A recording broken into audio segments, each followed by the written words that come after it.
And now, Autolite and its 60,000 dealers and service stations present Suspense.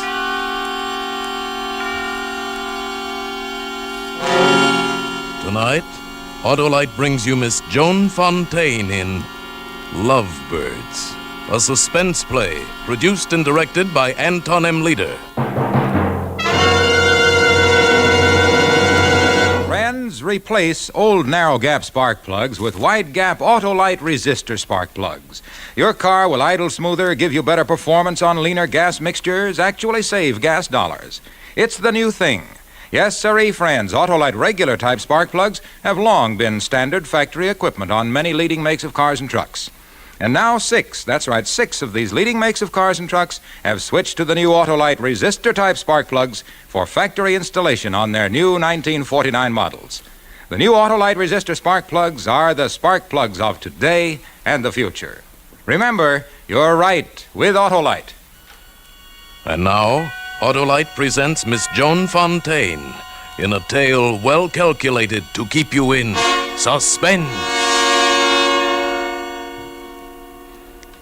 You know, Sam, I used to laugh, just as everyone else does, when I heard someone say, I've given you the best years of my life. But it's not funny to me anymore. No, because that's what I've done, Sam. I've given you the best years of my life, waiting for you to die. But you wouldn't die. For 7 years you've been hanging on, and I've been playing a part. Playing it so well that people call us the Lovebirds. Lovebirds.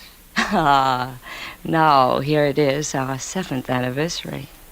You wanted to show off that portrait you had painted of me to Doug and Betty Wilson and Doc Roberts and the others. You were proud. They were envious. I was sick. Yep, that's Martha, all right, right down to the last eyelash. Like it, Doc? Perfect, Sam, just perfect. The perfect portrait of the perfect girl. Well, it's after midnight and I'm a 9 o'clock guy. Yeah, I've got to shove off, too. How's the asthma these days, Sam? Oh, seems to be getting better, Doug, but my arthritis... Don't blame you, Sam. If I had Martha to look out for me, I'd stay sick, too. Oh, now, Here's your coat, Doc. Oh, thanks, Martha. Now, Doug, where did The hall closet, I'll get it. Oh, get mine too, darling. Coming up. Oh, it was a lovely party, Martha. Thank you. And let me tell you, Mrs. Lovebird, if you keep on taking the kind of care of old Sam you have been, we'll all be here for number 50. Oh, go on, Doc. I'm serious. When you two first got hitched, I wouldn't give you 2 years, Sam. Now I'd give even money you make... It's nothing, Doug. Here, I'll put it away. Darn box fell off the shelf when I reached for my hat. Here, let me put it away. No, Doug, please, it's nothing.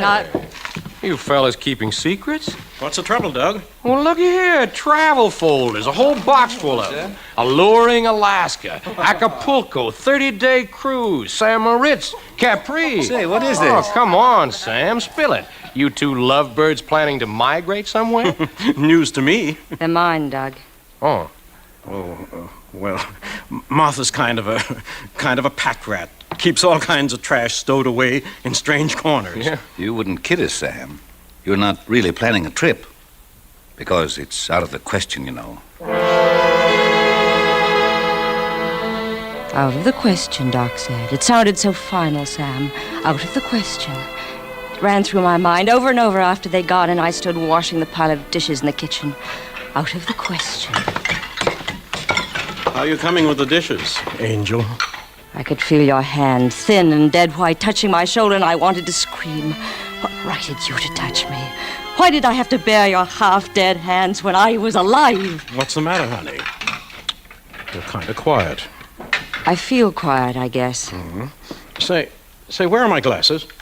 I don't know. Doggone it, I never can remember where I put the darn things. And I'm blind as a bat without them. Look in the front room on the mantel. A lot of good that'd do. I can't find my glasses without my glasses.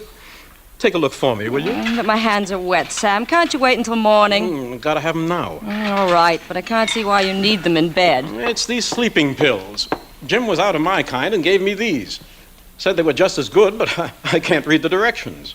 But is it that important? Well, of course it's important. Why, just the other day I read where a fellow in Chicago took a couple too many and bingo.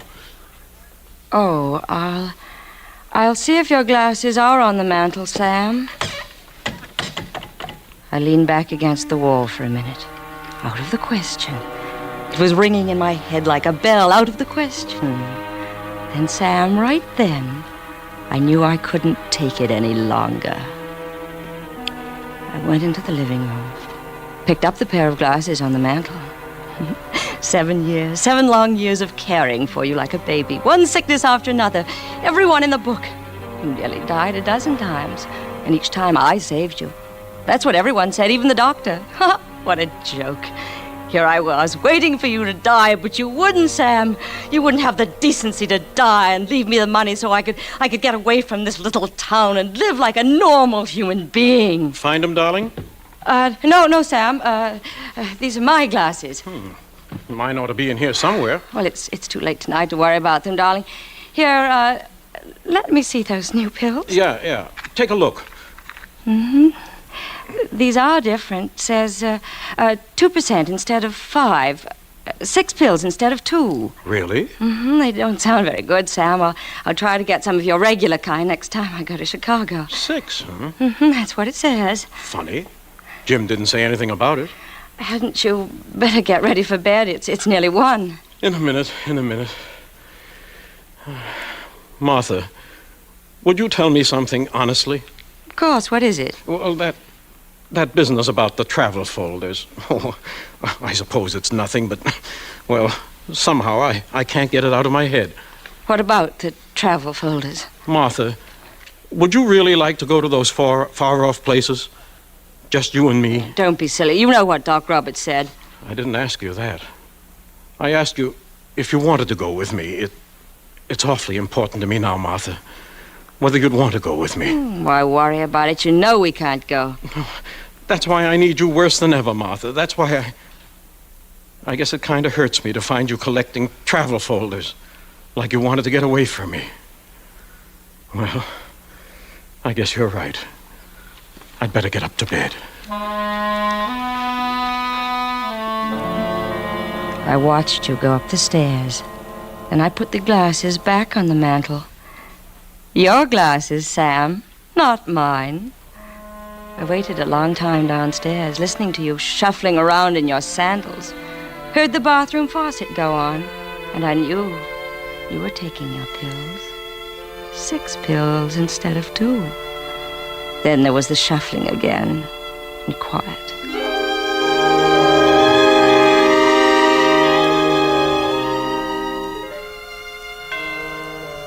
The hall clock struck 1. Then 2. Then I couldn't wait any longer. I went upstairs to your room. Sam? I turned on the light. Sam! Wake up! Sam! Sam, can you hear me? Sam! It's working. It's working!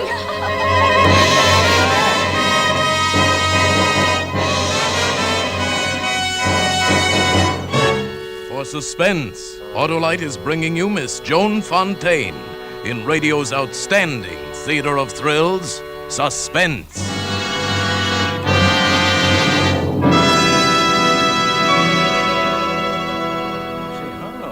The newspaper says smart men are now wearing pastel-colored shirts for business. Well, now that you mention it, Hap, I have noticed a trend among smart men. Smart men are replacing old narrow-gap spark plugs with wide-gap Autolite resistor spark plugs because they make a car idle smoother, give better performance on leaner gas mixtures, actually save gas dollars.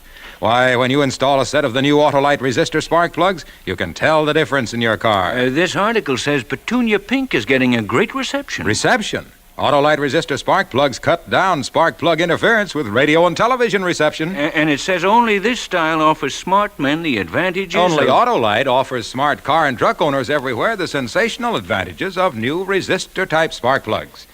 So head for your nearest Autolite dealer and replace old narrow-gap spark plugs with Autolite ignition-engineered resistor spark plugs. Your car will be glad you did.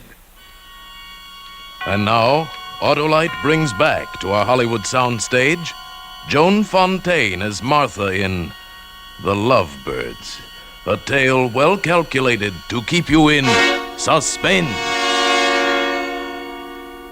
Yes, Sam. It was quite a moment there in your bedroom as I looked down at you, drugged and helpless on the bed. I shook you and you didn't even groan. I shook harder. I shouted in your ear and pinched you. You didn't move. It was wonderful. For the first time in 7 years, I could laugh and mean it.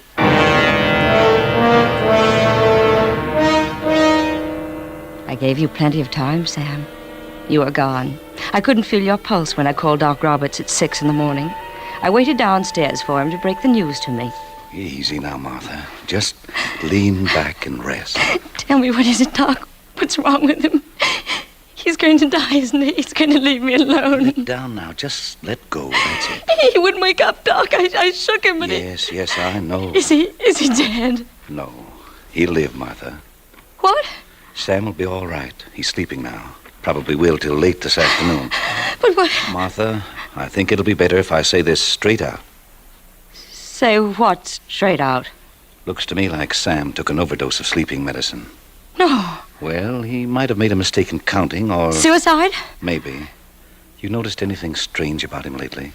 Well, you know how he's been since his asthma started. Yeah.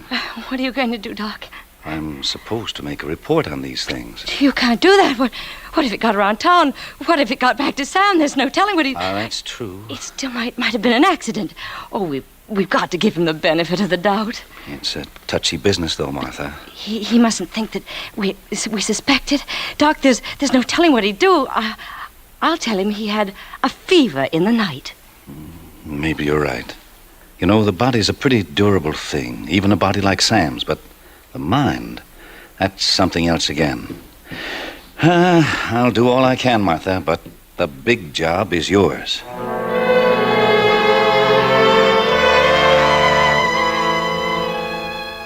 For a second after he left, I thought I was going to faint. I got a drink from the sideboard. Made me feel better. Until I remembered something else. The doctor didn't suspect. But you, Sam, when you read the instructions on that box of pills...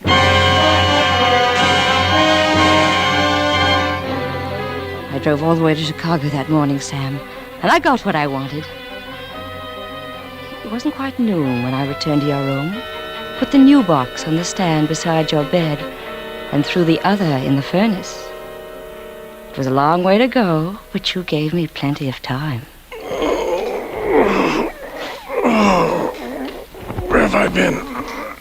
Martha. Right here, Sam. I feel dopey. Doc said you had a touch of fever last night. Doc? Mm-hmm. He looked you over this morning. What time is it? Noon. Funny. I don't remember anything about it. What's this? What?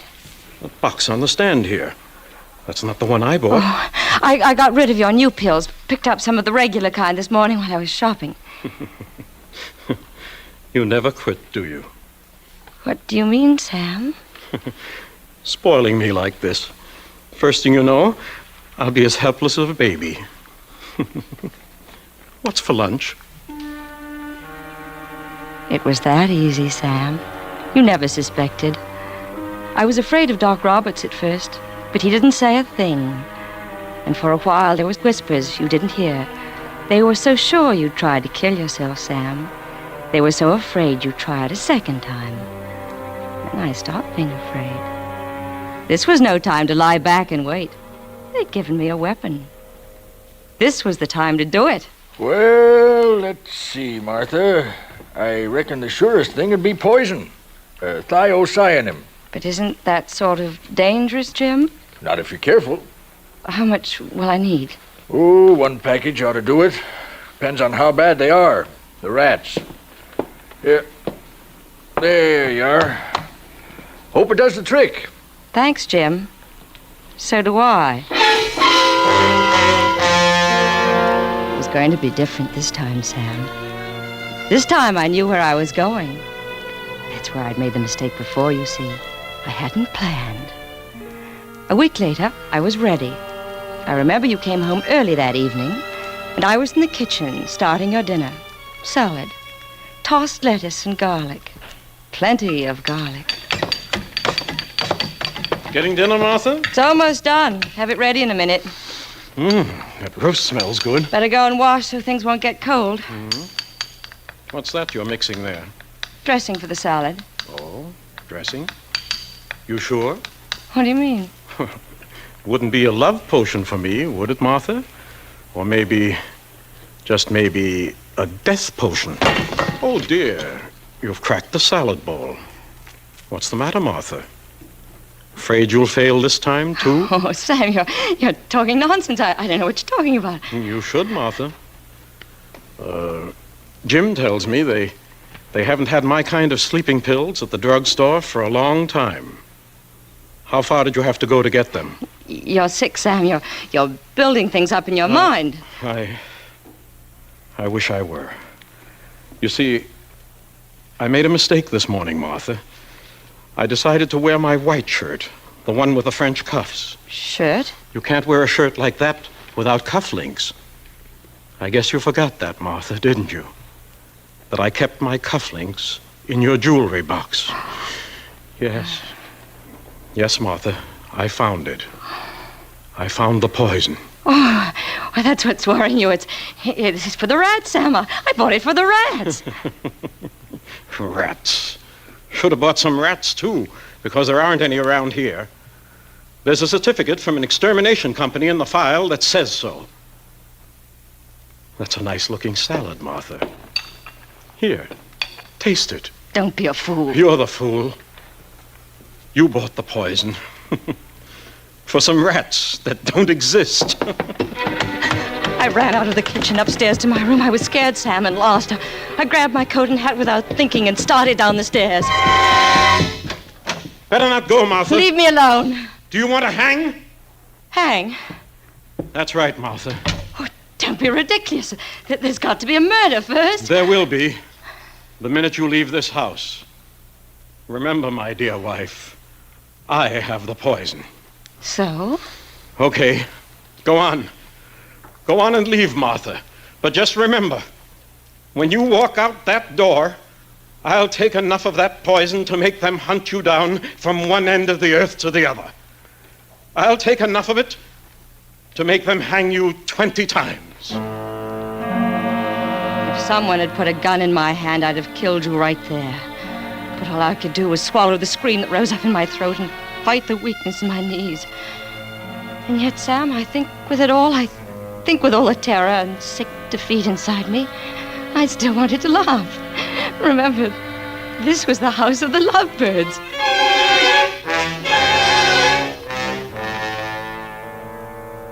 That night I lay in bed, twisting and turning, waiting for you to go to sleep. I was in a prison, Sam, and only one thing would free me. I had to destroy the evidence. I had to find that poison.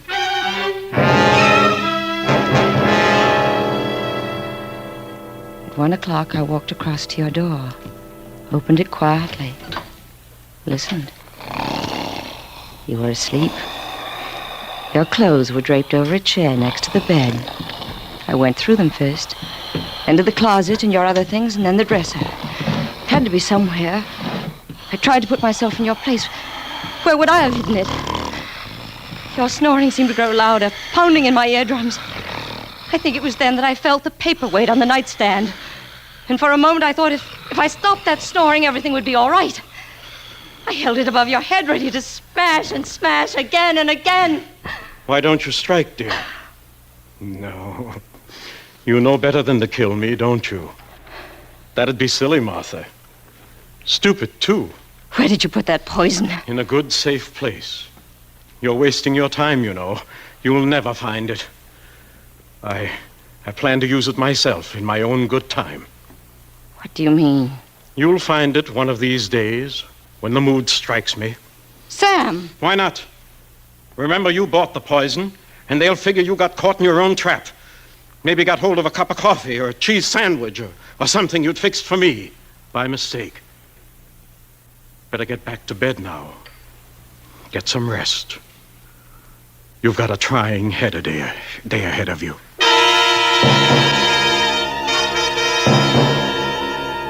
There was no sleep for me after that, Sam.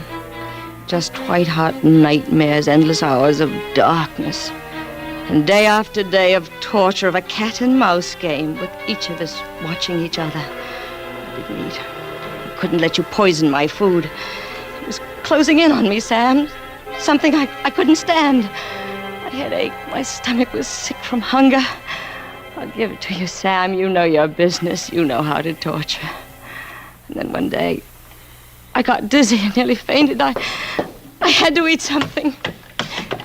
I went to the kitchen and opened the refrigerator. The milk hadn't been opened. I poured a glass and drank it. It tasted so good. But then I remembered some poisons are tasteless. I was crazy to drink milk of all things. I poured it down the sink, feeling spasms and cramps in my stomach. I could feel them, Sam. They were real. Don't care for milk, Martha?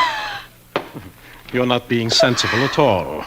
Milk is nature's perfect food. Says so on the bottle. Oh, let me alone. Let's see here. Pretty good selection. How about some cheese? Cheese is awfully good. And the roast beef is fresh cut. Doug brought it in from the country today. How long are you going on with this, Sam? Why? I can't stand it much longer. Afraid to die, Martha? Well, just relax. You're dying right now. The milk. You poisoned the milk. No, I didn't mean that. It's just that, well, Martha, you're not as beautiful as you were. I was just looking at that portrait over the mantel. Did you know you were getting circles under your eyes? And your figure isn't at all what it was. I'm not sure even an invalid would want you now. I guess I lost track of time for a while after that.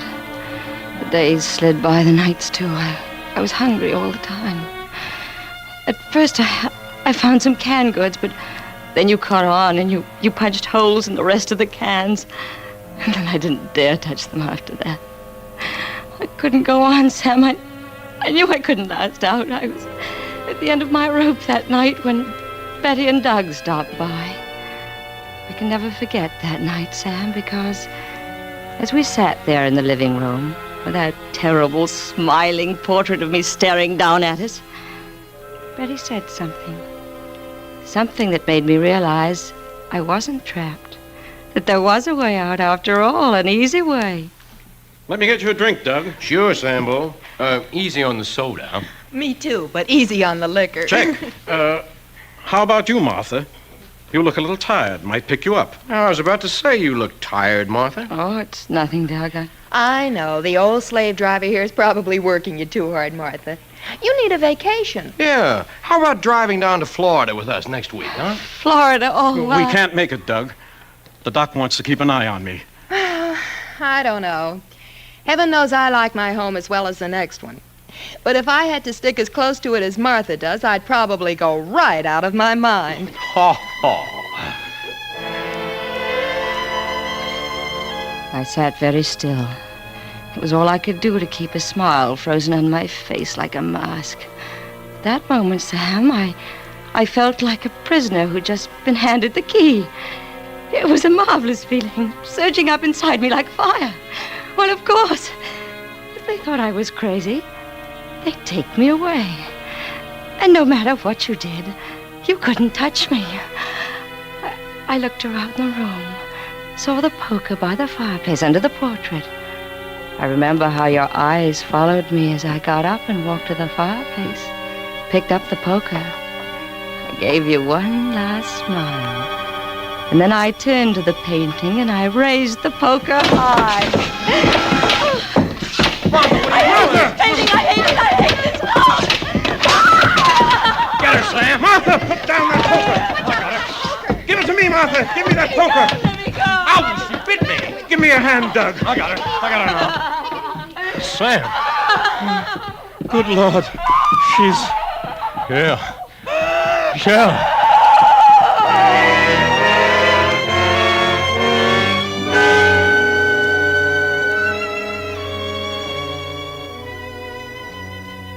I like it here at the home, Sam. It's quiet, and I get a lot of rest. I'm getting my weight back. But most of all, it's nice to feel safe. How long is it now? 3 months? 4? Pretending I'm insane? Anyway, I'll take my time. Think it through very carefully.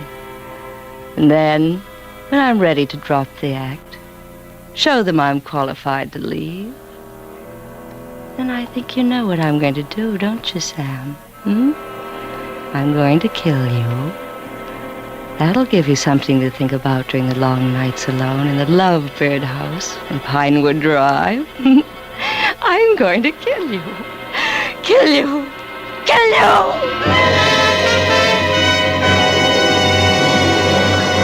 Here, cool down. Yeah, I got her. Okay. Ease her down on the cot. Shall I get the jacket? No, she'll be all right. Gets like that once in a while.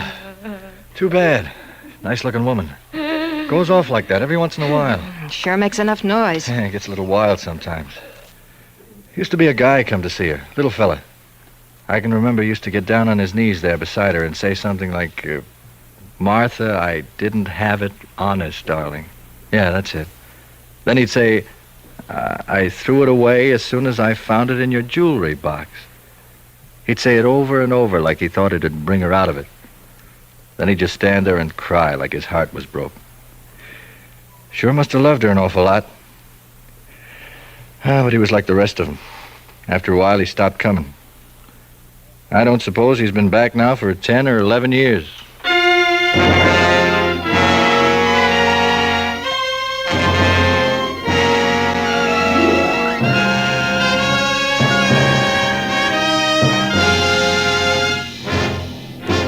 Thank you, Joan Fontaine, for a splendid performance. Miss Fontaine. Yes, Mr. Wilcox. I ran across your picture today in the new two-color Autolite spark plug advertisement in this week's issue of the Saturday Evening Post. Oh, yes, I saw that, and from reading it, I learned more about Autolite resistor spark plugs. Oh, that's swell. You know, Miss Fontaine, during the coming weeks, that same two-color advertisement will appear in many national publications. Autolite wants to make sure that car owners everywhere replace old narrow-gap spark plugs with sensational new wide-gap Autolite resistor spark plugs. They're made by Autolite men who make over 400 products for cars, trucks, airplanes, and boats in 28 Autolite plants from coast to coast. Yes, sirree, Autolite also makes complete electrical systems for many makes of America's finest cars. Batteries, spark plugs, generators, starting motors, coils, distributors. All ignition engineered to fit together perfectly, work together perfectly, because they're a perfect team. So, folks, don't accept electrical parts that are supposed to be as good. Ask for and insist on Autolite, original factory parts at your neighborhood service station, car dealer, garage, or repair shop. Remember, you're always right with Autolite.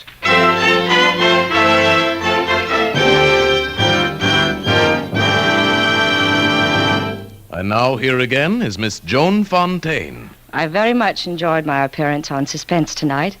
And I'll be listening next week when Van Heflin appears in a really unusual story by Cornell Woolrich called 3 O'Clock.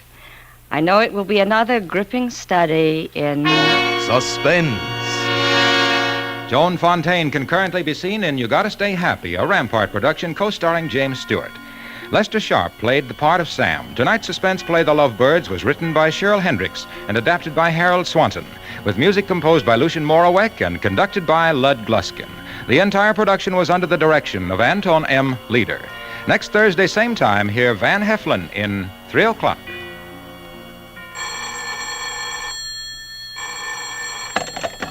You can buy Autolite electrical parts, Autolite resistor spark plugs, Autolite stay-full batteries at your neighborhood Autolite dealer. Switch to Autolite. Good night. Help to relieve human suffering across the nation, across the world. Give through your Red Cross. This is CBS, the Columbia Broadcasting System.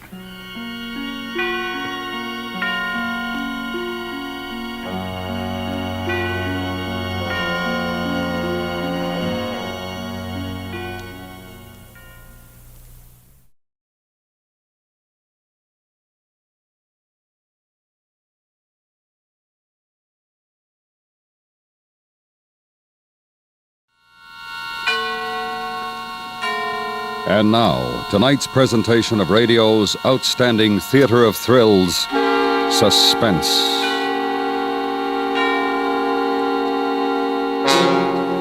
Tonight, we bring you a story of a pet cat and the fear it carried with it. We call it Black Death. So now, starring Mr. Edgar Barrier, here is tonight's suspense play, Black Death.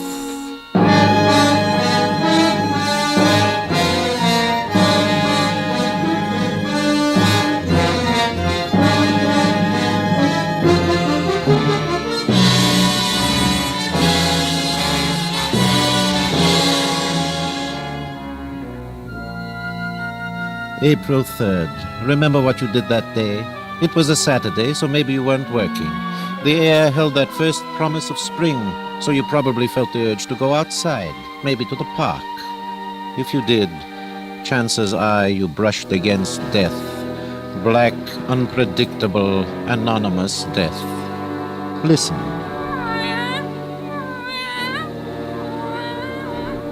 Yes, it's a cat. We called him Jerry. Just a tomcat, color black, disposition friendly, usually. Not too good as a mouser, no real need for it. You see, Jerry gets pretty well fed where he lives. And what mice we have there in the Biological Institute wouldn't be very healthy for Jerry. They were likely as not to be inoculated with anthrax, typhoid, rabies, cholera, typhus, or plague. We were doing special work with plague at the Institute, studying and manipulating the deadly Pastorella pestis, the rod-like germ of the Black Death. I blame myself, of course. I should have known about Jerry. As director, it is my business to know everything about the Biological Institute, to keep track of the last submicroscopic bacillus and spore in the smallest test tube. But that morning, I didn't know about Jerry.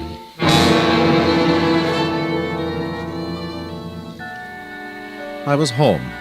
I had just finished breakfast, and Patty, as usual, was flitting about me. Posy, a pocket full of posy, ashes, ashes, we all fall down. Where did you learn that song, Patty? It's a game. The kids in the park play it. Why, Daddy? I didn't answer her. How could I tell Patty the harmless nursery rhyme had its horrible origin among the victims of the Great Plague of London? In their desperation, they hoped the smell of flowers might ward off the deadly miasma. It didn't help, of course. Posy or no, they coughed their lives away. Ashes, we all fall down. And they did fall down by the uncounted thousands, never to rise again. Don't forget, Daddy, you promised. Promised? What did I promise now? Take me with you to the office. You remember? I said if it was all right with Mother. Oh, I asked Mama, and first she said no, 'cause she always worries about the germs. Then I told her you said the Institute is the safest place in town, 'cause every germ is under a lock and a key. So she said all right. All right, you little minx, you win. Oh, goody, now I'll get to play with Jerry. I'll get it, dear. Hello? Dr. Gebhardt. Oh, hello, Dr. Mac. Gebhardt. Dr. Gebhardt, I think I've got it. Got it? What's the matter, Mac? Plague. No, that's impossible. All the symptoms. There's a leak somewhere. Hurry, Doctor. I'll be right down. I'm all ready, Daddy. Not today, Patty. But, Daddy... Not today, I said. I'm sorry. But you promised, Daddy, and I wanted to play with Jerry.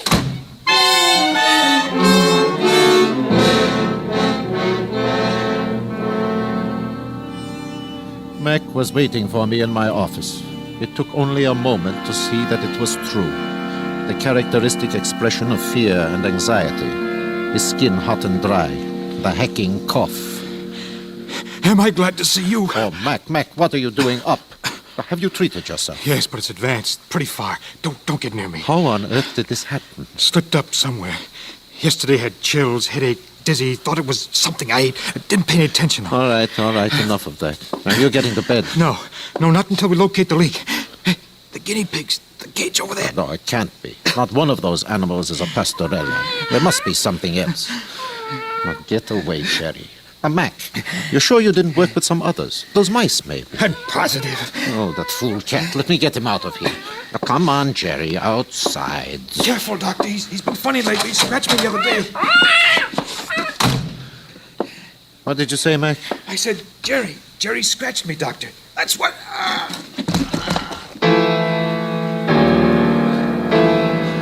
He lay there, writhing on the floor, and then he was gone. Once the deadly bacillus took hold of his lungs and his blood, our miracle drugs were no more effective than the posies of those ancient, terrified Londoners. But I wasn't thinking of that. I was looking at the long, ugly, inflamed scratches on his arm. Jerry. It didn't seem possible, yet there was the proof. Somehow Jerry had picked up the infection, which could happen 100 ways, and passed it on to Mac. And Jerry was outside somewhere, in the streets, in the unsuspecting city, sick, unpredictable, with death in every one of his claws. And I had sent him out there. I ran outside, but the earth had swallowed Jerry up. The police. I needed the police. But I had to handle this carefully, very carefully. If it got out, if all these people learned of the black killer stalking among them, there would be panic. No, they mustn't know. I had to see the chief of police, immediately. I'm sorry, mister, but the chief's a busy man. You tell me who you are and what's your business. All I am asking is to open that door, get the chief on the phone, anything. This is absolutely vital, I tell you. The whole city. Yeah, I understand. Chief Williams. Now, look, you don't want to get into trouble. Hey, Chubby, what goes on here? There's no story in this for you, Ryan. Just a nut thinks he's going to see the chief. I've got to see Hey, hold it. Wait a minute.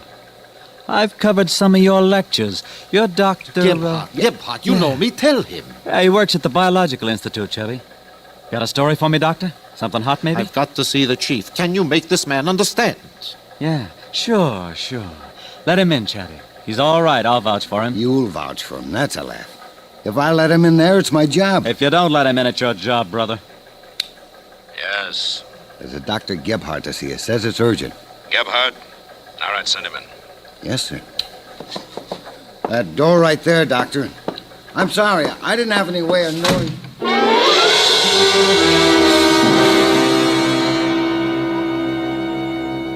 I tell you, Chief, that cat has got to be found, even if it takes every man in the department to do it. Well, that's just fine, Doctor. Have you any idea just how many black cats of that description are at large in a city of this size? It doesn't make any difference. We were working with plague bacillus in its purest form at the Institute. That cat is capable of infecting any human, any animal he scratches. Doctor, are you sure of this? My assistant just died. That's how sure. All right. Emergency alarm, disaster level. All leaves cancelled. Alert every available man for orders. Transmit to fire department, highway patrol, county sheriff's office, state and federal agencies. All ready, sir. Apprehend black cat, male. Answers to name of Jerry.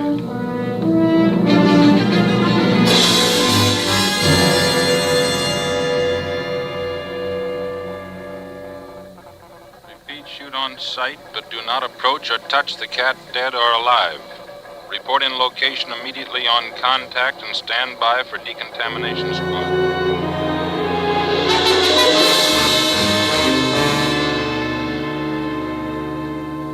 Then we'll requisition all available streptomycin, sulfadiazine, penicillin. Alert medical staffs of all city hospitals to prepare for treatment of the plague. No, don't say that. What? Don't use the word plague. Once it gets out what we're after, the whole city will let go in panic. Yes, I agree with you, Doctor, but these alarms go only to the law enforcement bodies. As soon as I can get the machinery going, I'll warn the newspapers to clamp the lid on it. They'll do it? Oh, sure, they'll all play ball. Except maybe the tabloid. The tabloid? What? Oh, what's the matter?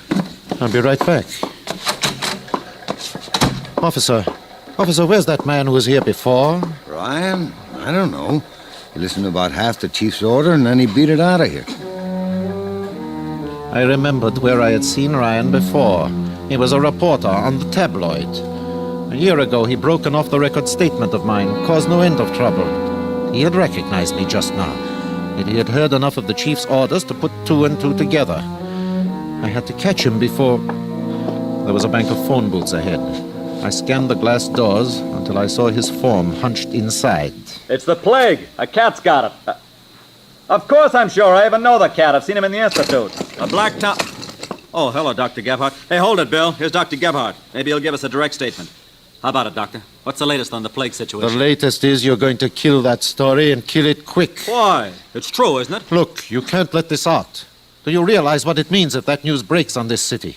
The hospitals will be swamped with panic-stricken people. There won't be men or equipment or time to take care of the real victims. Oh, what an angle. Hey, Bill, get this. Stake out photographers in all the hospitals and watch for the fireworks. Oh, wait, you've got to call this off. Read it in your daily tabloid, Doctor. Plague strikes city. You dirty... Go ahead, hit me. The tab gives us a bonus if we're socked in the line of duty. You'll earn it.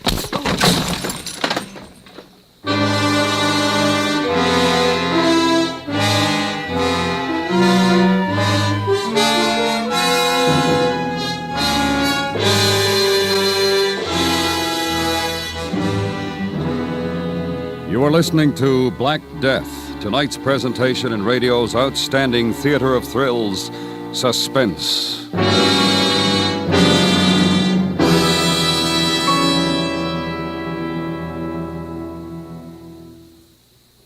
Tomorrow evening, exclusive on CBS Radio for the 9th straight year, hear the Hambletonian, the greatest event in the world of harness racing. Coming to you direct from Good Time Track in historic Goshen, New York. The Hambletonian is this season's climax in harness racing, matching the best trotters in the Grand Circuit. CBS Radio's John Durr provides color and comment. Charles Hinkle, official announcer for Grand Circuit trotting events, is your reporter. Tomorrow evening on most of these stations, a CBS Radio sports exclusive. Hear the Hambletonian start to finish. And now we bring back to our Hollywood soundstage Mr. Edgar Barrier, starring in tonight's production, Black Death, a tale well calculated to keep you in suspense.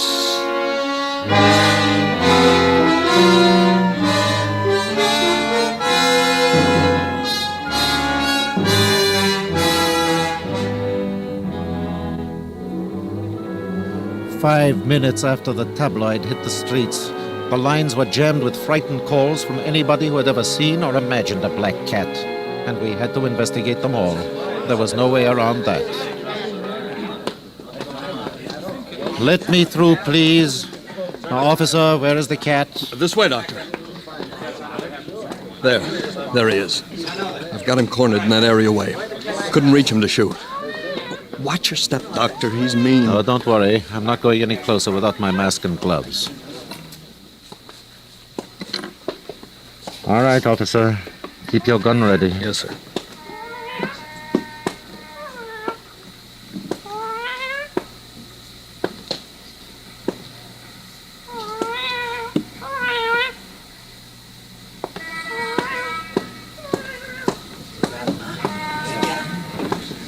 No, it's not Jerry. No, it's not. Yeah, this is the 18th false alarm we've chased down in the last 2 hours. Call the animal shelter, officer. Chief Williams was right about one thing. I had no idea how many black cats could be loose in a city the size of ours. It was late afternoon when the alarms stopped coming in faster than we could take care of them, and I got back to the chief's office, tired, with a feeling of hopelessness. Every substation, every hospital, every doctor's office in town, it's the same. You'd never believe so many people could get bitten, scratched, mauled, or kissed by cats in a single day. Or think they did. And the blood tests? Every last one negative so far. Thank heaven for that, anyway. I don't know. We're going to have to find one victim anyhow, or we'll never get a line on that cat. Now, come over here, Doctor. Let's look at this map, huh? I followed Chief Williams to the big wall map. Inside the perimeter of the circle that stretched a mile in every direction from its center at the Institute, colored pins dotted sector after sector as the area was slowly, painstakingly mopped up by peace officers with drawn guns. It was like war. It was war. War without quarter against a single enemy more dangerous than a battalion of soldiers. Slowly, the cordon narrowing in around Jerry, compressing him into a smaller and smaller space. Chief, Yes. Dr. Gebhardt's wife is calling again. Oh? Oh, yes, Doctor. I'm sorry. She's been trying to get you all day. Here, you can take the call here. Oh, thanks. Hello, Dolly. Yes, I know. No, we haven't caught him yet, but... Chief speaking. Don't worry about it. What? Oh? Good. Switch all the men you can to the park. That's right. Well, I suppose she's safe enough there, darling. You don't want him to slip through again. and You'd you take better no get her chances. inside. Shoot Don't all take almost any on sight. chances. Dr. Gebhardt. Yes? I've got to go now, Ella. Yes, of course, I'll be careful. Dr. Gebhardt. You watch out for Patty. Goodbye. Yes, Chief. What it's is a break, it? Doctor. Your cat's pinned down. We'll get him now. Oh, thank heaven. Where? In Washington Park. Where? I've thrown an airtight cordon around the park and given shooting orders. It's only a matter of time now. Washington Park? Are you sure? Yes, we got a positive blood test. A woman was picnicking in the park. She petted and fed your cat, and he scratched her. The blood test was... What? What's the matter, Doctor?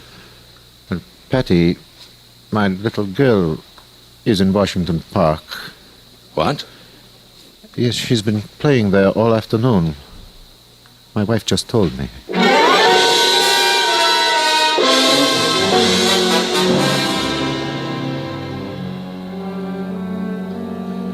I should have been glad, I suppose. It was the first real break we'd had all day, pointing directly to Jerry.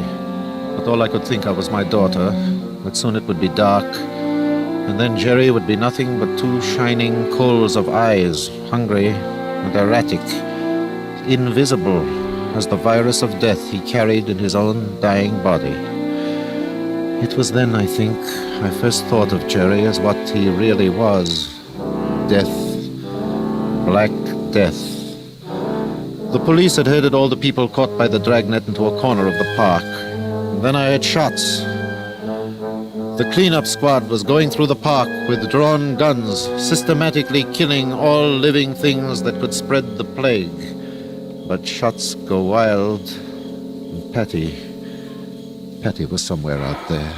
What are you doing here? Can't you civilians follow orders? You belong back there with the others. Well, I'm Dr. Gebhardt. You've got to stop shooting. Don't tell me what I got to do. I got my orders. That's all right, officer. I'll take over here. Oh, yes, sir. Have you seen a little girl, about 8, long brown hair? Well, there's lots of kids there with the others. We herded them all over by the picnic tables. No, she's not there. I looked. And I'll guarantee she ain't in the park. We covered every inch of the place, gone down to the water on all sides of the lake. But what about that island? Mister, can you imagine a cat getting out to that island? A cat? Well, there's a bridge, isn't there? I know cats, mister. No cat's gonna cross water if he can help it. Bridge or no bridge. Hey, you idiot. He could be carried, couldn't he? And it's the last possible place... And I tell you Officer, your orders were to mop up this park, all of it, not to use your own judgment about the habits of cats. Yes, sir. I ran over the bridge. The little island in the middle of the lake, so idyllic and peaceful by day, now looked in the darkening shadows like a silent, waiting jungle. It was the one last place that Jerry could be.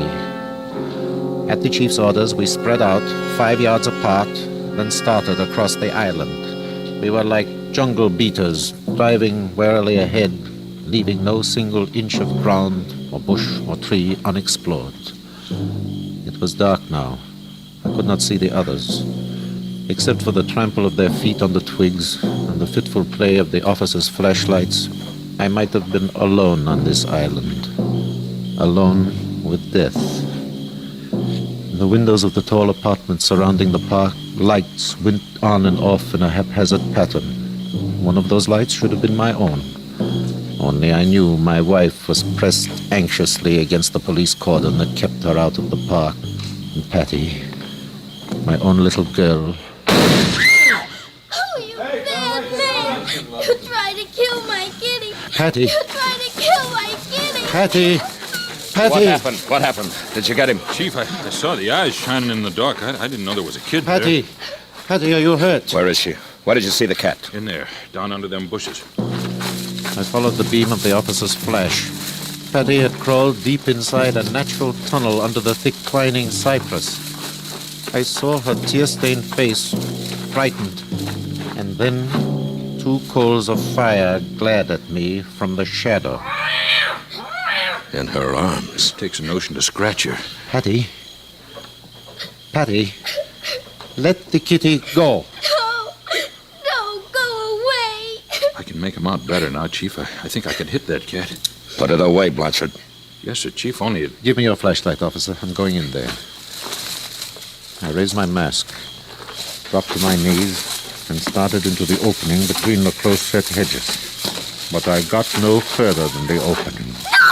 No, go away! Go away! Patty, Go away! Patty, darling. It's Daddy. It's me, darling. No, you're not my daddy. You're a bad man. You're gonna hurt me. Go away! What's got into her? It's your mask, Gebhardt. That's what's scaring her. Oh, of course. That's what it is. But You're not going in there without a mask. Patty has no mask. I'm going in to get my little girl. Patty? Patty, it's Daddy. Don't be scared. I'm coming in with you to take you home to Mama. Oh, don't be scared, darling. I'm not scared, Daddy. Jerry's here. Yes. Now, Patty, let me hold Jerry. You won't take him away from me? Now, don't squeeze him. He'll scratch. He hasn't scratched you, has he, darling? Oh, no, Daddy. Jerry wouldn't do that. He's my friend. Yes, of course he is, baby. But Jerry is sick. He's very sick. You'd better let me hold him. You make people well, don't you, Daddy? You're a doctor. That's right, darling. I make people well. Here then, Daddy. You take Jerry and make him well. He was in my arms. Suddenly he didn't seem like Black Death anymore. It was just Jerry. The old familiar Jerry I had fed and scolded and petted for all the years he'd been a fixture at the Institute. He relaxed in my arms as only a cat can and stretched forth a long paw. The claws came out, rested on my bare wrist. If he made a quick move, even involuntarily, but Jerry didn't make the move. Slowly, the claws, still holding their deadly venom, sank back into their furry sheaths. I took a bottle out of my pocket, uncapped it. What's that funny smell, Daddy? It's medicine for Jerry. It's called chloroform. Will it make him well? It will make him go to sleep, dear. You see? He's asleep now. I'm sleepy too, Daddy. Can we go home now? Oh, yes, Patty. We're going home. We're going home now.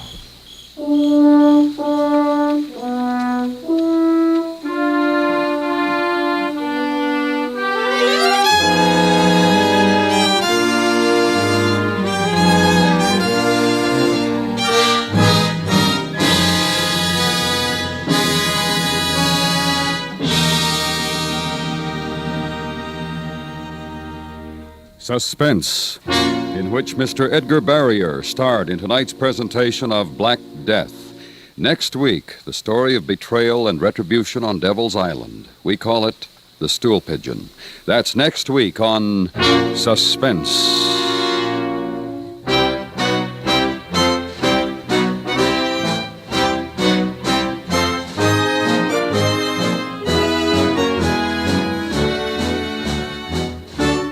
Suspense is produced and directed by Anthony Ellis. Tonight's script was written by Lawrence Goldman. The music was composed by Rennie Garrigan and conducted by Wilbur Hatch.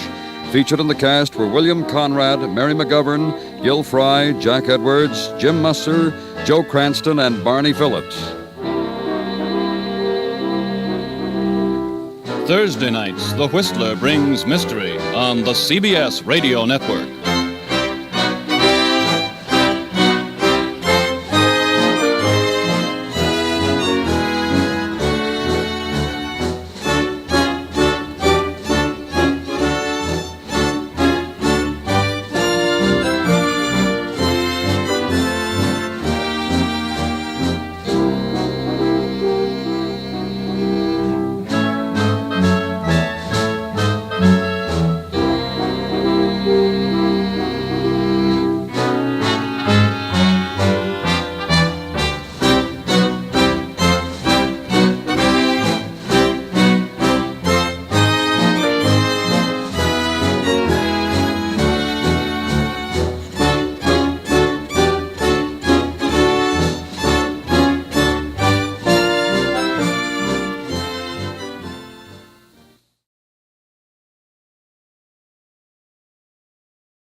Autolite and its 96,000 dealers present a story taken from the front pages of your newspaper. Tonight's production on Suspense.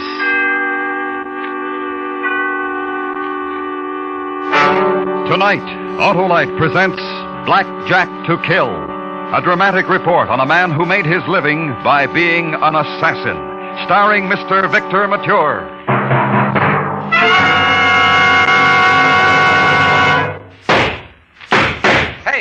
Hey, two-gun.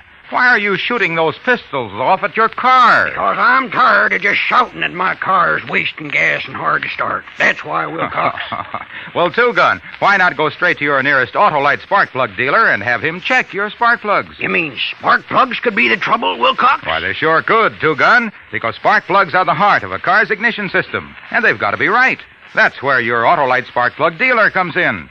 He's the only one who has the exclusive Autolite plug check indicator to quickly tell whether your spark plugs are right for your style of driving. He'll do that for me? He sure will, and more too, because if replacements are needed, he'll recommend ignition-engineered, standard or resistor-type Autolite spark plugs to give you smoother performance, quick starts, and gas savings. So, friends, take a tip from me and see your nearest Autolite spark plug dealer soon. And remember, from bumper to tail light, you're always right with Autolite. And now, with Blackjack to Kill and the performance of Mr. Victor Mature, Autolite hopes once again to keep you in suspense. Here he is, Mr. Moyer. That chair right in front of you, Johnny. Sure. I'm going to give you a card, Johnny. I'm going to give everybody here at the table one. All 5 of you. What is this, anyhow? One of us is going to kill a man, Johnny. Who? That makes a lot of difference to you, Johnny? You didn't hear me say that, did you? No. Once around the table, face up. High card. High card makes one of you employed with a job to do. You got anything to say, Raddick, before I deal? Just deal, huh? Thank you, Mr. Raddick.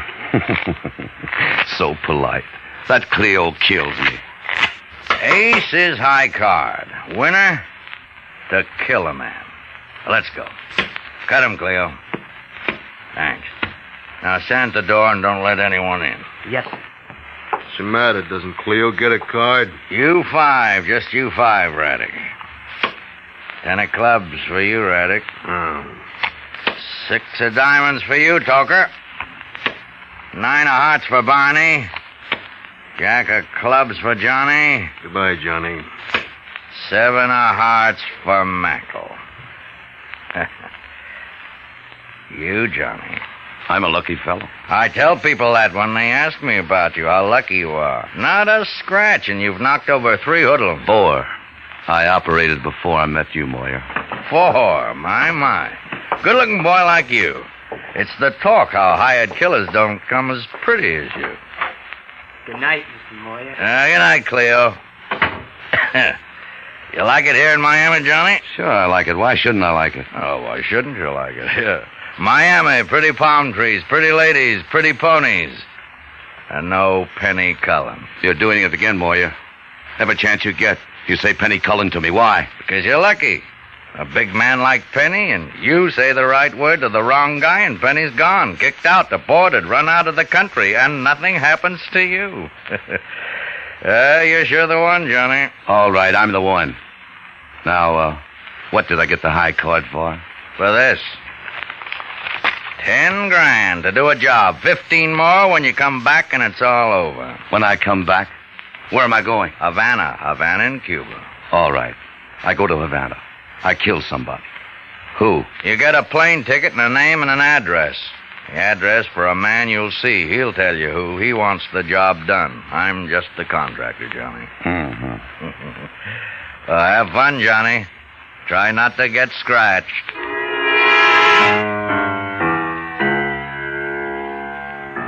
Moyer said it, and it let loose a squad of happy butterflies that finally landed in a wad somewhere inside me. 10 grand. 10 grand to stain a little part of Havana with a man's blood. Throw a handful of sand in his face, and for that another 15 grand when I got back. So I can enjoy Miami all over again.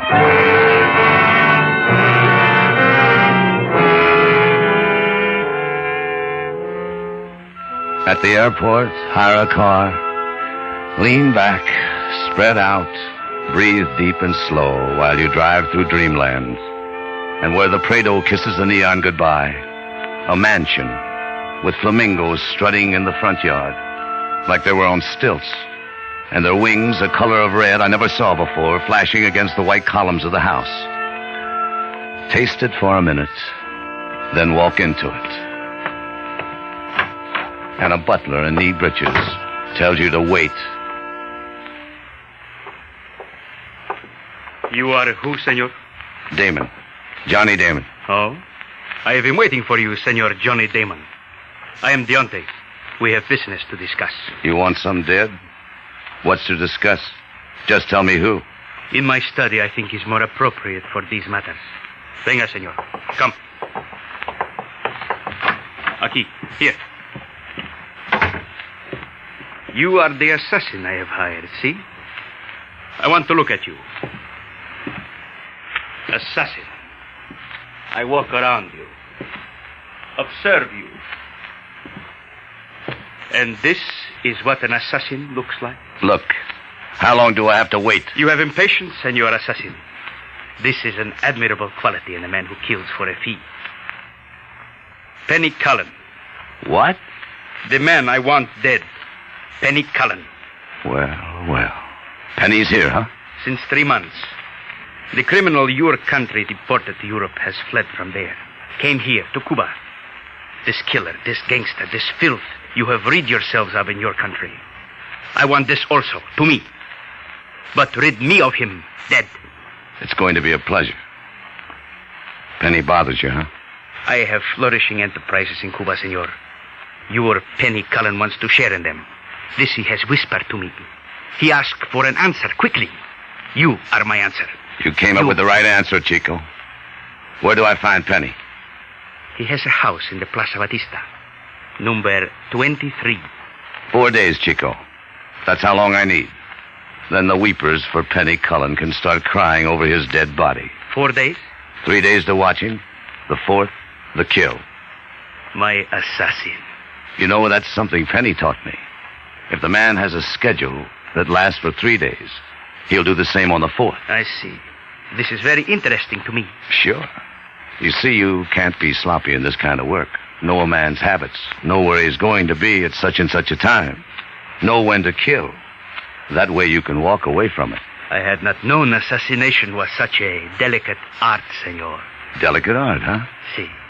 A suggestion, if I may. Go right ahead. A thing I know about Senor Cullen. Each day at 6, at twilight, he sits on a bench, the same bench always, and looks over the Embarcadero. The Embarcadero? The waterfront. He sits there and looks out upon the ocean. Where's the bench? There is a statue, senor, of a dying hero, Miguel Perez, to the left of the statue. Thanks, Deontay. That's all I need. Senor. Yeah? When you kill, senor, say him my name. Say, Jose Deontay. Adios.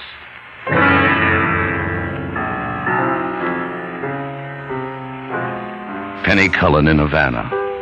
Penny Cullen set up to be knocked over by me. A boy who could appreciate a nice thing like that. There was nothing complicated about it. Penny Cullen was a man I hated, a man I put the finger on, a man I had deported, and now I was going to get close enough to kill him. And he'd never even know I was in Havana.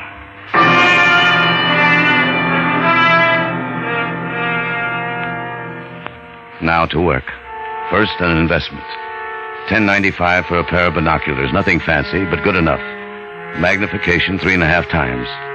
Very fine for seeing Penny Cullen sitting on a bench watching the ocean. That evening, get to the waterfront sometime before 6. Find a spot that overlooks a bench to the left of a statue of a dying man, and wait. At 5:45, a vendor pedals by the bench on a bike. He's selling ice cream. And wait. And far away a bell tolls 6 o'clock. And in the middle of it, a man who walks over to the bench, sits on it. A man named Penny Cullen. And Penny looks pretty good. A little heavier, but just a little bit. Yeah, Penny looks pretty good. He's carrying something with him, a paper bag.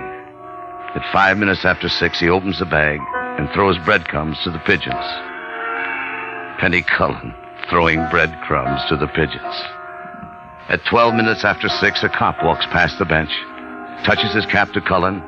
Cullen nods back. The cop goes away. Penny sits. 20 after, another vendor, an old woman. She's selling flowers. Penny buys one. The old woman puts it in his lapel. Goes away. At 6:45, Penny goes away.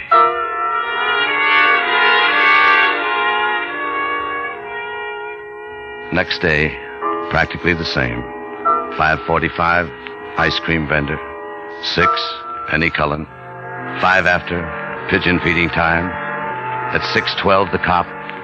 6:20, flower in the buttonhole. 6:45, Penny gets up and walks away.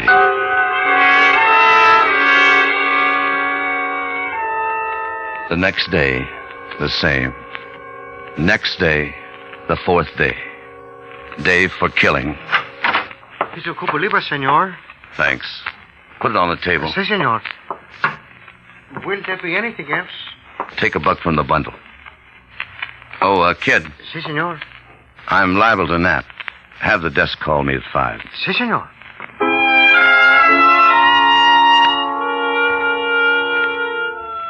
Four hours away from killing time. Time enough to have your drink, then lie down in that soft bed and relax. Think about it. And he didn't even know I was here. Penny Cullen, pigeon feeder. Tomorrow the pigeons would have to find a new boy. Between 6:20 and 6:45, I was going to walk up in back of him and let him have it.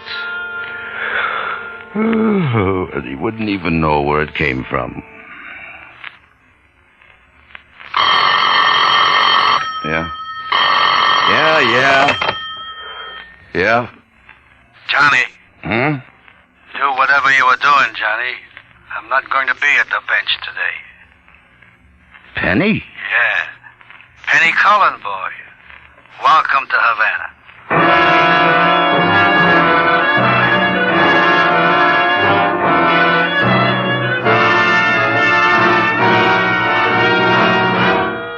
Autolite is bringing you Mr. Victor Mature in Blackjack to Kill. Tonight's production in radio's outstanding theater of thrills, Suspense.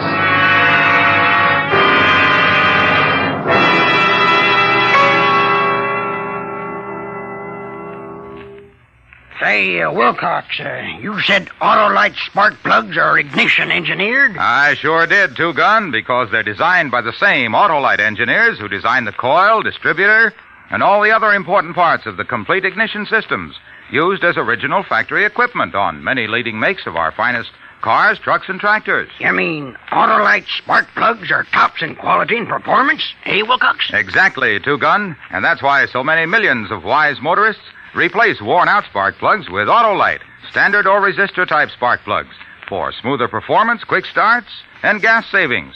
You just can't buy better spark plugs than world-famous ignition-engineered Autolite spark plugs. I'm going to see my Autolite spark plug dealer right now. Friends, to quickly learn the location of your nearest Autolite spark plug dealer, just call Western Union by number and ask for Operator 25.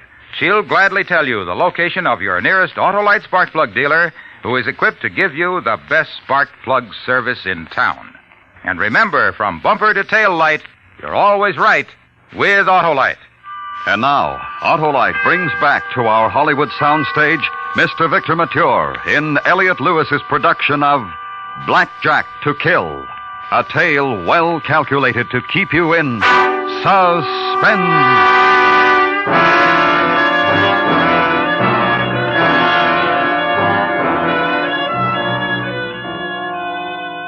So now it was different. Penny Cullen knew I was in Havana, and he knew why. But only a little different, only a little tougher. A matter now of killing a man who knew he was going to be killed. Look at it this way. It was a job, and it was going to get done. Only now it was more even up, more interesting. Penny Cullen and me. Two good boys, each holding a good hand. And the winner, that was going to be me. Yes, I was the good boy who was going to stay alive.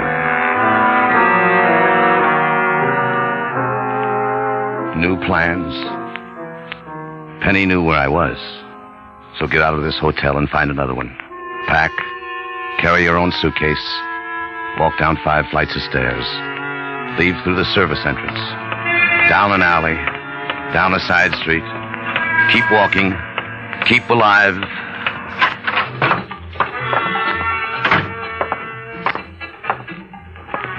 Quiere, senor? What? I ask you what you want. Rum. Rum.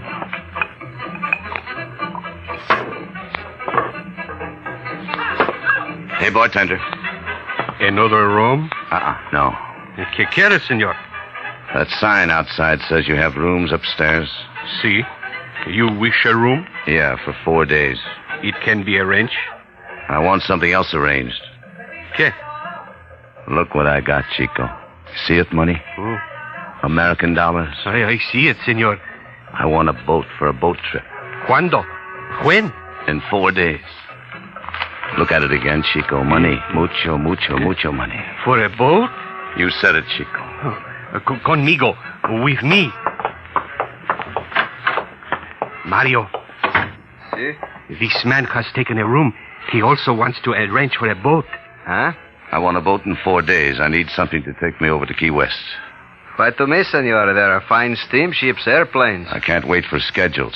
I want something that'll get me out of here when I'm ready to move. Huh? What about it? In 4 days. Well, what about it? In 4 days, senor. On the 4th day from today, we'll be ready for you. Whenever you want it.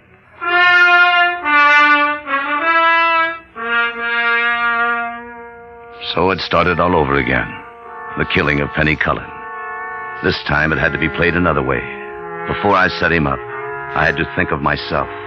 About a getaway. No commercial transportation. After I killed Penny, who knows how many of his people would be asking around for me at airports and at steamship docks.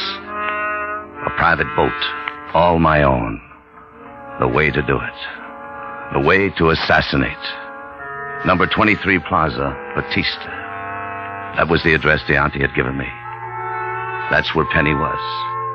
I already had the jump on him. I knew exactly where he'd be. So started all over again. Find a spot nearby. Park your car. Get out. Hide. Watch. And it went like this. At a few minutes past midnight, a sedan drove up at number 23. 2 men got out of the front, looked up and down the street. Then one of them opened the door for another man. Penny. Penny and a blonde. The 2 of them walk up the steps, go into the house. The lights go on, and so does some music from inside. And the 2 men out front, they stay there, talk a little while, tell a joke. But they stay there, that way for 2 hours. Then one of them looks at the other, shrugs. They walk over to the sedan and get in. And in a little while, they're dozing. And there are silhouettes of Penny and the blonde behind the windows. That's all you need to know.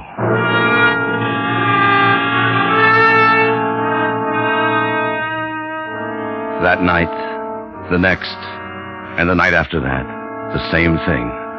Penny Cullen and the blonde, and the music, and the 2 men who got tired after a couple of hours and went to sleep. Then it was the 4th night.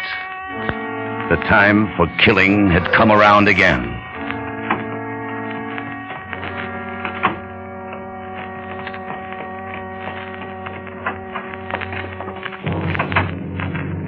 Penny and the blonde. So wait. And the 2 men. So wait. An hour.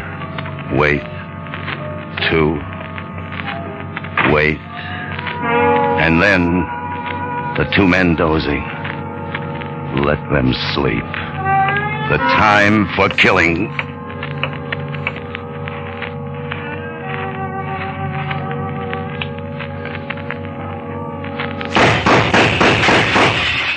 Assassination. A delicate art. And it was done.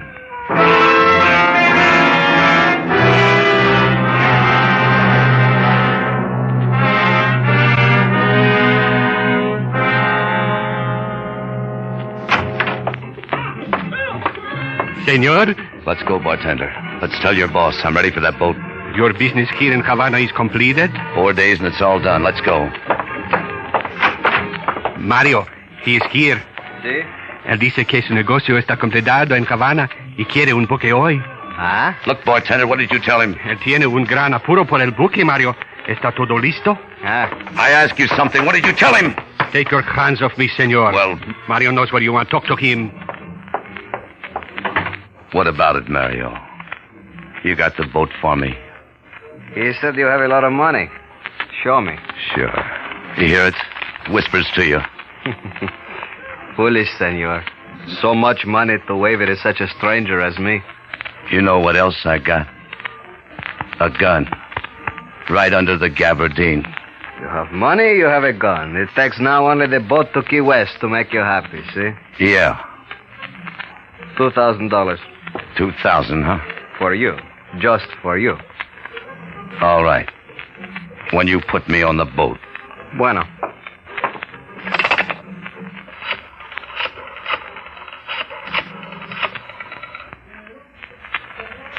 El hombre está aquí. Como dijo usted, un americano con pelo güero. Él tiene mucho dinero. Who are you talking to? Look, when you talk, do it in American so I can understand what you're saying. In American, Mario. My friend speaks only Spanish. You do not believe me? You talk to him, senor. You tell him what you need. Talk to him.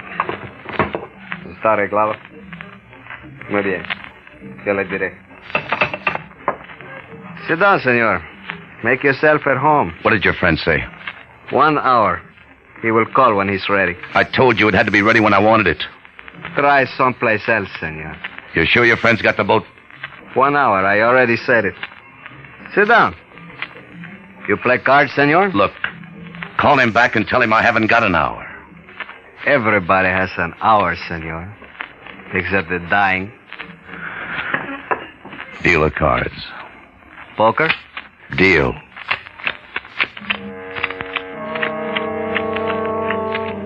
Except the dying. And that didn't include me.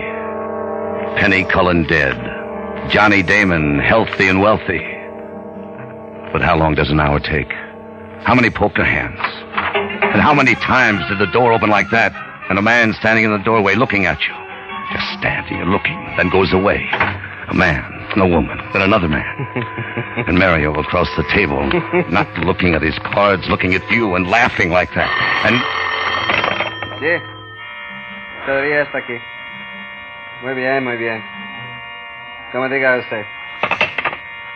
It was not about you, senor. It was of another matter. Things like that. The people who stood in open doorways staring. A phone call that was not about you.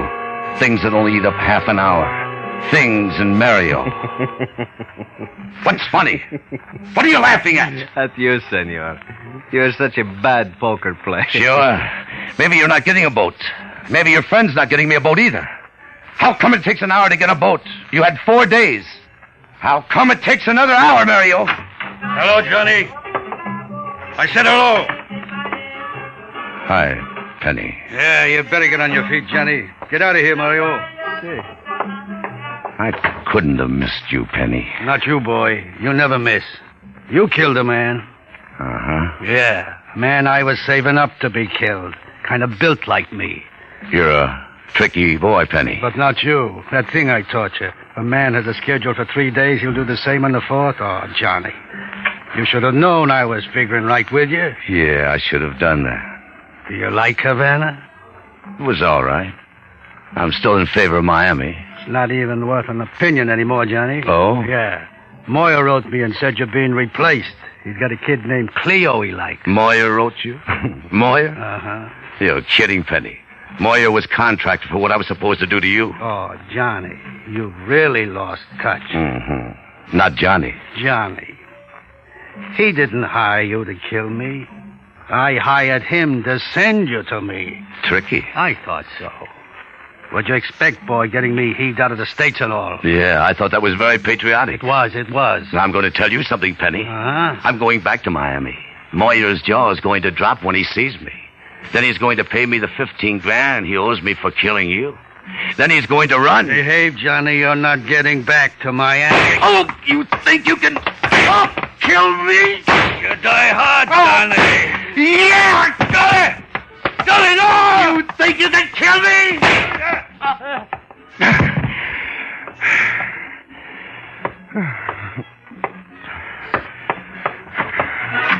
You think you can kill me?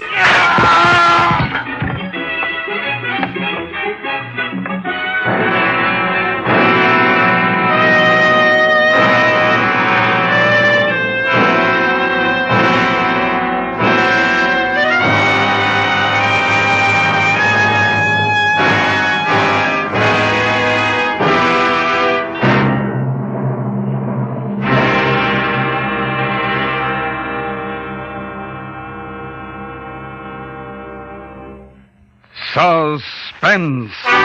Presented by Autolite. Tonight's star, Mr. Victor Mature. And here once again is our star, Victor Mature. Victor, it was great having you on Suspense again. Thanks, Harlow. And thanks to Autolite for giving me such an exciting story. You know, Harlow, the play's the thing. Agreed, Victor. But all elements, both the play and the actor, must be right to ensure the best show possible. Now, take your car, for example. To ensure its best performance, it needs Autolite ignition-engineered spark plugs, either standard or resistor type. I say Autolite spark plugs because they're designed by the same engineers who design complete electrical systems. Autolite actually makes over 400 products for cars, trucks, tractors, planes, and boats. These include the world-famous Autolite Stay Full battery, automotive wire and cable, bumpers and hubcaps, and many more. No wonder, from bumper to tail light, you're always right with Autolite.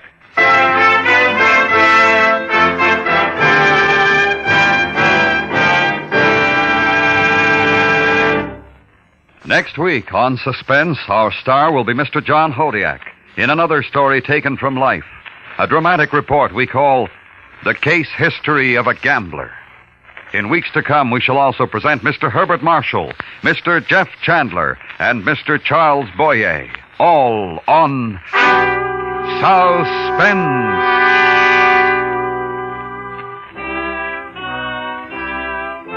Suspense is produced and directed by Elliot Lewis, with music composed by Lucien Morowick and conducted by Lud Gluskin. Blackjack to Kill was written for Suspense by Morton Fine and David Friedkin. Featured in tonight's story were Herb Butterfield, Clayton Post, Harry Bartell, Jack Crucian, Eddie Firestone, Joseph Kearns, and Steve Roberts. Tonight's appearance of Mr. Victor Mature was made possible through the permission of 20th Century Fox Studios, whose current release is Fixed Bayonets, starring Richard Basehart. And remember, next week on Suspense, Mr. John Hodiak in The Case History of a Gambler. For the location of your nearest Autolite spark plug or battery dealer, or your nearest authorized Autolite service station, phone Western Union by number and ask for operator 25. Switch to Autolite. Good night. The Christmas season is also the Christmas seal season. By using and buying Christmas seals, you directly aid in the fight to conquer tuberculosis, which kills more people than all infectious diseases combined. Your Christmas will be more worthwhile if you buy Christmas seals. This is the CBS Radio Network.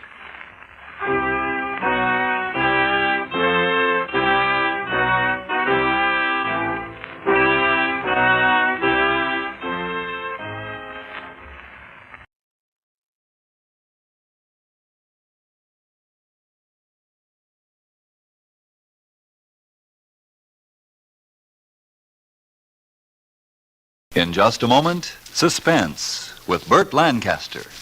You just sit down and make yourself at home, Doc. Mary. Yes? Hey, look who's here, Doc Lewis. Oh, my goodness, who's sick? Oh, golly. Can't a poor doctor make a simple social visit like ordinary folks? Of course. I just finished my last call, so I stopped by to a Steel Haps easy chair, relax and listen to the Autolite Suspense show. Well, sit right down. My car and I have had a tough day. We have to keep in shape, too, you know. I suppose you've got a surefire prescription for keeping your car in shape, Doc. Oh, you bet. Autolite resistor spark plugs, Autolite batteries, and Autolite ignition systems. I wish every case was as easy as that one. Well, you sound like Frank Martin. Is your prescription for tired doctors the Autolite Suspense show? Right again. Let's listen.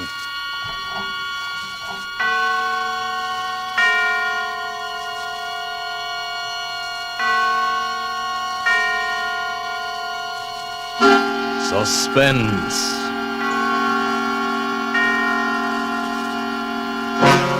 Autolite and its 60,000 dealers and service stations bring you radio's outstanding theater of thrills. Starring tonight, Mr. Burt Lancaster in Anton Leader's production of The Big Shot by Brett Halliday. A tale well calculated to keep you in suspense. You gotta be tough to be a big shot. Especially when you're cursed with yellow curly hair and a pretty baby face. I learned about that early, when I was a kid, and the other kids started razzing. I learned that if you bounced a brick off somebody's head, the razzing stopped, and you were somebody. It was a very profitable lesson, which paid off as I grew up, and I found it pays dividends whether you're on East 10th Street or down in Mexico. Morton! Charlie Morton! Yeah? Well, welcome to Mexico. Well, thanks. You're Quinn, I suppose. Right, glad to meet you. Same here. Well, it's lucky you were the only American on the bus, or I'd never have recognized you. No? No. Collins Roddy was sending a young fella out just from engineering school, but I didn't expect them. Listen, Quinn, never mind my looks. You asked for a mining engineer and you got one. Any complaints? Why, of course. Well, if there are, you can pay me off my guarantee and I'll get back on that bus. Now, wait a minute, Morton. I didn't mean to offend you. I got no complaints as long as you can do the job. I can do the job. Yes, I guess maybe you can. Now, how about a drink? Sure. Right over here at the corner. In Mexico, there's always a bottle of tequila not too far away. That's one thing makes it attractive. Must be the only thing, then. Oh, I don't know. Some of us like it down here. Is that so? Why'd you come, then? Well, that's easy. They told me there was money in it. Yeah. Yeah, there is. In here.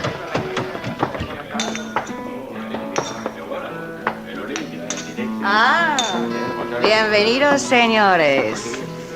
¿Qué quieren ustedes? Dos tequilas, por favor. Dos tequilas, sí. I hope you like tequila, Morton. It's about all they have around here. It'll do.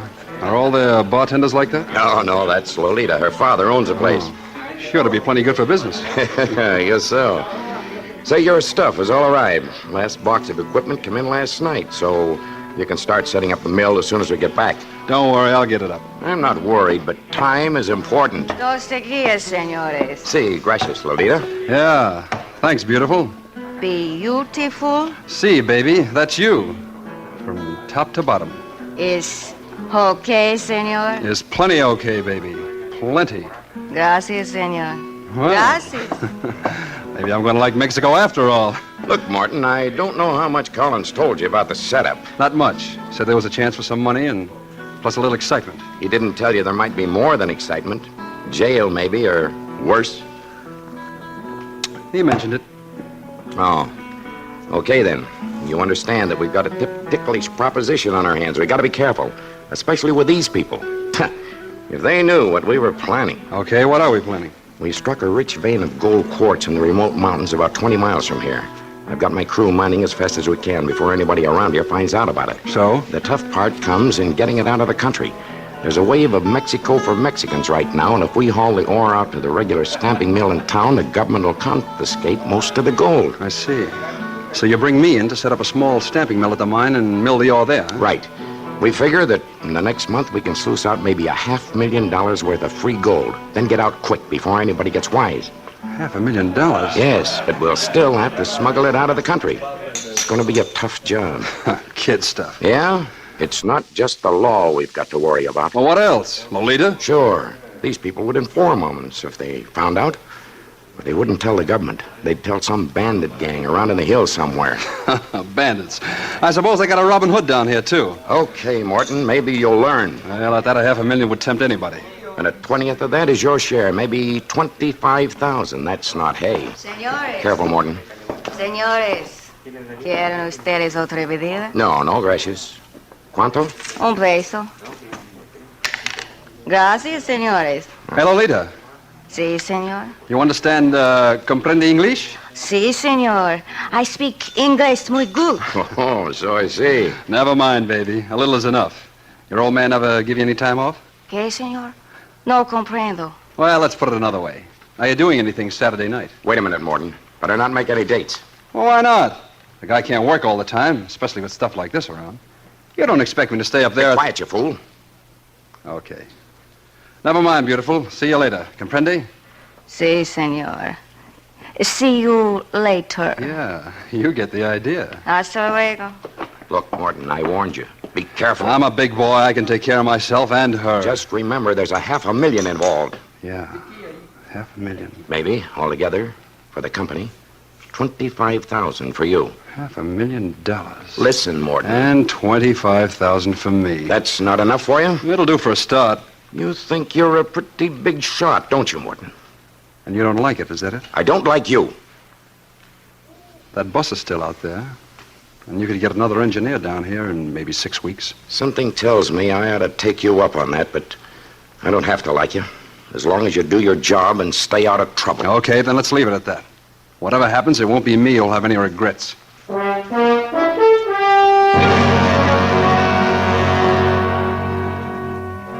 The setup was just like Quinn said, except that the ore was even richer than I'd expected.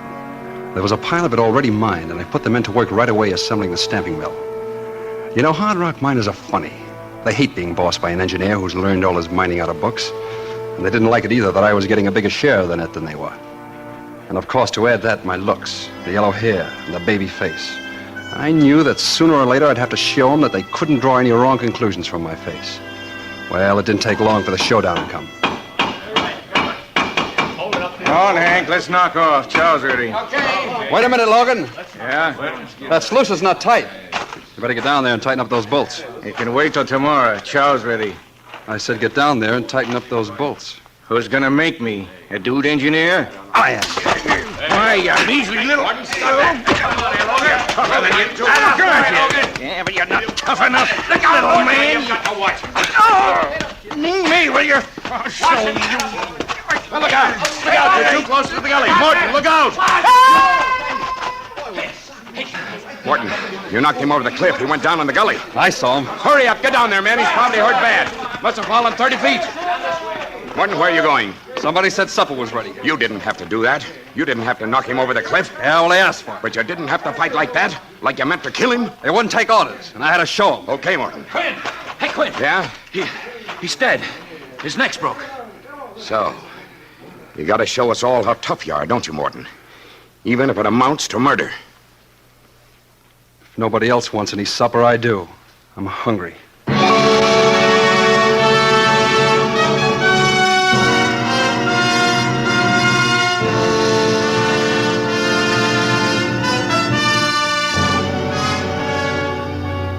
For Suspense, Autolite is bringing you Mr. Burt Lancaster in radio's outstanding theater of thrills, Suspense.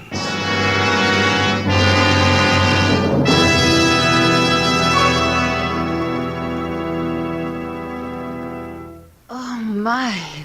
I wouldn't call Suspense very relaxing, Dr. Lewis. Well, Suspense is certainly no sedative, Mary, but I like it that way, full of ginger. Like those Autolite resistor spark plugs you mentioned, hey, Doc? Now, say, Hap, don't you get me started on those Autolite resistors, because I'm a bug on them. I guess it's pretty important that you doctors have spark plugs that you can really depend on, huh? Right as rain, Hap. You know, my patients just can't wait. They expect me to be Johnny on the spot, day or night, fair weather or foul. Yes, folks, come rain or shine, Autolite resistor spark plugs are just what the doctor ordered for your car. Right now, you can get Autolite resistor spark plugs anywhere in the United States, and they're sensational. Why, no other spark plugs can give and maintain such performance. Autolite ignition engineered a 10,000 ohm resistor right into the Autolite spark plugs. This permits a wider gap setting and maintains it far longer than any other spark plugs. Replace your narrow gap spark plugs with a set of wide gap Autolite resistor spark plugs.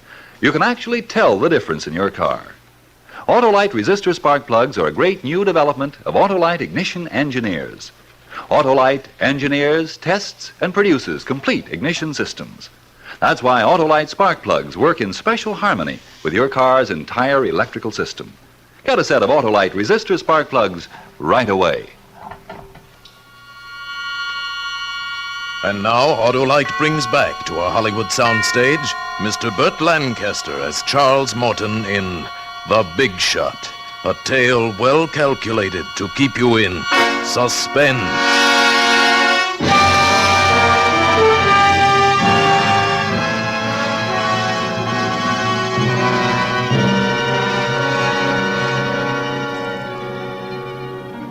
You gotta be tough. It's a tough world. And you gotta be tougher than the next guy. I was tougher than Joe Logan, that's all. I beat him in a fair fight. If he slipped and fell over that cliff, well, it's just too bad. While they buried him, I ate my supper. After that, I had no more trouble with the men. The first Saturday that everything was running smoothly, I went up to Quinn's tent. Quinn! Yeah? Oh, come in, Morton. I was just looking over the take so far. What's your guess? Maybe 100,000? Yes, maybe. We'll pull at least 250. We'll get that $500,000, don't you worry. If nobody bothers us. Don't be so jumpy. Nobody's gonna bother us. I hope not. Say, Morton, I got to admit you've done a whale of a job so far. Forget it. Don't worry, Morton. I don't like you any better. But I can appreciate it when a man knows his job and does it well. Okay. Look, I'm going into town. You want any supplies? I'm sending Andy in for him. Well, there's no use of the two of us going. Morton, I'm the boss here.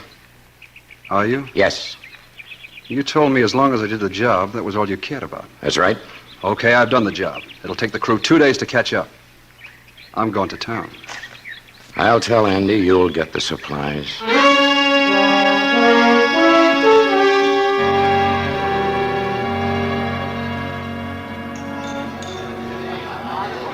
Aquí, querido. More tequila? Sí, baby. Come here. Oh, Senor Charm.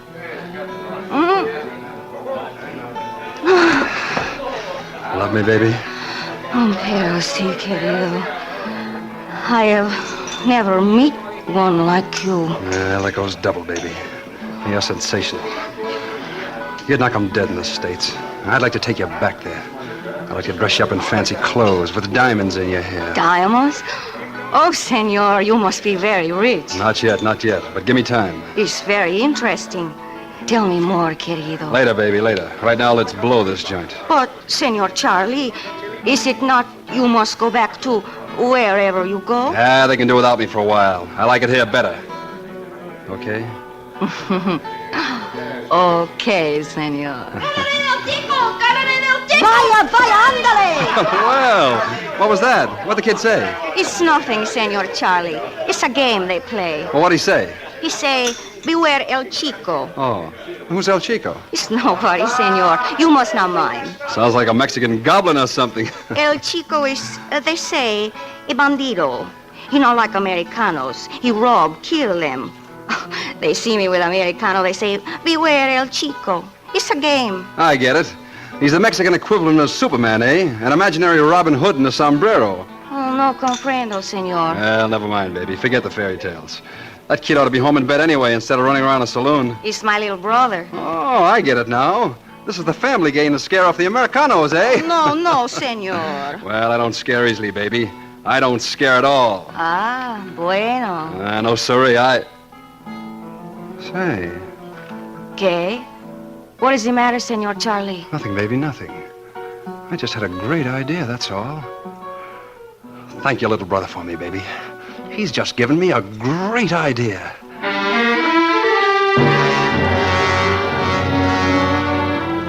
Yeah, a great idea. For a long time I've been thinking, why just 25,000? Why not the whole $500,000? There's something wonderful about those little bags of free gold, you know? They're so negotiable. You don't have to exchange them for anything else before you can get the cash. With a $500,000 and Lolita, life could be beautiful. And now the plan was shaping up in my mind. I started putting it into effect as soon as I got back to the camp. Quinn was waiting there for me as I rode up, and I could see he was boiling. Where in thunder have you been? You were due back 2 days ago. I got drunk. I didn't feel like hitting the trail this morning. Oh, just like that. Take it or leave it. Well, that's it. I don't blame a man for getting drunk. Once. But I'll send somebody else in for supplies next week. I'm going in. I got a date next Saturday night. Listen, Morton, I told you. You want to fire me now? Huh? You got anybody else that can keep the mill going? I haven't, and you know it. All right, then. Let's get to work. Morton. Maybe we better speed up a little, too. Why? Well, they're talking in town about this El Chico. El Chico? Yeah, a bandit who thinks he's going to run all the Americanos out of Mexico. He's making war on the Americans. Been raising Cain up north. Up north? Yeah. The talk in town was that he's heading down this way. I was afraid of something like that. You better tell me about it, Morton. Tell me all about it.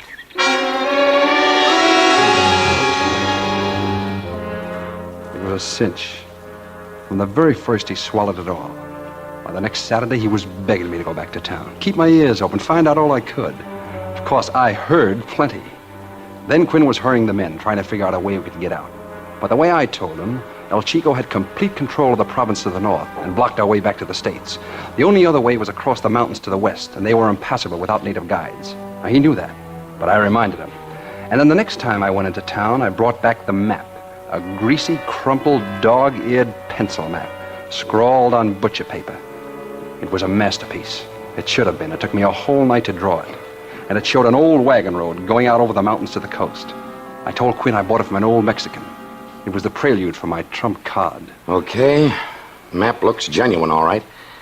And if it is, that road can't be more than 10 miles due west of here. And I figure less than that. Straight over there in that low pass. My golly, I think you're right. Sure. All we got to do is to get across this one canyon right here. And how do you figure we do that? With wings? It's 300 feet deep and 100 wide. No, it's easy. Yeah? That tequila you've been swilling in town's got you goofy. Well, why not throw a bridge across? I love the way you say that. Like, why not have another flapjack for breakfast? Look, I'm an engineer, remember? I'll put a bridge across there in 3 days. Morton, you do that and I'll take back everything I ever said about you.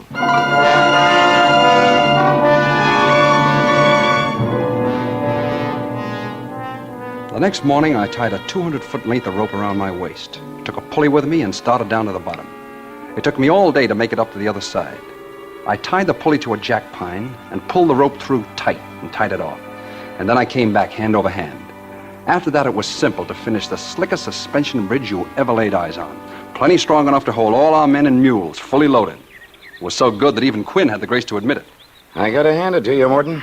I've seen a lot of engineers that can work things out on paper, but not many that can do the job themselves. Thanks. What do you say we take a look over there tomorrow for that road? No need to. I took a little walk the day I ran the cable across. The road's there, all right, just where the map shows it. Oh, all right, if you found it. I guess that takes care of that. Sure, we're all set. Thanks to you. I guess I owe you an apology, Morton. Maybe we all owe our lives to you.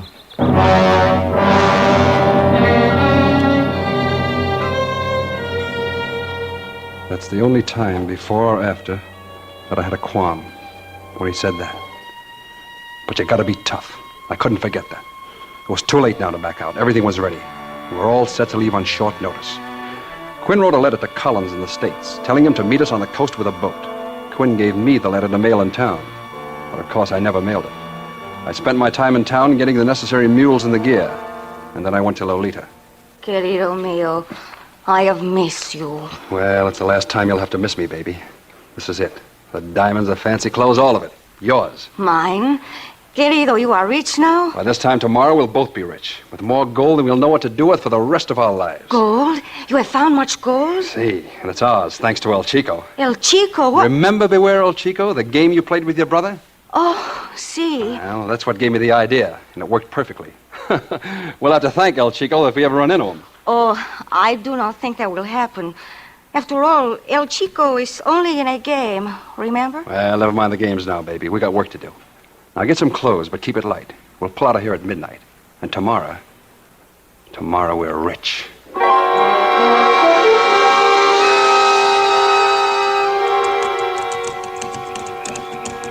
Whoa there, Alto.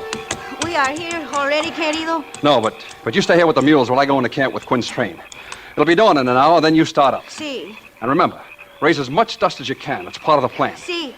By the time you get there, everything will be ready. Comprende? Sí, querido. You are sure there will be no mistake? Not with me running this clam bake, honey. Now give me a kiss. Atta girl. Hasta luego, baby. Good luck, querido. But I wasn't depending on luck. You don't need luck when you got everything figured. By noon, Alito and I'd be on our way back to the States with a trunk full of that yellow stuff. And the men? Well, I didn't even give them a thought. Not even Quinn. Dumb lugs. Too stupid to reach for what they wanted. They deserved whatever life handed them. Just before I rounded the last bend into camp, I stopped the pack. It's awful quiet in the mountains just before dawn. I took a deep breath and... Quinn! Quinn! Get going, you mangy cussers. Try to look like you've been running for 20 miles. Quinn! No, Quinn! Who is it? Martin, is that you? What is it? What's the matter? Alta! We'll have to get out in a hurry. El Chico's on his way here with 20 men. He'll be here inside of 2 hours. How'd he find out about us? Oh, it's all my fault. I was a fool to trust Lolita. I thought she was okay.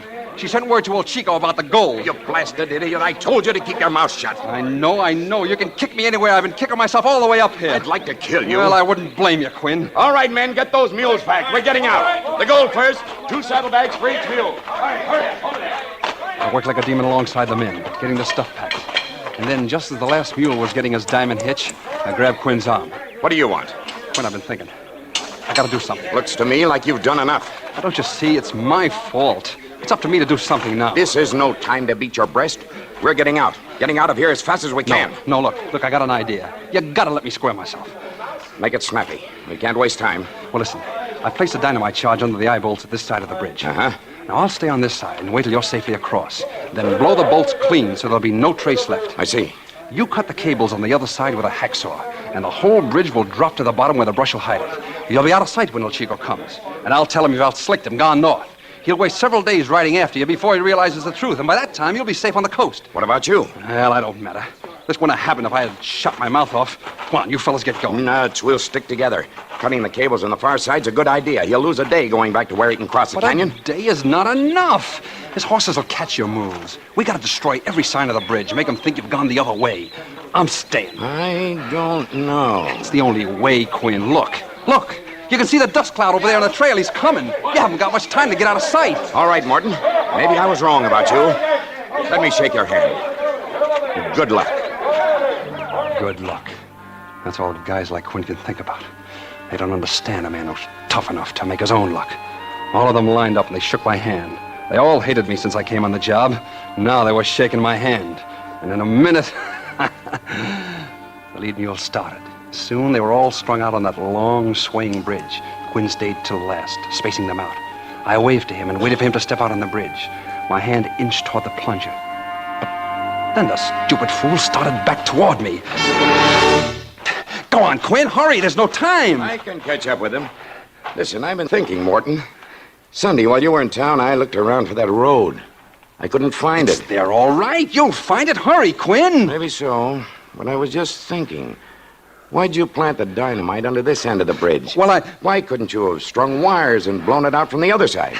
I just didn't. I made a mistake. All right, I'll take the consequences. You can still do it, Morton. We've got plenty of wire. No need for you to fall into El Chico's hands. Go on, you fool. Go on. In a minute, it'll be too late. Too late for what, Morton? Look at that dust. He's coming. You know what I think? I think El Chico isn't anywhere within 500 miles of here. What? I think you planned to blow up this bridge with the men on it. Drop us all at the bottom where you could pick up the pieces. Get away, Quinn. You can't stop me now. I'll take care of you later. Get away from that plunger. Stop it. Morton, get your hand off that. Stop it. No.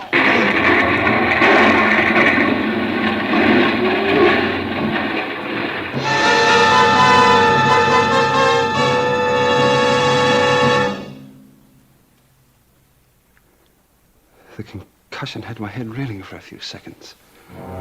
When the landscape swam back into focus, I could see the bridge was gone. The bridge and the men and the mules. But I couldn't seem to figure out what happened. Quinn lay beside me, very still, and I could see blood. How did... I seem to remember hearing a shot. But where did it come from? Charlie! Senor Charlie! Lolita! You did it! You shot him! You're wonderful! We did it, baby! We did it! Look it down there, $500,000, baby! 3 million pesos in gold! And all we gotta do is go down and pick it up! Yes, indeed. A good job, senor. I stared stupidly at the little man in the big sombrero, who stepped out of the manzanita and grinned at me. A smoking revolver dangled from one hairy paw, and the other was pulling Lolita toward him. My Lolita. She put her arms around him and kissed him in a way that she never kissed me. We will pick up your gold for you, senor. You are a very smart man, Senor Charlie. I should like to be your friend. Except you are gringo. And you mistake to make the love to the sweetheart of El Chico.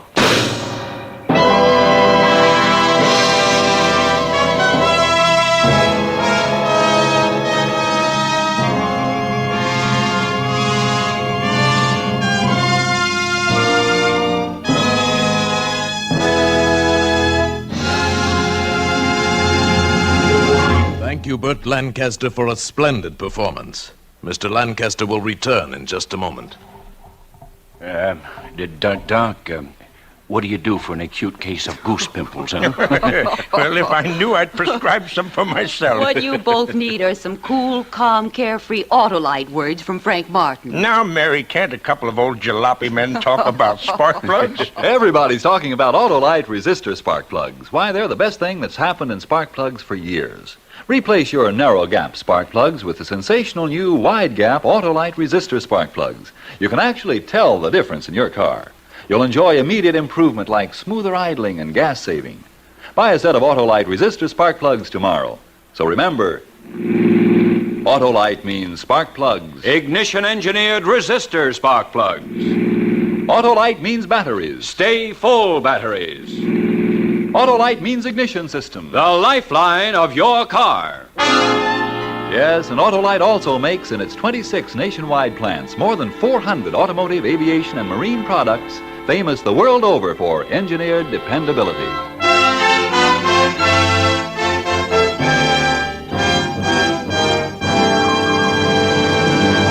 And now here again is Mr. Burt Lancaster. My thanks to the fine cast of radio actors who appeared on tonight's show. Suspense is always one of my favorite programs, whether I'm acting on it or listening to it. And you can be sure that I'll be glued to my radio next Thursday evening when Gregory Peck appears in a story called Hitchhike Poker, another gripping study in Suspense. Burt Lancaster will soon be seen in the Norma production Kiss the Blood Off My Hands. Tonight's suspense play was written by Brett Halliday and adapted for radio by Lawrence Goldman, with music composed by Lucien Morawick and conducted by Lud Gluskin. The entire production was under the direction of Anton M. Leader. In the coming weeks, Suspense will present such stars as Robert Young, Virginia Bruce, Edward G. Robinson, Ray Milland, and many others.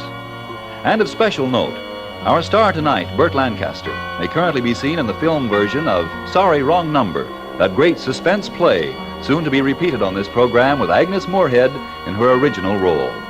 Make it a point to listen each Thursday to Suspense, radio's outstanding theater of thrills. And next Thursday, same time, hear Gregory Peck in Hitchhike Poker. This is the Autolite Suspense Show. Drive slowly.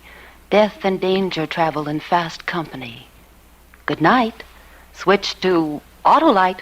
This is CBS, the Columbia Broadcasting System.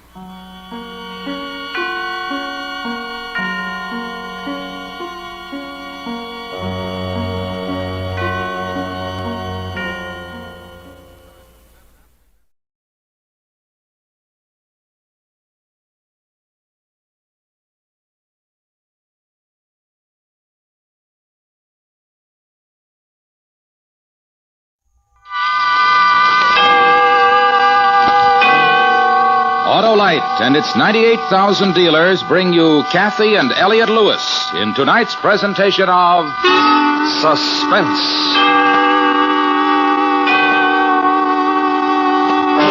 Tonight, Autolite presents the story of a man who had everything to live for and committed murder to prove it to himself. Joker Wilde. Our stars, Cathy and Elliot Lewis.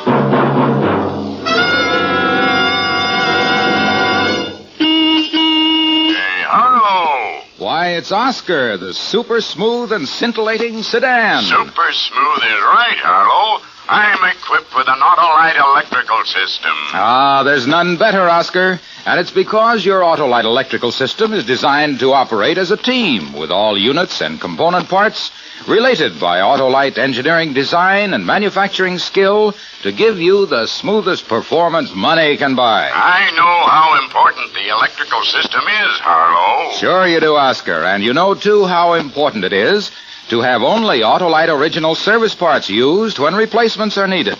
Because only these parts are designed by Autolite engineers who design complete electrical systems used as original equipment on many leading makes of our finest cars, trucks, and tractors. So, friends, always insist on Autolite original service parts for your Autolite-equipped car. It pays in performance. And remember, from bumper to tail light, you're always right with Autolite. And now, Autolite presents Joker Wild, starring Cathy and Elliot Lewis, hoping once again to keep you in suspense.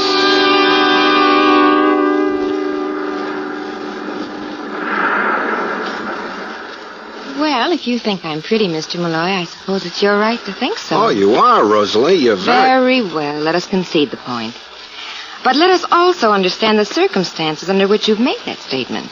Now, here we are. Rosalie. Here we are, Mr. Malloy, with the great, vast Pacific Ocean, a carpet, so to speak, under our feet. And the moon above, and the... Rosalie. You must hear me out, Mr. Malloy. You know, my friends all tell me I have the uncanny knack to size up any situation, romantic or otherwise. Now, this situation, for example... Let's not knock the situation, Rosalie. I planned it very carefully. This takes planning?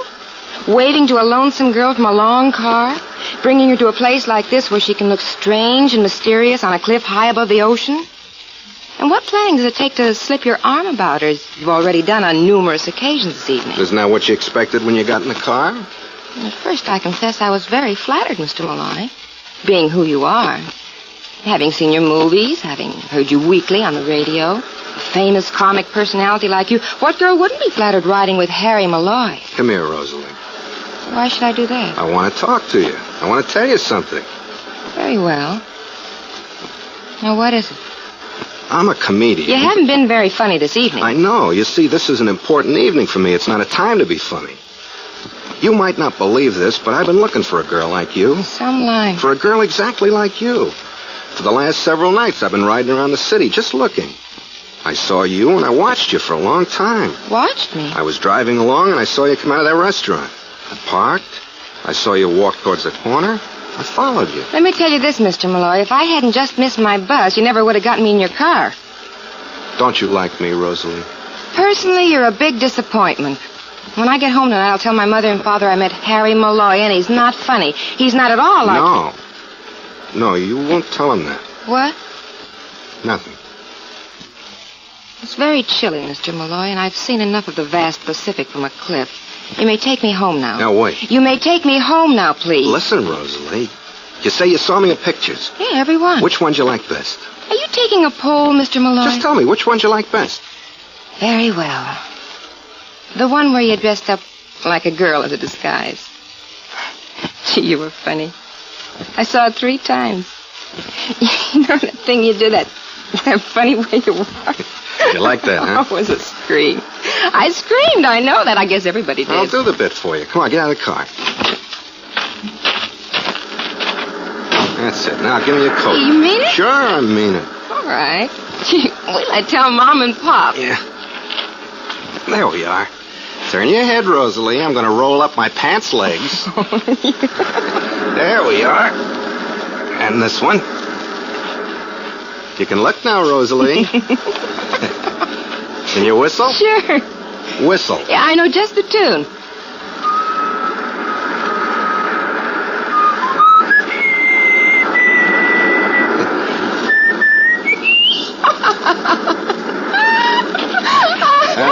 I'm funny, huh? I'm a funny man. Oh, scream!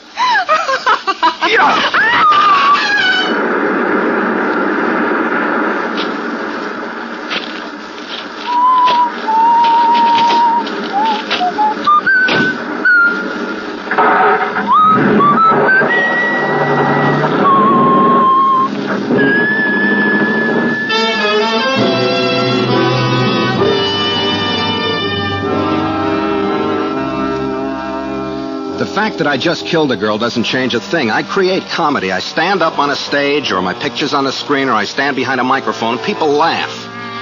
Had that girl say it, an uncanny knack. That's it. And it's been going on for 22 years. Think about it. 22 years making funnies. It's quite a nice life. Big cars, 3 of them, big house, 2 of them, 1 in Palm Springs, 1 in Hollywood. Money, lots. It's a nice life, but there's one problem.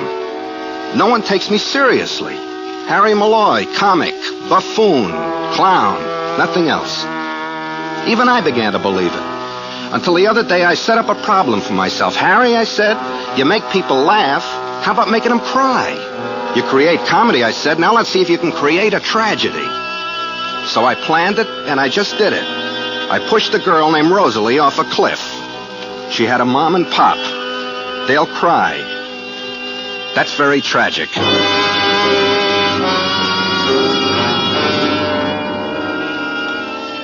You know, the next couple of days I felt great. You know the feeling. You set your mind to do something, and you do it. And you tell people about it. But how are you going to tell anybody you just pushed the girl off a cliff? Then something else happened. It was the 3rd day after I did it. Not a word in the papers about Rosalie. Her body hadn't been found. So for a man like me, a performer for 22 years, you can understand the crack I was in. Not only couldn't I tell anyone what I did, no one even knew it was done. So that evening I didn't feel so good. I had to talk to someone. I always talk to Liz.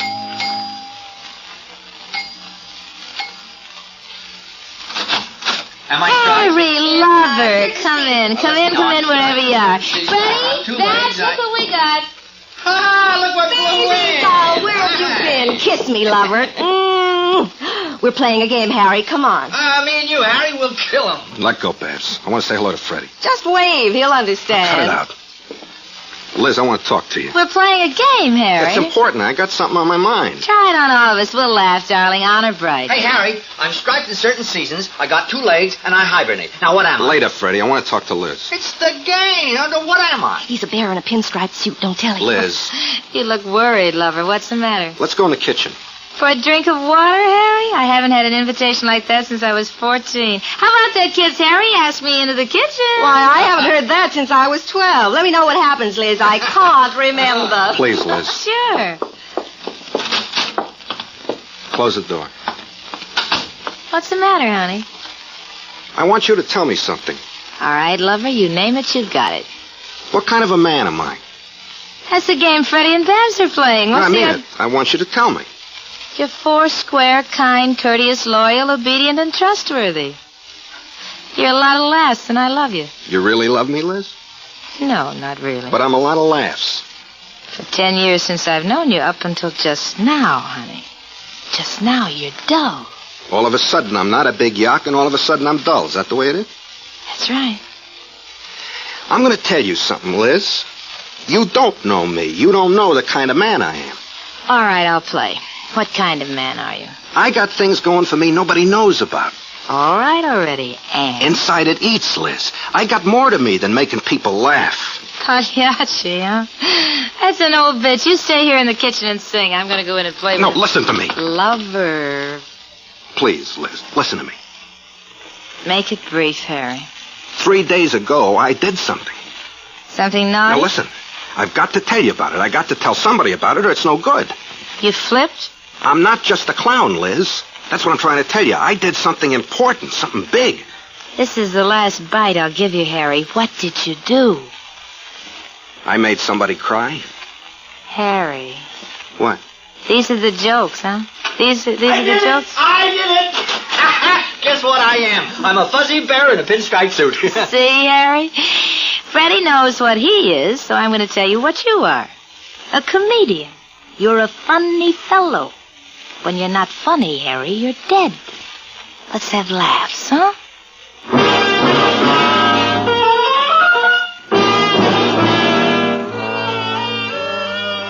That was Sunday evening. Monday morning, a very large thing happened in my life. It was served to me for breakfast with my eggs. The morning newspaper had it headlined, Girl, washed up on beach at Malibu. Girl identified as Rosalie Barton, missing from home for 4 nights. Identification by her mother and father. Street address given. The part that would never get in the papers, of course, was why it happened, which was me, Harry Malloy, creator of tragedy. I had to go see for myself.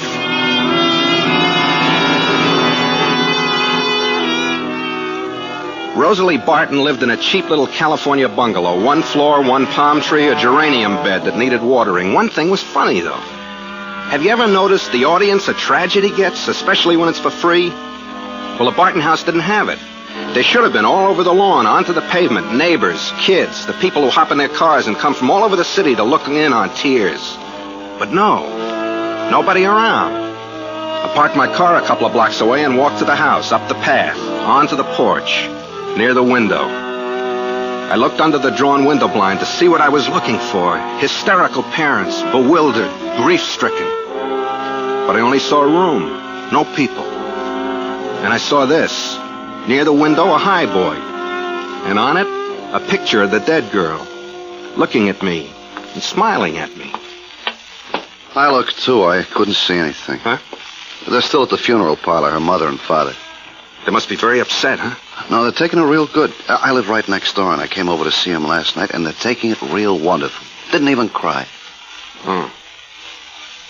Hey. Yeah? Aren't you Harry Malloy? Yeah. What do you mean the parents didn't cry? Well, aren't you? Well, sure you are. Didn't they love their own daughter? Why didn't they cry? Well, if they did, nobody saw. Hey, what are you doing here, Mr. Malloy? Well, it happened. I was just driving by. Oh, just driving by. No, seriously. I'd read about what happened. Seriously? You seriously? Well, yeah.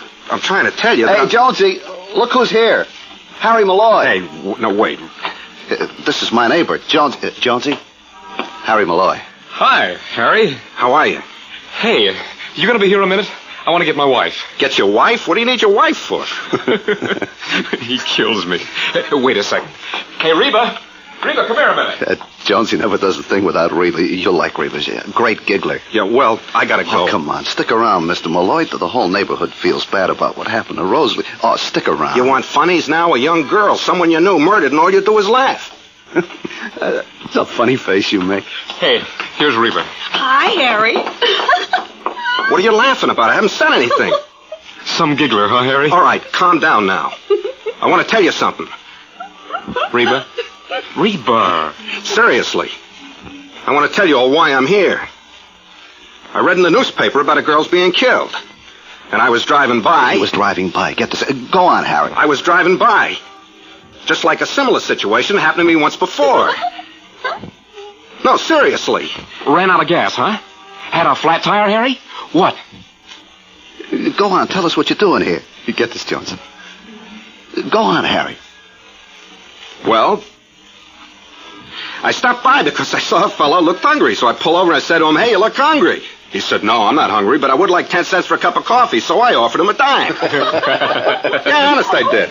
But he just shook his head. He wouldn't take it. I said, "What's the matter, mister? You asked me for a dime for a cup of coffee, didn't you?" He said, "If you don't mind, Mr. Malloy, I'd like 10 pennies. I said, "Why?" He said, "I like drip coffee." So I gave him 6 pennies. Let him drink it without cream. You're the funniest man in the world, Mr. Malloy. You kill me. You kill me.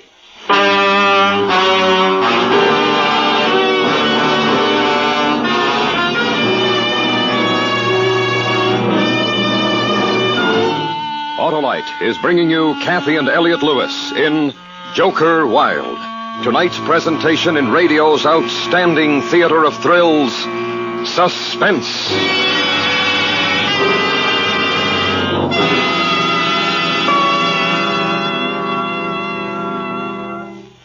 Hey, Oscar, sound your horn. Play your radio. Start your engine. Hey, what's all that for, Harlow? Why, all those operations depend on the sure, smooth performance of your Autolite electrical system, Oscar. And so do the lights, heater, electric windshield wiper, and lighter. They all depend on my Autolite electrical system, Harlow? They sure do, Oscar. And what's more, your Autolite electrical system works every second your engine runs. That's why Autolite electrical systems, designed to give the smoothest performance money can buy, are used as original equipment on many leading makes of our finest cars, trucks, and tractors. They're the best, Harlow. Right you are, Oscar. And friends, treat the electrical system of your car to a periodic checkup at your car dealer's or authorized Autolite service station. To quickly locate your nearest authorized Autolite service station, look in the classified section of your phone book or call Western Union by number and ask for Operator 25. And remember, from bumper to tail light, you're always right with Autolite. And now, Autolite brings back to our Hollywood soundstage Cathy and Elliot Lewis in Elliot Lewis's production of Joker Wild, a tale well calculated to keep you in suspense.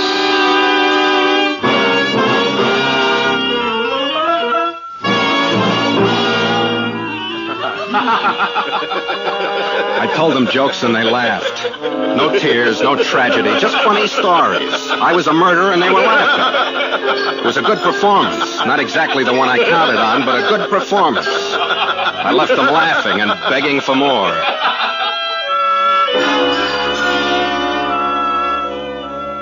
But still there was the need to tell somebody, make somebody believe me. I'd done the biggest thing in my life, and a good performer deserves appreciation, an audience. The size of the house didn't matter. Go back to Liz. Try again.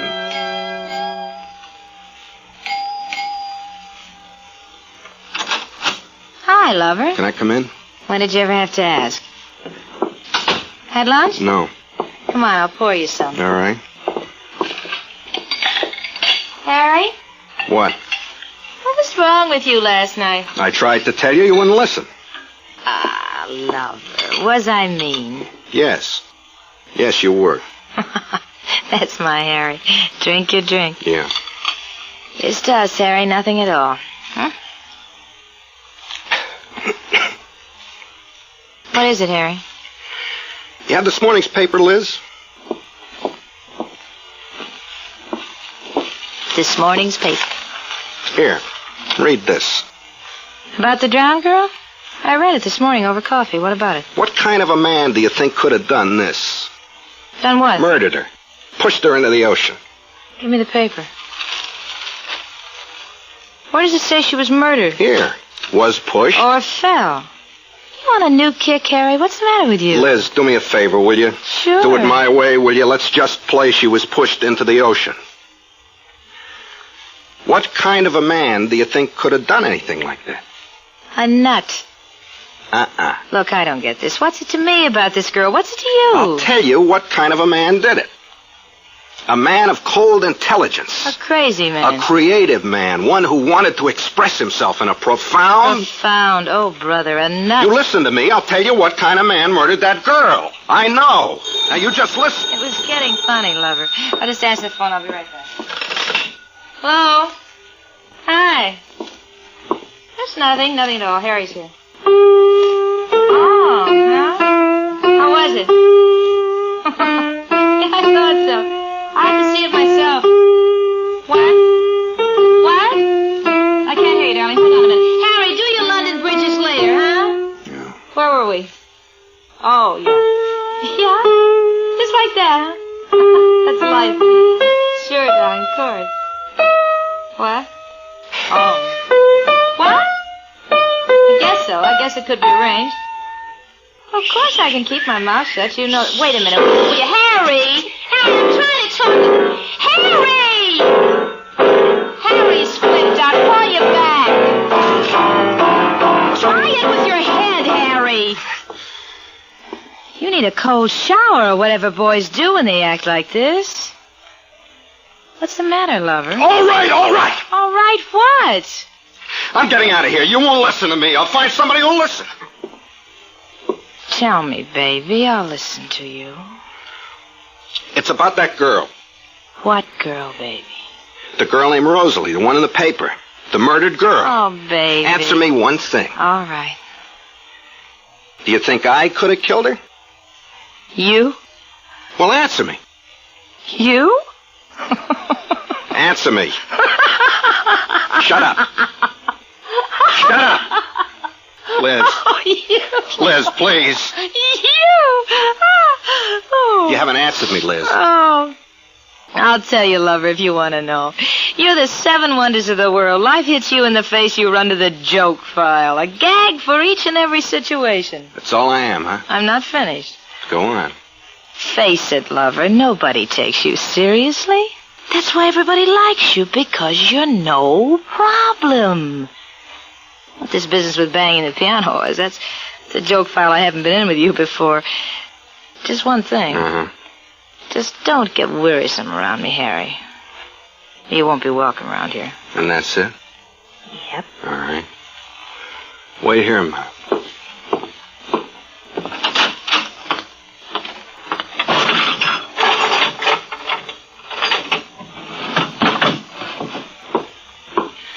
I'm borrowing your carving knife for a minute, Liz.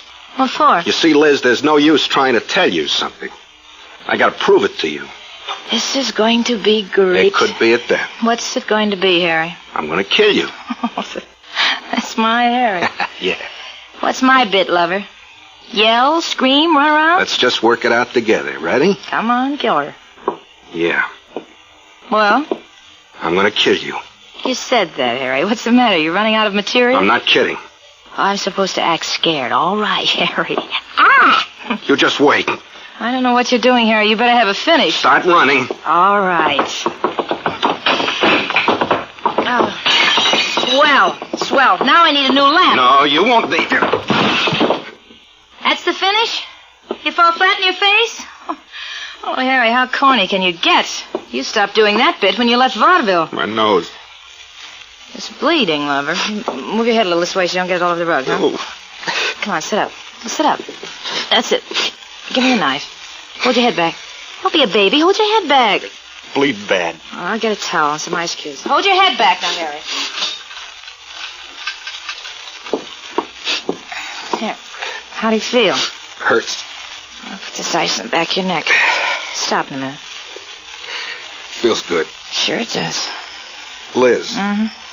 That girl, Rosalie. Oh, look, Harry, I don't know what this new character is, but why don't you go home until you get funny again? I killed her. Sure. I did, Liz. I picked her up, drove her out to the ocean, pushed her off a cliff. How's her nose? Stop bleeding. Why don't you go home? I'm not kidding, Liz. I murdered that girl. You still don't believe me, do you? No. I tried to kill you, too. You'll work it out. We'll practice sometime. Liz? Mm-hmm. Liz? Don't you see, Liz? I'm not kidding. I never was kidding. I've got to kill you to make you believe me. Kill you, Liz.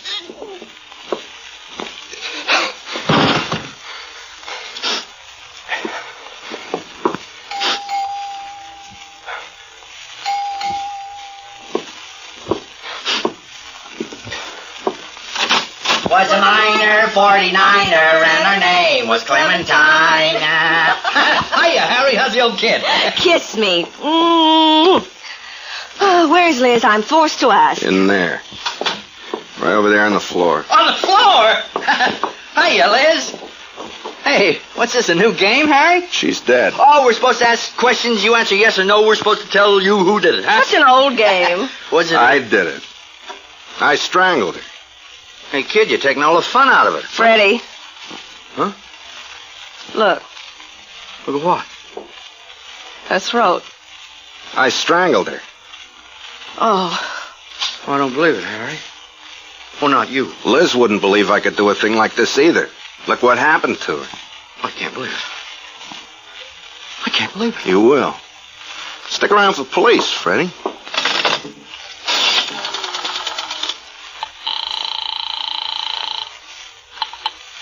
Number, please. Get me the police.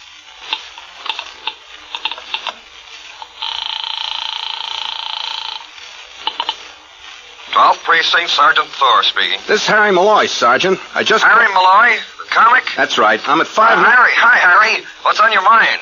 I just murdered a woman. What? I just strangled a woman. Several days ago, I threw a girl off the cliff. And tonight's your night for strangling her. Have a nice party, Harry. Now, listen, I'm not kidding. I killed a girl. I killed 2 girls. Sure. I'm a murderer. Don't you believe me? I'm a murderer.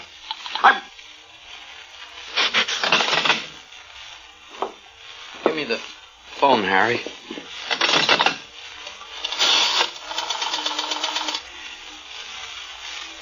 Give me the police, operator. Police? I want to report a murder. 595 East Channel Drive. My name? Fred Goodwin. Thank you very much. I'll be right over, Harry. Harry, why? I'm quite a guy, huh? Answer me. You're quite a guy. Harry. Oh, Harry. Listen to her, Freddie. She's crying. See what I can do?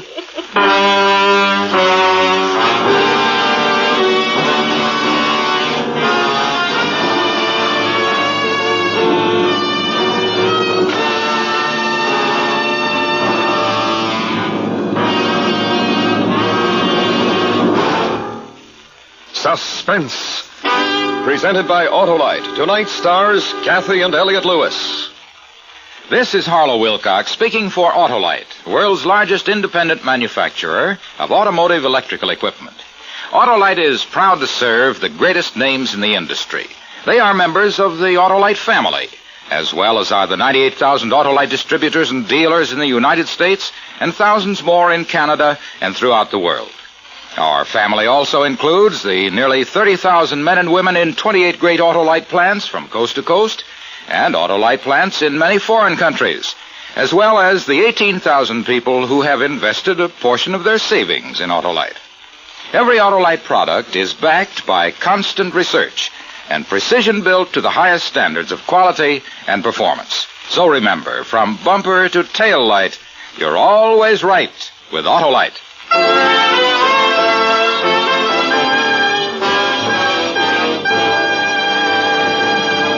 Next week, the true story about the solution to a murder.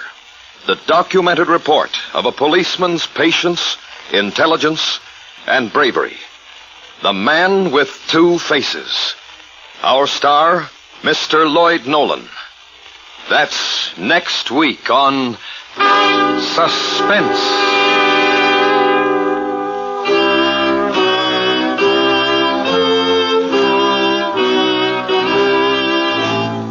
Suspense is produced and directed by Elliot Lewis, with music composed by Lucian Morowick and conducted by Lud Gluskin. Joker Wild was written for Suspense by Morton Fine and David Friedkin. In tonight's story, Charlotte Lawrence was heard as Babs and Joseph Kearns as Freddie. Featured in the cast were Lillian Baeff, Gene Wood, Hy Averback, Larry Thor, and Byron Kane.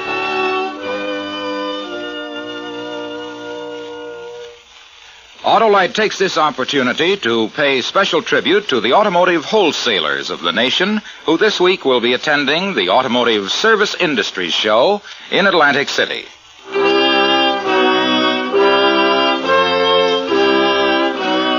This is the CBS Radio Network.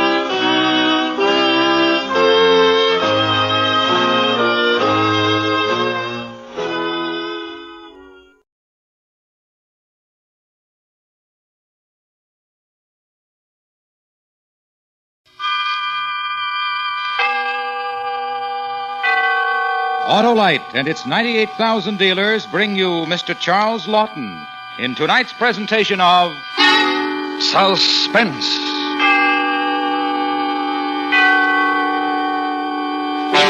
Tonight, Autolite presents a story about a man whose name was synonymous with death. A true story which we call Jack Ketch. Our star, Mr. Charles Laughton.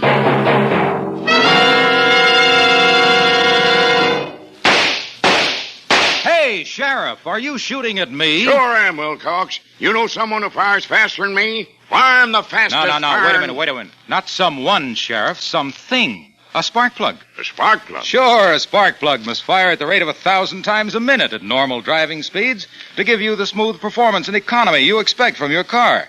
And that's why you should have your spark plugs in your car checked regularly by your Autolite spark plug dealer. Well, suppose he finds they aren't in perfect shape, Wilcox. Well, if they're worn out or wrong for your style of driving, he will replace them with ignition-engineered Autolite spark plugs.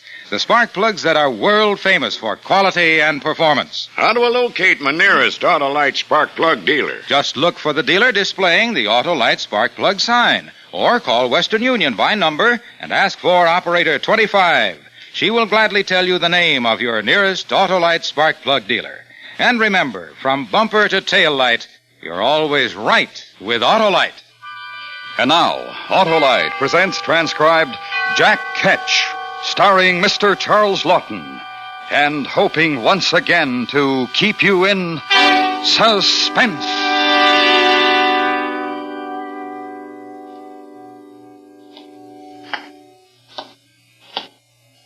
Evening, Mr. Price. Evening, William. Cold enough. Hard day for you, Mr. Price? I must say I'm fair wore out. What you need is a bit of the old warming for the cockles. How true, how true.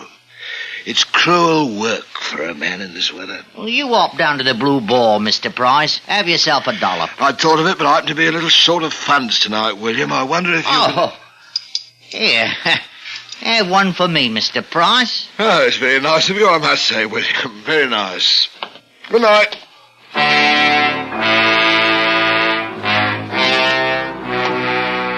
Nasty little rat, that William Hartley. Got to keep an eye on him. Hartley. What right's he got to look at me like that? I know what he's thinking. Get my job. Fat chance of it. I'll see him turned off first. Gore, I got a thirst. Should go home, I suppose. Betty will be grousing out of all Nick leather grouse. I got my rights. Blue Boar for me. Evening, one and all. Evening.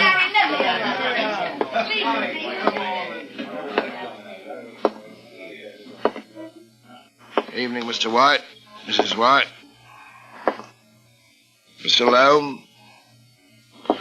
Oi, Granny, spry as ever. Here, what's all this? Somebody dead? So that's the way it is it? Keeper! Ale! I said ale! Ale! Perhaps you didn't hear me the first time. Can you pay for it? Yeah, I can pay for it. And more, don't worry about me. I can pay for anything. You hear that? All of you. I don't need a bloody one of you. You'll all come to me one of these days. Ale. I hear the watchman is looking for somebody. He don't pay his debts, and he's going to Marshalsea prison for it. Who said that? Who said it? I wonder who's going to get Jack Ketch's job when he's out of office. Who called me that? My name is Price. John Price. John Price! John Price! You hear what I say? John Price. Oh, I have such an horrible pain in me throat, Mr. Ketch, dear. Do you have a cure? Got any old clothes for sale today, Mr. Ketch? Jack Ketch! Jack Ketch! Shut your faces, a lot of you. Stop, I'll do you a mischief. That's what you hear. You! Stop it! Here. That's enough.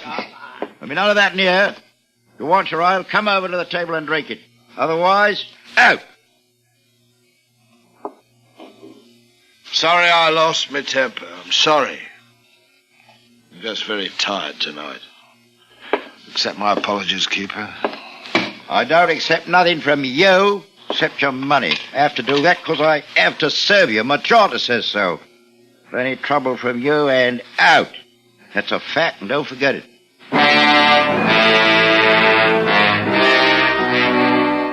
Why do they do that? Why? It's always like this. Either they won't say a blinking word or behave in that awful way. Can't they understand? I'm just like anyone else. I do me job, same as anyone. It gets lonely, a man sitting by himself, swilling ale all by himself. I wish I had some money. I mean, some of the actual, not the coppers. I'd have friends then, lots of them. What was it they were saying about the watchman looking for me? They can't do that. I'll pay the debts what I owe. If I could only get a good job or two. Why don't they let a man alone? It's not fair.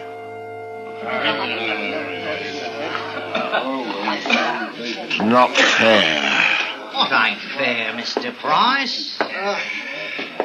Who's that? Oh, William Hartley. You, got off late tonight, didn't you? That's right, Mr. Price. Having a bit of a guzzle, eh? I will not stand familiarity, William Hartley, and kindly remember your place and station. No offence intended. None taken, I hope. Granted. Mind if I sit down with me mug? I don't mind. Oh, long hours, short pay. That's the way of it. William Hartley, why do you talk to me? Why not, Mr. Price? You're my superior, ain't you? In a way. I have to talk to you. I don't want you to have to. I want you to want to. I sympathise. I want a friend. I want people to smile at me on the streets and talk to me and like me. Oh, you've got a burden, Mr. Price, and no mistake. William, how would you like to lend me 5 sovereigns? I could pay you back with interest. I've got 1 or 2 odd debts to pay. I heard about that, Mr. Price. Harry White was saying... Harry White, what's he know? He's out of my job. Like you, William Hartley. You don't pull the wool over my eyes. I know. How could you think such a thing, Mr. Price? Remember, I'm not out of office yet. Remember. You stay nice to me, William, because I have a position. How about a couple of sovereigns? I know you've got it, so there's no use... I'd like to oblige, Mr. Price, so help me I would. But my wife's expecting to gain, and you know how it is with another mouth to feed. How about a copper's worth of ale, then? You know, I was going to buy one for you, Mr. Price, but when I reached into my pocket, I found I'd just enough for me own mug. William Hartley, you're a dirty, sneaking little liar. Oh, Mr. Price. Don't you never find yourself in trouble? Because if you do, it's John Price is going to be there, taking loving care of you. Oh, Harry, you are a one. Now, you stop it. Anyone would think that we... Hello, Mr. White. Mrs. White. Good evening. Come on, Elizabeth. Time to be going home. All right, Harry. I said hello, that's all. I didn't do no harm, just hello. Well, hello, that's all.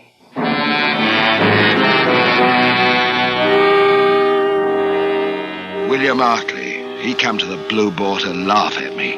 That's how he gets his pleasure. They all do. When I get home, it's going to be the same. Wish I was dead.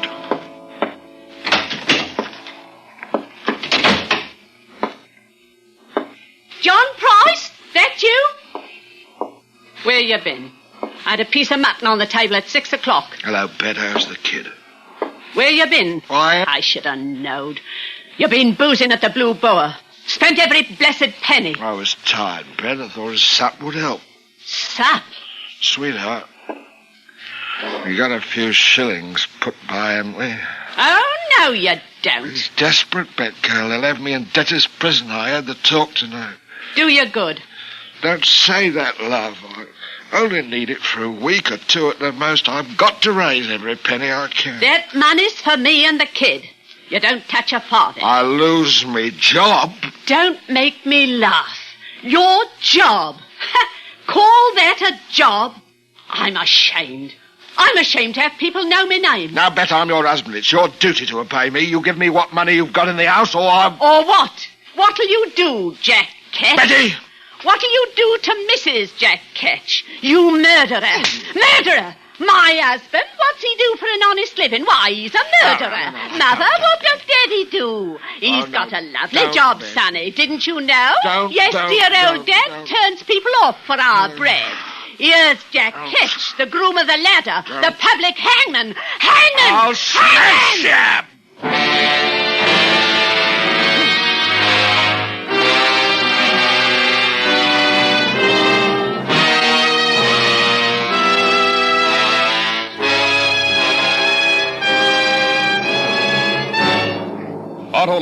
is bringing you Mr. Charles Laughton in Jack Ketch, tonight's production in radio's outstanding theater of thrills, Suspense.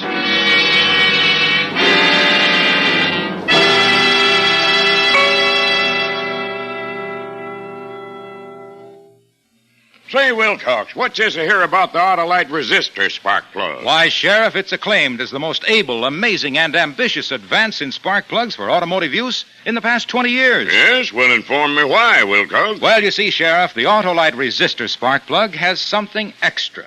That extra is the exclusive Autolite 10,000 ohm resistor that's built right into the spark plug for extra advantages important to every motorist. But what's that mean to me, Wilcox? It means that the built-in resistor in the Autolite resistor spark plug permits a wider gap setting, which makes possible advantages such as smoother engine performance, quick starts, and double spark plug life. That's why Autolite resistor spark plugs are used as original equipment on many leading makes of our finest cars. So, friends, visit your nearest Autolite spark plug dealer soon. He carries a complete line of Autolite spark plugs for every use. And remember, from bumper to tail light, you're always right with Autolite. And now, Autolite brings back to our Hollywood soundstage Mr. Charles Laughton in Elliot Lewis's production of Jack Ketch, a tale well calculated to keep you in suspense.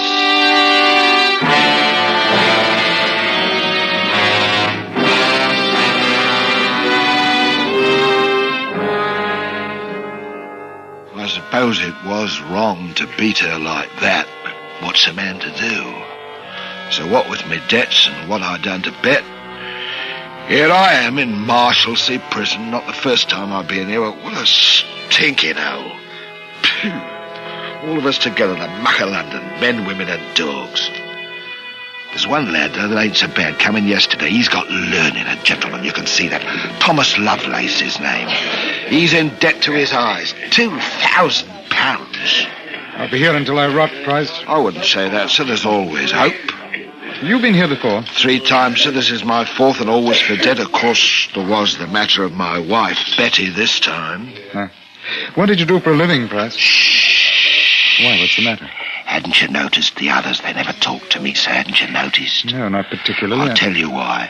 Because I was in the employ of His Majesty. In service to the Crown, that's why. That's why they don't talk to you? I suppose you won't either, sir, when I tell you, but you'll find out in a day or so anyhow. What's the use? I'm the hangman. Hangman? Hangman? But I thought that Jack... Shh! That's what they call me. Oh.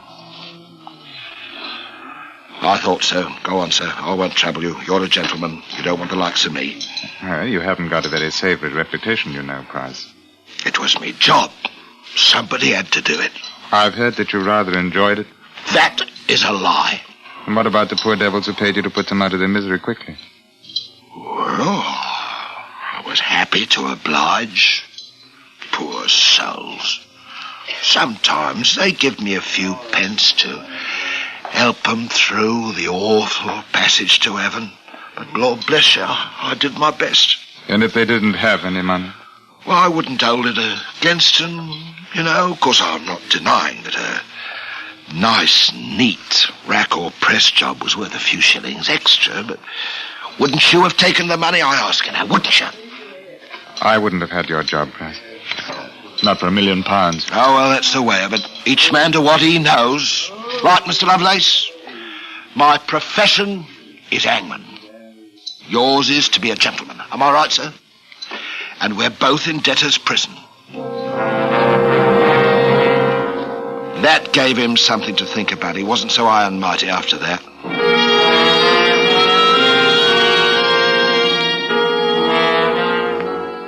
He never had visitors, and I didn't neither. That is not till one day, 3 months after I first come here. And it was William Hartley. And I didn't like the nasty weasel smile on him. Well, Price, I heard about your misfortune, and I came to sympathise. How thoughtful, William. How do they treat you in here, eh? Like a bloomin' earl, can't you see? Ooh, nasty smell down here. Well, they haven't brought in the fresh roses yet. Oh, yes. What about your debts, Price? Any luck? Yeah. Well, it's only a matter of £5. William Hartley, you didn't you? You came here to help me? You're going to lend me the money if I misjudged you, William, my good friend? You haven't misjudged me, Price. I didn't come here to lend you anything. I came here to see you had your health and spirits, and I brought you a prayer book for your poor soul to feed on. Oh, bloody hell. Change your ways, Price. Change your ways before it's I'll too late. I'll change the shape of your... I'm going to turn you off forever, Mr. William Hartley. Price, let him go. Let him go. You'll get away from him. Stop it. Have you gone mad? You know what they'll do to you for this. I know. I've given it to others. You shouldn't have done that, Price. I won't forget. You pay for that.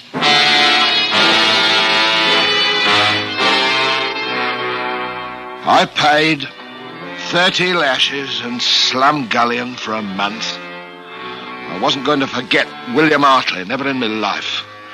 It was Mr. Lovelace who saved me a crust or two of bread when I was brought up from the black hole. It was the best meal I ever had. Then things was the same again. The weeks went by. I wrote a song ballad. Mr. Lovelace did the words in writing for me. I called it The Man of Destiny's Hard Fortune, whereby his hopeful harvest is like to be blasted. Nobody bought it, though, and I still didn't have the money to pay me debts. When I heard about Betty and the kid, they'd run off and left me. That's when I made up my mind to get out of Marshalsea, that and William Hartley. I'd pay a little call on him. I told my idea to Mr. Lovelace one night. Mr. Lovelace. Yes? Come closer. Listen, I'm getting out, see? Now, you've treated me right. I'm willing to take you with me. But how can you? We've got these chains. It's impossible. No, it ain't. They take 'em off in the afternoon when we exercise, don't they? All right. That's the time. But how? Leave it to me. You want to go with me? I'd rather die trying than stay. All right, so here's what we do. There's a woodshed next to the gate in the yard. Doors always open. When we have our constitutional tomorrow, we hop in there and wait till it's dark. One of the keepers will see it. Yeah, there's a new one on. I've been watching him. He's been drunk for a week, easy as pie. You wait.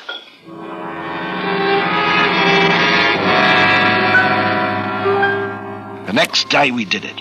Stayed hiding behind the wood until night. Felt funny without the chains on after so long. And about 10 o'clock we started out of the shed. I took a thick stick from the wood pile.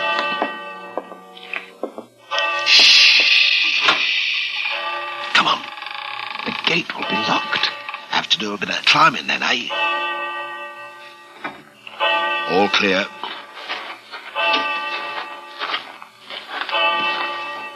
Look, keeper, he's asleep. We have to pass him, supposing he wakes up. He won't.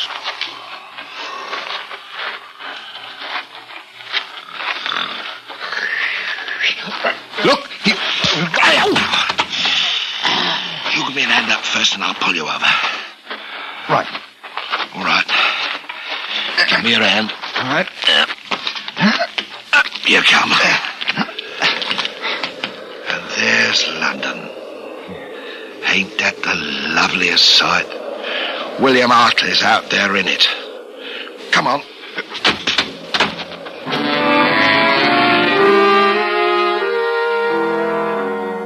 We stayed together until we were well out of sight of the prison. Then Mr. Lovelace said goodbye. I'll leave you here, Price. I can't thank you enough for helping me. We shan't meet again, I suppose, but I'll always remember you.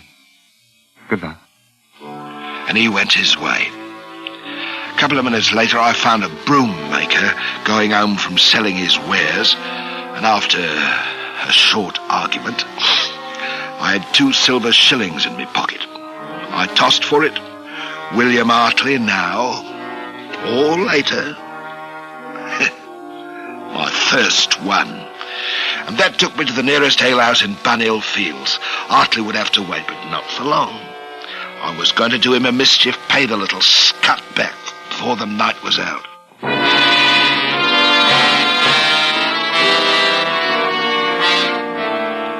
It was 2 hours later that I left the alehouse with a lovely swishing in me belly and happiness in me head. Being drunk, I couldn't on me life remember what it was I had to do. I knew there was something. How his groans was dreadful for to hear, as the stones they pressed upon him, and Jack stood solemn, not shedding a tear, when the awful... Hello, who's that? It's me, Elizabeth White. Is that you, John Price? I thought you were in Marshalsea. Elizabeth White? Well, I never. What you doing in Bunhill Fields this time of night? I had an order of gingerbread to deliver. You frightened me. Who, me? Well, I'm all right, you know. I've had one or two, but nobody can say John Price can't behave like a gentleman. Oh, you are wicked. Oh, I wish I was married to a sweet woman like you. Ooh, how I envy your husband. Now, Mr. Price. I apologize. Humbly. Do you hate me? Of course not. I never hated you. It was Harry didn't want me to talk to you. I mean, you know, because I'm hangman. Well, you're not anymore, anyway. I'm really very gentle at heart, you know. Just misunderstood by one and all. I suppose. Elizabeth, I've always had a liking for you. Mr. Price. Have you got a little money put away? We could make it a business arrangement, just you and me. I'd pay you next month. How's that? I haven't got anything, Mr. Price. Hold on, maybe a shilling or two tucked. Well, you must have copped something for the gingerbread. Please, Mr. Price, my Harry will be awful. It ain't honourable for a man in my position to be in debt, and there's no one to turn to. Come on. I'll pay you back. I swear it's desperate. No, Mr. Price. Where do you keep it, eh? Stop it! You'll have the watchman down there. Stop it! Let me go. Where is it? Give it over, you hear me? You don't. I need this. I need it. I told you I'd pay it. Shut it off! Shut it off! Shut it!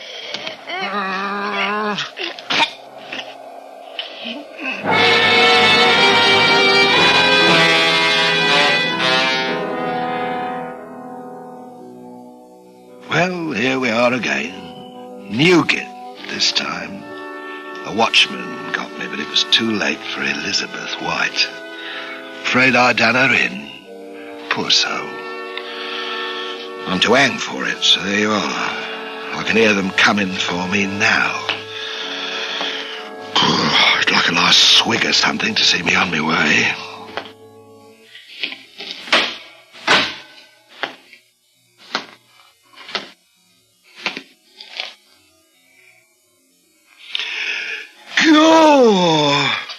William Hartley. Are you ready, John Price? You nasty little winkle. You mean you're the hangman? I am. God blimey, I was coming back to turn you off, you maggoty worm, and I forgot it. You wouldn't be here now. I bear you no malice, John Price. Yeah, you won't make no hangman. Not for long, you won't. You wait. They'll start calling you Jack Ketch. You wait. It's me duty.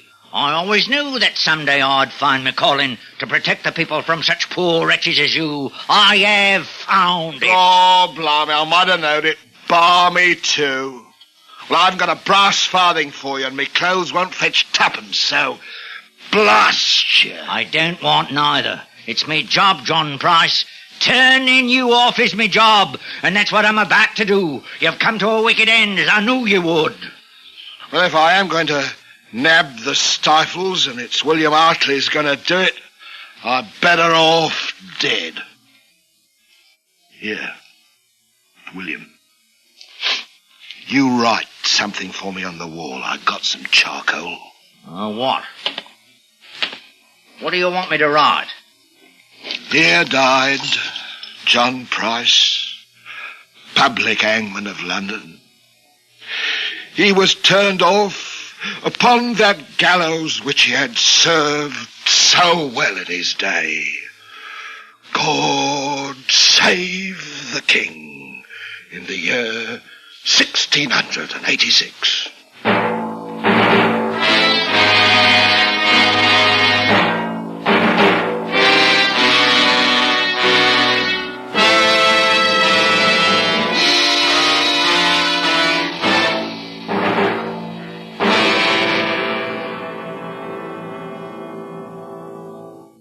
Suspense. A true story presented by Autolite. Tonight's star, Mr. Charles Laughton, will return in just a moment. This is Harlow Wilcox speaking for Autolite, world's largest independent manufacturer of automotive electrical equipment. Autolite is proud to serve the greatest names in the industry. They are members of the Autolite family, as are the 98,000 Autolite distributors and dealers in the United States and thousands more in Canada and throughout the world. Our family also includes the nearly 30,000 men and women in 28 great Autolite plants from coast to coast and in Autolite plants in many foreign countries, as well as the 18,000 people who have invested a portion of their savings in Autolite. Every Autolite product is backed by constant research and precision built to the highest standards of quality and performance. So remember, from bumper to tail light, you're always right with Autolite.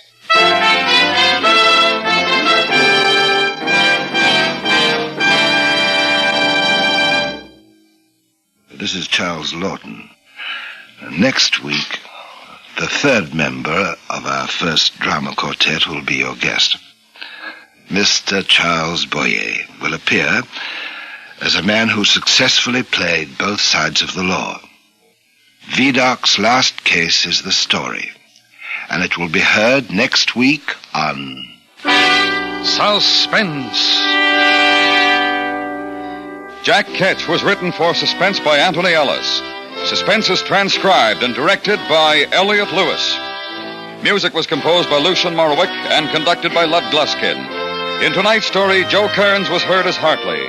Featured in the cast were Joan Banks, Doris Lloyd, Ben Wright, Raymond Lawrence, and Ramsey Hill.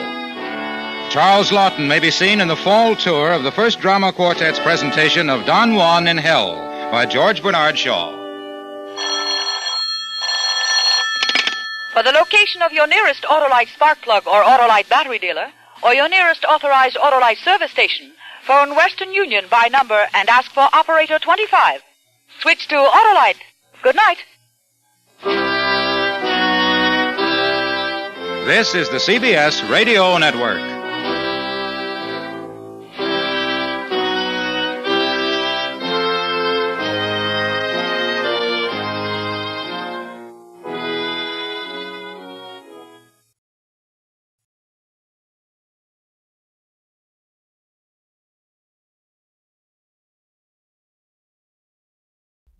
You are about to hear a story based on actual events.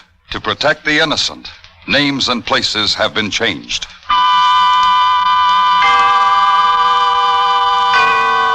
Autolite and its 96,000 dealers bring you Mr. Charles Laughton in a story taken from life.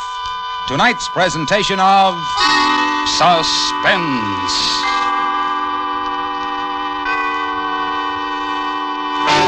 Tonight, Autolite presents Neil Cream, Doctor of Poison. A story concerning a man historically famous as the most notorious poisoner who ever lived, starring Mr. Charles Laughton.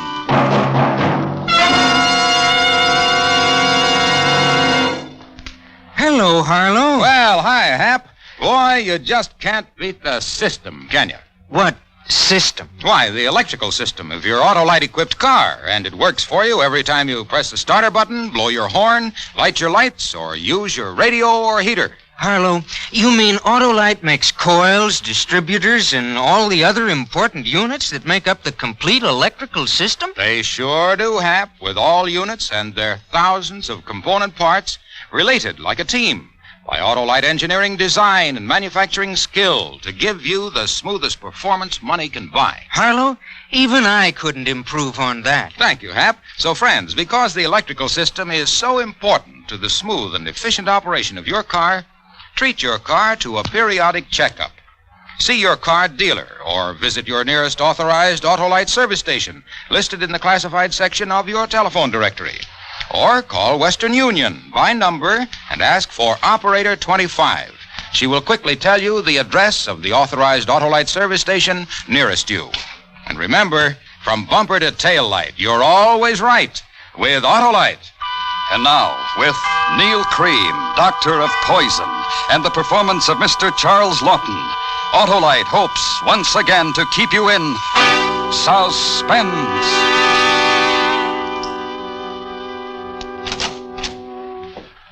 Dr. Cream. May I see her now, Doctor? Dr. Cream, there was nothing I could do. I'm sorry, terribly sorry. I tried everything. You tried everything? Sorry. I did what I could. It was too late. Don't go in now. I must go in. I must see her. I'm sorry. Emily. Emily. Baby girl. Emily. Emily. My wife's dead. Come away. I'll attend to things. You don't understand. She's dead. I wasn't with her. I didn't know Emily, my love. My little girl. Dr. Cream, please, get up. She can't be my life. Emily.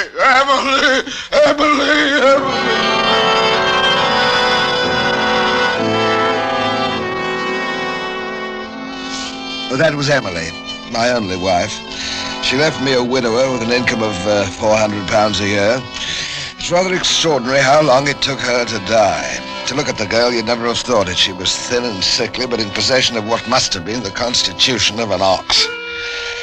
I'd been poisoning her steadily for 6 months and expected her certainly to die within 3. It was a case history for the medical journal. So I wrote them a paper about it, anonymously, of course.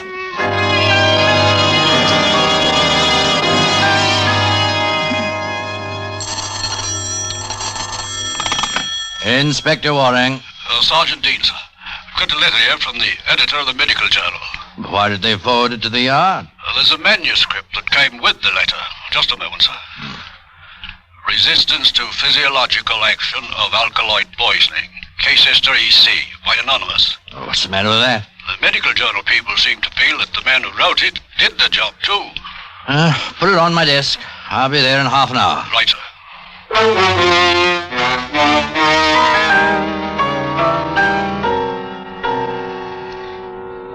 3 weeks after Emily died, I made arrangements to move to London. There was no trouble, but then I hadn't thought there would be. The good doctor had made out a certificate based upon the history which I supplied. I had decided upon a refined intestinal disorder which bore a magnificent Latin name and closely paralleled the symptoms brought about by the poison administered. So much for the late and unlamented Emily Cream.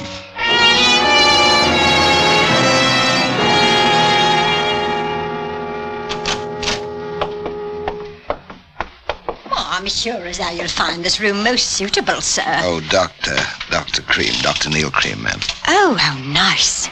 I have another boarder who's a doctor. Well, very nearly. Medical student, don't you know? Mr. Bridgman. Ever such a nice gentleman. Really?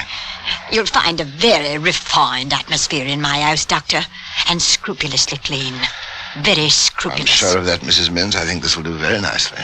May I ask, Doctor, how long you plan to allow us the pleasure of your company? I'm afraid I have no idea of that, Mrs. Minns. You see, I only just arrived from Hull. My wife died there a month ago. Oh, how sad. How terribly sad. See, I thought that here in London I might forget. You look understanding. You do understand, don't you? Oh, poor dear man. Of course. Oh, my, how I understand. I'm a widow myself. Only my daughter Daisy and me. How I do feel for you. You're so kind. Oh, not at all, I'm sure. You will join us for tea, won't you? Oh, I should be delighted. Thank you so much.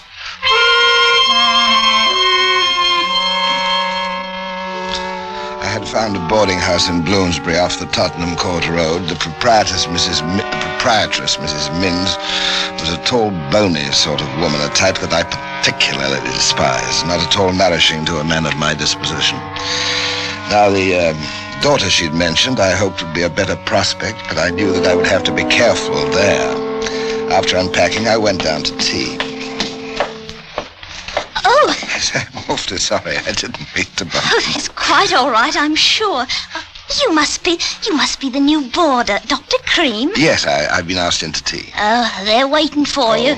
You're in for it. I'll pass muster, as poor old Dad used to say. Dear, oh dear, is that dreadful? You'll see. As bad as that, huh? Worse. Oh, excuse me, I got to put the kettle on. Maid's day off, you know. May I help you? Oh, of course not. Then you could help me pass muster when we come back. Oh, you know, you're not at all what I expected. What did you expect? Well, from the way Mum talked, I don't know. Oh, all right, come along.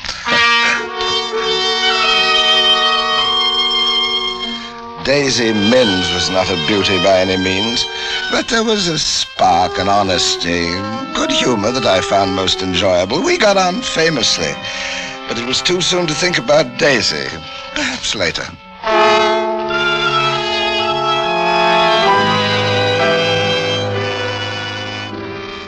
It was the evening of the 4th day after my arrival in London that I met Mildred Vickers. It was at a pub in Hammersmith.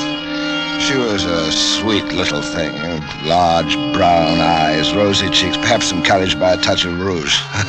Altogether delightful. I must say that I flattered her with attentions not usually received, flowers, dinner, the theater. She was very grateful. Oh, Todd. You? Yes. Goodbye. Thanks very much. Goodbye? I wanted to tell you earlier tonight, I can't see you anymore. You can't? You're joking. I'm not. You've been a duck. We've had a lovely time, but it's finished. My young man's coming home tomorrow. He phoned me this morning from Southampton. His boat's coming. Your young man? Your young man? You'll wake up the whole house. Millie, you'll be the death of me. Now, come along. Let's get inside. You can't. I'm serious. It's like you've said laughs and all sorts of fun. It's over. Now, you be a good boy and... Now, you get inside. Stop it. Don't you go pushing me. Millie, I'm sorry. I didn't mean to lose my temper, but the way you told me, it's a shock. I thought you were joking. I'm sorry. Really, I am. I'm very fond of you, Millie. A chap gets fond, and then... well... One last kiss, Millie, just one last kiss. Of course. I knew you'd be a sport about it. Millie, I can't let you go. I can't. Oh, crikey. Now, Millie, let's talk it over. There's nothing to talk. I'm just going to sit quietly and talk. I promised I'm not going to make any trouble for you. I just want you to understand. Understand what? I'm tired. Now, please, it's not too much to ask. We'll just have one drink and you listen to me. And if you want me to go, I'll go. I'll quietly, no bother. Everything's serene. I'm sorry. It all sounds ever so sad, but my young man's coming in tomorrow. And... Will you stop talking about your young man? Millie, I didn't mean that. I'm not angry, but please, now, will you look here? There's so much that I can give you. I'm not young, anymore, but you found me attractive. You do find me attractive, don't you? Well, don't you? What are you smiling about? What the heck? What are you laughing at? Millie! Millie! Stop your shouting. You think I want the police on me? No. You want me to go? That's right. Well, I'll be as good as my word then, Millie. There's no hard feelings. Of course not, silly. Farewell drink? Not for me, thanks. Just a splash. We're going to drink to your young man. Wouldn't he just laugh if he knew? Wouldn't he just? You ought to find yourself a nice widow. Someone like you. And settle down. Yes, I know what you mean, Millie. Here we are. Thanks. Now of it. Like a good boy. Millie, I suppose I really should tell you that I don't care about you at all. That nonsense that I was saying before, I didn't mean it, you know. I don't quite understand why I said anything. You're not worth it. You nasty little... Yeah. That burns, doesn't it? It doesn't burn for long, though. You annoyed me very much by chucking me over. Not that I cared because of you, but me, you see. And it isn't going to be long. I just want you to know. Can you hear me? I just want you to know that every time we went to a public place together, I was ashamed. Ashamed to be seen with someone like you. Good night.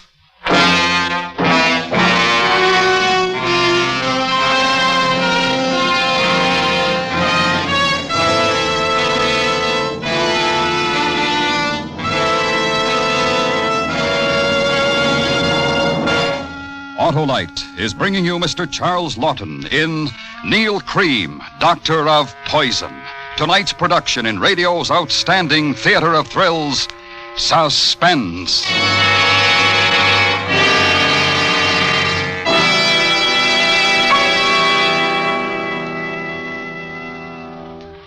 Say, Harlow, if I need a new coil for my car's Autolite electrical system, won't most any coil fit? Sure, Hap. And white shoelaces fit black shoes. But they don't match. Right you are, Hap. But every part in the Autolite electrical system does match perfectly with every other part to give your car the smoothest performance money can buy. You mean the Autolite coil, distributor, generator, they're all related? You bet they are, Hap, because the units that make up the complete Autolite electrical system and their thousands of component parts are all related by Autolite engineering design and manufacturing skill and are used as original factory equipment on many leading makes of our finest cars, trucks, and tractors. Well, that's good enough for me, Harlow. So, friends, take a tip from me and specify Autolite original factory parts when replacements are needed for your Autolite-equipped car. You'll find it pays because you're always right with Autolite. And now, Autolite brings back to our Hollywood soundstage Mr. Charles Lawton in Elliot Lewis's production of Neil Cream, Doctor of Poison. A dramatic report well calculated to keep you in suspense.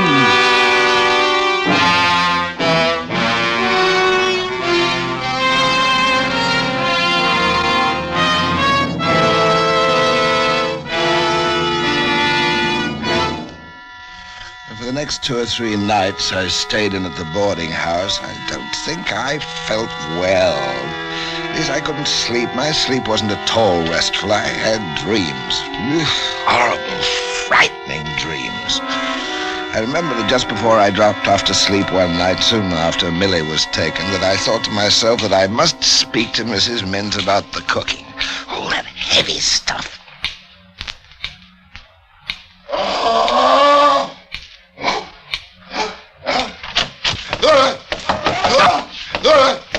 Dr. Cream! Dr. Cream! Dr. Cream! Wake up, sir. Wake up, Doctor. It's all right. It's all right.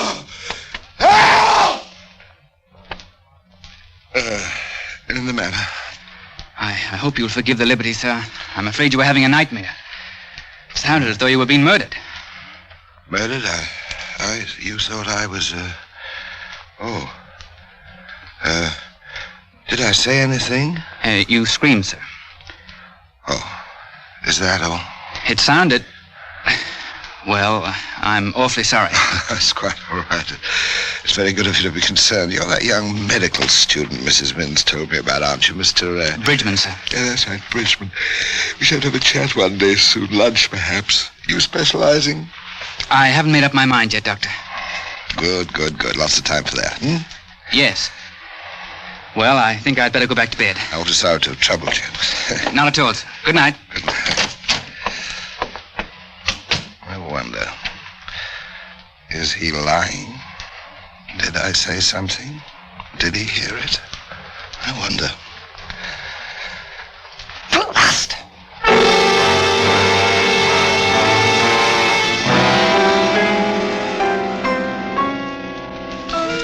But 2 weeks passed, and I was safe. Nobody knew, nobody, unless Mr. Edward Bridgman, the medical student.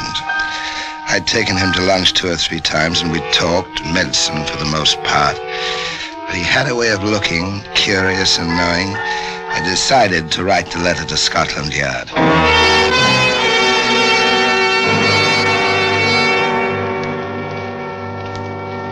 Commissioner, Inspector Waring here. I think we've got something more on that poison case in Hull and Millie Vickers. Yes, a letter. It says, to whom it may concern, I have information which can lead to the arrest of the person responsible for the murder of Millie Vickers in Hammersmith. Is it worth £3,000? If so, leave the money at the pillar box on the corner of Kensington and Earl's Court Road. Plain wrapping paper will do. And it's signed A. O'Brien, Private Detective. Yes, sir. Yes, we'll see to it straight away.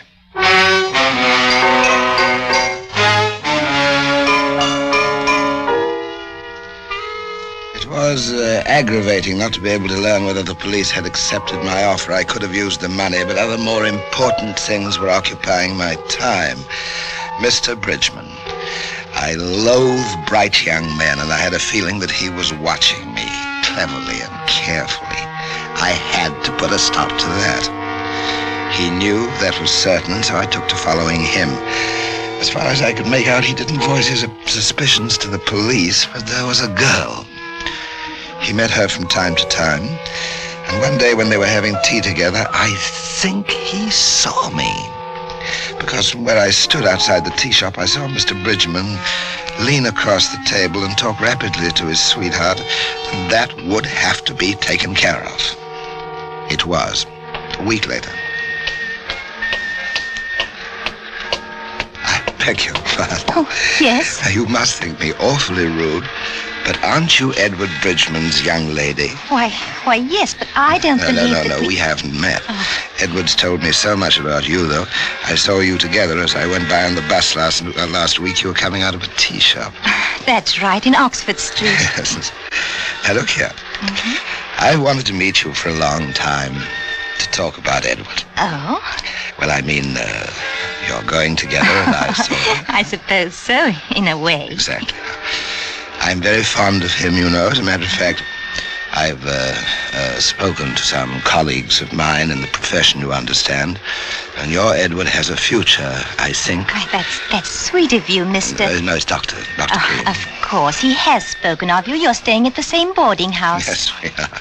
I hope he said nice things. Oh, yes, but you know Edward. He doesn't talk much about anybody, does he?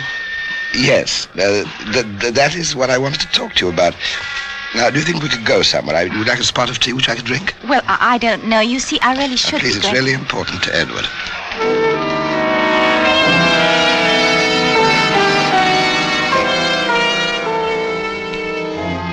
Clever little devil, but a rotten actress. You know Edward, he doesn't talk much about anybody. Does he? Because I could see through her plan perfectly well. Trap me into an admission of guilt and then call the police, but I was ready for that. Well, it was a little sad. I didn't even know her name. She had a pretty face. And a pretty figure. No name. Just Mr. Bridgman's young lady.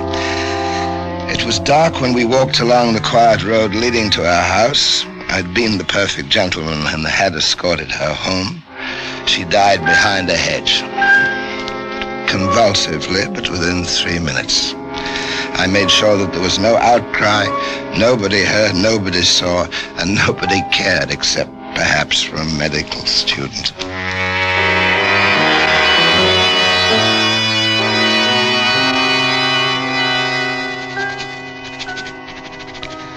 To whom it may concern, ask Mr. Edward Bridgman, who lives in Mrs. Min's boarding house, what he knows about the murders of Millie Vickers and Joyce Hamilton. He killed them both. I offer this information, greatest A. O'Brien, Private Detective. Yes? Evening, Dr. Cream. Hello, Daisy. Come in for a chat, or is it a sore throat? Neither. Mum asked me to ask you something. She wonders how long you'll be staying. Well, I'm perfectly happy. I hadn't thought of moving. Why? I don't know. Mum didn't say. I'll tell her what you said. Daisy, just a minute. Close the door like a good girl. I want to talk to you. Gentlemen lodgers' doors must be kept open when receiving female company. Drat that notice. I've read it too. Now just close the door and don't be silly. Daisy, come here. Have you read about the murders, the poisoner? Oh, who hasn't? What do you think? Well, I don't. But Mum says he's one of those, you know. Hey, shall I tell you a secret? What? You won't tell. Of course not. What? I think I know who the murderer is. Really? Have you told the police? Well, yes. I wrote them a letter. I told them who it was. No. Who? Come here. Edward Bridgman. Oh, you're pulling my leg. Very pretty leg, Daisy, but I'm not. Oh, how do you know? I know it's Dottie. I know. I do. Oh, Dr. Cream, you are the one. Oh, I should know better than to listen to you, always joking. Well, I gotta go downstairs now. Mum will be wondering. Ta-ta. Daisy, wait. I've got to tell you something.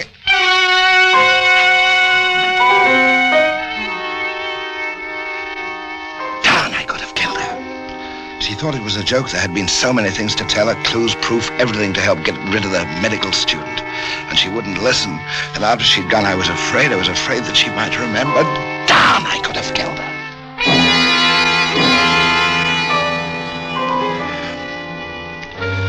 It was Saturday, 2 days after I'd posted the letter to Scotland Yard.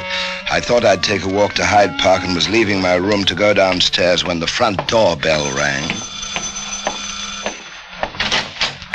Good afternoon, gentlemen. Mrs. Min? Yes. We're from Scotland Yard. Police? I should like to have a word with a Mr. Edward Bridgman. Does he live here? Yes. Won't you come in? Is anything wrong? Is he at home? It's in the drawing room, I think. Shall I call him? Yes, if you don't mind. Not at all, I'm sure. Mr. Bridgman! Yes, Mrs. Min? Mr. Bridgman? Yes? I'd like to speak to you, if you don't mind. Oh, what about? Tell me, is there somewhere we can, Afternoon, everybody. Oh, hello, Doctor. Nice day. I thought I'd take a walk. Mum, all right if I go to the cinema with Agnes? Oh, Elise. Run along, Daisy. Don't be home late. Mr. Bridgman. Come along, Daisy. I'll walk along with you. You were right all the time, Doctor. Oh, and to think I didn't believe you. What do you say, miss? Oh, just a little joke of ours, Inspector, nothing at all. Come along, Daisy. I can't wait, you know, Daisy. Just a moment, sir. Miss, do you know something about this? Oh, of course I do. Well, Dr. Cream told me he wrote a letter to you about Mr. Bridgman. He told me. Didn't you, Doctor? Dr. Cream? You wrote us a letter, signed A. O'Brien? Bridgman's your man, sir. I wanted to spare him the humiliation. That's your man. I told Daisy I thought he might try to harm What me. are you saying? I never... It's all right, Mr. Bridgman. I don't think we shall need to trouble you. Come along, Doctor, if you don't mind. There are a few questions we should like to ask you at the Yard. Oh, of course, of course.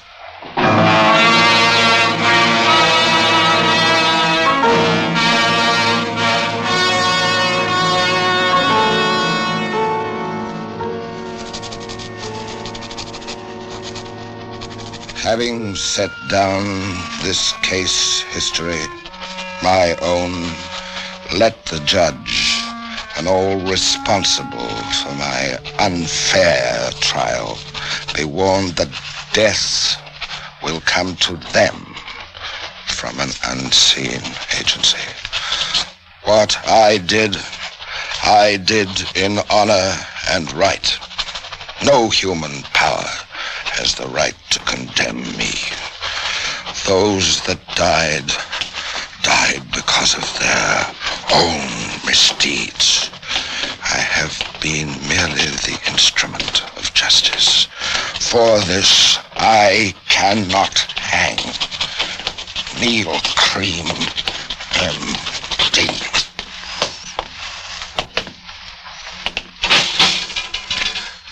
Dr. Neal Cream. It won't hurt, will it? I can't stand pain. It won't hurt, will it?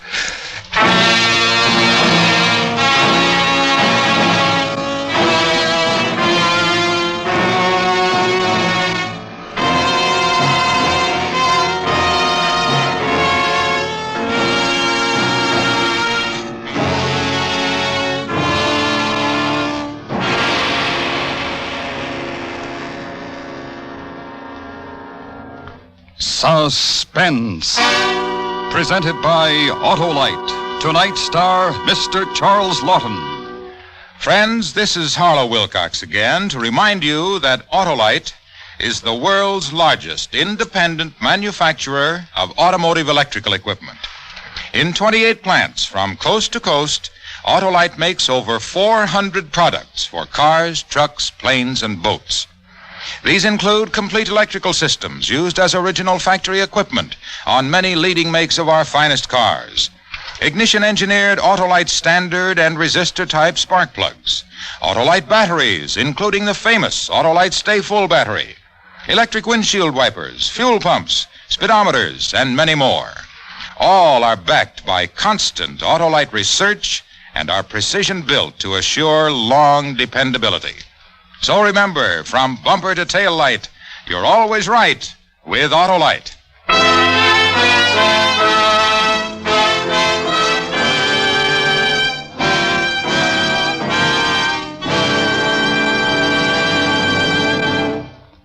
Next week on Suspense, our star will be Mr. Tony Curtis in another story based on actual events. A dramatic report concerning the bribes offered and taken by college athletes. A story we call The McKay College Basketball Scandal. In weeks to come, we shall also present Miss Jean Crane and other stars, all on Suspense. Neal Cream, Doctor of Poison, was written for Suspense by Anthony Ellis. Suspense is produced and directed by Elliot Lewis, with music composed by Lucian Morwick and conducted by Lud Gluskin. Featured in tonight's cast were Charles Davis, Betty Harford, Jeanette Nolan, Georgia Ellis, Elma Lawton, Herb Butterfield, and Joseph Kearns.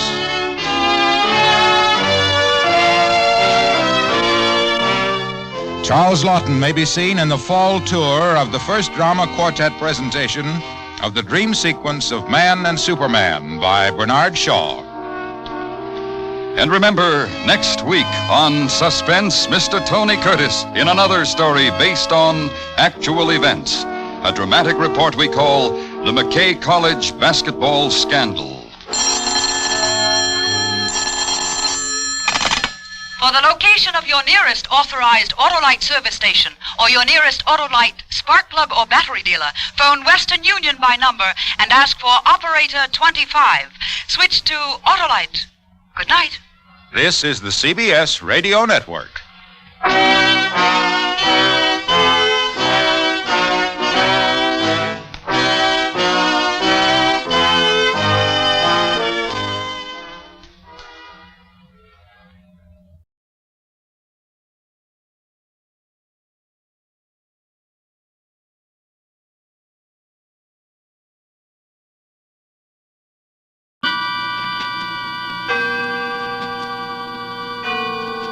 Autolite and its 98,000 dealers bring you Mr. David Niven in tonight's presentation of Suspense.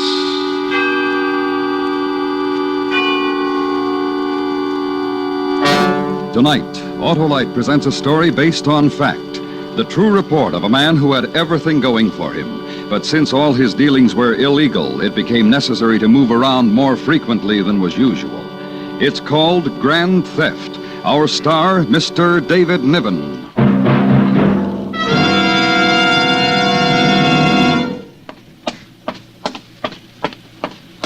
Hey, Hap, what's the rush? Well, not much time, Harlow. For what? Why, to enter that Autolite family charity drawing. You're right, Hap. And friends, if you haven't signed up in the greatest charity event of all time, you'd better hurry, too. You may make it possible for your own church or hospital, Or your school or club. or any other recognized local or national charity to share in $100,000 in cash. Tell them how simple it is to enter, Harlow. Why, all you do is sign your name and address on a registration form at any Autolite family car dealer. There's nothing to try or buy, nothing to solve or write. But if you're one of the 25 persons selected, you will name any recognized charity you wish to share in $100,000. So visit any or all of these car showrooms: DeSoto, Hudson, Plymouth, Studebaker, Dodge, Willis, Nash, Packard, Kaiser, or Chrysler. There's not much time left to enter the Autolite family charity drawing, so why not sign up tomorrow? And now, Autolite presents Mr. David Niven in Grand Theft, hoping once again to keep you in suspense.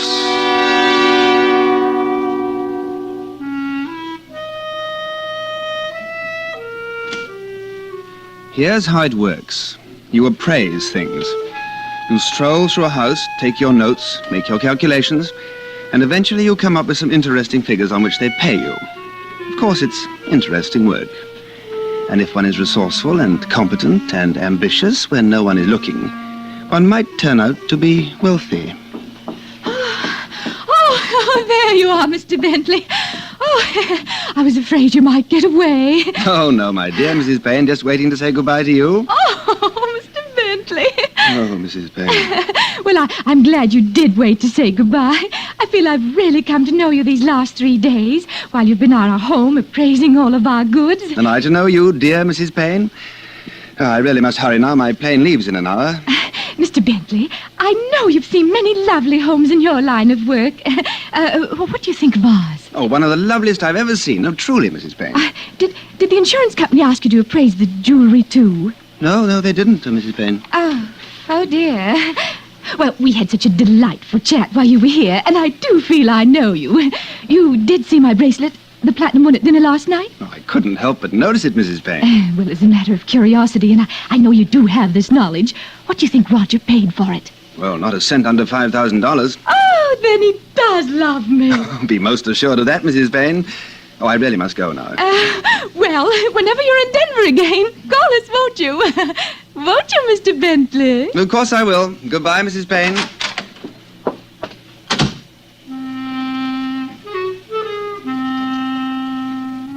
You say goodbye, you take a cab to the airport, get on an airplane, and try to forget her fat face on the way to New York.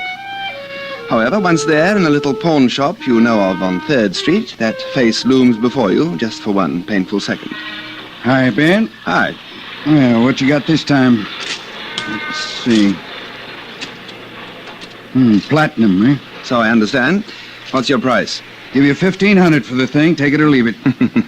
What? You didn't love her enough. I'll take it.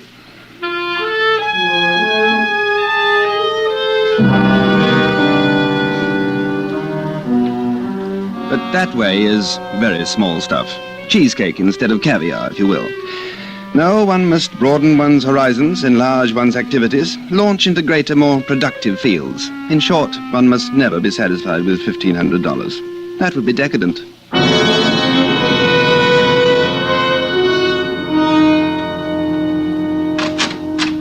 Well, punctual as usual. Oh, I always like to make my little visits on time, Maud.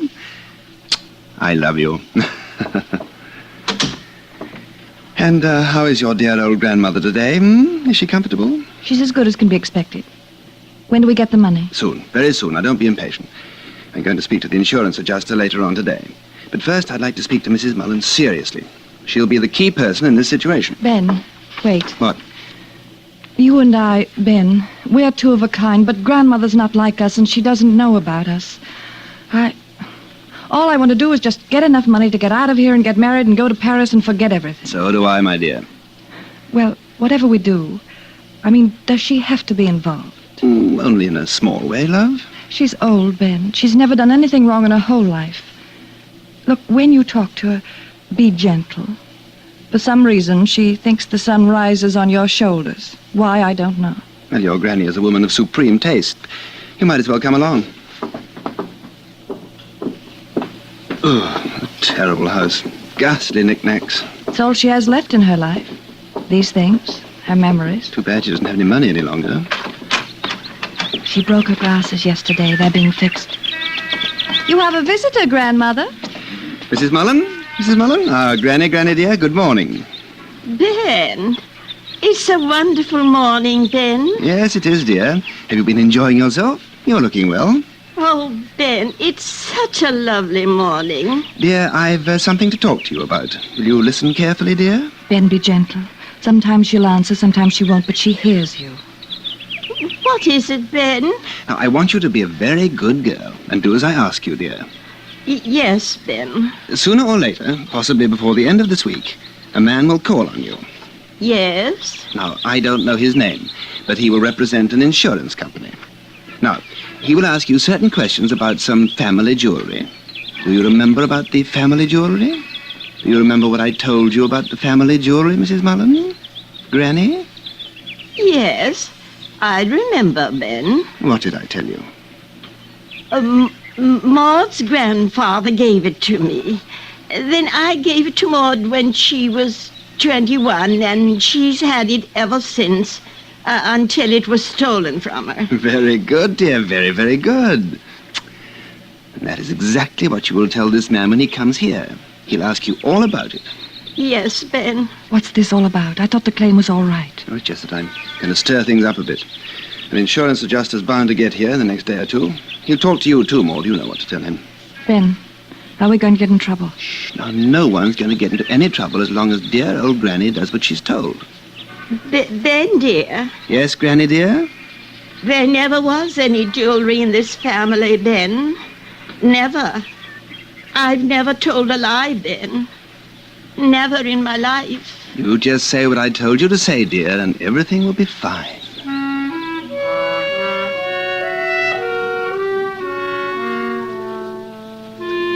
You judge the picture of an old woman who never lied, and you wonder about it. But you feel that the larger gain, the promise of it, the Paris of it, the unutterable delight of being financially exhilarated, demands that you continue the action. So you make a phone call to a certain insurance company, then you go home and await developments.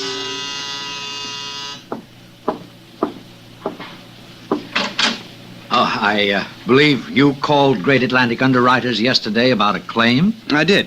The people who made it asked me to find out what's delaying the matter. I'm from Allied Adjustment Bureau, Mr. Bentley. Great Atlantic turned it over to me.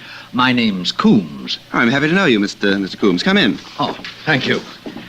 I just took a chance and thought I'd drop by this morning. I'd like to ask you some questions about the claim, if I may. Party name of Mullen, Maud Mullen? Yes. Look, I'm just getting ready for an appointment. I don't want to be late. Oh, it'd be all right with me if you want to go on dressing while we're talking, Mr. Bentley. Well, it would be nice to get this settled for Miss Mullen. Yes. Oh, I see you paint. No, I don't paint, Mr. Coombs. Other people paint. I just collect paintings. Oh. The pursuit of art is a natural activity with me. Paintings or any other work that I can put in my home. Anything to remind me that man is creative and not destructive.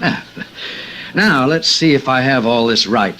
Chalmers Bentley, Bentley, no initial? No. And you're an appraiser, Mr. Bentley? Oh, yes. Mm-hmm. How about now? Are you with anybody now? No. No, different insurance companies call on me at different times to make appraisals. See? No, we're in the same business, Mr. Coombs. Different ends, of course. I appraise fine objets d'art, rare household furnishings, jewelry, and, well, Mr. Coombs, all of those things upon which the ordinary person would have no idea how to place a price. Does that answer you? Yes. Do you work in New York all the time? Most of the time. But, of course, I have to travel and sometimes even live away from here, wherever my work takes me. You have any family here? No. What's on your mind? Is there something wrong with the Mullen claim? You reported the burglary for these people 6 weeks ago. You claimed that Maud Mullen was robbed of $18,000 worth of family jewelry, which you had assessed. The claim for the loss was filed 3 days later by you. And it should have been signed, sealed, and paid off by now, don't you think, Mr. Coombs? Well, ordinarily, it would have been paid by now, Mr. Bentley. If I wore a tweed, do you think I could get by without a top coat? Oh, I think so. It's quite warm outside. I get so tired wearing a coat every time I go out, Mr. Coombs, don't you? Excuse me. Now, what's holding up the claim? Several things. First, the burglary they reported. The police found no evidence of a forced entry in that old house of theirs. Oh, I know all that. But then I'm not a policeman. I'm not the burglar. And it wasn't my jewelry that was stolen. So I can't very well tell the police where to find the evidence, now can I, Mr. Coombs? Well, it's a point to consider, Mr. Bentley, and you did file the claim for them. Oh, just as a favor. You keep mentioning that. There's another point, too. I don't understand why they put a button in the back of some of these shirts. Can you get it for me, Mr. Coombs? Oh, yes, of course. Now, as I understand it, that jewelry had been in the Mullen family some 60 years, but in all that time it had never been insured. Now, they take out a policy 3 months ago, and just a month after your assessment, the jewelry's stolen. That strike you as something for us to look into, Mr. Bentley? No, not at all. Oh, thank you. Oh, of course. Why didn't they insure it before, Mr. Bentley? No, I don't know. I have no way of knowing. I see. Were you in Denver last month?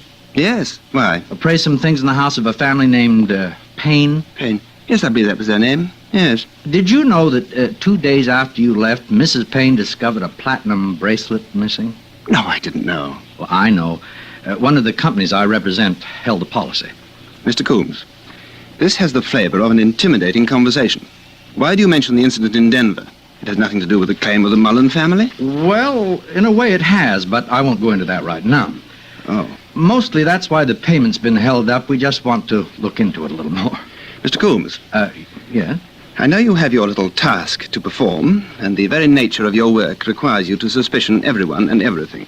However, I appraised the jewelry in the Mullen home. I saw something of the circumstances there. They asked me to file the claim for them. When I tell them what you've just told me, perhaps they'll ask me to notify the insurance commissioner. Well, of course you can do that for them, Mr. Bentley. That's what the insurance commissioner's there for. But I'll tell you what they'll be up against. We aren't convinced there was a burglary.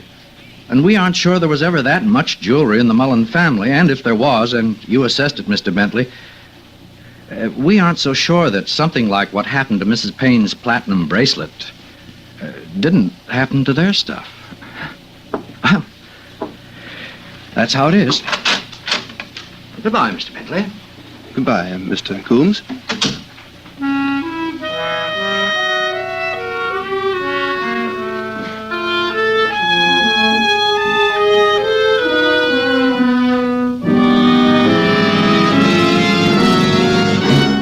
Autolite is bringing you Mr. David Niven in Grand Theft, a story based on fact. Tonight's presentation in radio's outstanding theater of thrills, Suspense.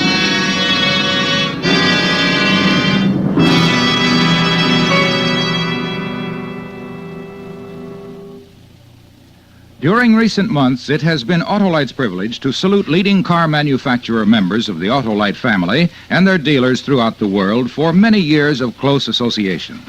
Car dealers from coast to coast have held open house, and some 30,000 Autolite men and women have visited special automobile showings set up in 26 Autolite plants. This third annual Autolite Family Salute program will be brought to a brilliant close with the opening this coming Wednesday of the famous Easter Parade of Stars automobile show in the Grand Ballroom of the Waldorf Astoria Hotel in New York City. Here, against a colorful background of thousands of living wildflowers, record-breaking crowds will see latest car models produced by members of the Autolite family. If you are in New York City this week, we cordially invite you to the Easter Parade of Stars Auto Show at the Waldorf. And wherever you live, remember, more than 400 Autolite products are famous throughout the world for outstanding quality and performance. Yes, from bumper to tail light, you're always right with Autolite. And now, Autolite brings back to our Hollywood soundstage Mr. David Niven in Elliot Lewis's presentation of Grand Theft, a story based on fact and well calculated to keep you in suspense.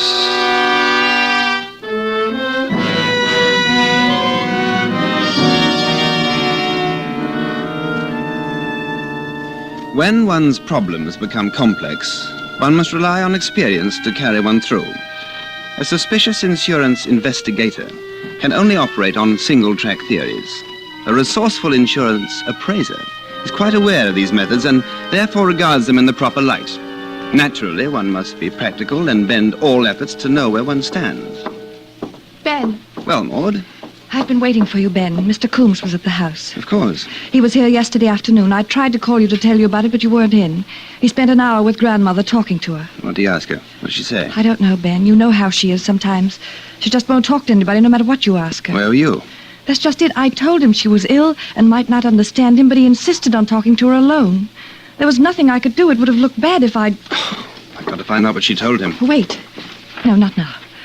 Something's happened to her. Right after Mr. Coombs left. Some sort of shock. The doctor doesn't know what it is. Wait till tonight. Maybe she'll be better then. No, Ben... Let go. I said I have to see her.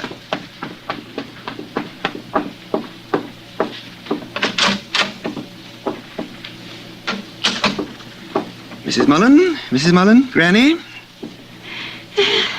Ben? That's right, Granny. It's me. I want to ask you something, dear. It's important, or I wouldn't have disturbed you.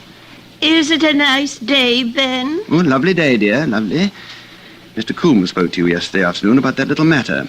Do you remember? Do you remember Mr. Coombs, Granny? Granny, tell me, what did he ask you? What did he say? Mr. Coombs? Oh, Ben, he was very, very nice. He smoked a pipe, like Maud's grandfather. I told him all about the jewelry, the brooch, and the ring, and the necklace. I told him it had been in the family 60 years, Ben, and that I gave it to Maud when she was 21. Is that right, Ben? Granny, that's exactly right, dear. Did he ask you anything else? Did you tell him anything else? That was all, Ben. That was all. No, you go back to sleep, dear. I'm sorry to have disturbed you. Ben? Yes, dear? There never was any jewelry in this family, Ben. Never. Of course there was, Granny. Didn't you tell Mr. Coombs all about it? Yes, I told him. But, oh, Ben, I'm an old woman. And I shouldn't have lied. No, don't you worry. It's all right.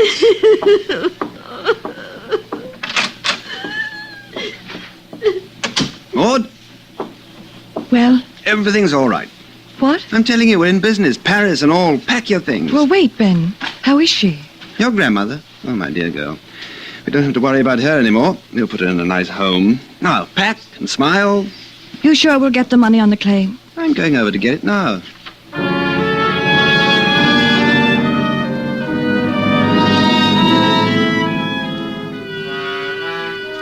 Now, you finish it off. Of course, there never was any jewelry, even though I assessed some. And there never was any theft, even though one was reported. However, there was a claim that in any adjuster's eyes would, on the evidence of it, appear to be absolutely legitimate. Oh, glad you came by, Mr. Bentley. I was going to phone you. This'll save time. That is precisely why I'm here, Mr. Coombs, to save time. When will the Mullens receive their money? Well, I'm afraid that's something I can't answer, Mr. Bentley. Mr. Coombs, a valid claim has been placed with the company you represent. And I'm sorry they have so many reservations about honoring it. However, I know something of the workings of insurance companies. I know that you, not the company, are holding it up. That's quite right. Why? I understand that you had the effrontery to call on that poor, sick old lady. Wonderful person. I doubt if many people call on her nowadays. Most of her friends must be dead by now. I'll tell you why I'm here. Miss Mullen asked me to come. She wants her $18,000, Mr. Coombs. The policy was written. The money is owed. Now, where is it? Grandmother made a sworn statement. All checks out there. Oh, you're satisfied then? Mr. Bentley, I want to tell you something. Now, this is off the record, just between you and me. Now, when I was at your apartment the other day, I couldn't help noticing the stuff on the wall. And I just asked around. You know, some of those paintings in your place are worth $2,000 or $3,000. That's a lot of money, even for a man who gets paid as high as you do. Now, what am I leading up to? Well, just this. Not only the Denver thing, but you worked a case in Dayton, Ohio, a year and a half ago. Praised some things for Midwestern indemnity at the home of some people named Vansing. Do you remember Vansing? Now, 2 days after you'd done your work, the Vansings found out that a diamond ring worth $8,500 was missing from their house. Now, see here. here. Just let me go on. Similar thing happened in Omaha 3 years ago. Family named Van Cleve reported $6,000 worth of jewelry missing. It happened that you appraised their household goods just a week before. Now, here's one from San Francisco, and there's another one from St. Paul. You see? You talk as though you expected to find stolen jewelry hanging on the walls of my apartment. No, but jewelry can be turned into money to buy paintings, can't it? Oh, none of these things are any of my business. Even those nice paintings hanging in your apartment are none of my business. Have nothing at all to do with these people and their $18,000 claim with us. Now, as you said, Mr. Coombs, all of this has nothing to do with their claim. They want their $18,000, Mr. Coombs. They want it within 24 hours. Do you understand? Yeah, that's pretty clear, Mr. Bentley. But you can tell them they're going to be disappointed. You see, it's out of my hands. What? I turned the matter over to the Federal District Court. I've asked them to find the insurance company not liable under the policy. But it take weeks for a hearing. Yeah, I'm afraid so. And if the court decides against them, Mr. Bentley, the grand jury will have grounds to indict you for an attempted insurance fraud. Oh, that's a pretty rough thing to beat.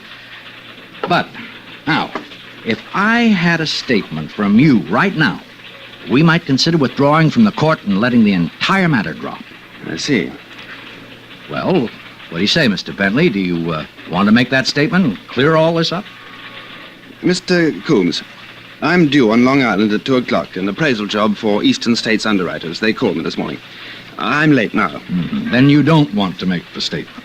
Mr. Coombs, I simply wouldn't know what to say.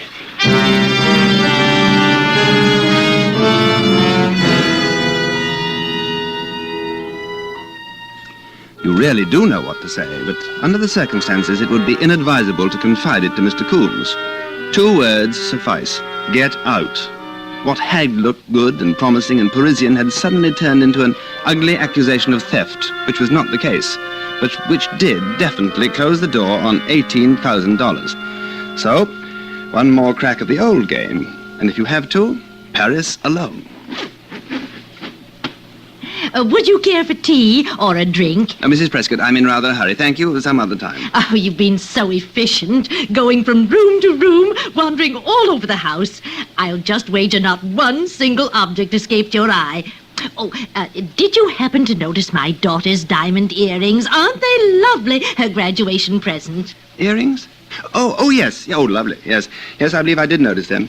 You see, we do have to be very thorough, Mrs. Prescott. You understand that? No, of course. Tell me, Mr. Bentley, did you see my son's bedroom? Yes, I believe so. Second door to the right, top of the landing. Yes. Did you happen to see that little jade vase? The jade vase? Oh, yes. Mr. Bentley, I know this is asking for information that should come officially from the insurance company, but what is it worth? $40. $40? Oh, dear, and I thought it was worth thousands. I bought it in Hong Kong. What did you pay for it? $40? Just goes to show you. Are you sure you won't have any tea or something? Quite sure. If you'll excuse me. Good day, Mrs. Prescott. Good day, Mr. Bentley. I do hope you'll come back again someday. I want to talk to you about your work. Goodbye. Goodbye.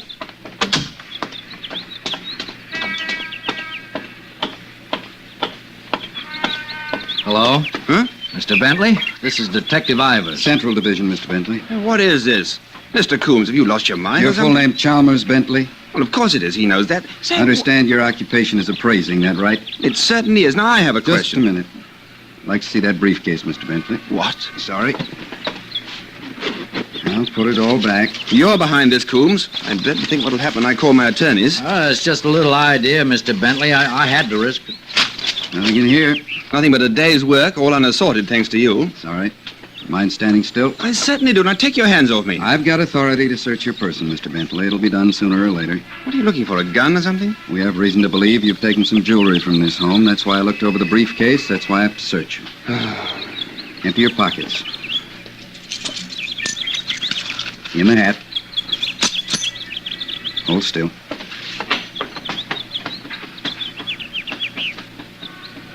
Nothing?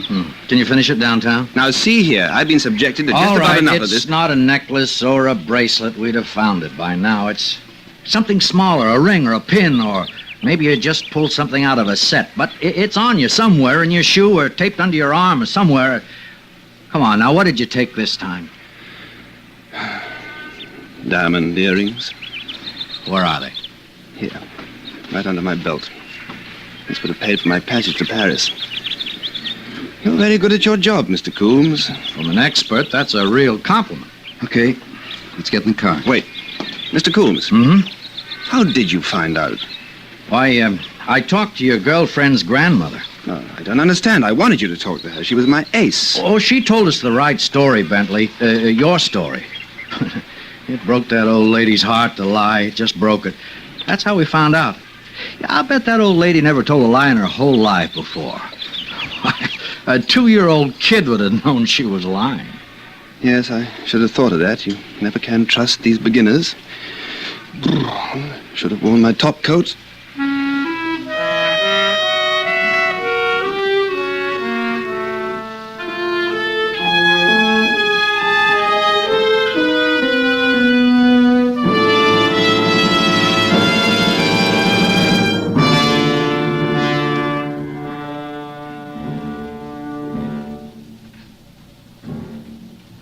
Suspense. Presented by Autolite. Tonight's star, Mr. David Niven.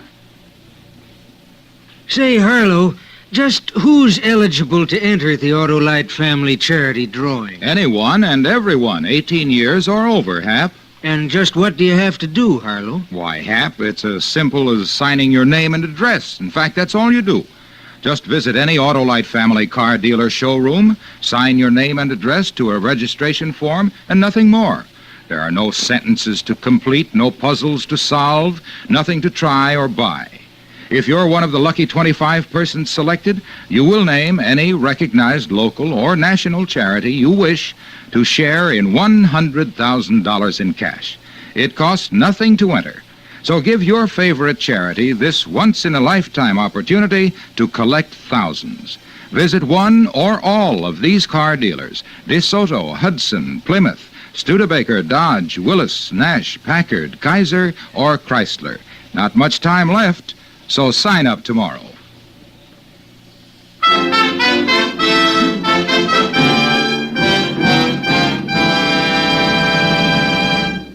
Next week, the story of a man whose welcome home party promised little gaiety and many tears, and surely his death. It's called Parole to Panic. Our star, Mr. Broderick Crawford.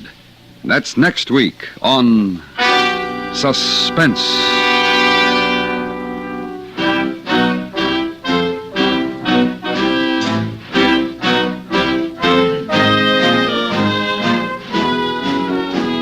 Suspense is produced and directed by Elliot Lewis, with music composed by Lucian Morowick and conducted by Lud Gluskin. Grand Theft was written for Suspense by E. Jack Newman. In tonight's story, Mary Jane Croft was heard as Maud, Florence Walcott as grandmother, and Joseph Kearns as Coombs. Featured in the cast were Truda Marson, Paula Winslow, and Vic Perrin. David Niven may soon be seen in The Love Lottery. And remember, next week, Mr. Broderick Crawford in Parole to Panic. This is the CBS Radio Network.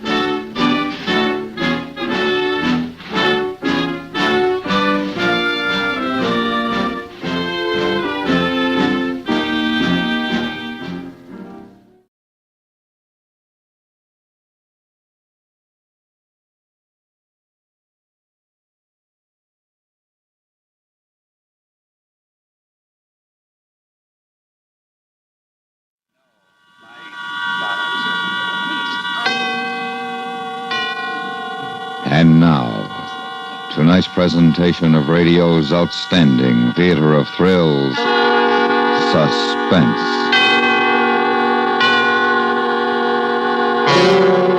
Tonight, we bring you a transcribed story of a convict ship and a bargain that ended in death. We call it A Sleeping Draft. So now, starring Ben Wright with Abraham Sofair, here is tonight's suspense play, A Sleeping Draft.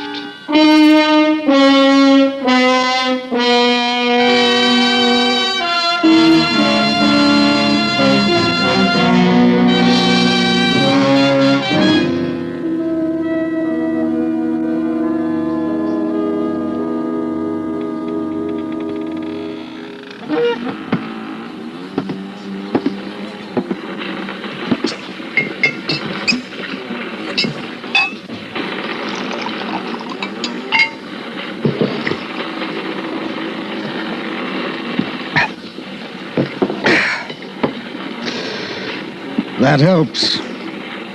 But it's like I say, you can't forget. You can never forget. It's at night that you think about it, with the water outside rushing past the hull. That's when you think that it can never be the same. You can't trust anybody. Never. Not a soul. I can tell you. You just can't trust them. Not even yourself.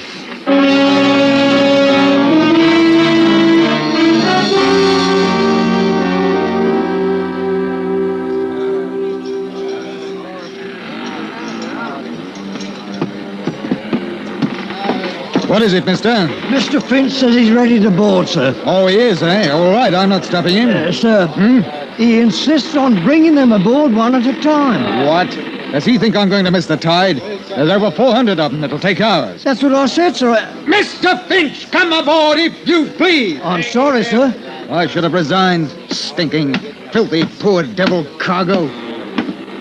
Everything high cockalorum, Captain? No, everything is not high cockalorum. What in blazes do you mean ordering my mate about? Oh, no offence intended, none taken, I hope. I want those scurvy wretches aboard now. All of them. Put them below and we'll weigh anchor. One at a time, sir. One at a time. We got to search them, you know. Why didn't you do that before you took them out of jail? Oh, you'll be surprised what those swine can pick up between jail and the docks. We got to search them one at a time. Oh, they're murdering devils, every last one of them, and that's a fact. The convicts came aboard one by one. I watched them. They were going from London to a land they'd never seen. A colony at Borton, Australia. 400. The sweepings and scrapings sorted out from the muck of the jails, with Finch in charge of them. I've carried dirty cargoes, dyewood, for instance, crawling with scorpions and spiders, not to mention snakes. And there's cattle.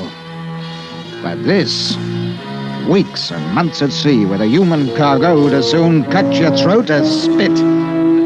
What made it worse was I felt sorry for the poor beggars. I watched them come aboard until there were two left. Name? Wilkes. Search him. Hey, now, take your bleeding hands off me. I ain't got nothing. They just stole me last farm. Now, shut your jaw. That's enough, Finch.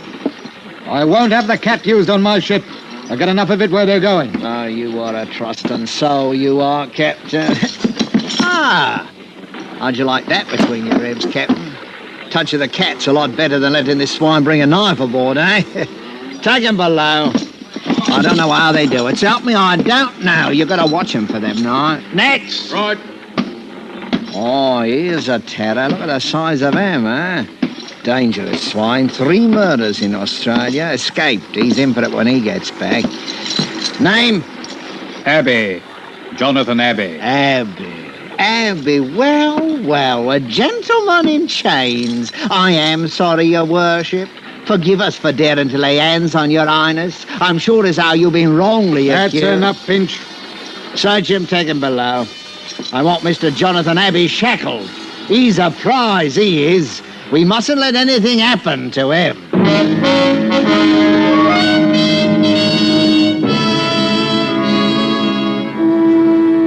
From the day we left London docks, I'd taken a violent dislike to Finch. He seemed to be happiest when he was laying about him with his cat on the convicts herded like sheep below decks. He kept them quiet enough, but one night I decided to have it out with him in the cabin. I made it strong, I can tell you, so that even he could understand what I meant. You all finished, Captain? All right. Now you hear me out. They're a bad lot. 400 of them. All bound for Australia. They don't want to go. You follow me? Now, there's that bloke, Abbey. Soon as we touch Sydney, the game's up for him. They'll hang him, sure. That doesn't mean that you have the right to make life even worse for him here. No. If I don't, what do you think we'll be? What would you do if you was down there? I'll tell you. You'd get hold of this ship, that's what you'd do, and it'd be easy. They're locked in. We've got a guard. You don't know them like I do. There's another thing. When I searched them, there was 1 to 5 sovereigns stowed away on every man, earned or stolen. That'll come to over £1,000 by my figures. They're entitled to that money. It's little enough to take to a wild country. It's truth. But there's them down there what'd slit the gullet of any man for a shilling. And you asked me to be dainty with them. Ha! That's the way he talked to me. And I can tell you that I didn't feel easy anymore.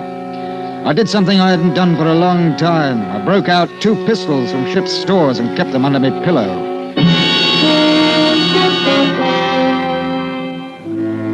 It was when we got round the Horn that the first convict died from scurvy. We had to put him over the side, of course, and there was a lot of grousing. I went down to the hold with Finch. It was hot and stinking.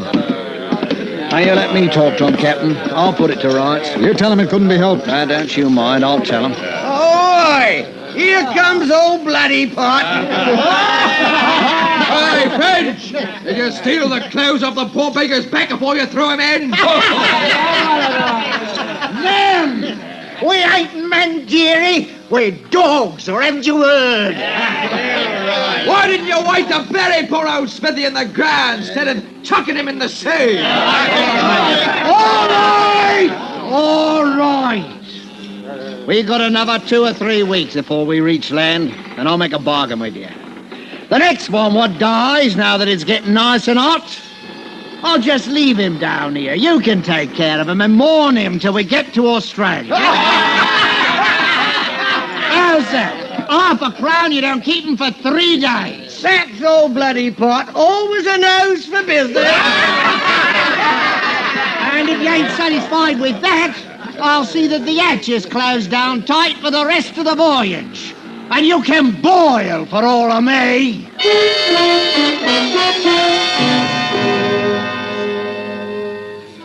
That seemed to settle it for a time. I began to see that in spite of Finch's hardness with him, the prisoners knew he was master and behaved themselves. That is, most of them did. But there were others. And that's what began the trouble. We were 2 days out of the Cook Islands when it happened. Yes? Captain, there's a man on deck. We brought him up from below. It's horrible. What happened? One of the convicts, sir. Oh? Fight? Yes, sir.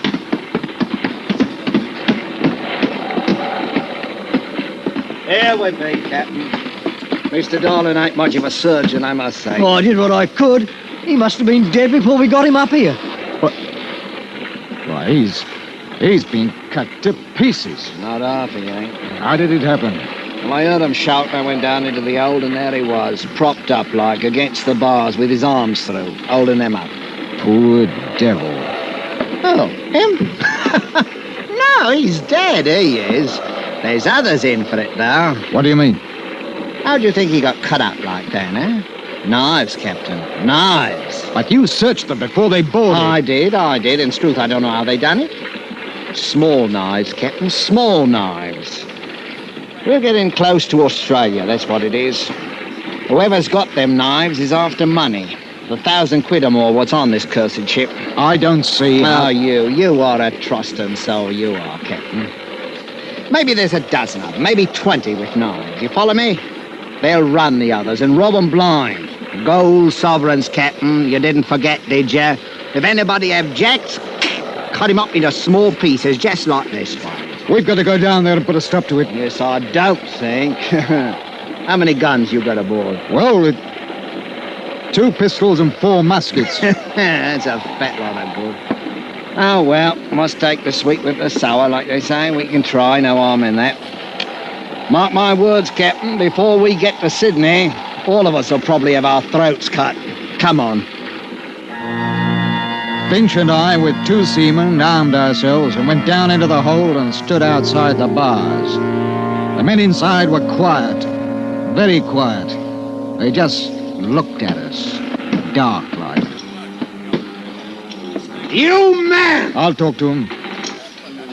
Now listen to me. We know some of you are carrying knives. I want you to throw them out here. Nothing further will be said about it if you do as I say. Well? Captain, my porridge wasn't hot enough this morning. And please, sir, Can I have sugar in it tomorrow? That ain't the way to talk to this scum.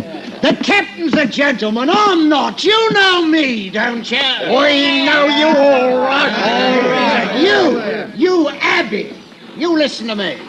I'm giving you till tomorrow morning to throw them knives out here. Till morning. If every blasted one ain't out of your dirty hands, I'm going to have you flogged. Every ruddy one of you. 50 lashes. Do you hear me, Mr. Abbey? I'll think about it. Till morning and then 50 lashes. You think about that, Mr. Abbey.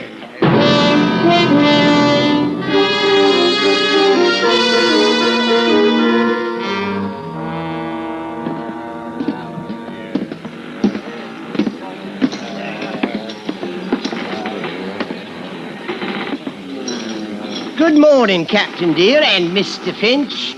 You filthy scum! Where's them knives? Where they'll do the most good. All right.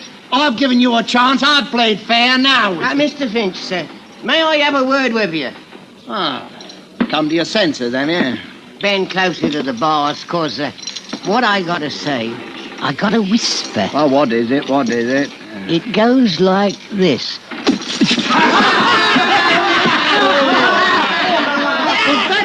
Hundred lashes, Wilkes. I'll take you first and handle the cat myself. Oh, no, sir. Why not take him first? He won't feel it like I will. The crowd of men parted suddenly, and from out of them was pushed what had once been a man. It fell against the bars, and then, no longer with the support of living arms, slid to the deck. We looked at him, Finch and me. His life had been worth a sovereign, maybe two. He hadn't either now. And the knives were still in the hold with them that had killed him.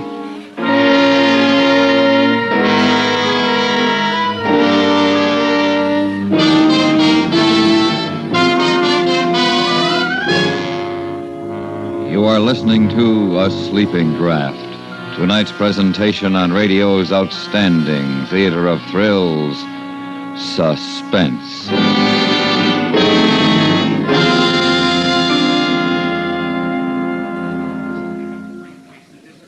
With omniscience as rare a faculty as it is, most listeners like to be sure that their sources of information are reliably accurate. And that, in a nutshell, explains why so many listeners make it a point to learn what is happening in the world from members of the CBS News staff. Keep tuned to CBS Radio throughout the day and evening, and you'll keep in the know on local, domestic, and international affairs. And now we bring back to our Hollywood soundstage Mr. Ben Wright and Mr. Abraham Sofair, starring in tonight's production, A Sleeping Draft, a tale well calculated to keep you in suspense.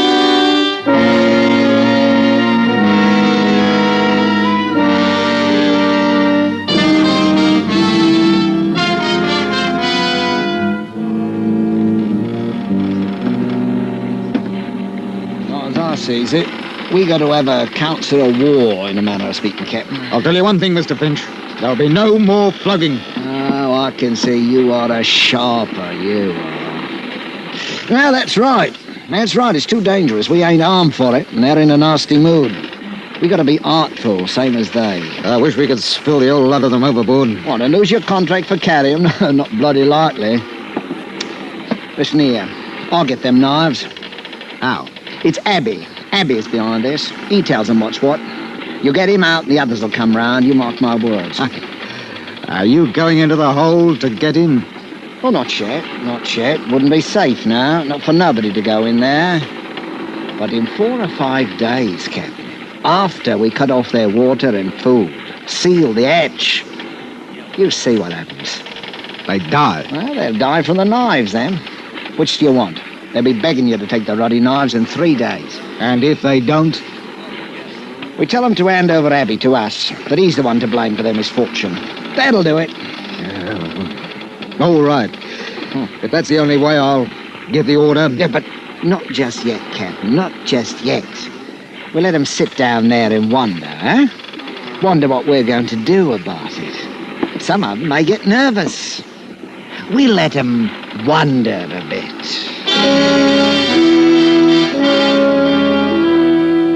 I didn't see Finch the rest of the day. The barometer had fallen suddenly, and with it came a storm. I can tell you I had my hands full for the next 24 hours. There was no time to worry about what was going on in the hold of the ship, but I didn't think they'd have much stomach for knifing each other and killing. Next morning at breakfast, Finch didn't turn up. He didn't turn up at all. We searched the whole ship. And then I went down into the hold, and that's where he was. And he hadn't died quickly. Someone had held him against the bars, and the others had... He hadn't died quickly. Present for you, Captain. Who did this? Who did it? I wouldn't waste sleep mourning him, Captain. He was a bully. No better than us, except that he was outside. Abby, I thought you were shackled. I was, but Mr. Finch kindly supplied the key to unfasten me. Oh, you're going to pay for this. All of you! Where are those knives? In here, Captain. Want to come in and get them? You pay for this! You're repeating yourself, Captain. Good morning. The blasted convict had dismissed me, like I was a clerk in an office. And there wasn't anything I could do about it. With Finch out of the way, they knew I was an easy mark. It was the nights that got on my nerves. I could hear things happening, lots of things, and it was awful. Those devils with the knives, and then each morning we'd have to pull out 6 or a dozen, all cut about and bleeding. Most of them died. And those with the knives were getting money. Money they stole from the victims. I began to be afraid of my crewmen, that one would take a bribe, let that murdering crowd out. I walked around with 2 pistols in my jacket all the time. And then late one afternoon, something very bad happened. I was standing by the wheel. Captain! Captain! Here, bosun. He got out, sir. Got out who? Who? The big one, Abby. 2 of us were standing guard. We heard a scream. It was Abby. Said he'd been stabbed. Benson opened the grill to get him, and Abby bashed him on the head and bolted. What about the others? I got the grill closed in time. They're safe enough. He must be somewhere on the ship, sir. Unless he went overboard. Not that one. He's up to mischief. Take one of my pistols, mister. Aye, sir. Pass out the muskets. I want every inch of this ship searched. If he puts up a fight, shoot him. Do you hear me? Shoot him!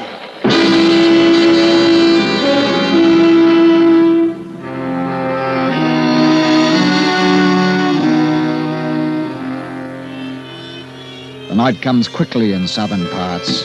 Did you ever try to search a ship at night with lanterns? It's not easy. Too many shadows, too many sounds, which could be rats or a murderer who's bigger than what you are and could choke your life out in half a minute. We couldn't find him, but he was somewhere aboard, waiting his time. And because we were short-handed, what with the crew searching, I stood a watch and I thought about Abby, the man whom Finch said had committed 3 murders in Australia.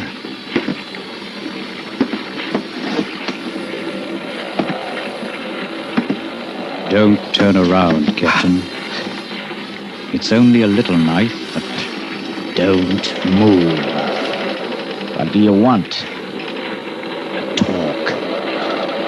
I've nothing to say to the likes of you. That may be, but I have an offer to make you. You know what I'm in for when we reach Sydney. Finch told me. I've no pity for you. I'm not asking for pity. I've an offer to make. Huh? The men below are planning to take the ship. I don't think they've got a chance, but they'll be killing. Those that have got the knives have got the money, too. It's £1,200. I'm aware of that, mister. I can get the knives for you. Ah? All I want is a chance to get away before the ship docks. How do I know it isn't a trick? Turn around, Captain.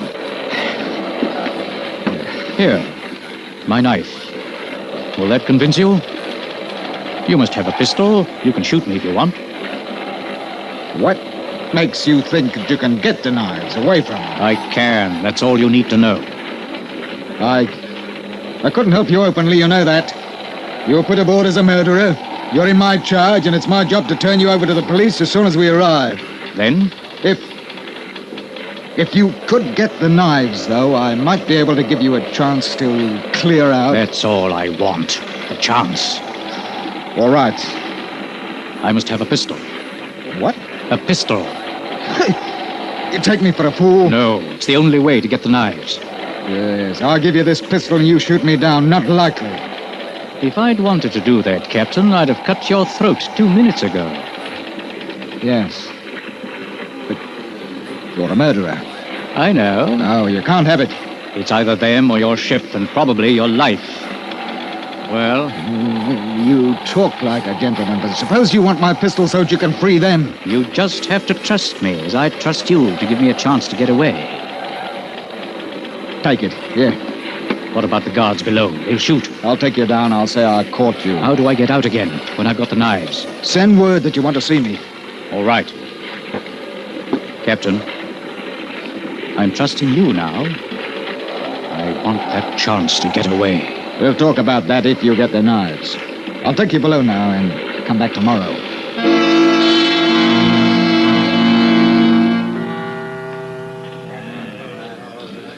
Keep your voice low. They think I'm tricking you into making a bargain. They think I stole the pistol. I told them I had to have the knives to make you believe that we wouldn't make trouble. I said we'd take over the ship tonight. What do you want me to do? Leave me the key to the grill. I'll slip out tonight and bring you the knives. I want you to let them out, too. I won't. I'll lock it. How do I know you will? You don't. You'll have to trust me, won't you? Yes. Do they know about this plan? All except for the fact that I'm going to lock them in once I'm out. Now, give me the knives now. No, they'd know something was wrong. I'd never get out alive. Give me the key. All right. Here. Tonight.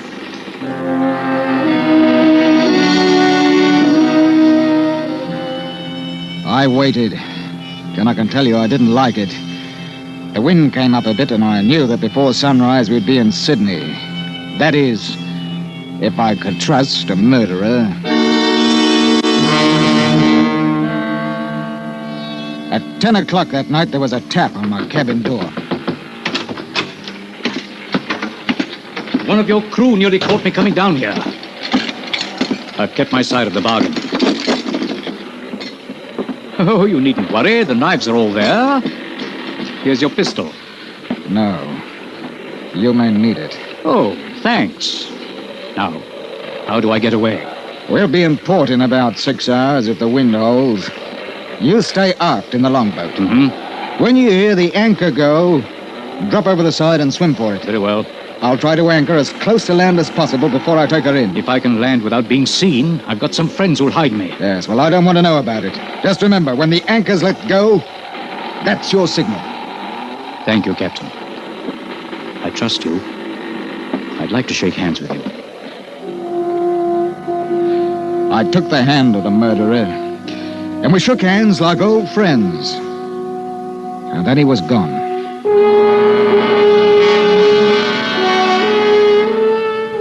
Two hours later, the wind went down, and in its place came fog, thick, mucky fog. I had me hands full, what with danger from other ships and the blasted current that knocks you about off the harbor entrance.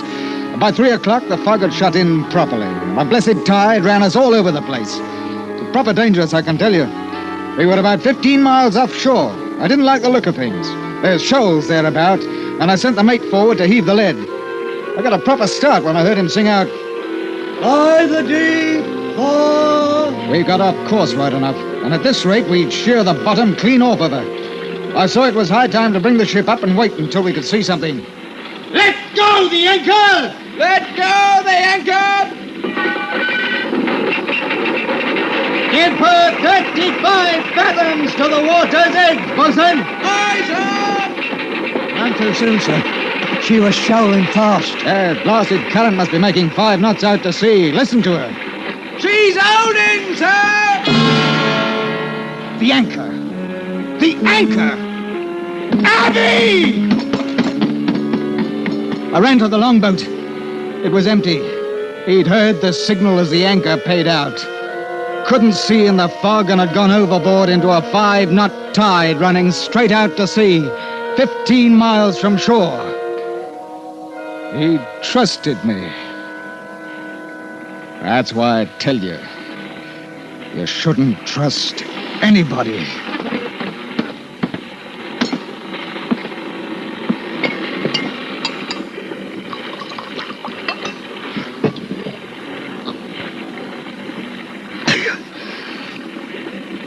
Sometimes it's hard sleeping at night. When you hear the water outside, you think. That's when it's hard to sleep.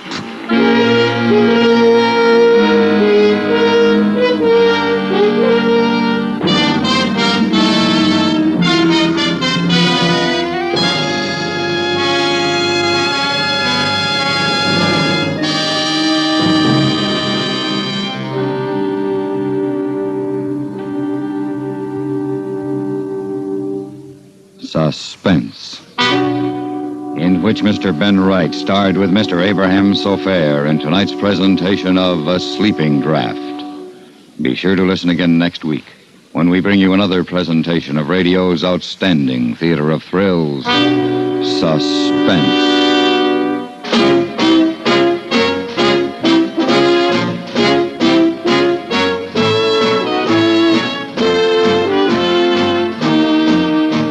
Suspense is transcribed in Hollywood by Anthony Ellis. Tonight's story was written by Weston Martyr and adapted for radio by Mr. Ellis. The music was composed by Rene Garrigank and conducted by Wilbur Hatch. Featured in the cast were Abraham Sofair, Eric Snowden, Hans Conried, Charlie Lung, Stan Jones, and Raymond Lawrence. Got money to burn? Well, neither has Uncle Sam.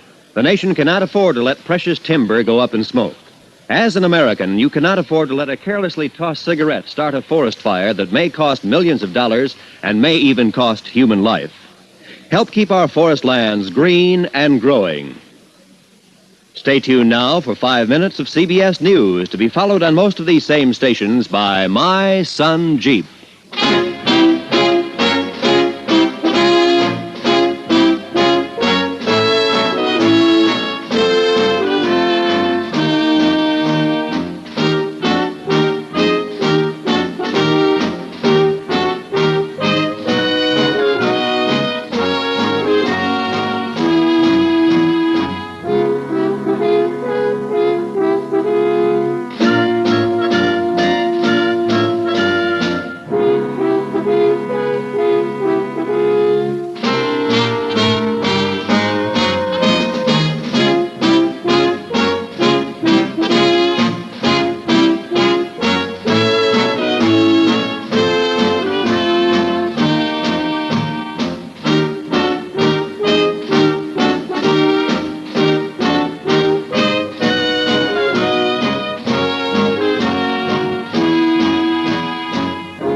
Suspense.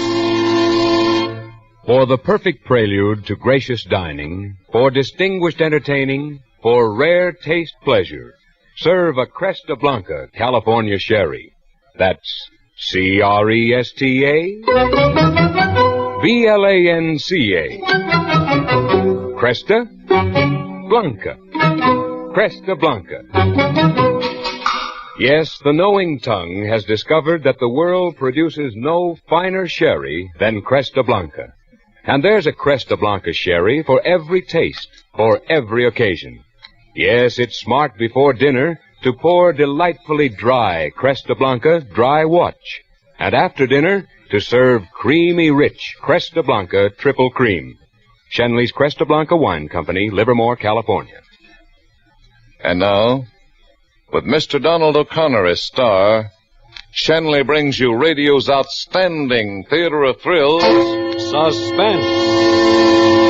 Presented by Roma Wines. That's R-O-M-A. Roma Wines for your everyday enjoyment. Tonight, Roma Wines of Fresno, California bring you Donald O'Connor in Smiley, a suspense play produced, edited, and directed for Shenley by William Spear.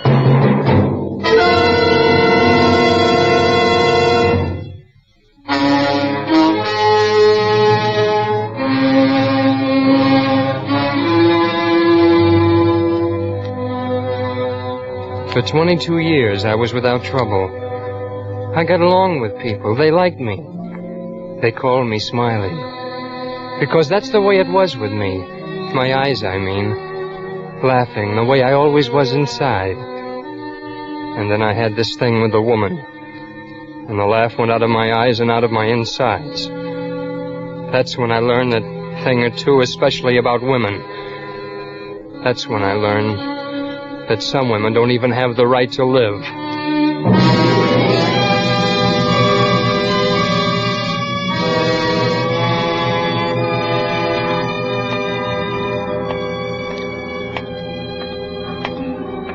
It was on my day off and sort of late at night. And I was just walking along the street, not going anywhere in particular or even thinking anything much. Just sort of whistling to myself and walking along the street.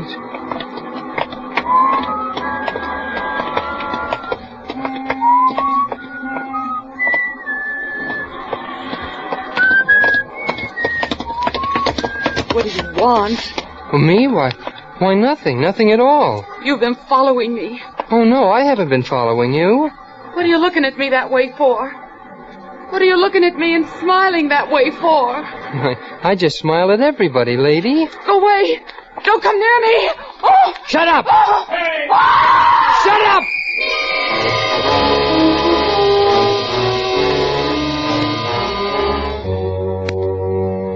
That was when the cop grabbed me and they threw me into jail just because she lied about me. She said I was bothering her. She said I hit her. She said I was staring at her. She said I was following her, probably going to rob her. And they all believed it, too. They didn't say so, but they were all thinking about those women that got killed lately. I know. So they believed the woman. And about my hands. They didn't believe that either. They thought it was funny about my hands. About hands nobody understands. Nobody. The defendant will rise. Gerald Smythe, do you have anything to say before this court pronounces sentence? Well, I'm a decent man, Judge. I got a job. I'm a decent working man. I didn't follow her. I didn't hit her. I didn't do anything she says. The jury has disagreed with you, Mr. Smythe. You say you have a job? Yes, sir. What kind of a job? I'm a dishwasher. Dishwasher, huh? Let me see your hands. Oh, sure. Oh, they're nice. I keep them that way. Order, please, order. Yes, I see. They're long and smooth and white. I keep them this way. Mr. Smythe, you will find that lying does not help you in this court. Your hands may be, indeed, are everything you say. But they are certainly not the hands of a working man, least of all a dishwasher. I sentence you to 2 years and 6 months in the county prison.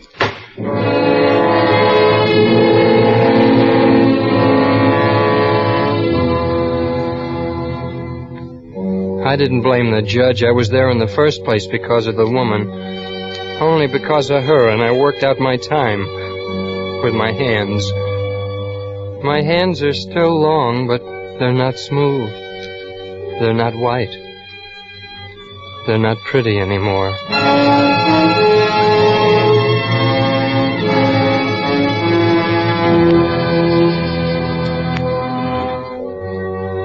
It was November when I got out. Cold. Cold outside, and I was cold inside. I had no place to go except back to the Busy Bee Cafe in Curly. All the way back to town, I thought of Curly. His hands weren't like mine. They were short and stubby, but golly, they were good. The way he used them, I mean. Whatever he was doing, slapping pie dough or handling a side of beef or choking the life out of a chicken, he was purely good. I walked into the kitchen, and there he was working. He didn't see me because I was behind him, but after a while he must have felt me because he jumped like he was shot. What do you want? I want my job back. What's your job? Smiley. Smiley, good Lord, man, I didn't Yeah, know... Curly, it's me.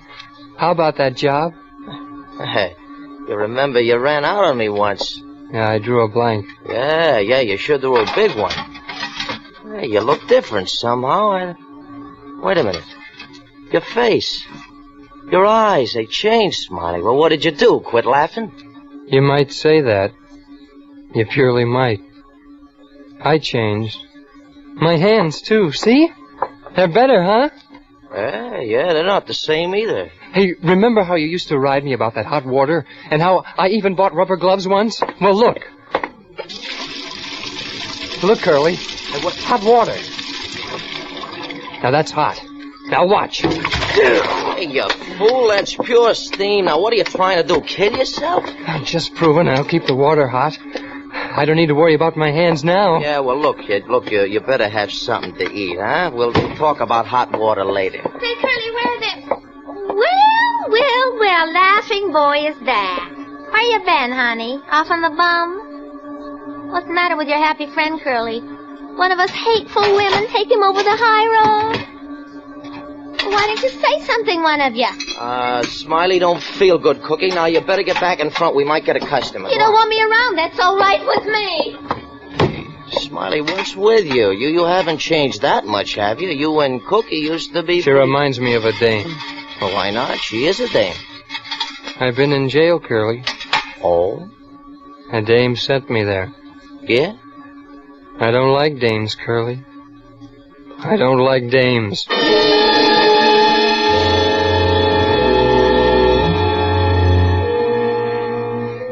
I tried to tell him about it, but I knew I couldn't make him understand. Still, I couldn't get it out of my mind. It was still there.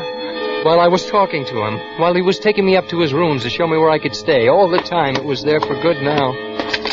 I knew that. Well, here we are, fella. Home. And there's the extra bed I was telling you about. Yeah, be it ever so humble, this is it. Now, look, kid, you've had a rough ride, sure. Now, you stay here with me as long as you want. Get some rest, then we start fresh, huh? Hey, maybe you want to be a fry cook now. Well, thanks. Hey, maybe if you could teach me to use your hands, the way you do, maybe I can learn to use them right. Yeah, you betcha. Look, you forget what's happening, we get to work. Check? It's all over. Maybe it is, and maybe it isn't. Look here. Out there on the street. Well, look, kid, this housing pitch is rough. If you're looking for scenery, you ain't gonna get it here. What do you see out there? A view that's worth just about 1/10 what I paid for it. It stinks. I don't mean that. You see that dame? Yeah? You know something about her, Curly? She could get dead. Huh? There's maybe 1,000 windows around here, and a bullet from any one of them would get her dead. And it'd be pretty hard to find out who did it. Yeah, now look, kid, you don't like women, and I don't blame you, but you can't go around putting slugs in people. Even dames. That'd pay off like keeping your water too cool did. Only you'd get more than any 2.5 years. Yeah. But all I'd have to do is raise the window, aim, and a dead dame. Hey, get away from that window. I don't know about you. I just don't know. What's the matter with you, Smiley? I told you. I just don't like dames.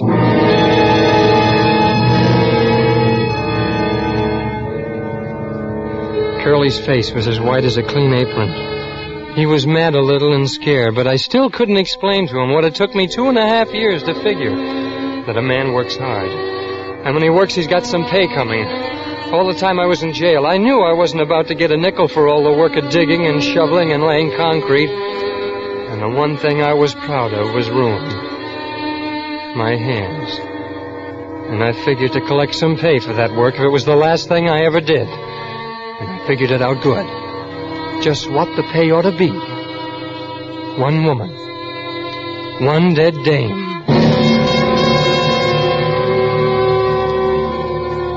I couldn't explain it to Girlie. I guess I didn't have to. He thought I was nuts. Anyway, he drove me like a slave, but I didn't mind. I was learning. Let's see now. 2 apple, 1 peach. Better make it 2. 2 coconut, 1 chocolate. Well, what we got, that ought to hold 'em. Hand me those peaches, Smiley. Oh, sure, Curly. Here you are. Yeah, thanks. Boy, oh, boy. Gee, Curly, the way you handle things. What do you mean? Well, the way you pour fruit from that can, and the way you're putting the rim on that pie crust, and the way you knead the dough, and... Oh, you know how to use your hands. Smiley, listen. Your hands are the most important things you got in the kitchen. You gotta learn to squeeze hard, and you gotta know just when to use the most delicate touch. Hands are important. Oh, I wish I could use mine the way you use yours, Curly. You're good. Yeah, well, it takes a long time, Smiley, but you'll learn. Your hands got strong when you were up to... Yeah, what I mean is you'll learn how to use them, kid. Yeah.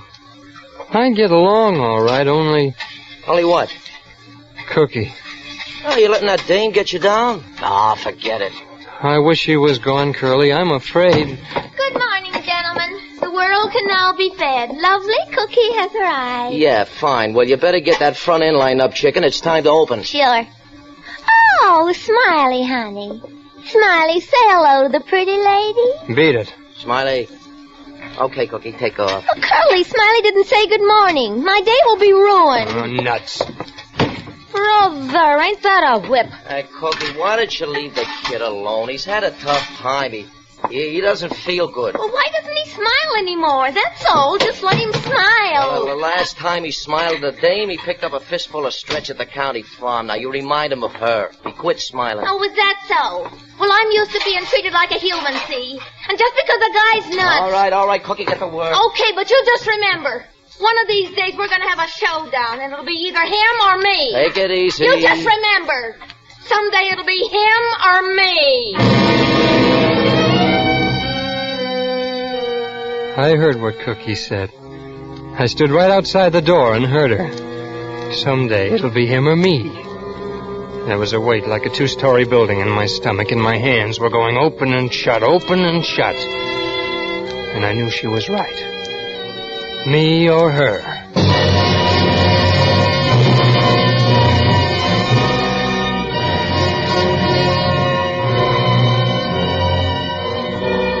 For Suspense, Roma Wines are bringing you Donald O'Connor in Smiley. Roma Wines' presentation tonight in radio's outstanding theater of thrills, Suspense.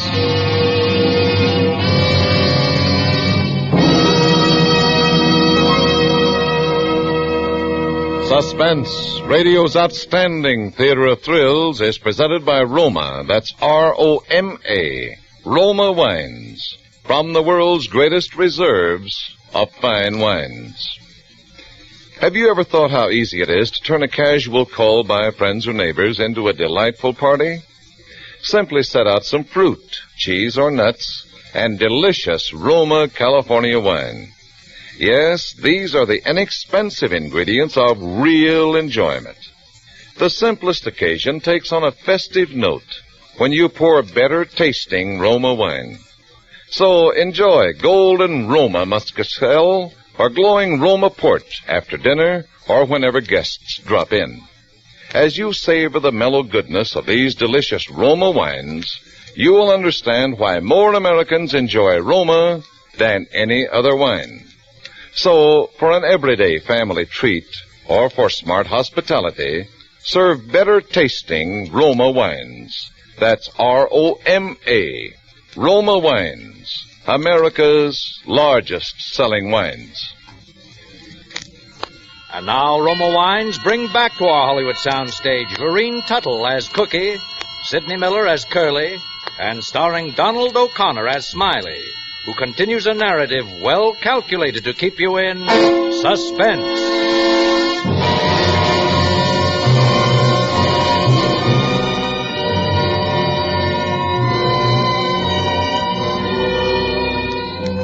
It added up. I was going to get my pay. But now it wasn't just some dame, sometime. It was a particular dame. Cookie. And soon. When I went inside, my hands were still going like that, open and shut, open and shut. And all day I just watched Curly and the way he used his hands. His technique, as he called it. The way he squeezed when he had to. It was so important, the technique, I mean. You had to squeeze just right. Just right.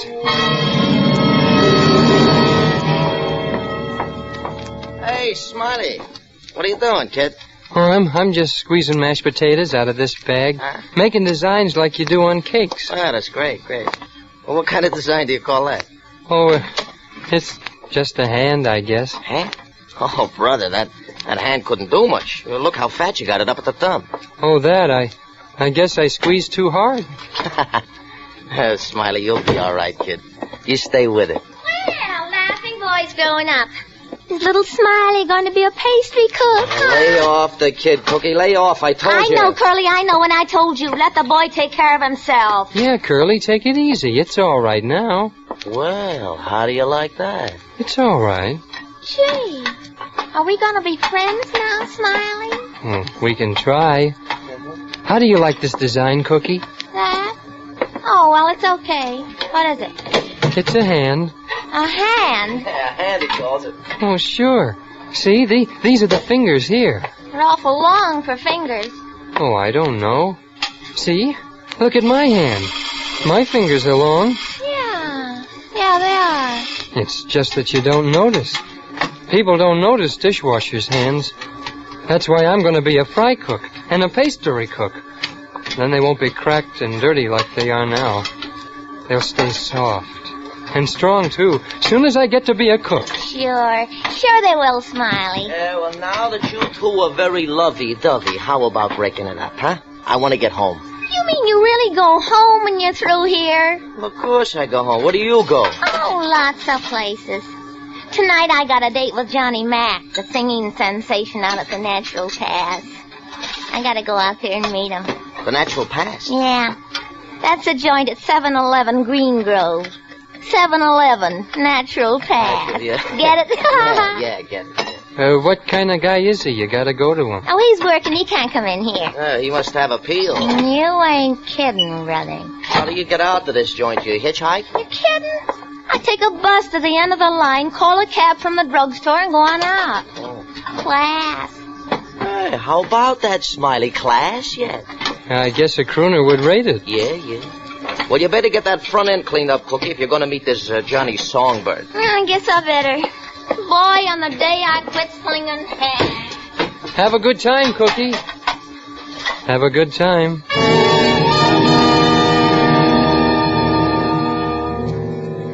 It would all depend on why you quit slinging hash. Being glad about it, I mean. When an idea puts a saddle on your brain and starts riding it, it's purely funny how many other ideas it picks up. Like Cookie going to the Natural Pass. It just fit in with everything. I quick finished my work and told Curly I had something to do and took off like a kid on the last day of school. You know, sort of slow until I got outside. And then I wanted to whoop and jump up and down like I had springs instead of muscles. I couldn't do all that, but I could walk fast, and I did. I went up to the room and got my money and changed clothes. Then I went down and rented a car and drove out to the end of the bus line. I stopped and waited. I guess I waited an hour and a half watching all the buses, hoping that dame wouldn't cross me up. She didn't.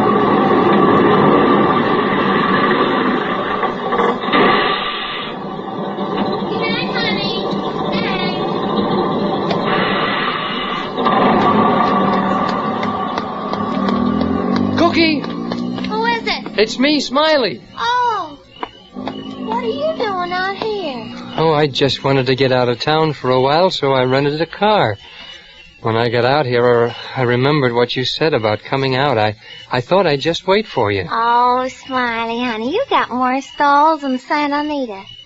I'll bet you planned it, didn't you? You could be a sweet guy, you know that.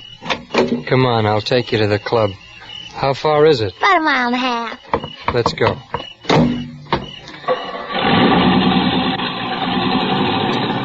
I guess you could be a sweet guy. I guess I added you up wrong. It's possible. You're a funny guy, Smiley. You think so? Yeah. I don't quite get you. You're making cracks again. No, I'm serious. serious. Really, I am. You don't smile like you used to, and usually you seem to... Well, anyway, I didn't expect this from you. I lost the smile, I guess. Maybe for good. And the way you're always talking about your hands. What about my hands? Well, you make like they're the most important things in the world. And they're not, is that it? Well, it's according to how you look at it, I guess.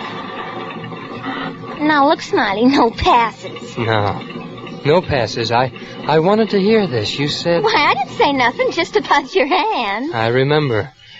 You said they aren't important. Well, not exactly. They're kind of nice. They're form good, if you know what I mean. But after all, they're just hands like anybody else's. No. They're good hands, and since I came back, I've learned how to use them right. Yeah, Smiley, yeah, but there are more important things than hands. Yeah? Yeah. Women, for instance. Women. Yeah. That's a laugh. Cookie, do you know why my hands are rough and red now? Do you know why I don't smile? Women. Ah, Smiley, I've been around. I know how you feel. Golly, if women aren't important, where are they? Cookie, there's only one way to find out if hands are more important, or if a woman is. Huh? You have to make the test, Cookie. What's more important? You said no passes, Smiley. I'm not passing, Cookie. I'm not passing. I mean this. Wait a minute, take it easy. Smiley! Oh, Smiley! Women. Oh. Women. More important. I'll show you what's important. Women!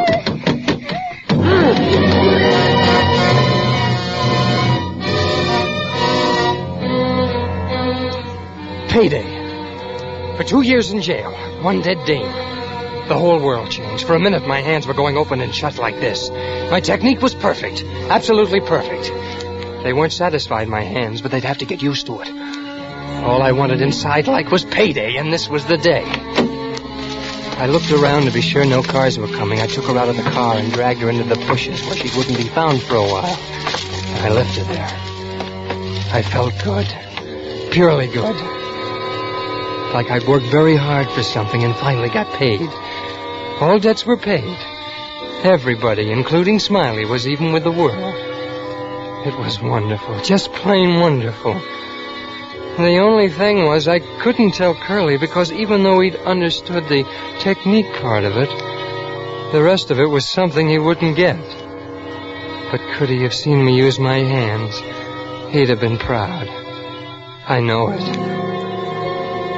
I took the car back to the U Drive, paid the man, collected my deposit, and went home. It was still early, and Curly was up. Oh, hi. Where'd you go, kid? Oh, just around. I got some fresh air. I didn't think you'd be up. Yeah, sure. It ain't late. Well, maybe I'd better get to bed, though. Big day tomorrow. Okay, I'll be with you in a minute. Hey, you know, Smiley, I've been thinking that you should maybe move over to the stove, huh? Oh, swell. I won't have to work in hot water anymore. What's that? Oh, no. I'll get another pearl diver. You can come over with me. Hey, look at you. What's the matter with me? Well, nothing. I just noticed you're making with the eyes again, the way you used to. What happened, fella? I don't know. I didn't think about it. Why? Well, this is wonderful, yeah? I'll bet Cookie'll be surprised to see you. Cookie? Yeah, sure. One of her beefs is you don't smile. Dames don't like you to be grouchy. Wait till she sees you like this. Yeah. Who could that be this time of night? How do I know? Mr. Smith, look. Oh, you're him. Hello, Mr. Smith. Smythe, not Smith. I'm from the U Drive. When you brought the car back tonight, you left this pocketbook in it. Had 15 fish in it. Thought the lady might want it. Oh, yeah. Thank you very much. Forget it. Come see us again. Hey, what's this? A U Drive yet? A dame's purse. Hey, you were on the town, weren't you? Yeah, I guess so. I'll give it back tomorrow. Yeah. Who is she? Do I know it? Just a dame. Well, at least she could make you smile again. Come on, I'll turn out the light. Let's get some sleep. Yes, sir, Smiley. You're doing all right. You stick to your work and we'll make a real team. Remember the technique. Hey, Smiley, will you answer me something now? Well, sure, Curly. What is it? What happened to that crazy idea you had when you got out of the pokey? Remember you was telling me how you could put the blast on a dame and you... Hey, Smiley, look at me. Smiley, you didn't... Oh, that's crazy. What, Curly? I always said you had to be whacked up to get in the restaurant business. I'm just proving it. Boy, I thought for a minute you'd... Oh, I'm nuts. Oh, boy, this bed feels good. I really need to sleep. Imagine me thinking you'd be crazy enough to bump off a dame.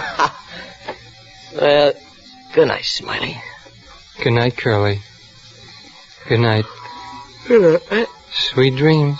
Hey, what are you doing? Hey, cut it out, Smiley. Take your hands off my face. What are you doing? Stop it. Hey, Smiley, what are you doing, Smiley? I'm sorry.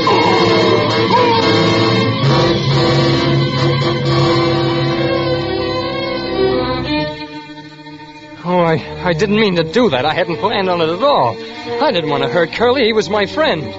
We were going to go places together, him and me. I was learning his techniques. And then I got scared and did that. All on account of a woman.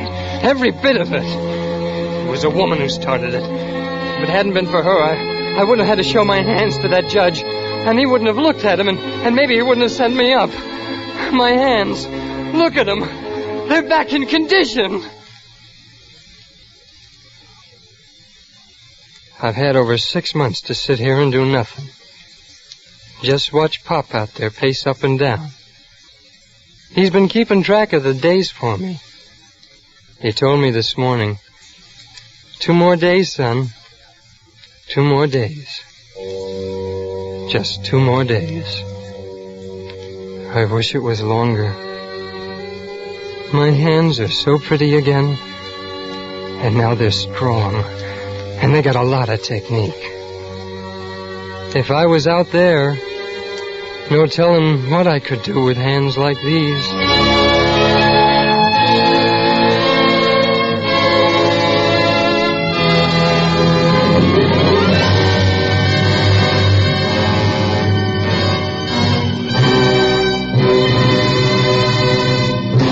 Suspense.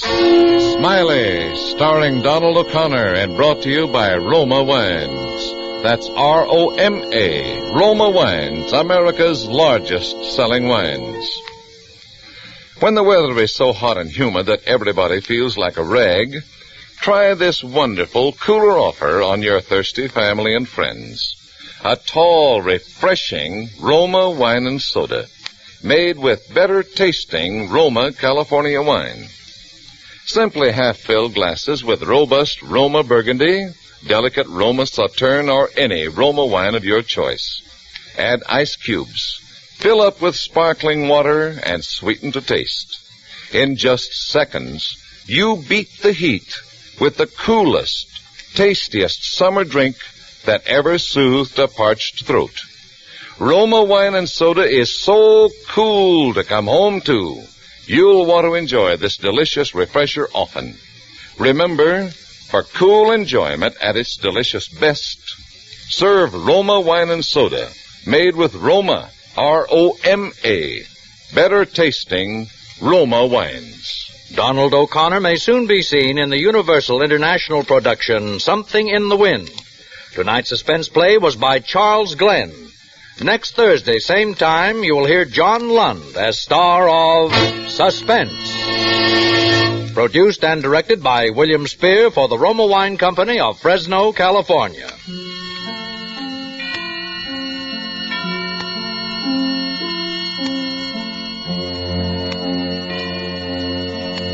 This is CBS, the Columbia Broadcasting System.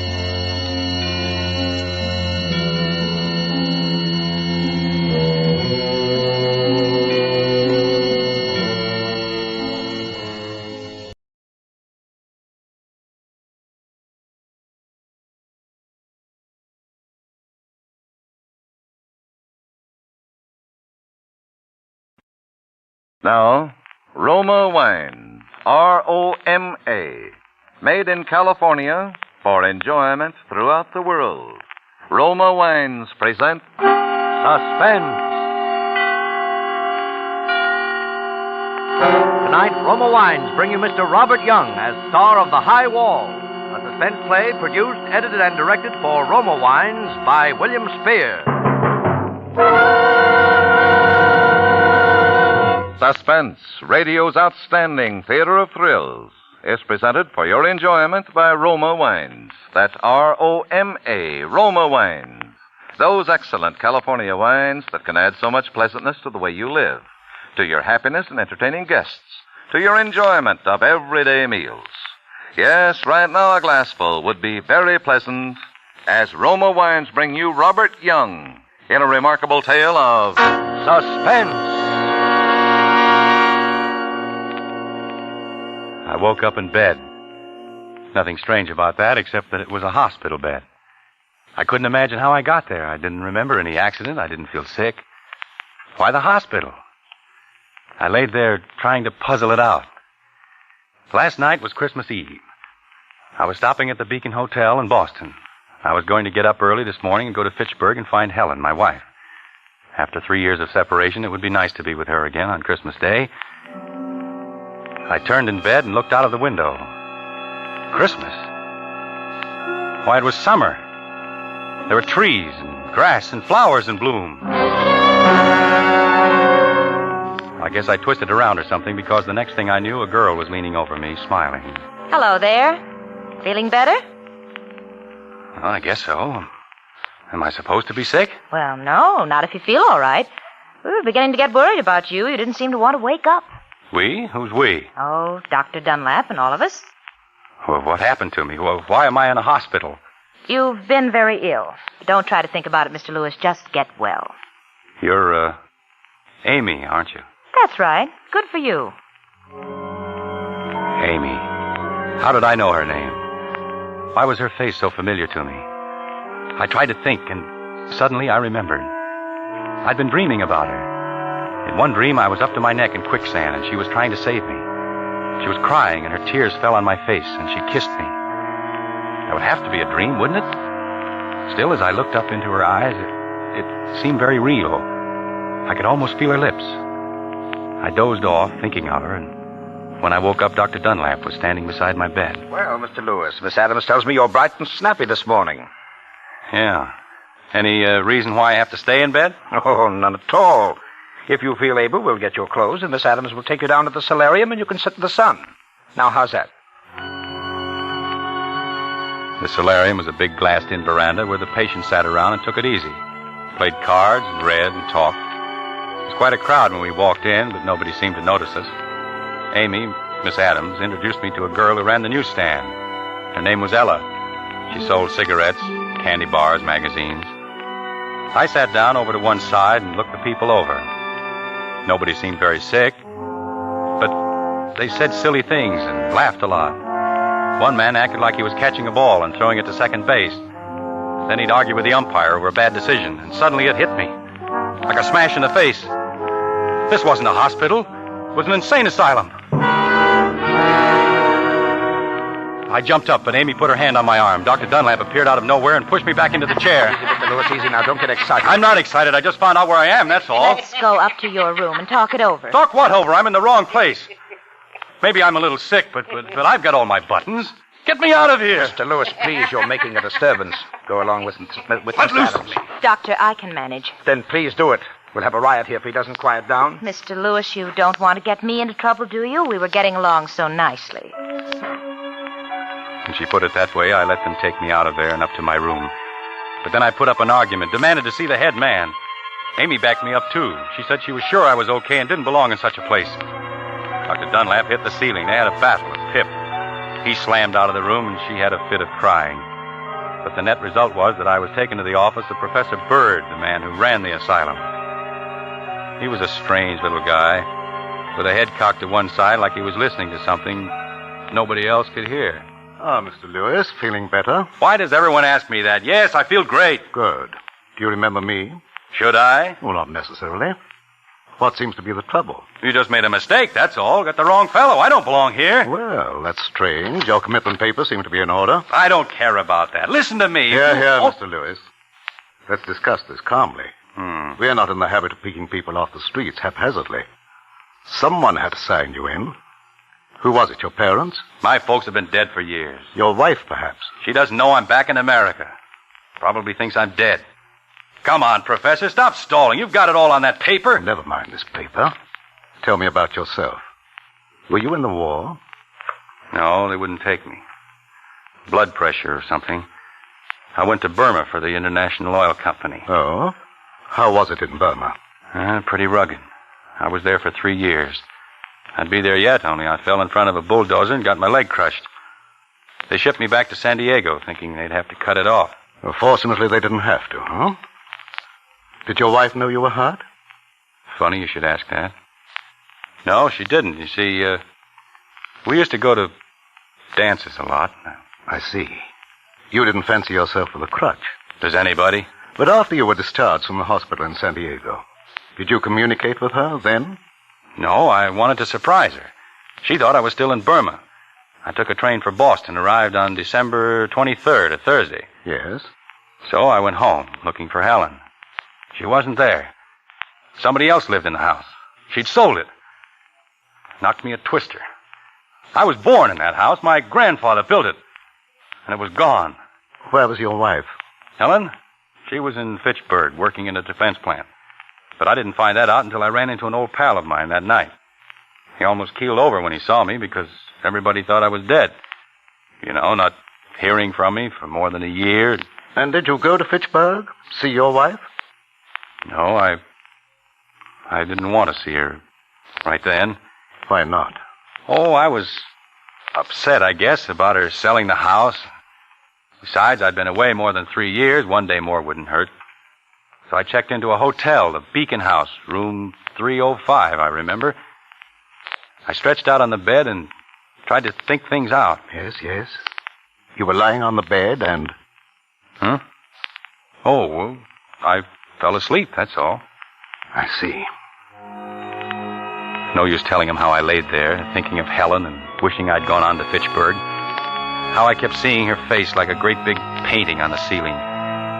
He'd think I was nuts if I told him how I could smell that queer perfume she used. And the feeling I got that she was there in the room with me. And how long did you sleep, Mr. Lewis?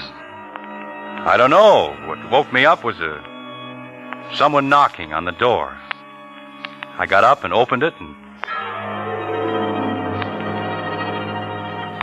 Well, that's all I remember. Who was it at the door? I don't know. It's just like the lights went out. I don't remember a thing.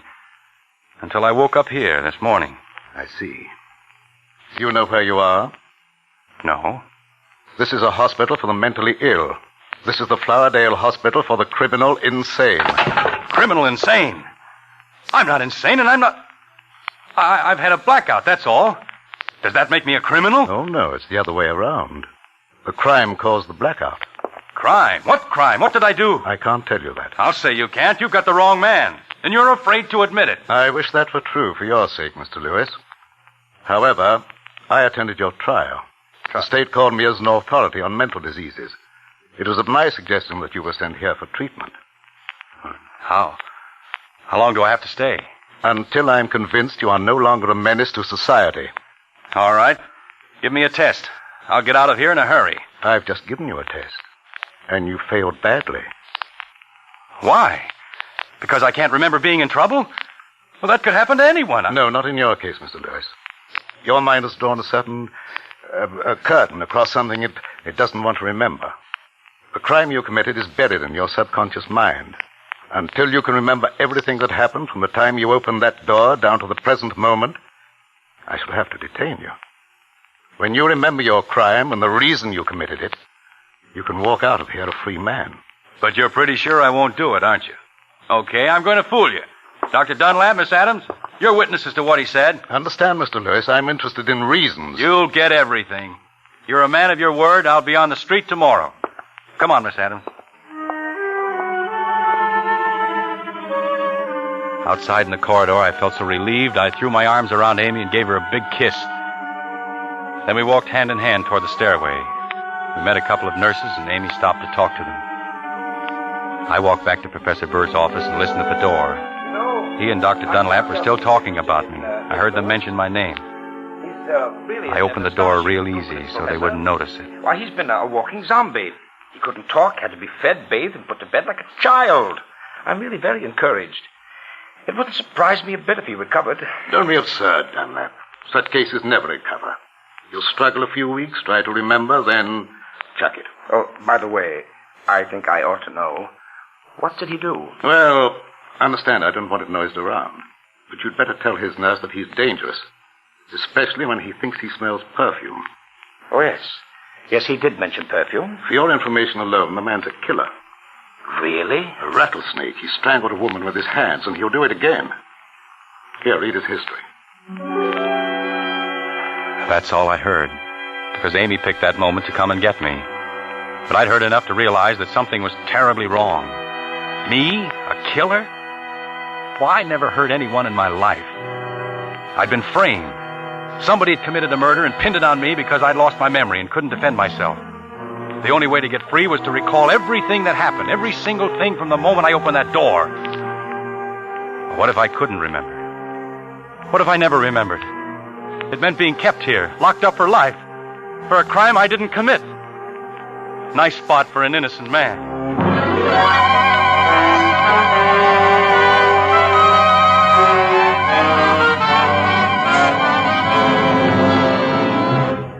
For Suspense, Roma Wines are bringing you as star Robert Young in The High Wall, a radio drama by Bradbury Foote from his play of the same name. Roma Wines' presentation tonight in radio's outstanding theater of thrills, Suspense.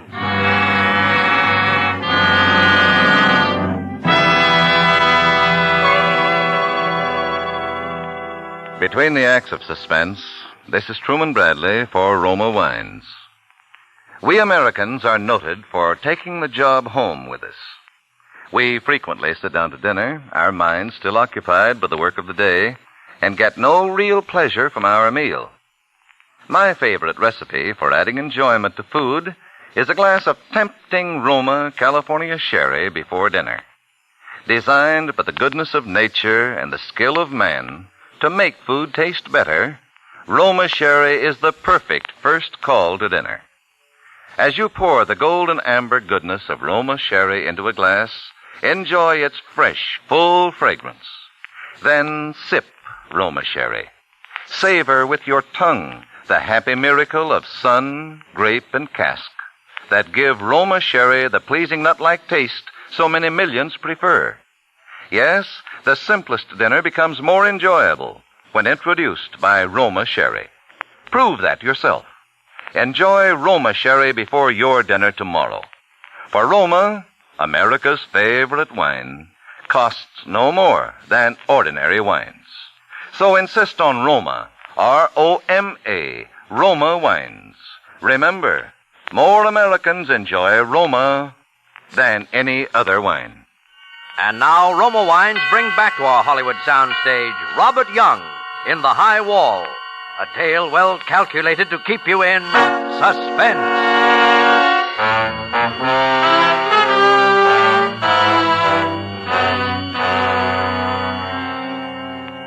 When I promised Professor Bird that I'd give him the whole story the next day, I was absolutely sure I could do it.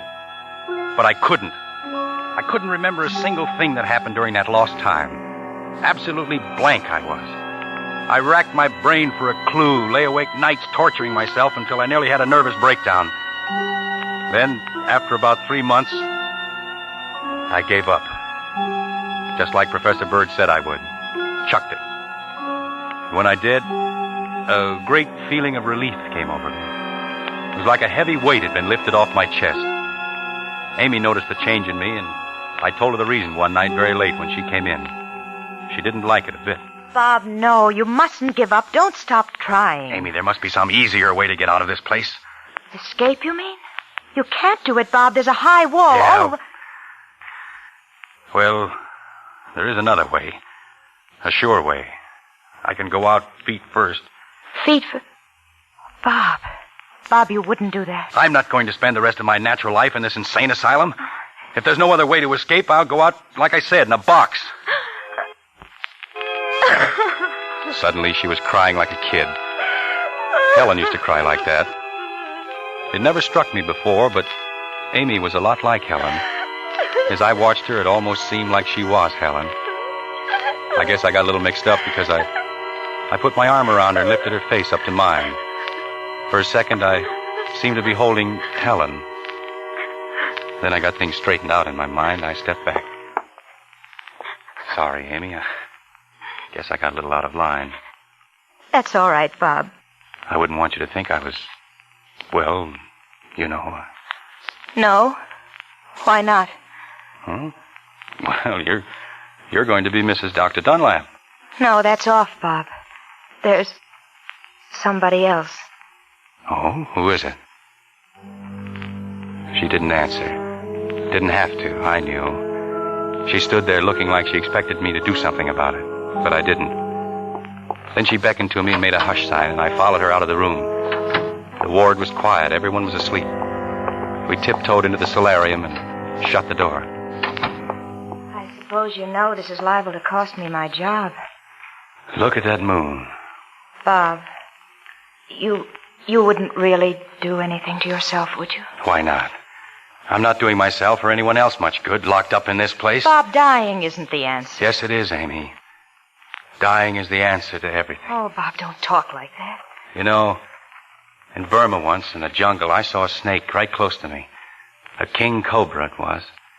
I stood perfectly still, hoping it hadn't seen me. I didn't breathe. Then finally I couldn't stand it anymore. I made a quick jump. But he got me. Right through the leg, here. It was a swell chance to die.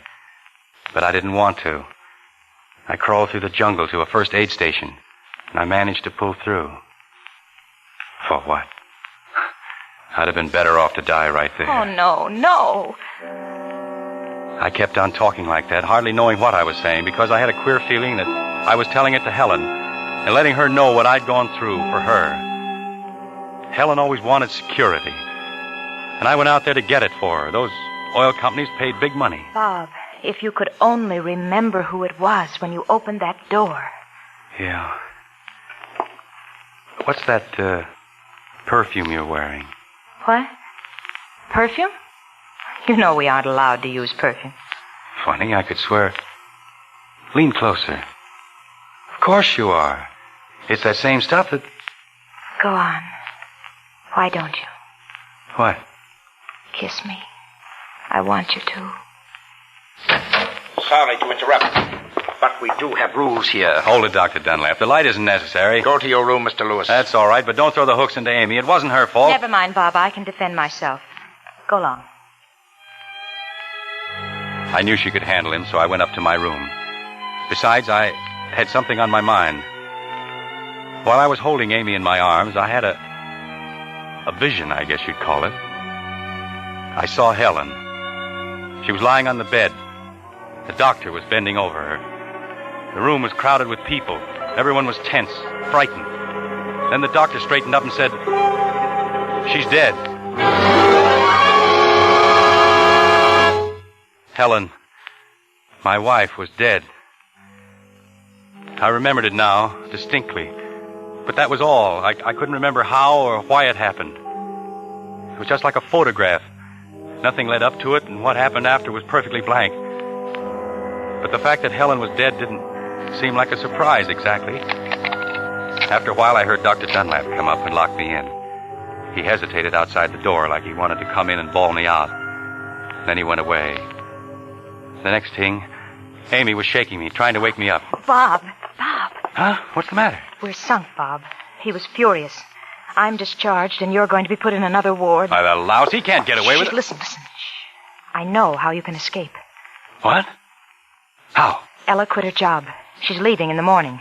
Her car will be parked in the driveway outside the solarium. All you have to do is get in the car, lie down on the floor, and pull a rug over you. Oh, Amy, that's screwy. How would I get outside? The solarium door is always locked. That's it. Ella's going to unlock it before she turns in her keys. Yeah? But, I'd be seen. No, they'll all be in church. It's Sunday, Bob.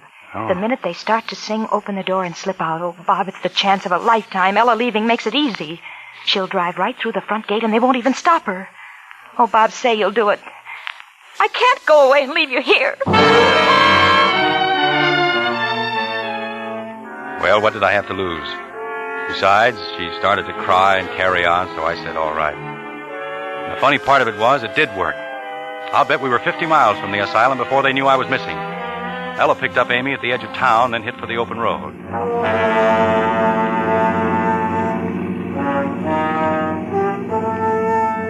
We kept going. The girls got me a hot dog at a roadside stand. We kept on. We began to wonder where we'd spend the night. I didn't know where I was, but Ella said she knew of a little motel, one of those places where they don't ask any questions.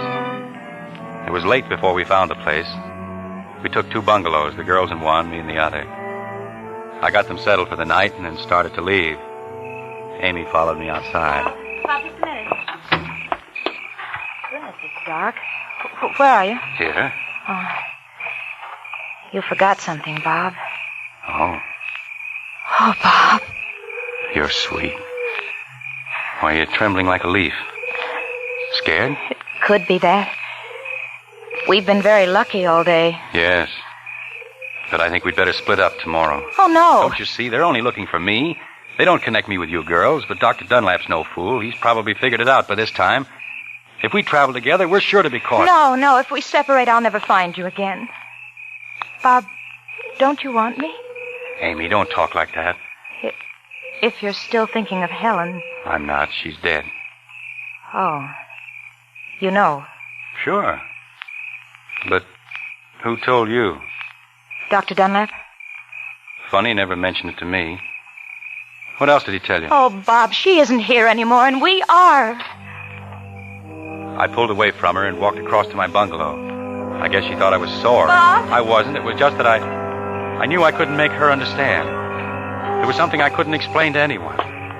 Helen wasn't gone. She'd never be gone, not to me. I opened the door and went in. The bungalow was a crummy little place.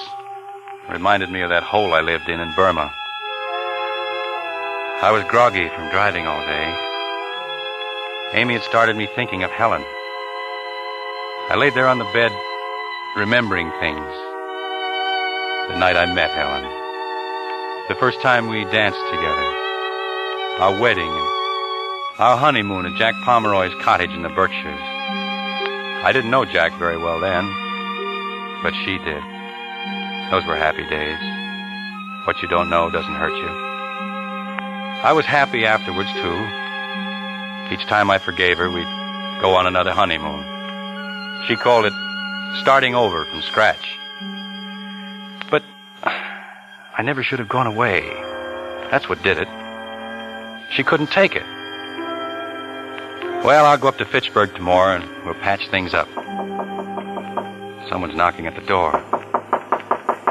That's funny. Nobody knows I'm back in town. Hello? Bob, let me in. Who is it? Bob, I want to talk to you.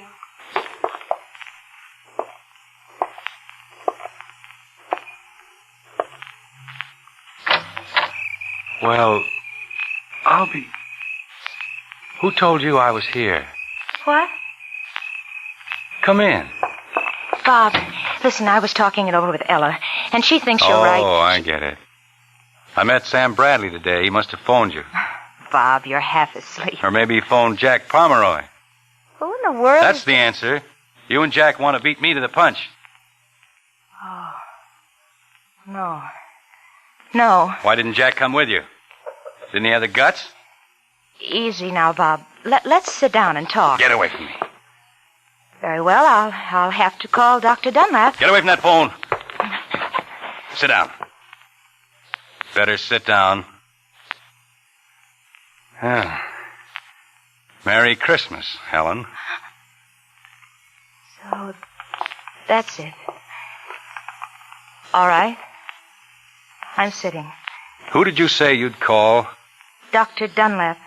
Is that a new one? Or Dr. Hoffman. He'll give you a nice cold bath. That's supposed to be funny. What do you want here, anyway? Well, you've been sick. I thought you might need me. Need you? I never needed you. I know it now. All right. Then maybe I need you. And that's a lie. Because I happen to know what the score is. Sam Bradley told me. What about my home? Somebody else is living in it. What a rotten deal. I'm fighting snakes and mud and slime, sweating it out in swill piles and wondering if I'll ever see daylight again. And you're here in Boston having the time of your life on my money. You didn't want me to come back.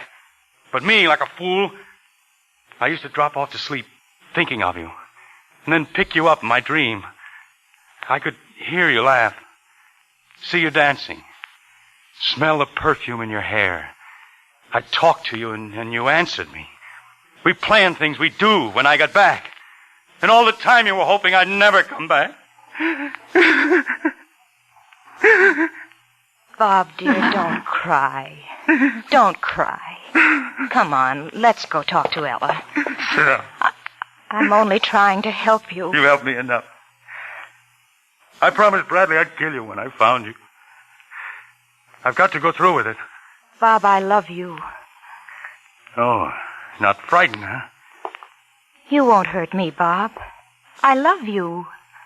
The last time you begged for mercy. Bob, I'm Amy. This is Amy. I'm Amy. Don't do it. Bob.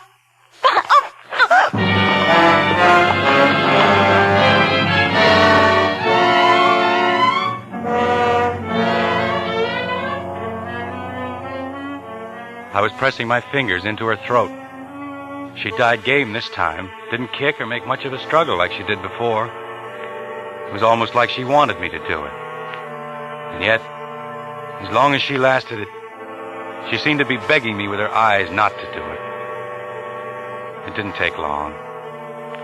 Then she went limp, and I let her fall to the floor. When I let go of her, I kind of lost track of things. Another blackout. I woke up about a week ago. It's taken me this long to get things straightened out. It's winter now. My nurse tells me. I think she's lying, but I can't prove it. You see, there's no window in my room. The walls are padded, and the furniture's nailed to the floor.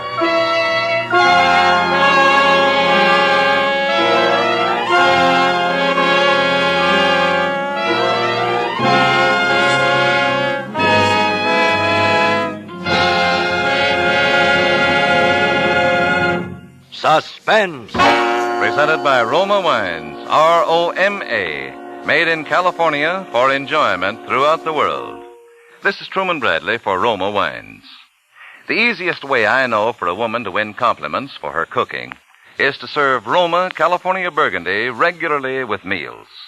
The tempting fragrance and robust taste of red Roma Burgundy harmonize perfectly with a juicy steak, oven-browned roast, or sizzling chop. And you just don't know how delicious spaghetti or hamburger can be until you enjoy these savory dishes with good Roma Burgundy. For Roma Burgundy brings out the full, rich flavor of hearty foods, makes dining more enjoyable, more friendly. Try Roma Burgundy with your dinner tomorrow. When you buy Roma, you enjoy America's favorite wine. Yet Roma, R-O-M-A, Roma wine costs no more than ordinary wines. And may I suggest Roma California Champagne as the perfect touch of smartness for bridal shower or reception? Roma Champagne is ideal, too, as a going-away gift for the bridal couple. Robert Young may soon be seen in the Hal Wallace Paramount production, The Searching Wind.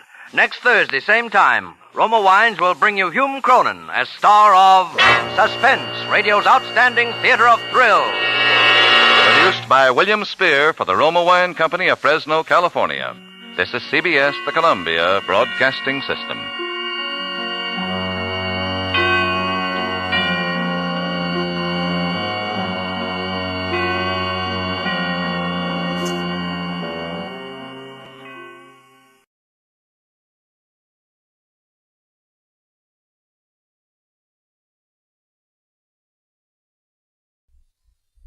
Yes, Roma wines taste better because only Roma selects from the world's greatest wine reserves for your pleasure. And now, Roma Wines, R-O-M-A. Roma Wines present Suspense.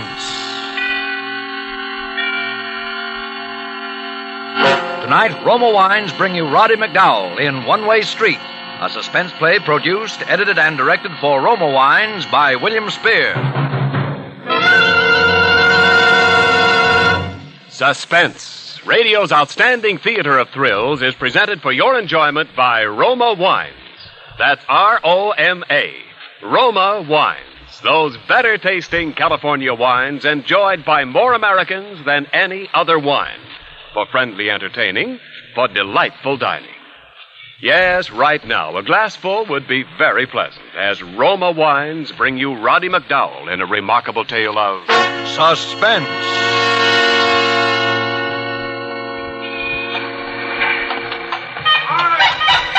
Get your slop tails off of that stupid.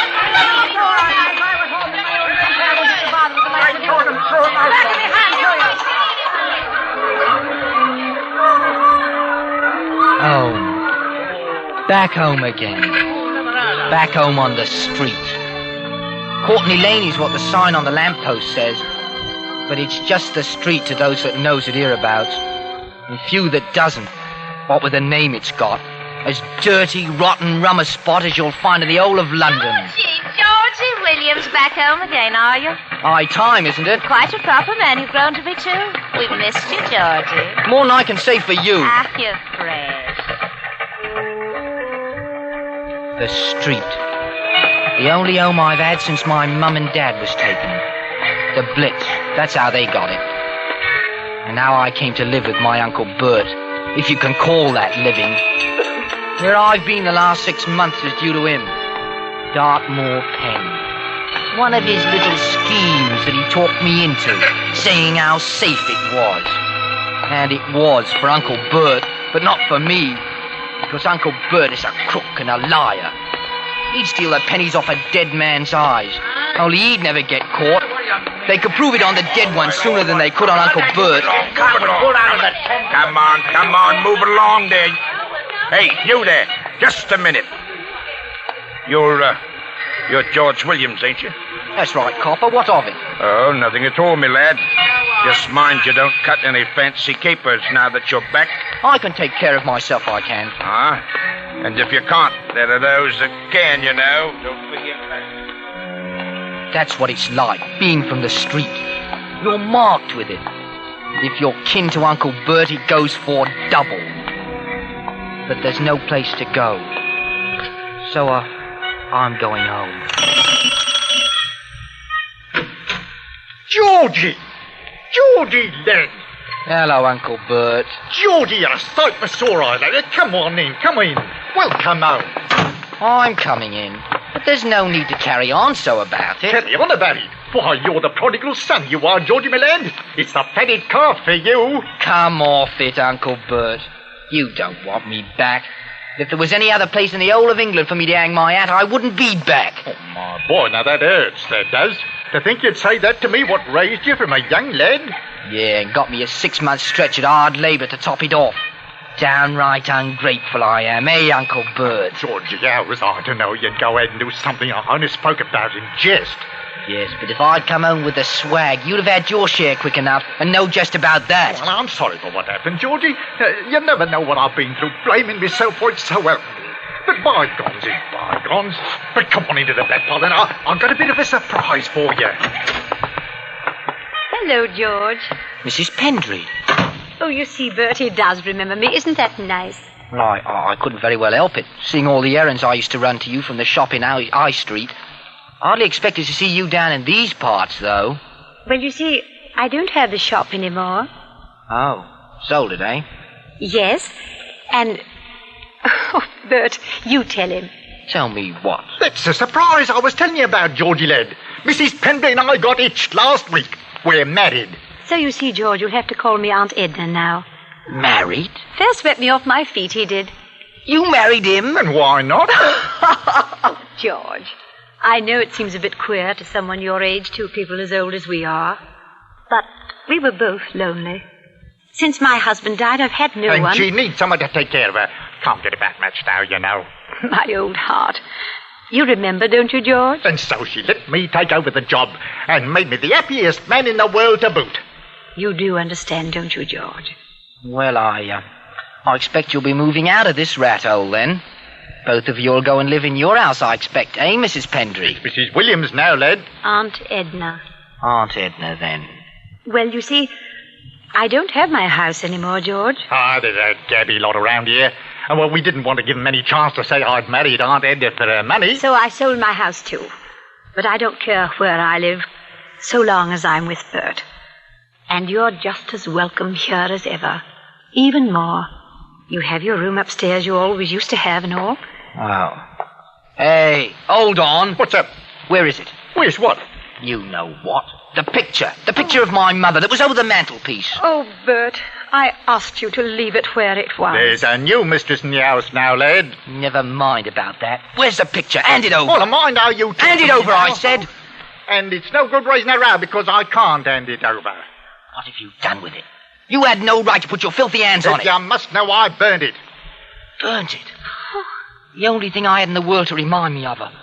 Why, you rotten old... Keep away from me now. Don't you raise your hand to me. Oh, you crazy young fool. Now, see what you've done. Why, what's up with her? Shut up, you blithering idiot. Here, give me a hand. Get her to her room.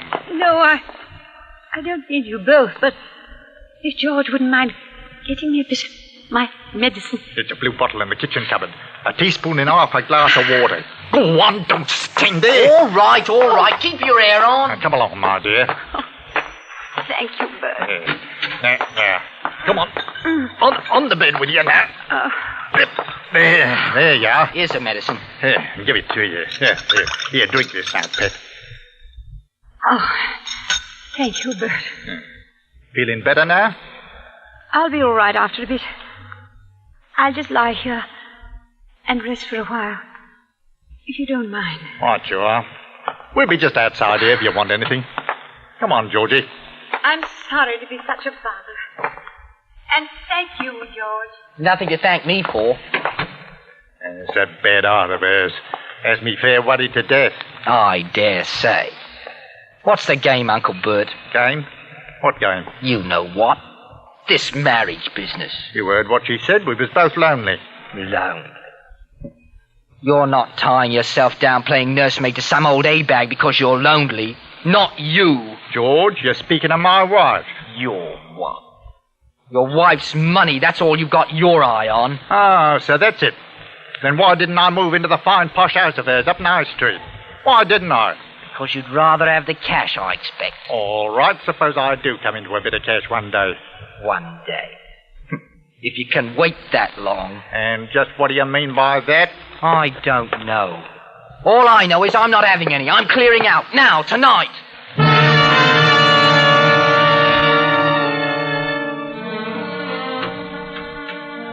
But I didn't go. Oh, I don't know why.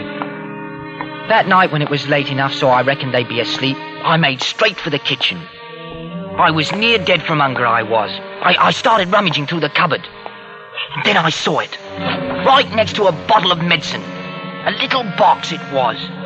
Marked with a skull and crossbones. Poison. Rat poison.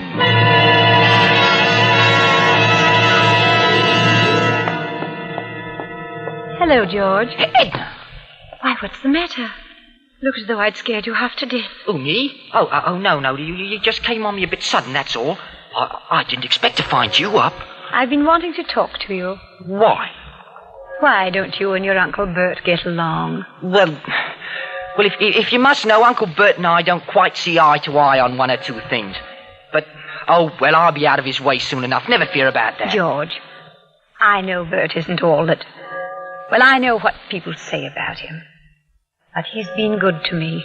Got his reasons, too, I dare say.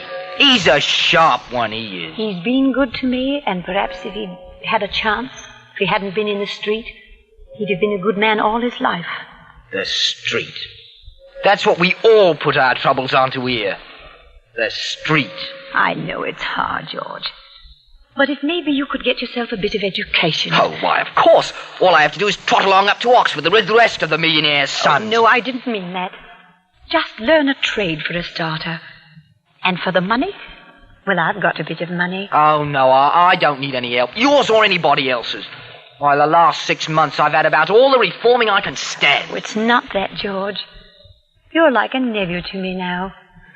You'd better stick to reforming Uncle Bert. He needs it as much as I do. Maybe even a bit more. Oh, hello, Georgie. I told you you'd get hungry if you didn't eat. Proper fortune teller you are. What are you doing up at this time of night, Edna? You shouldn't be jumping up in the middle of the night with your heart and the shape it is. Oh, I heard, George. I just wanted to see if he was all right. Well, up along to bed now. There's a good girl. I'll take care of Georgie. Well, good night. Good night, my dear. You're not in a proper mood, George. You'll never make your way in the world. Not the way you're going about it. I suppose you know just how to go about it. That's why you've lived in this filthy hole all your life. I wouldn't say that. But I know one way. Money's one way, and I've got me plans. What's this? This part of your plans, is it? That? Oh, it's rat poison, ain't it? I ain't never seen no rats around here. Well, there's no harm having a bit handy, is there? Ounce of prevention is worth a pound of cure, you know. And a proper handy place you've got for it, too, haven't you? Right next to a bottle of medicine. Ah, so that's it. So now I'm a cruel and inhuman monster that would poison his own wife, is that it? I didn't say you would. But I didn't say you wouldn't, neither. I think I got it all planned, eh? I slip her the poison and no one even bothers to ask why she rolled up because they all know she got a bad ticker. Is that the way you see it? I see you've done a bit of thinking at any rate. Now look here, George, my lad. Even if I was the monster you say, I'd be the last one to kill her. Don't you see? Not yet, I don't. I helped her make out her will, Georgie. I'll get the stuff anyway. I can afford to wait. I don't know about certain other parties, Georgie, that would benefit along with me, but I can afford to wait.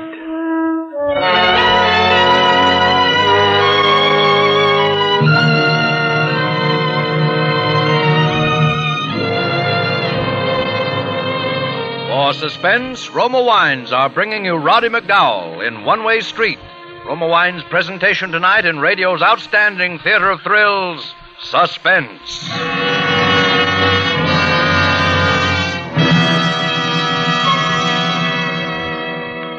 Between the acts of Suspense, this is Ken Niles for Roma Wines. The time-honored custom of making a good dinner better with wine is especially appreciated when the wine is distinguished Grand Estate. Let Grand Estate wine make your mealtimes more pleasureful. The simplest dinner becomes an adventure in gracious dining when enriched with the friendly glow of candlelight and the ruby redness of Grand Estate California Burgundy or the pale glinting gold of Grand Estate Sauterne. And how much more flavorful your dinner will taste, served with a Grand Estate wine. For each Grand Estate wine is a distinguished limited bottling by Roma, America's greatest vintner. Each Grand Estate wine is born of choicest grapes, then patiently, unhurriedly guided to mellow, rich perfection of taste by age-old skill, necessary time, and the unmatched resources of Roma master vintners. Tomorrow, give the magic touch of distinction to your dinner with a Grand Estate wine by Roma, the crowning achievement of vintner skill. And now, Roma Wines bring back to our Hollywood soundstage Roddy McDowell as Georgie Williams, with Raymond Lawrence as his Uncle Bert and Jeanette Nolan as his Aunt Edna in One Way Street, a tale well calculated to keep you in suspense.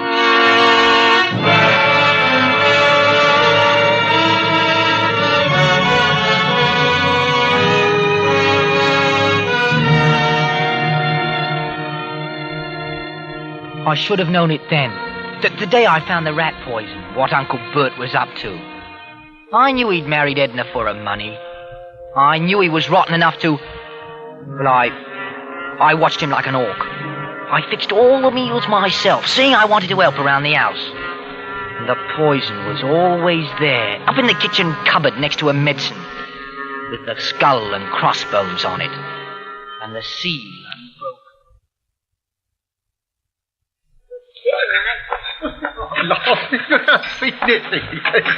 Oh, hello there, Georgie lad. Just in time to have a spot of tea with us. Tea?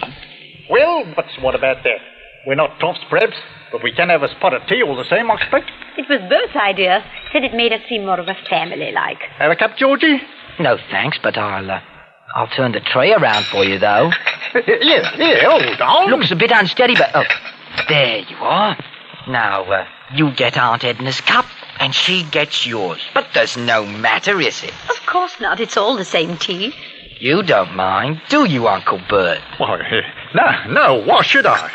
Oh, it is nice to have a cup of tea about this time of day. I'd almost forgotten. Well, drink up, Uncle Bert. You'll only get cold sitting there. Yeah, what's a pettitionati? I like it a bit cool and myself. Well, is there anything wrong with your tea, Bert? Mine's lovely. Shouldn't be anything wrong with it. Fix it himself, he did. Of course there's nothing wrong with it. No, lovers, Bert. No need to take it all down in a gulp. Think you were swallowing rank poison. Something stick in your throat then, Uncle Bert. What is it? There. I got to swallow in my windpipe. It's good, though. Fix me another cup like a good lad, will you, Georgie? You can fill mine, too, if you will, George. Right you are. Do you know where the tea is, Georgie? No, No, it's in the kitchen cupboard. Right next to the medicine.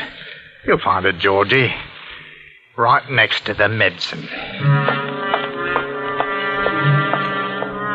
But the tea wasn't next to the medicine. It wasn't there at all. Only the little box was there with the skull and crossbones. And still unopened. Poison. I found the tea and poured out the 2 cups. But all the time my eye was on the little box. And I was thinking how I had to get away. And about the money. And how easy it would be. And then it come to me, all in a flash, what Bert was up to. And why I'd done nothing about it. Because he'd known what I was thinking before I knew it myself. He knew what I was thinking out there in the kitchen right then. He knew I was thinking about... murder.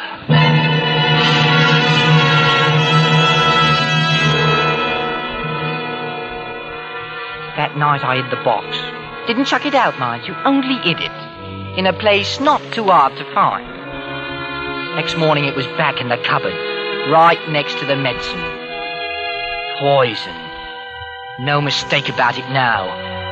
Another of Uncle Bert's nice, safe little schemes. Safe for him. He'd all become right out in so many words with it. Nothing to arrange but the terms. I knew he'd get to that too, once he was sure of me. All he had to do was wait, was what he thought. Wait for me to kill her.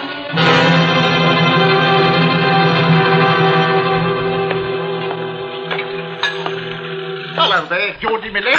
Cleaning up the breakfast dishes, eh? Well, it don't look like I'm playing a ruddy game of darts, does it now? Georgie, I was looking for that rat poison last night. Had the devil's own job to find it. I could have told you where it was. Found some rats at last, have you? Not in particular. Thought it best to have it out there where it's handy, though. Well, it's handy now, all right. So where I put it, did you? Now, look here, Georgie. You know how I feel about you. What's mine is yours. Whatever I have, or whatever I might get, share and share alike. 50-50. Partners. That's me. First I've ever known you to offer a bloke so much as a time of day. It might be the last, too. But the one time might be worth all the rest. Hey, Georgie? Only times I've known you cheat your own grandmother out of the last 2 teeth in her head. That's as maybe. But if you're partners, you're taking your chances together, aren't you? Both of you in the same, for bad or for good. Got to treat each other fair and square then, don't you? If it's like that. That's how it is, all right. You think it over. See if it ain't. Bert! Oh, Bert! Yes, my dear? Could you bring me a bit of my medicine? Not taking bad, are you? Not bad, but a bit of the medicine might help. Right you are. Well, Georgie, you know how to fix it, don't you? I know how to fix it. I'll just nip along down the road then. Got a few things to attend to. But I'll be back in plenty of time. Mind you are, then. And, Georgie, fix it right this time.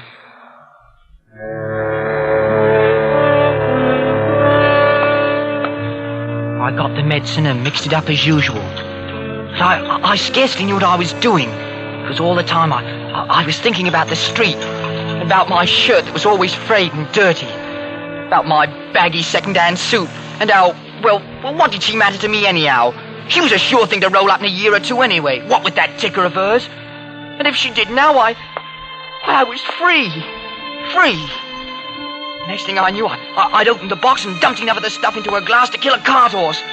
And then I was carrying it into her, walking like in a dream, and wondering where my voice was coming from. It sounded so strange and far away. Just set it down on the table, will you, George? Righto. Right you are, Aunt Edna. I hate to be such a trouble to you, George. You've been awfully good about the house here and all. Oh, it's no trouble. All the same. I know it isn't easy. Oh, I don't mind. Always used to help my mum about the house. You loved your mother a lot, didn't you, George? Yes, I did. I wish you'd do what I know she'd want you to do, if she was alive. What's that? Get away. Get away from the street. I know she's praying for that, wherever she is. The street does things to people, George. Terrible things. Well, I will. I will get away one day. One day may be too late. Maybe it will. Maybe it won't. Why don't you let me help you? I know she'd want that, too. Do you really think she would? Oh, I know she would. George, please. No, I said I don't want any help, and I don't. All right, George. I won't say any more. Hand me my medicine, please. What? My medicine. On the table. Oh, here you are. Thank you. No! George! Oh, I'm sorry. I slipped, I did. Did you? Yes, I thought you struck the glass out of my hand. No, I didn't. Anyway, it's no matter. I'll get you some more. George! Aunt Edna, you've got to get away from here. Get away? Yes, now, today, before it's too late. Perhaps it is too late. No, it isn't. Not for you. I can't get out of it. I never will, but you can. You've got money. You've got to go. Are you sure that's best? I know it is. For everyone. For you, I mean. For your health. That's it. That's what I mean. I was thinking about your health. Oh, you'll never get well here. You'll die here. I've been prepared for that. For quite a while. Oh, Aunt Edna, not here. You've got to go. Promise me you'll go. Yes. Perhaps that is best. All right, George. I'll go.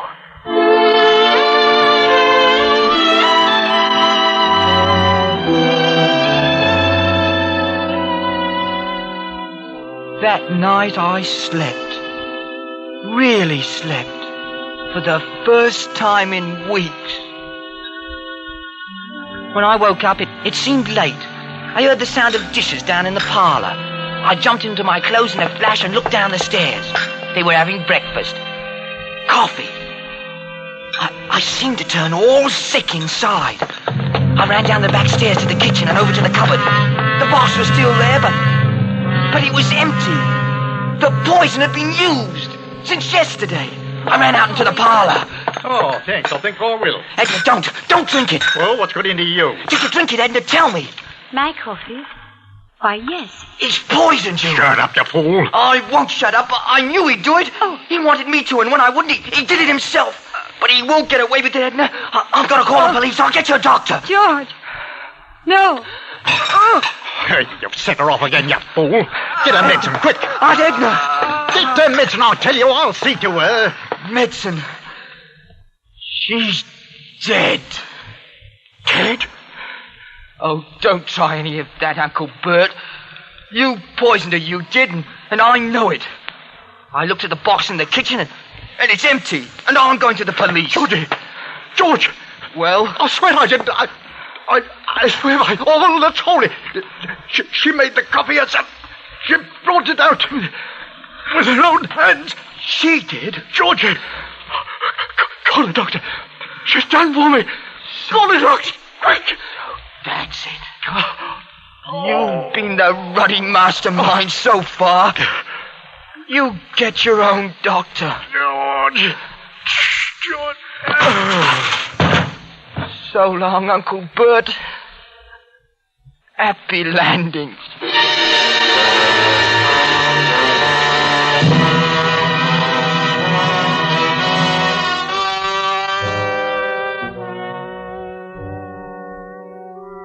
I went next door and asked Mrs. Wiggins to call the police.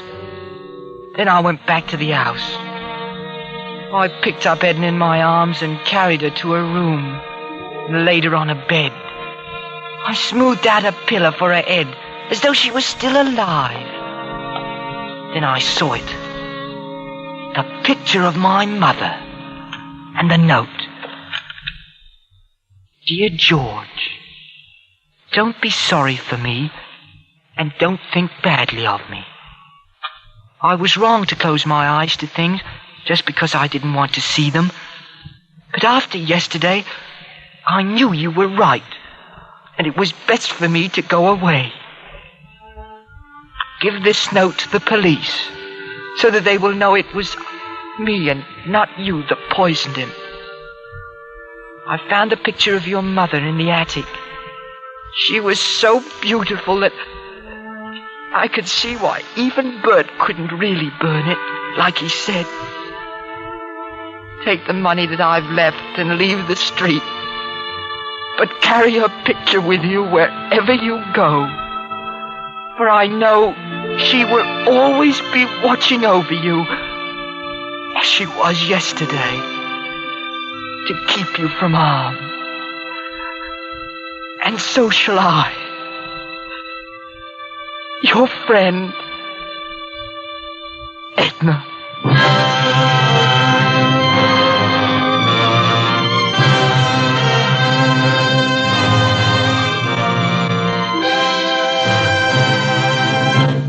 Suspense. Presented by Roma Wines, R-O-M-A, Roma, America's favorite wine. Whether you're dining alone with your family or having guests for dinner, here's a smart, simple way to enrich your mealtime pleasure. To lend charming distinction to your table and enhance the hidden flavors of your favorite foods. Serve delightful Grand Estate California Burgundy. The ideal flavor mate for hearty foods, red, robust Grand Estate Burgundy brings out all the taste goodness of juicy roast beef. Temptingly enriches the flavor of steaks, sizzling chops, or even plain hamburger. No wonder to discriminating wine users, Grand Estate wines are the crowning achievement of vintner skill.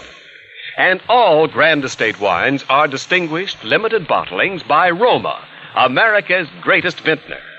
Each is born of choicest grapes, then unhurriedly guided to rich taste perfection by ancient Roma skill, the magic of necessary time, and America's finest winemaking resources.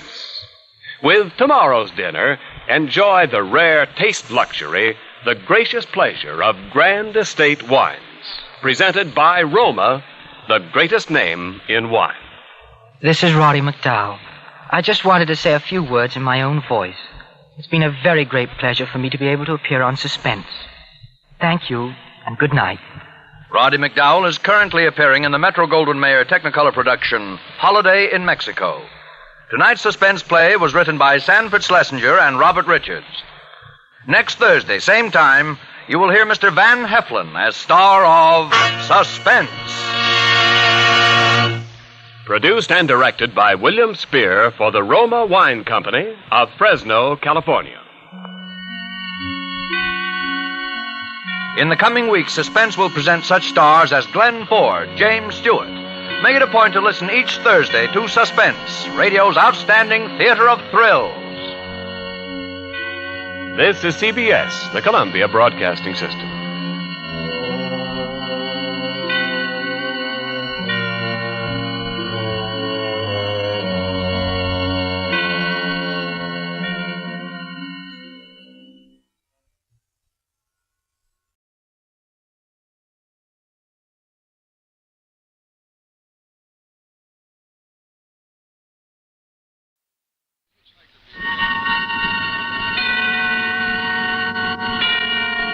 Suspense. And the producer of radio's outstanding theater of thrills, the master of mystery and adventure, William N. Robeson. The most lurid of crimes is the crime of passion. No mere bank robbery or stock swindle can compete for newspaper space with a nice, juicy love nest murder. Our story concerns itself with a murder which criminologists would classify as a crime of passion.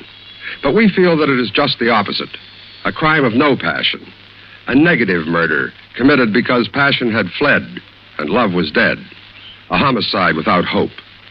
Listen then as Miss Cathy Lewis stars in A Statement of Fact, which begins in just a minute. And now, A Statement of Fact, starring Cathy Lewis. A tale well calculated to keep you in suspense. I'm sorry, no comment. Call for victim, Mr. Christian. Let me through, please. Will you let me through? Sorry, I have nothing to say at this time. Oh, hiya, Chris. You didn't waste any time. I can't afford to. How'd the press get in on this? The sheriff called him after I told him you were on your way down. Publicity hound, huh? Well, every little bit helps in an election year. Yeah, where's the prisoner? In there with him. Where's she been hiding these last 3 days? I don't know. She isn't talking, at least to me. She'll talk to me. Just a minute. The sheriff left orders that he's not to be disturbed. What's your name? Deputy P.G. Thaler. Mr. Thaler, I want you to go and stand by that door over there. Huh? No one, absolutely no one, is to come through that door until I say so. I take my orders from Sheriff Morrow. Oh, you do? Thaler, Hey, I thought I told you I didn't want anyone around here. Morning, Sheriff. Who are you? Dale Christian, Deputy District Attorney. Oh, we can handle this situation all right, Mr. Christian. Is Mrs. Dudley in there? Yes. She's guarded? No need to guard. Get in there, John. Don't take your eyes off her. Right, Chris. Now, look here. Now, you look here, Sheriff. You're going to do as I say. Just a minute there, Bradford. He has no right to go into my office. He has every right to go in there, and I'll show you why. Yeah. You see this? It's a warrant issued yesterday afternoon for the arrest of Ellen Randall Dudley. When you see that seal and that signature, your authority is automatically superseded. No one comes in here and tells me how to run my job. I'm telling you. You're trying to get your name and picture in every newspaper in the country at the expense of this case. I'll have no more of it. This is no pressman's holiday. If you have any brains at all, you'll take Mr. Thaler here and go outside and get rid of those reporters as fast as you can. I'll take action against you for this, Mr. Christian. You just do that, Sheriff, and see where it'll get you.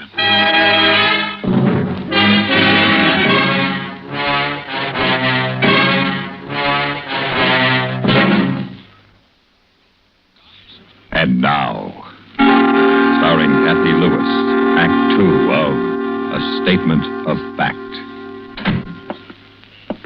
Morning, Miss Dudley. Yes? My name is Christian, Miss Dudley. I am the Deputy District Attorney.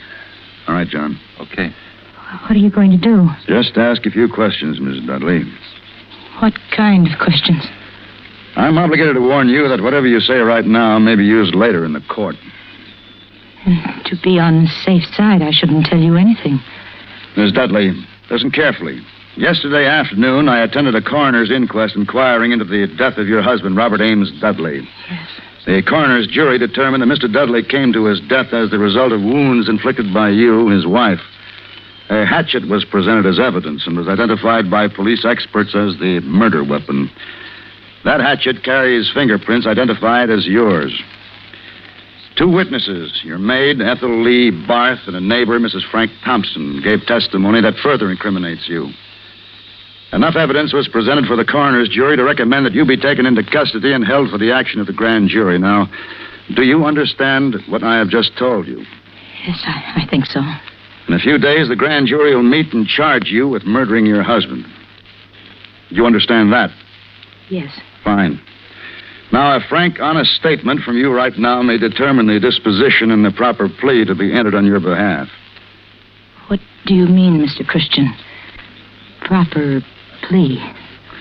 Miss Dudley, you murdered your husband on the night of the 13th. And the sooner you admit that, the better off you'll be. Suppose I don't admit anything. Then you can expect no clemency, and that, of course, is entirely up to you, Mrs. Dudley. But I must tell you that the death house in the state penitentiary is full of people who didn't listen to reason while they still had a chance. This is your chance, Mrs. Dudley, right here and now. Well? I don't know what to do. If you don't take my advice, they'll hang you. I promise you, Mrs. Dudley, they'll hang you as certainly as you're sitting in that chair. Well? I don't know what to do. I don't know what to do.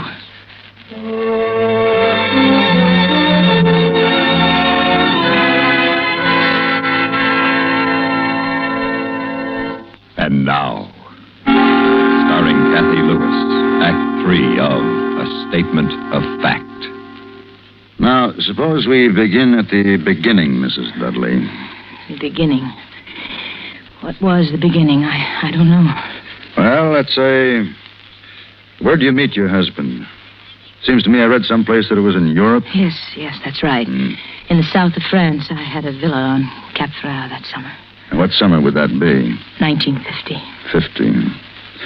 Meet him through friends, did you? Yes, at a gala at Monte Carlo. We were married 3 weeks later at the Marie in Grasse. Rather a short engagement, wasn't it? Seemed an eternity at the time. I was fed up with European gentlemen, I suppose, tired of having my hand kissed, bored with the kind of men who put all women into two categories, possible wives or possible mistresses. Roger seemed only interested in me as a wife, and he was so refreshing, so healthy, so American. But the marriage didn't work out the way you expected. I understand you and Mr. Dudley have been having trouble for some time. Oh, yes. For years. I soon found out that although he wanted me as a wife, he wanted every other woman as a girlfriend. And he drank?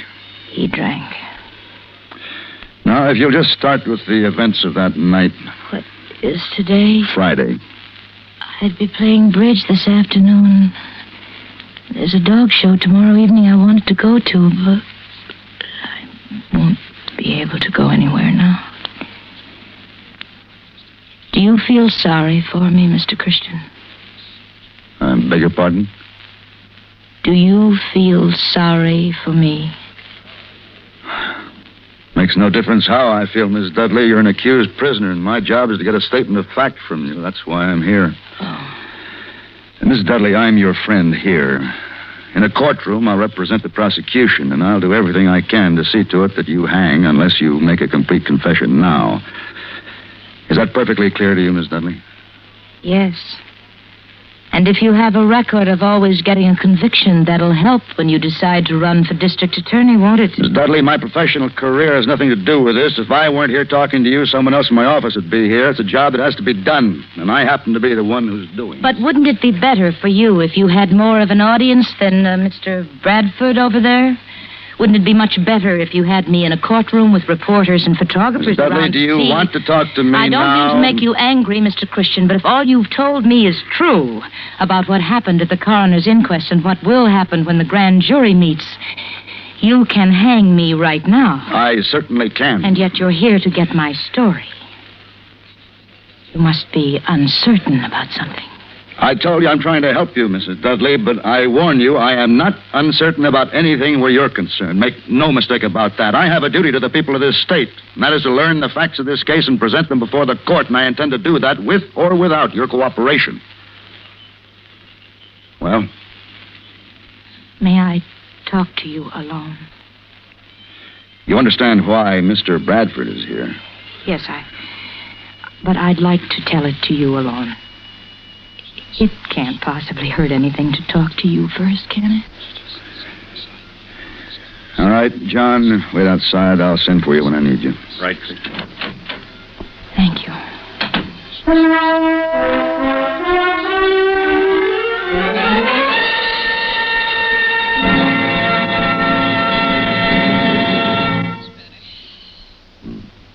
And now, starring Cathy Lewis, Act 4 of A Statement of Fact. All right, Mrs. Dudley, we're quite alone. What do you want to tell me? I killed my husband. Very well. Tell me how it happened. I was having some people over for dinner that night. I was busy in the kitchen with the maid fixing the dinner. When Roger came downstairs, I asked him to do a simple thing, just a little thing. I asked him to start a fire in the fireplace. Go on, please. Well, he took so long down in the basement getting things ready for the fire, and our guests were arriving at 7:30. So I asked him to come up and make some martinis and let the fire go for the minute. He called me a name. Why? I never knew why he did things like that. I went downstairs to ask him why he was so angry, and he called me another name. It wasn't just the name or him being angry. It was all of the things he'd done to me before, the arguing and the fighting and the insults. When he started up the stairs, I picked up the hatchet and I hit him with it. He fell down. Then what did you do? I ran upstairs and put on my coat and left the house. Where have you been these last 3 days? I never left town. I took a room at a motel, and last night I decided I better get away, go east maybe. Somebody recognized me at the bus station. Why did you kill him? He took my life away from me, Mr. Christian. I don't understand. When I went down the stairs that night and saw him standing there, I suddenly realized all he had taken from me. Everything that was young and fresh and wanting. And I despised him for it. So I killed him. Why? Why did you have to kill him? You could have divorced him, left him. Don't you see what he had taken from me, Mr. Christian? There was nothing left for him to steal from me, or nothing left for me to give to another man. Are you married? No, I'm afraid I've been too busy. You wouldn't know what a man can take from a woman if... Mr. Christian, am I someone you'd want to be married to if this terrible thing hadn't happened? Am I someone you'd be proud to have for a wife? You might be. That's all a woman needs, is to be wanted. Am I old and ugly and unattractive? Am I shallow or flighty? Look at me, Mr. Christian. I am. No. Stand up, please. Look at me. Close. Yeah. Would you want to be loved by me? You're very beautiful, Mrs. Dudley. Have you any idea what it means to be a beautiful woman, Mr. Christian? To be admired by every man and envied by every woman, and never to be sure of why? How many times have I heard those words, I love you? Wondered what they meant. What was love? My face? My figure? My artificial makeup? My Dior gown? Or me? Maybe you can give me the straight answer, Mr. Christian. I haven't been able to get to the hairdressers recently. I've run out of lipstick. I'm afraid this suit needs pressing. Would you want to be loved by me, Mr. Christian? Yes. Yes, I would. Well, I was nothing to Roger Dudley, nothing. And my love was nothing to him.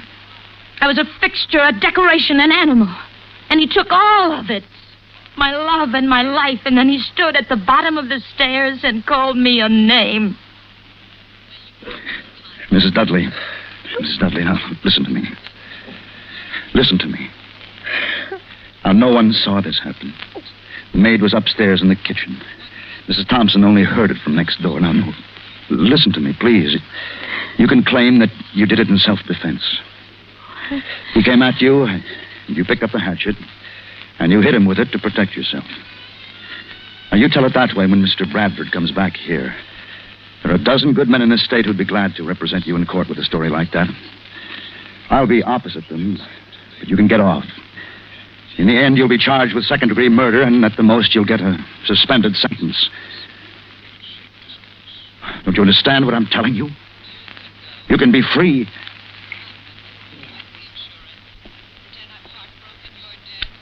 Yes, All right, let's have Mr. Bradford in here now, please. Right. Wait a minute. Hold it. I can never be free. What are you talking about? You haven't understood a thing I told you, have you, Mr. Christian? He took my life away from me a long time ago. Can't you see, Mr. Christian, I don't have any life to live now. Mrs. Dudley, you have everything to live for. Look, you're young, beautiful. You want and need all of the things that that life can give you. Too late, Mr. Christian. No, it's not too late. You must listen to me. You're too valuable a person. Too desirable, too beautiful to die. You must live. Why? For me. For us. What? You need to be loved. You need me. God help me. I need you. I need you.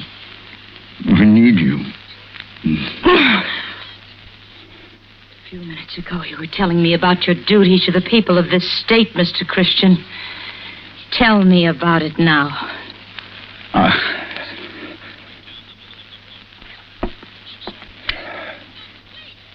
Yes? All right. Send in Mr. Bradford.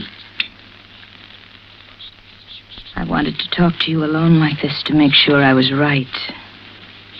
You're no different than he was, Mr. Christian. You'd take a woman and do the same thing to her that he did to me.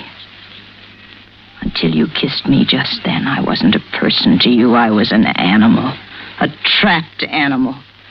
And if I let you help me escape from this trap, I'd just be escaping into a smaller one. A worse one. With you. You're another Roger Dudley. Okay, Chris? Chris? Are you ready to make your statement of fact, Mrs. Dudley? Yes. All right, John, take it down. From the beginning, Miss Dudley, just as it happened.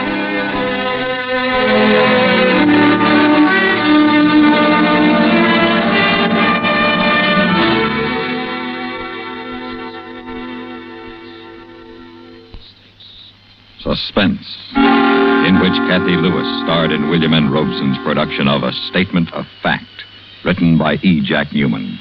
In just a moment, the names of the supporting players and a word about next week's story of Suspense. Supporting Cathy Lewis in A Statement of Fact were John Dehner, Charles Seal, and Barney Phillips. Listen.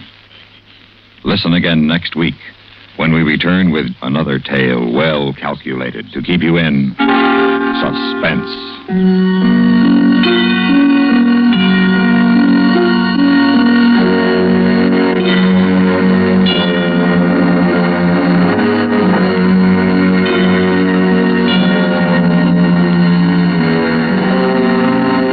This is the United States Armed Forces Radio and Television Service.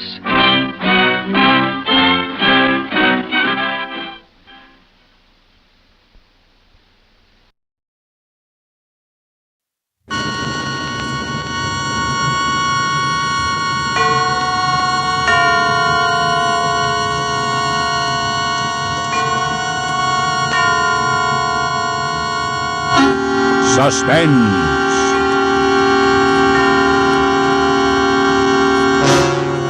Radio's outstanding theater of thrills brings you an hour, a full 60 minutes of suspense. Tonight, starring Mr. John McIntyre in a play entitled The House by the River by A.P. Herbert, directed by Anton M. Leader and produced by Robert Montgomery. Mr. Montgomery. True wit is nature, to advantage dressed. What oft was thought, but ne'er so well expressed. Alexander Pope was speaking about poetry when he said that. And most of us, when we think about poetry, think of it in much the same way. As beauty, caught and held captive in a skein of words. As something soft and lovely, and without violence. But that's not always true. Poetry can be violent, and hard and dark, with tales of terror and horror. The popular idea that a poet is always a soft and fragile fellow is also untrue. Poetry grows from the stuff of life, and the poet is heir to all the ills of other men. He is a frequent walker upon the dark paths of life, as well as in the sunlit fields. And finally, it's not true either that a poet worth that name must live in a lonely garret, in obscure poverty, sleeping on the stacks of his unread rhymes. Some poets find fame and fortune early and live richly in comfort and adulation. In fact, that's the kind of a poet we have in our story tonight. Stephen Burns, who at 35 was already being compared with Keats and Shelley, who had in a few slender volumes made himself the voice and the conscience of all England. His home, standing on the bank of the Thames, was known to 1 million Englishmen as the house by the river. Here he lived in peace and contentment with his wife, Marjorie, and his brother, John, a civil servant in London. Here, on the breast of the great sluggish river, he lived and studied and worked until the evening of June 15th, last summer. Marjorie was out of the house, visiting her people in Cornwall. John was not yet home from work. It was cook's night out. Stephen stood at dusk in his garden, watching the water beneath him turn black as night came on with a rush. His neighbor, Mrs. Ambrose, was watering her tulips in the garden next to his. The scene was set for a strange adventure. Tonight, Mr. John McIntyre returns to our cast following his sensational performance 3 weeks ago in Donovan's Brain. With him is a new young star from the Abbey Players in Dublin, Mr. Dan O'Herlihy. And so with the performances of John McIntyre as Stephen Burns and Dan O'Herlihy as John Burns in A.P. Herbert's The House by the River, we again hope to keep you in Suspense. Anything wrong, Mrs. Ambrose? Look at that, Stephen. Why, it's a cat. A dead cat. Much as I love living on the river, Stephen, this is what it casts up on our property. This and worse. Yes, I know. I've seen it passing up and down the river for weeks. Yes, what's happened to the world, Mrs. Ambrose, when it can become so indifferent, so menacing and cruel to a little yellow kitten? I'm sure I don't know about the world, but I do think a letter to the authorities would help. Yes, it might at that. Oh, is that Marjorie up there in the house? I thought she was away for the evening.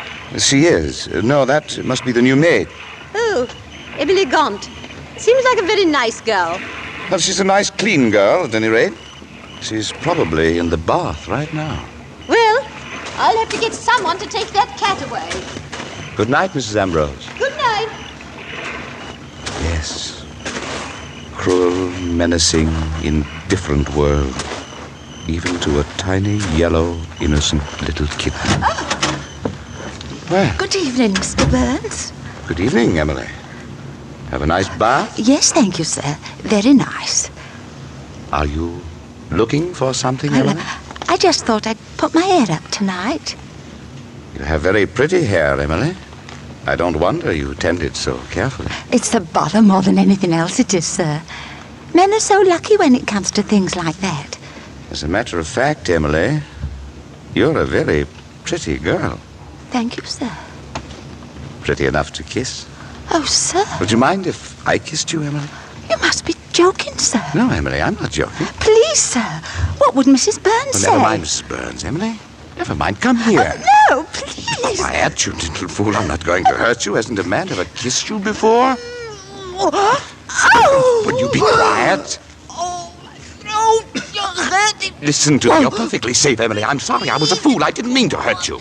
All right, then. I'm going to let you go. But I want you to be quiet. Help! Oh, will you be quiet, you fool? You'll wake everyone. You'll have everyone here. My wife, my neighbors. Stop it. Stop it. Do you hear? Stop it. There. That's better. Emily? Emily? Emily? Anybody home? Open up, it's John. John. It's about time. What kept you so long? You know, I've got to stop forgetting my key like this. Come in, quick. Is anything wrong? I need your help. I'm in a hole. All right, what's the trouble? It's our maid. It's Emily Gaunt. I'm afraid she's dead. What? Why haven't you picked her up? Why haven't you called a doctor? Listen to me, John. I say she's dead. Emily? Dead? Yes. You ought to throw something over her. What? Oh, I didn't think. All right. How did it happen? I hardly know. I was playing the fool. I was pretending I was going to kiss her. Go on. Well, she got frightened. She thought I meant it, and then she bumped her head. I had to keep her quiet at this scandal. She didn't seem to understand, lost her nerve. I kept trying to quiet her, and then she bumped her head. I said that, didn't I? Shall we call the police? You don't understand, John. It's murder. Yes, it is. What am I going to do? I don't know. I don't know. I was thinking, the river. Slip out in a rowboat and do it now. It would be easy that way, take only a few minutes. Emily Gaunt, in the river? We've got to get her out of here. Marjorie will be home. Anyone could walk in. I want you to help me, John. If you don't, I'm finished. Couldn't you throw it over the wall, into the water? No. The tide would throw it up again in the morning. It's got to go out, John. It's got to be sunk. All right. Let's get it over with. I knew you'd help. Let's get it over with. Yes, you're right. I'll just run down to the basement for a moment. We have a large sack there.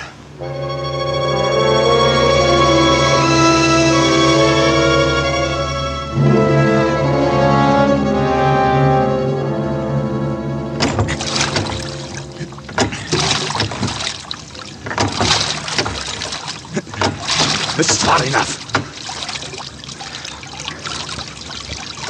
What are you doing now? It's got to sink, don't you understand? The anchor will do it. Hurry up, Stephen. Hurry up. All right. Whenever you're ready. I'm ready. All right, now, together. Push.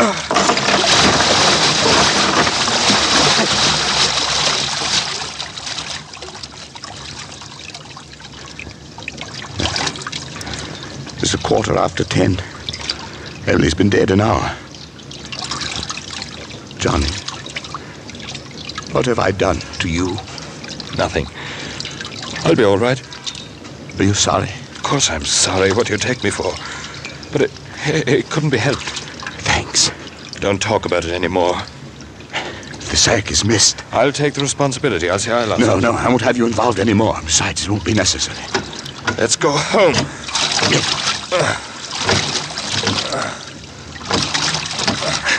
Stop a minute. What is it now? I just remembered. Huh? My name and address are stenciled on that sack.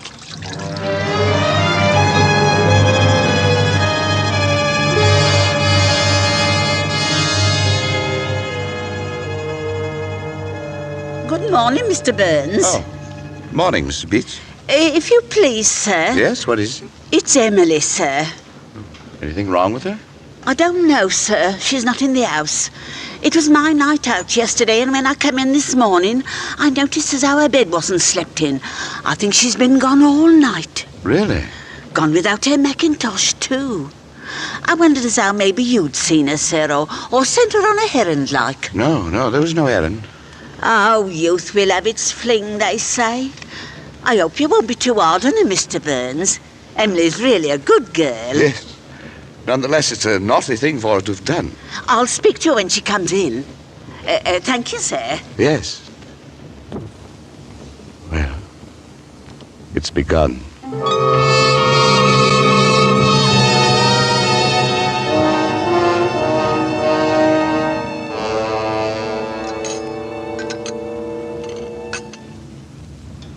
Care for some toast, John? No, thanks. Stephen? No, darling. I'll ring for some fresh. Don't bother. I'm not very hungry. What's come over you two the last few days? Anything wrong with your egg, Stephen? Stephen? Oh, no, dear, no. I'm thinking, that's all. Poets are like hens. They brood before they produce. I haven't written in days. It's always darkest before the sonnet. Well, I know it wasn't a very good joke, but you might smile. Oh, it's no use, Mum. It's doing the work of two that's made me so muppish. And that detective fella poking around in my kitchen under my feet all day. What detective? Oh, the one who's been nosing round the back door asking after Emily. Wicked girl. She's probably off with some toff, she is. What did you tell him? Nothing at all. But Mr. Burns here, he joshed him, he did. Told him Emily's like to be off to Venice with a gentleman friend. We don't know that. We don't know anything, really, but she was a flighty little thing. That's a lie. She'll turn up again, but until she does, it can't help to talk about it. Nobody's maligning Emily, just because the girl ran off with somebody. You didn't see her do it, did you? Don't be a fool, John. Certainly not. Then leave her in peace. That's all, Cook. Thank you. Oh, not at all, Mum. Pass the coffee, will you, darling? You know, John, one would almost think you were sweet on the girl. You weren't, were you? Shut up, Stephen. You're both too grumpy for me. I think I'll go and cut some flowers. Don't go too far. It's just a joke. Forget it. Forget it? How can I? Every time someone speaks to me, every time someone looks at me, I see the same thing in their eyes. Where's Emily Gaunt? What's happened to the girl? Why did you do it? Forget it. I believe you almost have. I wish I could. I wish I could.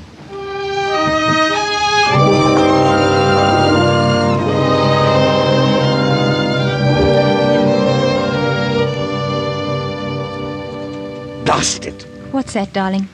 I said blast it. Finished writing?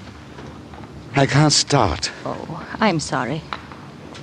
I wish it were a tap and I could turn it off and on, but I can't. I've carried an idea in my head for a month now. It's been growing and swelling and clamoring to be born, but I... You'll get it, Stephen. Not in this room. I'm going out in the river. Does that help? I need the river.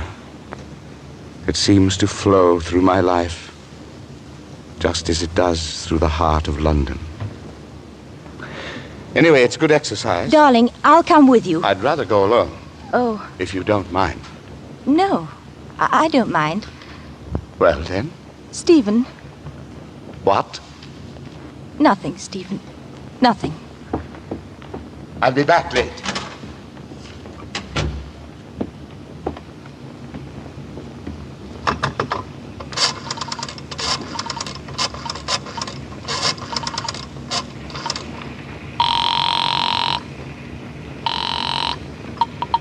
Office of Transport. Mr. John Burns, please. Hello? John, this is Marjorie. Oh, is anything wrong, Marjorie? No, I don't think so. But I've just had a brainstorm. Would you like to take a pretty girl to lunch? Sounds wonderful, but I don't know any pretty girls. Yes, you do. Me. I'll come in by the tube. Be there in an hour.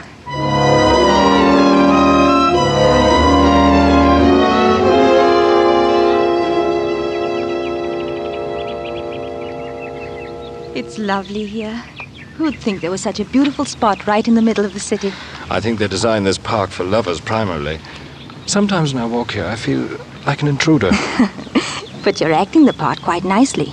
Luncheon at Pim's, corsage of violets. You're getting the grand treatment. After all, this is our first date. I've kept you a terribly long time. Won't they mind? I don't care if they do. John, you're very nice. Yes, like mint tea when you have a cold. No, like a friend. Be careful, Marjorie. I'll hold you to that. I want you to. What's the trouble? Trouble? You didn't come all the way into the city just to have lunch with me. I suppose I wanted to talk, but somehow now it doesn't seem so important. Is it something about Stephen? Yes. You must have noticed that our marriage hasn't been exactly perfect. Oh, you mustn't let Stephen's moods upset you. It's more than that. No woman has a chance with Stephen. His only real love is his work. I sometimes wonder why he ever married me at all. Perhaps because he needed you. Perhaps. And you, John, don't you need anyone? Me? That's the other way around. It seems nobody needs me. Except Mr. Forsyth at the office. Come on. I'll take you to the tube station.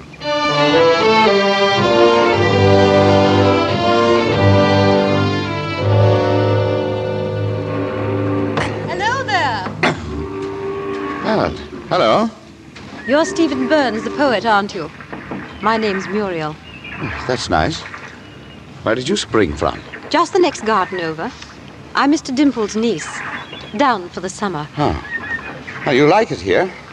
I know who you are. I've read all your poetry. Have you? I'm an artist myself. I've been sketching the view from up here. I bet it's ever so much finer out on the river. Yes, it is. I see you're going out there. That's right. Take me with you. I think not. Do. Take me with you. Don't worry, Muriel. One day I'll let you catch up with me. Hello, Stephen. Oh. I see you two have met. Yes, just this minute. I didn't know you had a niece, Dimple. Well, I hardly knew it myself until she was there with her baggage on my doorstep. I'm neglecting my painting. But I'll keep you to your promise, Mr. Burns. Yes, do that, Muriel. See you later, Uncle. Fine girl. Going boating? Yes, it'll be cool out there in the water. If only there wasn't so much refuse always floating about. Garbage, Mr. Dimple. Garbage from everybody's lives. Yes, so. Disgorging, if you'll excuse the expression, onto our gardens. Not at all right for an English river. Go out and make friends with it. Then you won't mind. As you've done, you mean? Well, I can't. Seasick, you know. How many secrets are out there? What? Oh, yes, it is a secret river. Like the Nile. Mystery hidden deep within it, and passion, especially at night. Don't you think that makes it beautiful, Dimple? And exciting? I suppose so. I like to sit by my window and watch it. Watch it. Do you do a lot of watching, Dimple? Yes, Stephen. A great deal.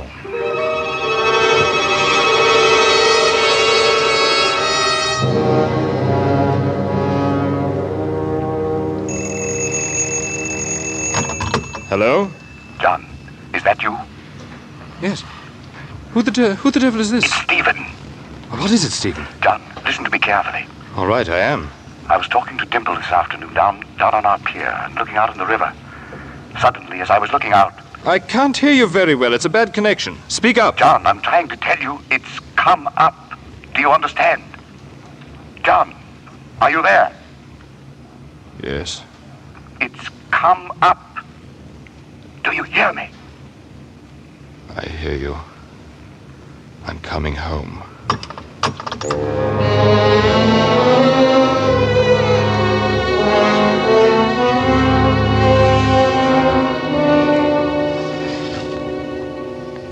All right. Tell me, Stephen. Tell me quickly.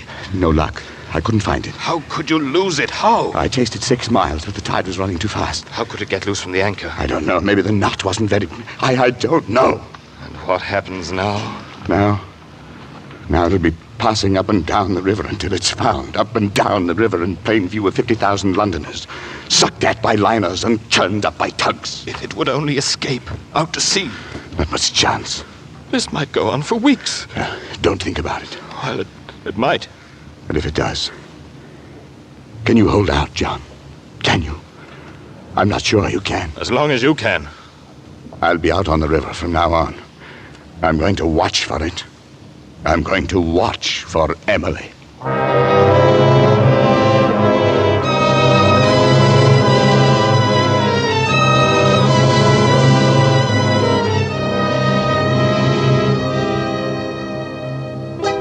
Were you looking for me? Sorry to trouble you, sir. It'll just be a few minutes. I'm a police officer. It's quite all right, Inspector. Won't you sit down? Oh, I don't think so, thank you. Can you tell me anything about this sack? Can't say. Sacks are very much alike. We had one in our basement once, but... And what happened to it? Why, I don't know. Perhaps my brother John could... Hello.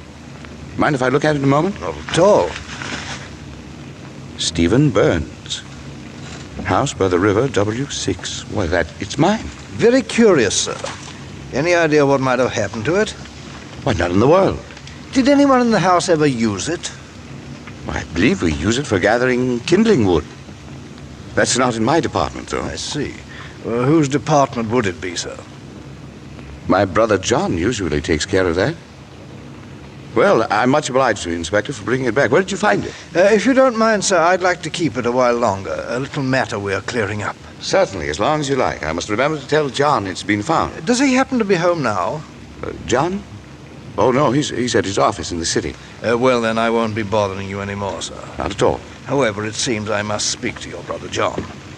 Suit yourself, Inspector. Good day. My brother John, Inspector. My brother John.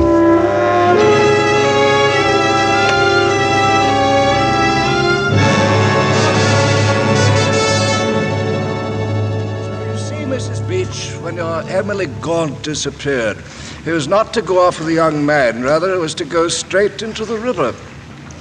Yes, Mr. Coroner. And you've nothing further to tell this inquest concerning that disappearance? I've told it all, sir. Thank you. Step down, please. Mr. Henry Dimple. How long have you lived on the river, Mr. Dimple? On the river? 18 years this fall. You've known the two Burns brothers all that time? Ever since they were boys. What has been your impression of them? Impression? If you'll pardon me, one gathers more than an impression in 18 years. I have known them to be excellent men. In addition to which, I need not add that Mr. Stephen Burns is England's foremost young poet. Yes, you're being very helpful, Mr. Dimple. Suppose we go on. By all means, sir. We've already proven that this sack belongs to Stephen Burns. Can you tell us if you've ever seen it before? Yes, I have.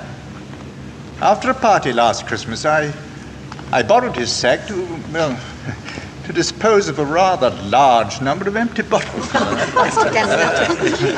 I don't drink myself, but there were so many young people down for the holidays. Yes. And then did you return the sack immediately? I did.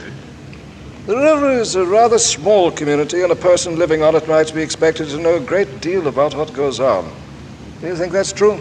Oh, yes. Indeed it is. You yourself, Mr. Dimple, might be in a position to observe a great deal. I think I know everything that happens on the river. Then what do you know of this tragedy? Nothing. Are you quite sure, Mr. Dimple? Quite sure. Nothing at all. All right. Step down, please. I think he knows. He doesn't. Call the next witness. Mr. Stephen Burns.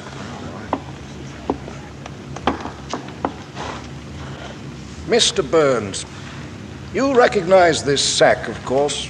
Yes, I bought it at Selby's 3 years ago. And it is hung in your basement ever since? Well, except for brief loans, yes. Now, according to the testimony, this sack was used for the collection of kindling wood. As I understand it, you people living on the river simply go out in your boats, and the wood is part of the general refuse that floats on the water. You select what you like, there's always enough, and you generally use a large sack for the purpose. That's right. Now, in your household, that job, the collection of firewood, has usually been your brother's task? Yes. John collects the wood.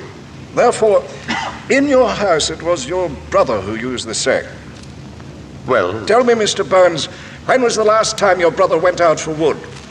Some weeks ago. It's hard to say. Would you say 2 weeks ago? What you mean is about the time Emily Gaunt disappeared. I must ask you not to mind what I mean, Mr. Burns. Would you say 2 weeks ago? I couldn't be sure. Thank you, Mr. Burns. That'll be all. Oh, I think he knows something about it. Mr. John Burns.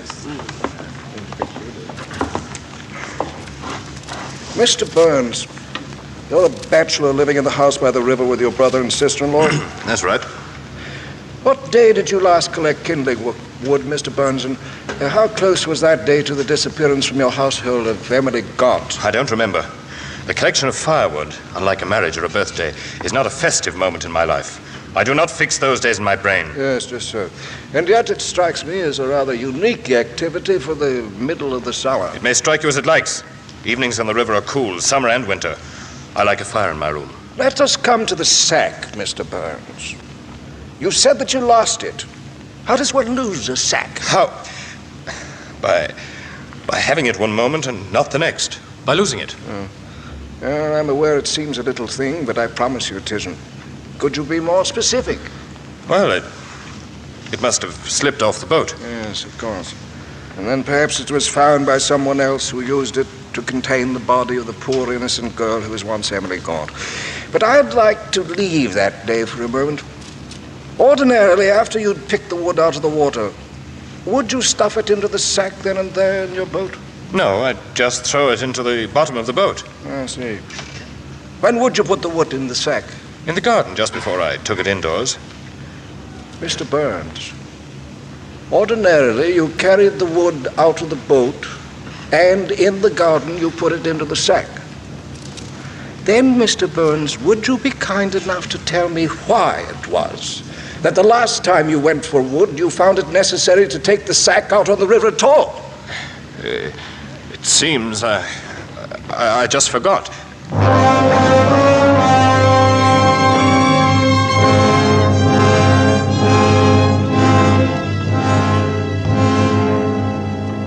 And we, the jury, find that the death of Emily Gaunt is willful murder by person or persons unknown. This inquest is adjourned. Mr. Burns, Mr. Stephen Burns, please. Yes? Marjorie, dear, you and John go. I'll be along presently. Yes, Stephen, of course we will. Yes, Coroner, what is it? I just want to tell you that this case is far from being closed. Are you sure you have nothing more you'd like to say to us? Nothing. I can understand your feelings, Mr. Burns. After all, the man is your brother. My brother? If there's any further light you could throw on this particular... There's nothing now. But if I should find anything, I'll get in touch with you immediately. You see, Coroner, I want justice done, no matter who may be involved.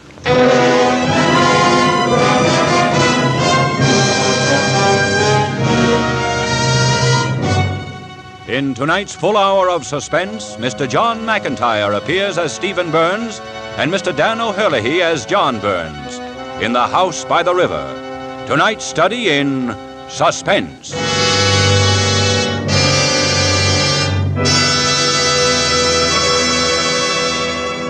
In just a moment, we will return with Act Two of Suspense. This is CBS, the Columbia Broadcasting System.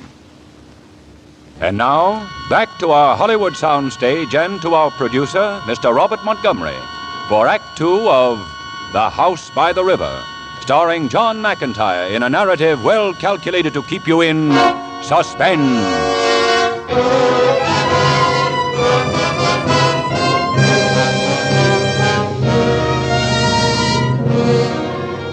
Stephen Burns walked home slowly after the inquest. Down the main street of the little suburb, past the greengrocer's, past the lending library, past the tube station with its roar of express trains racing down from London, down the little street toward his house by the river. John and Marjorie had gone on ahead of him, and he was alone, listening to his heels clicking on the pavement, listening to his thoughts whispering in his head. The police felt John was guilty, that was evident. Hadn't Stephen been hoping for this, secretly, in his heart? Hadn't he nudged suspicion gently toward John by a raised eyebrow one time and deliberate inflection of his voice another time? Those were his thoughts as he walked home, now and then looking up to the sky that had suddenly turned so black and glowering, forecasting a heavy summer rain. Then, almost at his elbow, someone was calling his name. Stephen! Stephen Burns! Oh. Hello, Muriel. Why don't you stop a while? Your wife and brother just went by. Oh, did they? I hope you're in no hurry. No, I'm not. It's awfully hot, isn't it? I like it this way. I don't. I'm stifling. You don't look it. In fact, you look very cool and fresh. Thank you, Stephen. What I need is a cold drink. Make one for me. All right. Come on in. Won't you sit down? I'll only be a minute. All right. You might look at that scrapbook. It's got all kinds of interesting clippings. Mystery in Stephen Burns' house. She went out into the world, innocent and fresh, to help her family in the battle of life with the few poor shillings she could earn by menial labor in a strange house. And for this she was brutally, horribly murdered by an unknown man whose vicious... Isn't it rotten?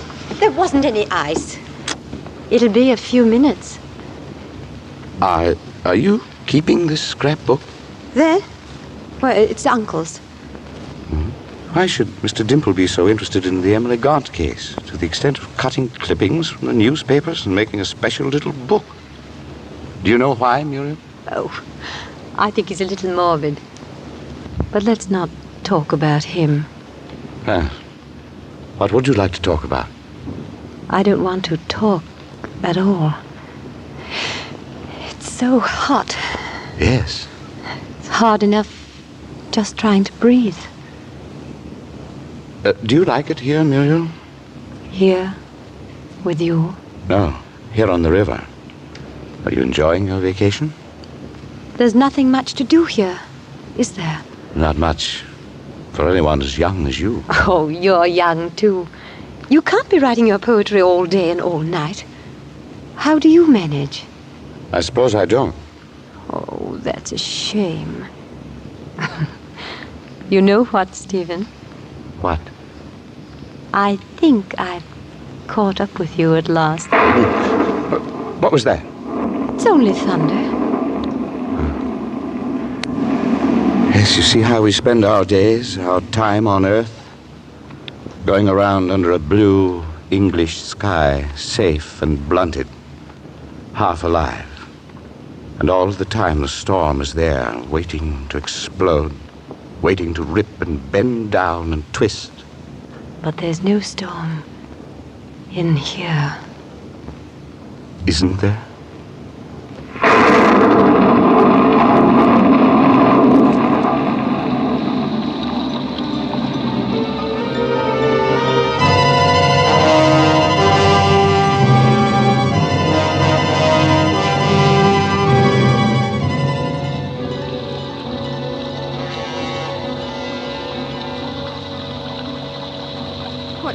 Keeping Stephen. I beg your pardon? Nothing. It wasn't important. Did you notice, after the inquest today, how people were looking at me? Don't you know why? No, I don't. They think you killed Emily Gaunt. How can they believe that? They don't have to believe it.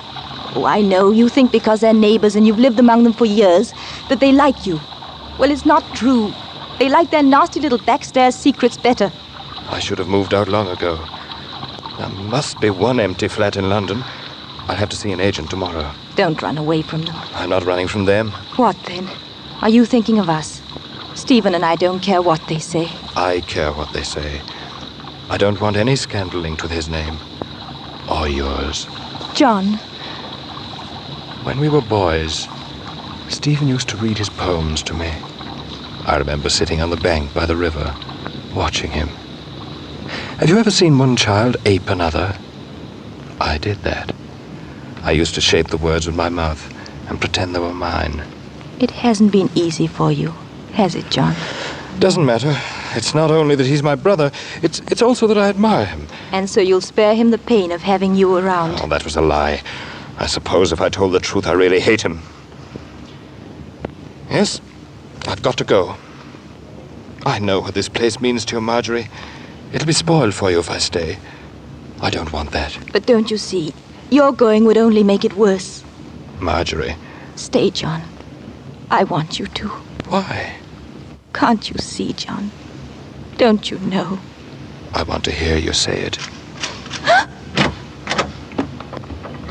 Hello, you too. Did you wait up for me? I waited for the rain to stop. I was just going to bed. Good night. Well, what's the matter with Marjorie? I need some air. And what's the matter with you? Nothing at all. Where are you going? Just for a walk. I think I'll come with you. You've just been. Well, that's all right. There's a young lady I want to discuss with you. A Miss Emily Gaunt. Come along, then.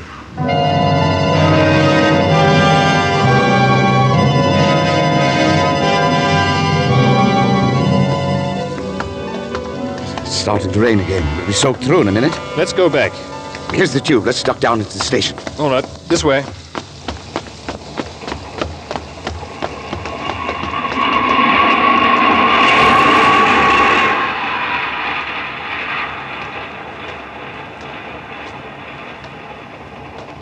Well, we're alone. What have you got to say? John, do you feel it? Feel what? The difference in us since all this happened. Did you expect to stay the same? Did you think you could go on living as if nothing had happened? Poor John. I think you've suffered. Of course I have. Every minute, every day. But don't you feel anything else? Yes. I'm scared and sick. But that isn't what I mean. With me, it's as though I can see better and smell and feel. Everything is so much sharper than it was. It took a murder to do that. Yes, a murder. That's the amazing thing. That's why I'm going to put it all into a poem. Here. What? That's right. A story of two men, the Black Knight and the White. It'll be called Death in the Woods. What happens? The Black Knight meets a girl in the forest. During the encounter, by mistake, he kills her. He's torn with grief. Now, the White Knight is his best friend.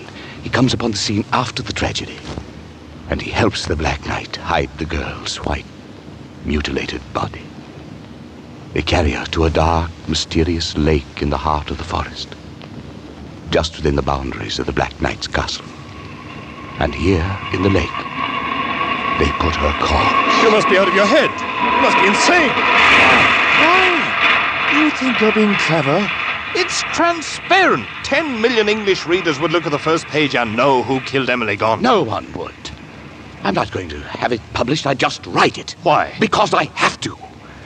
No matter how terrible a thing is he carries in his head, if a man is a writer, he can somehow get rid of it. He can write it out of his system and be rid of its nagging forever. Whether it's a love affair or a disease or a murder, he can be rid of it. It's not that easy. It is for me. Don't do it, Stephen. You know how you are. You'll show it to someone. After a while, you'll want to. Don't worry about me. Shouldn't I? How did it feel, Stephen, when you were lying about me? About you? But you're imagining things. Suppose a policeman were to come up to us here, right now. Suppose he were to ask which of us two gentlemen killed Emily Gaunt. Do you know what would happen? Tell me. You'd point to me. John, let me ask you. Which of us two would the world miss the most? The world! Blast the world! I care about me. Me, John Burns, who's never written a poem in his life and looks like anybody else in the street. What are you going to do about it? Nothing. I'm not going to do a thing. But you can do as you like. No. I won't do anything either. You're not afraid, are you? I'm in love with your wife. So that's it. Very convenient, isn't it? Is it? And does she love you? I don't know. Doesn't matter. You could have had her, you know. I might have been on the gallows by now, and you could have had her. Instead, you come down into the pit with me and help me. Why? We've been through all that because you're my brother. We've been here long enough. Are you coming with me? All right, I'll go alone.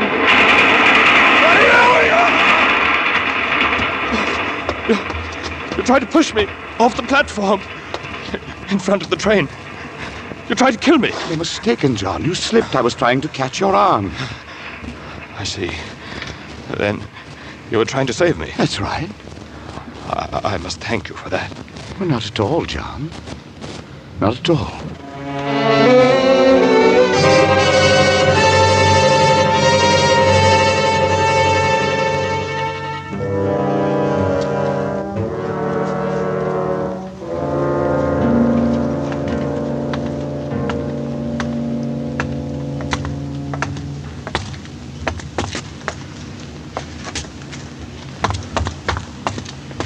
How much longer do we play this game?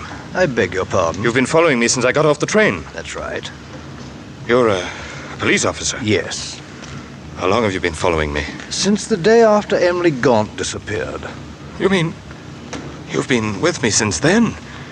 All these weeks, every day, every minute? You're an active young man, Mr. Burns. You've got a long stride. But me?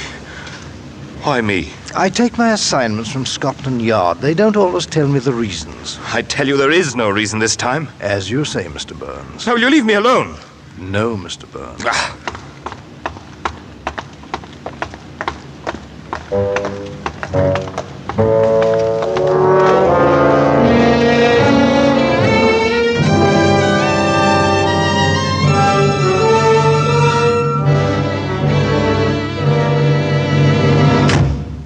Is that you, John? Yes?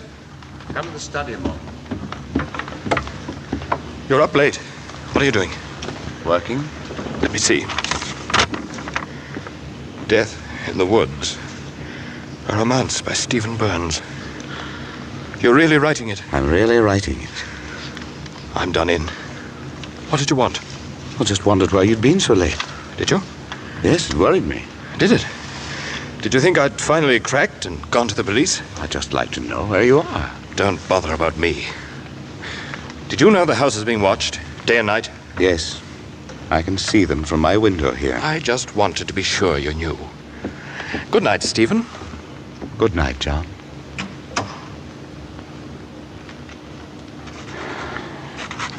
While moonlight glinted on her body there, while waves washed gently o'er her body fair,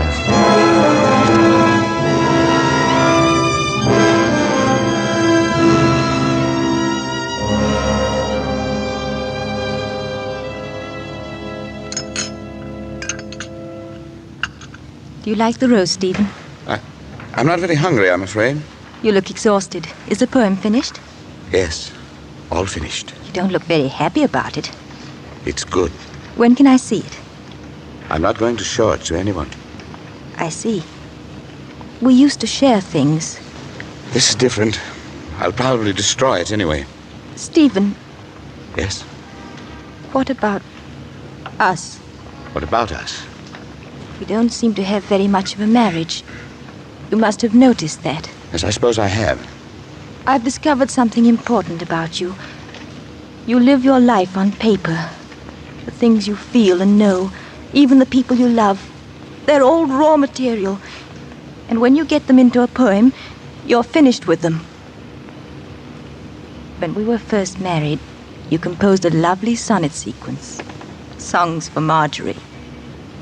And when you'd done it, you didn't need me anymore. Stephen, aren't you listening? It's about time he came down to dinner. What's he sulking about? Do you mean John? He went out some time ago. Where did he go? He didn't say. Anyway, we were talking about us. Stephen, where are you going? Bring him back.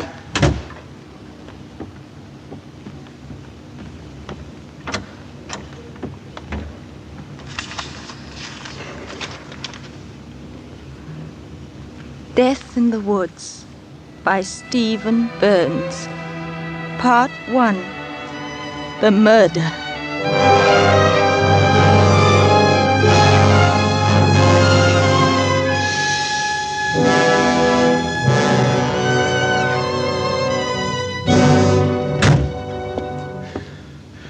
Well, I couldn't find him.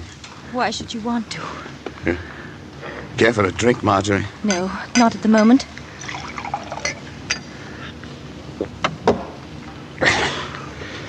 That's better. We were talking about us before I made that sudden exit. Yes.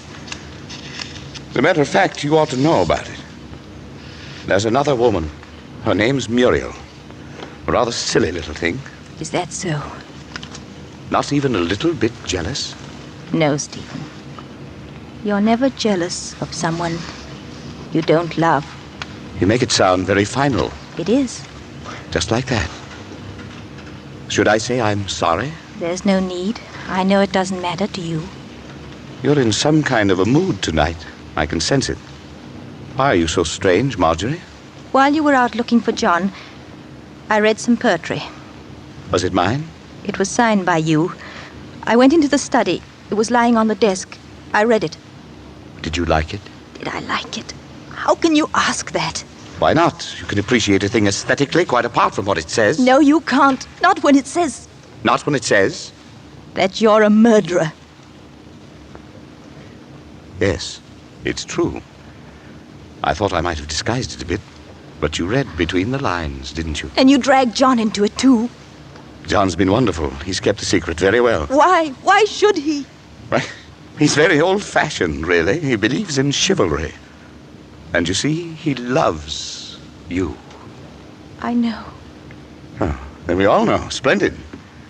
I must have another.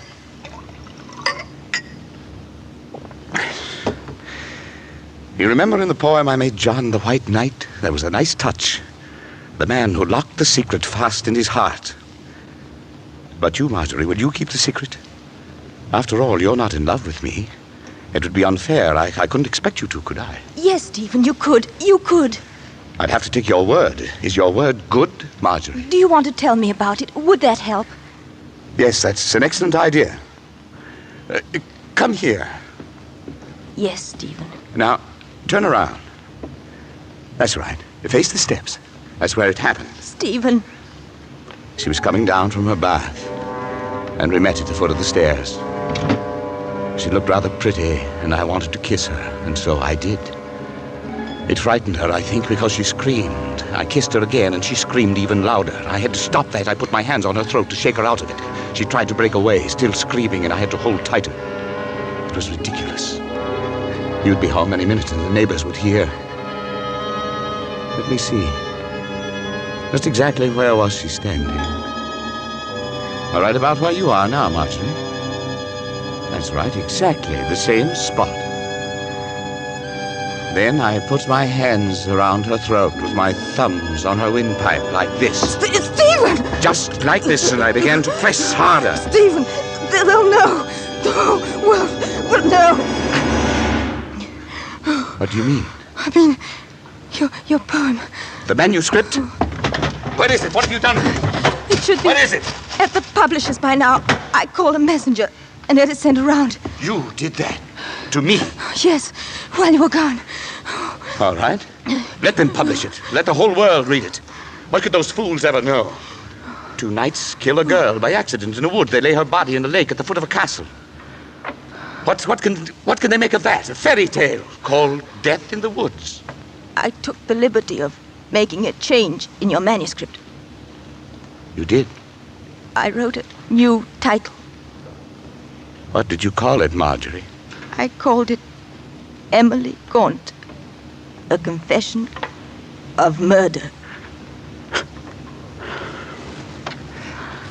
Go to your room. Now. Stephen, I'm sorry. You frightened me so. Stephen. Go to your room, Marjorie. Yes, Stephen.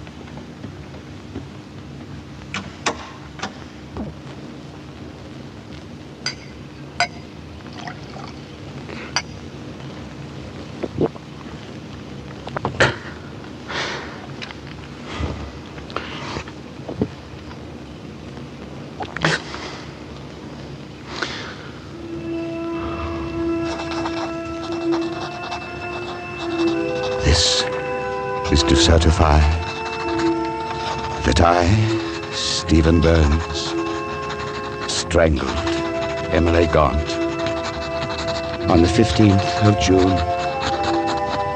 John Burns had nothing to do with it. I am going to drown myself. Who's that? It's Dimple. Over here at the window. What do you want, Dimple? It's Tuesday night, dear boy. Didn't you know? What? I don't understand. Chess, Stephen. Tuesday night, chess. Have you forgotten? You like your little games, don't you? Of course. I'm free of you, Dimple. You've been holding the secret in for a long time, but you can tell them now. Go on, tell them what you saw. You've played your last game with me. My word. Your friend coming? No. No, evidently not. I don't know what's come over Stephen lately. He acts exactly as if I don't know, as if I'd done him some harm. Erratic chaps, poets. I suppose so. Too bad. I did want to meet him. The famous Stephen Burns. Well, I'll arrange it again, sometime when he's in a better mood. Oh, well, we'd better be getting to that game. By the way, how are all those scrapbooks of yours coming? Oh, first rate. I've been collecting these murder cases since I was a boy. It's an odd hobby you've got there. All hobbies are a bit odd, I suppose. At any rate, I've got 40 of them now with this Emily Gaunt affair. I dare say I'm the only one on the river interested in that sort of thing.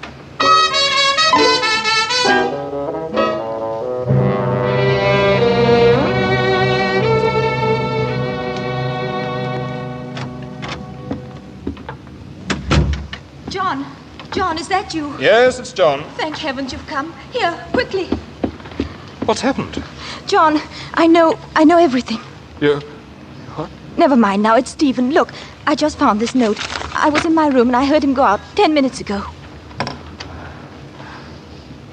I am going to drown myself. I read the poem and I don't know why, but I hid it in my closet. And when he saw it was gone, I had to lie to him to save my life. I told him I'd sent it to the publishers. He thinks he'll be found out. That's why he's gone. I want you to destroy this note, Marjorie. Yes, John. I'll try to stop him, if it's not too late. Wait. Let him go. It would be better than the police. No. I love you. And because I do, I've got to do everything I can to save him. All right. Go ahead.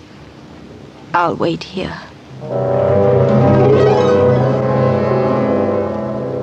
Out on the river, John steered the tiny motorboat around in a wide circle and then slowly narrowed it, watching for the small rowboat, scanning the angry black water for the sign of a bobbing head.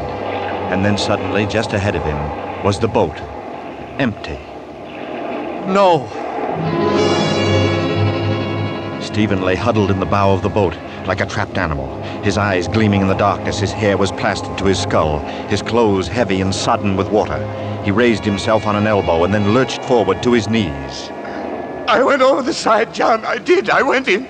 But I couldn't do it. I couldn't. Take me home, John. I want some dry clothes and some brandy. Take me home. John frantically shoved and pushed to move his boat back. Then he stood abruptly and dived into the water after Stephen. He went under for a long moment, battling the current with all his strength, and then he came up again. Stephen, his wet... In another moment, his arms were flailing out, searching, grasping, looking for his brother. It may have been only moments, perhaps it was hours, but as he looked round desperately, scanning the black expanse about him for the sight of a single struggling head, there was nothing but jet black water, flowing swiftly. Stephen! Stephen!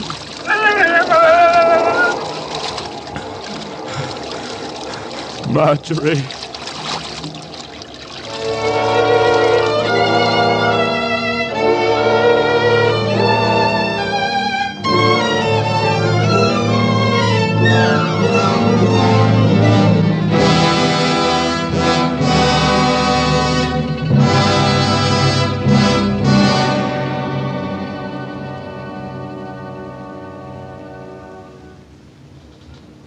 And where is John now, Mrs. Burns? Out on the river, helping them to look for the body. I see. Surely you don't still suspect him. I have a few questions I want to ask him. He was out there with Mr. Burns on the river at the time, wasn't he? He went out to try to stop him. Stop him? John, Hello, Marjorie. have they... Not yet. Mr. Burns, can I... Inspector, I want you to see this. Marjorie, no. I have to, John, don't you see? I have to. This is to certify that I, Stephen Burns, strangled Emily Gaunt on the 15th of June. John Burns had nothing to do with it. I am going to drown myself. Signed, Stephen Burns. I see. Well, that's plain enough. The case of Emily Gaunt is closed, and I won't be bothering you again. Good night, Mrs. Burns. Mr. Burns. Good night. Marjorie. I had no choice, John. It was Stephen's reputation, or you. And I love you.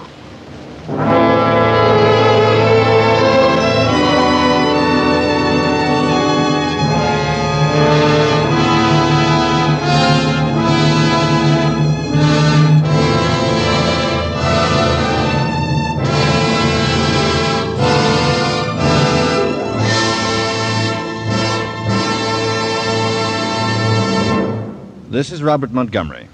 Our congratulations and thanks go to John McIntyre and Dan O'Herlihy for their excellent performances in The House by the River, and to all the other players for their fine support.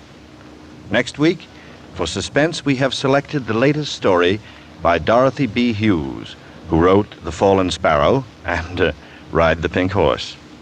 This one is a chilling mixture of many suspenseful ingredients. A charming young man, as ordinary as the smiling gas station attendant around the corner. A young lady who understood him too well. Another who loved him too blindly. A detective with a hunch he dreaded to follow up. And a series of headline-crashing murders that terrorized a whole city. With these ingredients, Dorothy B. Hughes, In a Lonely Place, adds up to a gripping hour of suspense. So be back with us next week, will you? Good night. Mr. Montgomery may currently be seen in the Universal International production Ride the Pink Horse. John McIntyre may currently be seen in the 20th Century Fox production called Northside 777. The House by the River by A.P. Herbert was adapted for radio by Irving Ravitch and was directed by Anton M. Leader. Lud Gluskin is our musical director and conductor, and Lucien Morawek composes the original scores. Next week here, In a Lonely Place, on radio's outstanding theater of thrills, 1 hour of Suspense.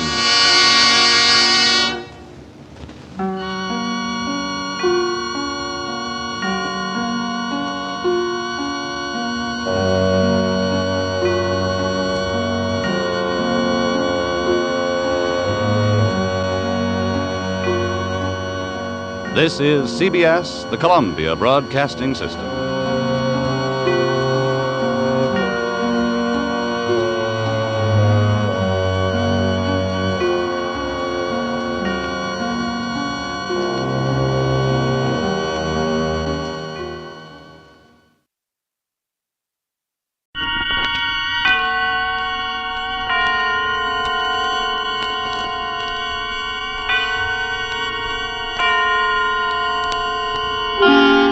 Suspense.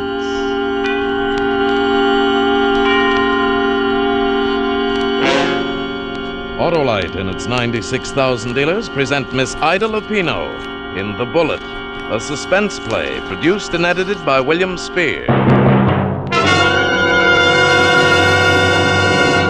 Hey, Sonny, what are you doing out so late? And holy smoke, with nothing on but a ribbon. I'm not late. I'm early. Hold it, let's see that ribbon. Well, 1950. Just call me Happy. I see. Happy New Year. That's me. By the way, what do you do? Oh, I sell Autolite resistor spark plugs. Autolite resistor spark plugs? You mean you haven't heard of Autolite resistor spark plugs? Those perfectly perky, persistent performers that let your engine idle smoother, run better on leaner gas mixtures, save gas? Where I come from, we ride around on stars, not cars. Oh. Well, anyway, Autolite resistor spark plugs with that exclusive built-in 10,000 ohm Autolite resistor have 200% greater electrode life. Cut down spark plug interference with radio and television. And say, young fella, now that you've come down to earth, you'll be using a car. So take a tip. See your friendly Autolite spark plug dealer and get a set of Autolite resistor spark plugs, long recognized for their dependability. You're always right with Autolite. And now, with The Bullet and the performance of our star, Miss Ida Lupino as Ruth Martin, with Elliot Lewis as her husband, Harry, Autolite hopes once again to keep you in suspense. Ruth? Turn around, Ruth. No. Turn around, Ruth. I've got the gun in my hand. Please, Harry. Please. I'm pressing the trigger. Will it be this time? Harry, don't. Don't do this to me. Will it be this time, Ruth? Will it be this time?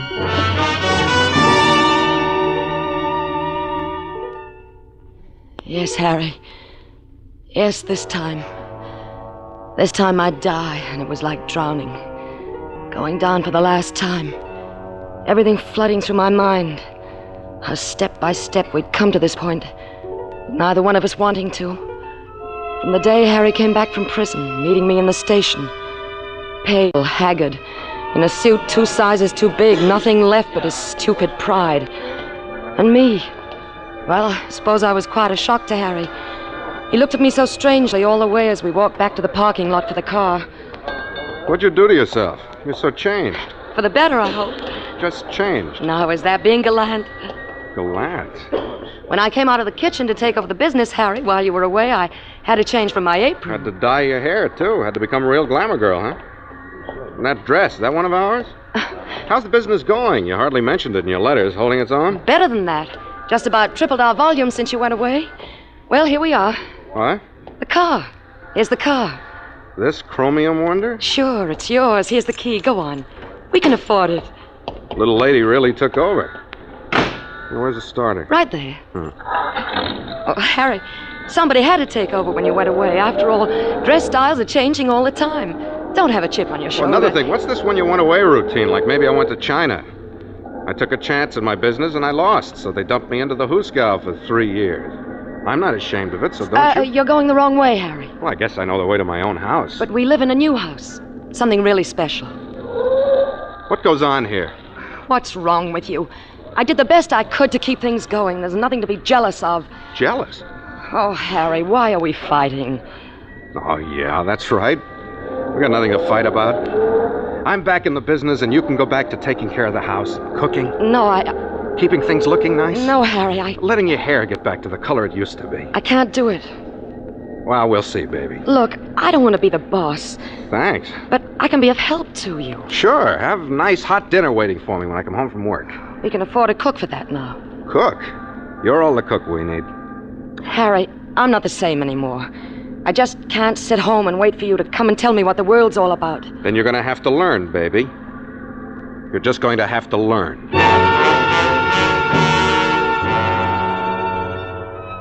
But nothing worked out the way Harry planned it. When he found he couldn't keep me home, he put me in a corner in the office. Set out to prove he didn't need me at all. Only 3 years is a long time to be away from anything. There were new buyers. The buyers didn't know him. They knew me. No, this is not what I wanted, Mr. Martin. Well, then I'll show you something else. Got plenty of time. Can't really say that I have. Didn't I see Mrs. Martin in your office when I came in today? Well, she's just getting things in order before she retires back to the kitchen. She always knows exactly what I want. Could you send for her, please? But I'm sure I can show you... Would you mind? No, I wouldn't mind. One blow after another at his stupid pride. Most of the workers had never known Harry. They were used to taking their orders from me. But he had to show them he was still the big shot. Stop that machine. Huh? Oh, yes, sir. I want these coats cut with a flare 3 inches longer. Oh, but Mrs. Martin... Don't tell me what Mrs. Martin worked out. That sign out on the front window says Harry Martin. Oh, yes, sir, but... But nothing. Cut it the way I told you. But these new machines Mrs. Martin installed, they don't operate like that. What? That's why we changed over. I see. So, shall I do it like Mrs. Martin said, sir? Yeah, just like Mrs. Martin said.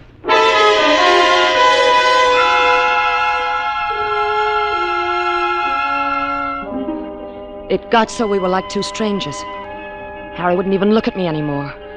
I think he actually began to hate me. And then the final thing. He began finding out about George. Oh, listen, I'm no angel, but 3 years. I'm not trying to defend myself. It's just that it's terrible to be lonely. And George came along and treated me like I was somebody to respect, somebody with dignity.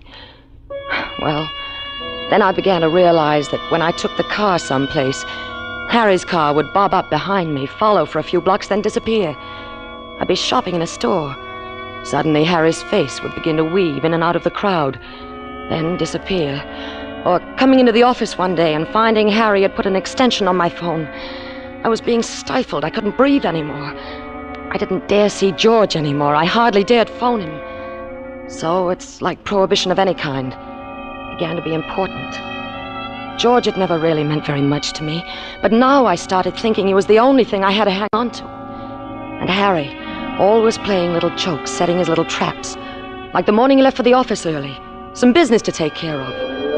And hearing his car back out of the garage, move down the street, thinking I was free for a few minutes. Free to call George after all these days.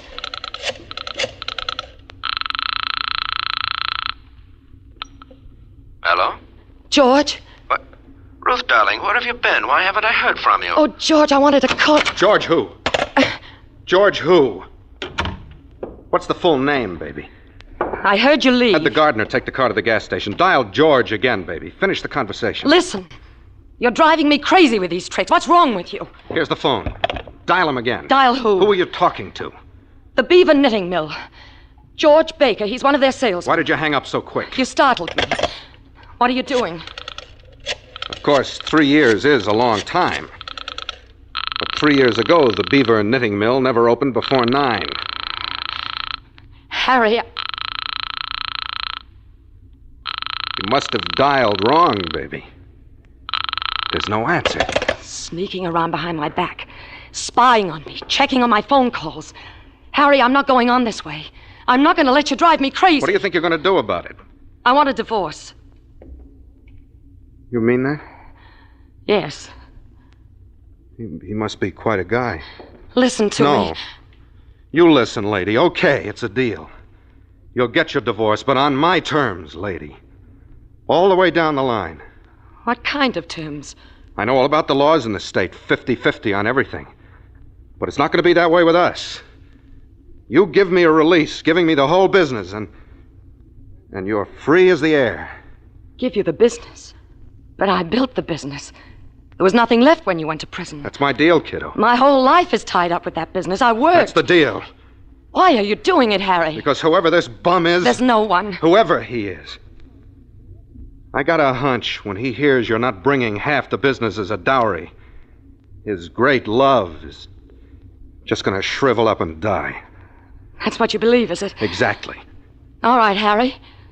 You draw up the papers.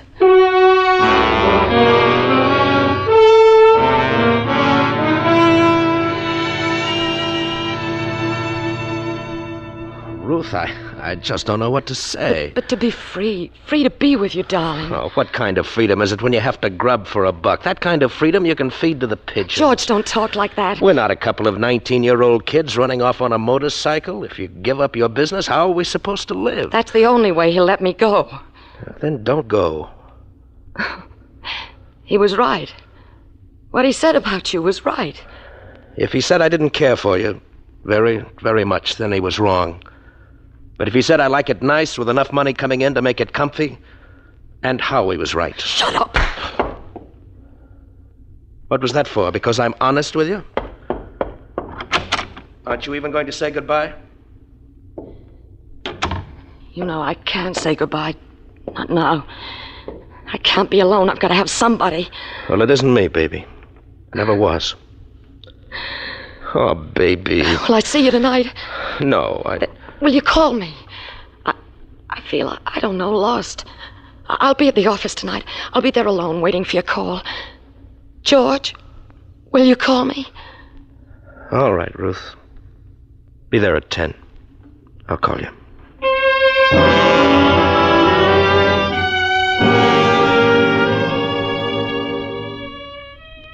He wasn't that important to me. I wanted affection and love from somebody. So much. George would be calling at the office at 10 o'clock. It seemed that's all there was for me. I walked. I sat in the park. I waited. A telephone call from George. When I got to the building, I looked up at our windows. Dark. Not a light on the whole floor. When I got to the outer door of the office, I stopped and listened. Not a sound. I went inside. Found the light switch. Oh, I've been waiting for you, Ruth. Where have you been? Harry, why were you waiting here in the dark? I tried to take a snooze, just stretched out here for a minute. I haven't been sleeping much lately. Yes, I know. You neither have had, huh? No, not much. I have the paper. I left it here on your desk. Paper? Yeah, it's all very legal. You relinquish all claims to the business, then I bow out of your life. No. These lawyers, they can find word. What'd you say? I've changed my mind. I'm not going to sign it. That's the only way I'll give you a divorce. Then we'll just have to forget about the divorce. I want you to sign this paper, Ruth. I won't, Harry. And I don't want to argue about it. Wait. Yes? I know who he is, baby. What are you talking about? I'm talking about George Groves. Groves? George Groves? You've been giving him money. That's a lie. I found this deposit slip weeks ago. In your writing, made out to his bank account, $300. Lies. And this deposit slip, $200. And this one, $250. Who is he? You're not getting out of here until you tell me who he is. Harry, I wanted to tell you, but I just couldn't. Who is he? He's a gambler. Gambler? Who are you kidding? You asked me, so I told you. Now I'm going. Oh, wait, that doesn't make sense. You never gambled? Well, I was like a lost dog. Nothing to do, no one to turn to. I lost that money and quite a bit more. Ruth, if that were true... It is true. There isn't any other man. There never was. 10 o'clock. George Groves, a gambler. Oh, here, you shouldn't keep these things lying around, baby. I've got to go, Harry. To Ruth. Since I got off that train a month ago, I've been acting like I don't know what. You think we've got any chance to start all over again? Right from the beginning, baby. I don't know, Harry. I can't think straight. Let's go someplace. Let's not talk about it here. No, you're right. Here's where all the trouble started. Let's get out in the air. Yes, come on. Sure. A gambler. I bet he really took you to the cleaners. Want to know something? I'm not sore at him. Not a bit. Oh, wait. Let me turn out the light. Well, hurry. Okay. Now let's get... Ah, your phone. I don't understand. Who'll be calling at this hour? Nobody. Must be a wrong number. Come on. Well, what do you mean, come on? At least answer it. Oh, never mind. I'll take it. No, What? Well, it's on my line. Then you answer it.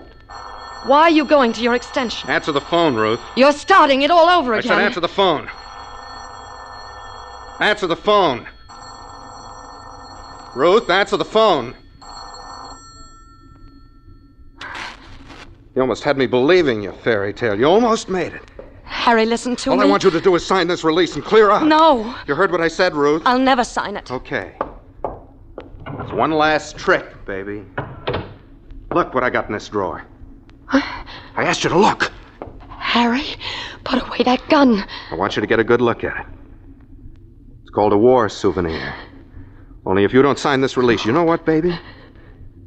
Someday I'm going to kill you with this gun. No. Someday I'm going to say to you, Ruthie, I'll give you 3 seconds to sign this release. 1. Harry. 2. Don't, Harry. 3. No.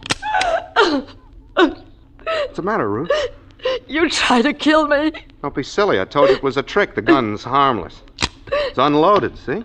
Why did you do that to me? Why? Yeah. Put it away.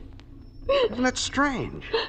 You know it's not loaded and you're still afraid. Put it away. That's the beauty of the trick, Ruth. That's why someday you're going to break down and sign that release. You see, you'll never know just when it will be loaded. You'll never know, Ruth.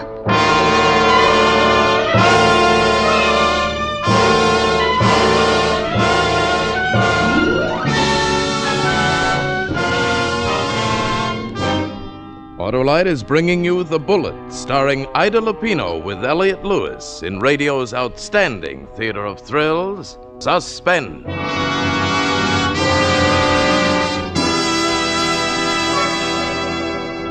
Hey, Happy New Year. Yes, sir? How about showing me what's in store for 1950? Sort of a sneak preview. Wouldn't be fair. Oh, look, I only want to see how Autolite resistor spark plugs will make out. You know, millions and millions have been sold to date. Well, I guess I can go that far. Now, let's see. My crystal ball says you'll do okay with Autolite resistor spark plugs. You'll sell millions more. Wonderful, wonderful. Why, the roads will be rippling with motorists made merry by the bountiful benefits of these mighty marvels. The smoother engine idle, the better performance on leaner gas mixtures, the gas savings. Then, too, they'll get 200% longer electrode life from Autolite resistor spark plugs and reduce spark plug interference with radio and television reception, built right into every Autolite resistor spark plug. But say, young fella, tell me about Autolite bullseye headlights. Will they be finding the way for more and more cars next year? Hey, you really want a happy and prosperous new year, don't you? You bet, and it will be a year of happier driving for motorists who make it an Autolite year, because you're always right with Autolite. And now, Autolite brings back to our Hollywood soundstage our star Ida Lupino with Elliot Lewis in The Bullet, a tale well calculated to keep you in suspense. That night, I made up my bed on the couch in the den. Just hearing him walk, knowing he was in the house, kept me awake. I locked the door, and I lay there. And I must have dozed off in spite of myself, because I came awake with a sudden violence. Fresh air was fanning my face. That couldn't be. The window had been shut. But now the window was open. Harry! If you don't sign the release, someday I'm going to give you 3 seconds. 1. Harry! 2. Don't shoot me, Harry! Shoot you? You must have had a bad dream. I don't even have the gun. Oh, no.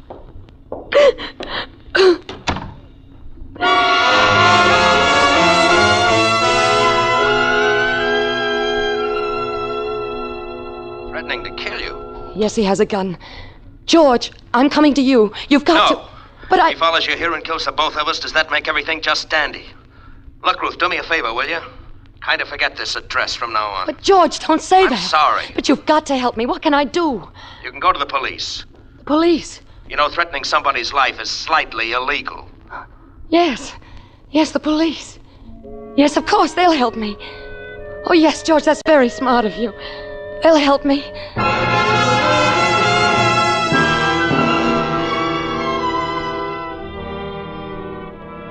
I went to the police, told them what Harry was trying to do. They instructed one of their men to go with me and investigate. When we reached the lobby of the office building, I couldn't go on. I was afraid to face Harry when the policeman would find the gun. What's the matter, Mrs. Martin? Well, I think I better wait down here. You don't need to be afraid. Come on. Please. It's on the 3rd floor, officer. You'll see the name on the reception door the minute you get off the elevator. Please, do you mind? You're really scared, aren't you? All right. I'll be down soon enough.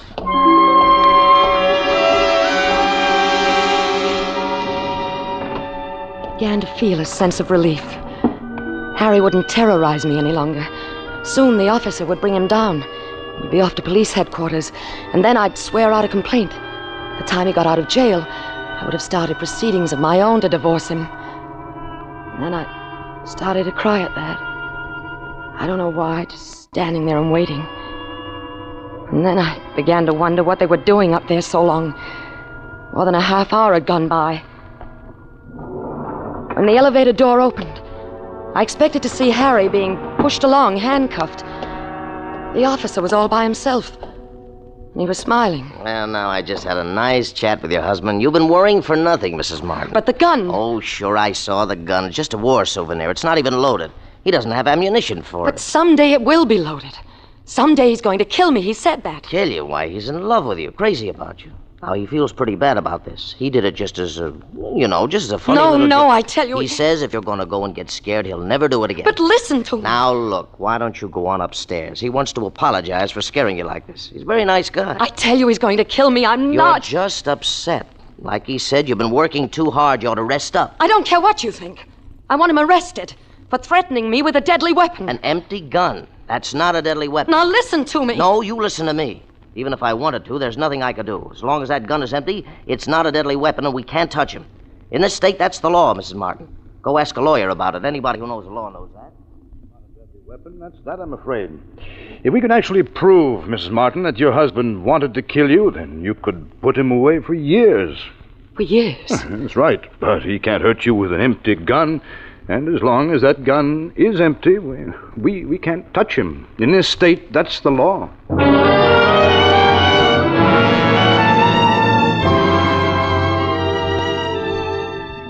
So there was nothing I could do. Nothing. Until there was a bullet in the gun, I could do nothing to it. But then the answer came to me. It was so simple, so obvious all the time. What would happen if I put the bullet in the gun? It was late Saturday afternoon. The offices were closed. I went to the desk where he kept the gun. I found the caliber marked alongside the barrel, 31.6. Put the gun back, closed the drawer. My heart was pounding. I kept saying it all the way to the gun shop. 31.6, 31.6, 31.6. 6. That must be a foreign make. Don't have any bullets of that caliber. Well, do you know any place that does carry them? No, not unless you wrote to maybe one of the big outfits back east. But that would take so long. Of course, a .32 shell would work just as well if you weren't so fussy. No, that'd be fine. I'm not at all fussy.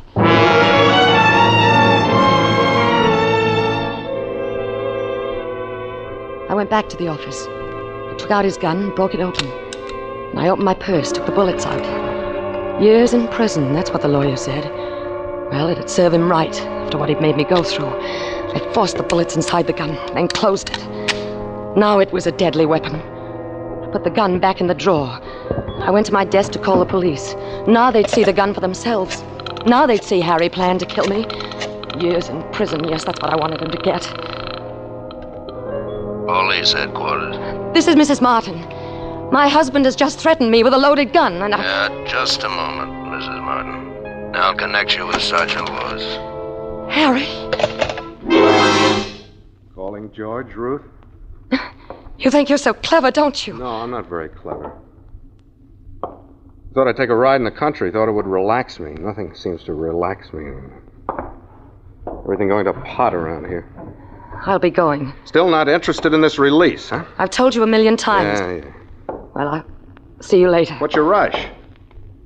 You're not interested in the release, then maybe you might be interested in this souvenir. Harry. Turn around and look at it, Ruth. It's part of the little trick, you know. No. I said turn around. Oh. Isn't it remarkable? Even after all this time, it still fills you with terror. Put the gun down, Harry. Someday, it's going to be like I always said. Don't start that again. Someday I'm going to say, Ruth, I'll give you 3 seconds to sign that release. 1. No.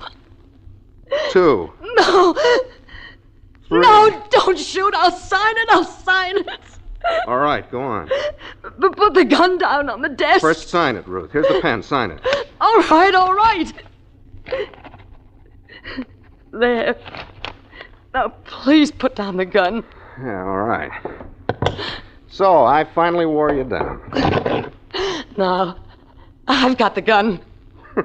What do you think you're going to do with it? There's something you don't know, Harry, that should interest you very much. This gun isn't empty anymore. Good Lord. No, it's loaded.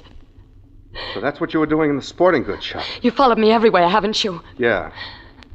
I was in love. The gun is loaded, Harry. So give me back the paper. Sorry, Ruth. Not this. Harry, if you don't give me back the release, I'm going to count 3. Just like you, remember? And then I'm going to pull the trigger. Only this time it won't just click. So give me back the paper. All right. 1. I tell you there are bullets in this gun. I may have it, Ruth. Give me the paper. Give me the gun, Ruth. I mean it, Harry. I'll kill you. Ruth. Ruth.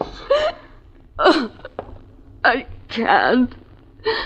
I can't hurt you anymore. I can't. Here, stop the crying. Ruthie, baby. If you want the guy, you can have him. And your share of the business, too. The whole works if you want it. I never wanted anyone but you, Harry. I must have been crazy. The things I've been doing. Like a crazy dream, like it wasn't really me. Could you ever understand what went on inside me? Could you try to understand? Do you think you could, Ruth? Yes, I could try. Baby. Hey, did you hear what I said? Don't cry. Please, don't cry. Oh, let me, Harry. Please let me.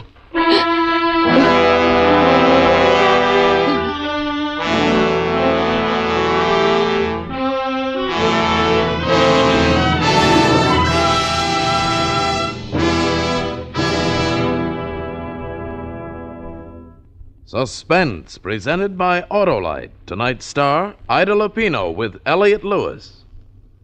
So long, Mr. Wilcox. See you in 2 days, officially. Bye, young fella, and happy. Oh, no point in my wishing him Happy New Year. But to you folks listening, let me and Autolite's 96,000 dealers extend hearty wishes for a very prosperous 1950. From Autolite, makers of Autolite resistor spark plugs and over 400 other products for cars, trucks, planes, and boats in 28 plants coast to coast.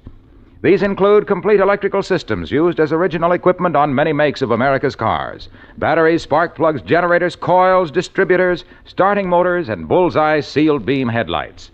All engineered to fit together perfectly, work together perfectly, because they're a perfect team. So don't accept electrical parts supposed to be as good. Ask for and insist on Autolite original factory parts at your neighborhood service station, car dealer, garage, or repair shop. Remember, you're always right with Autolite.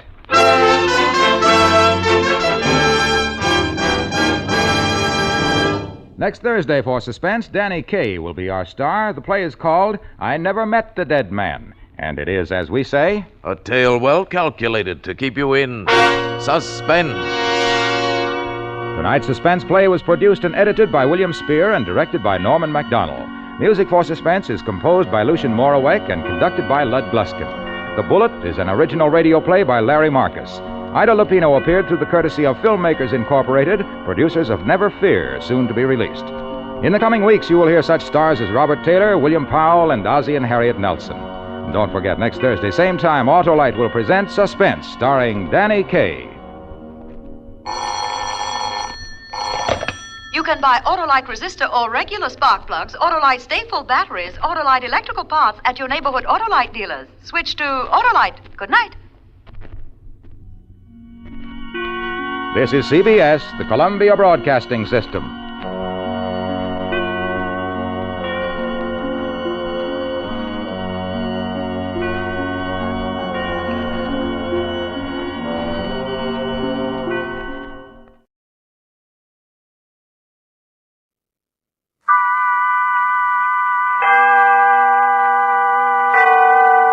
Autolite and its 98,000 dealers bring you Mr. Fred MacMurray in tonight's presentation of Suspense.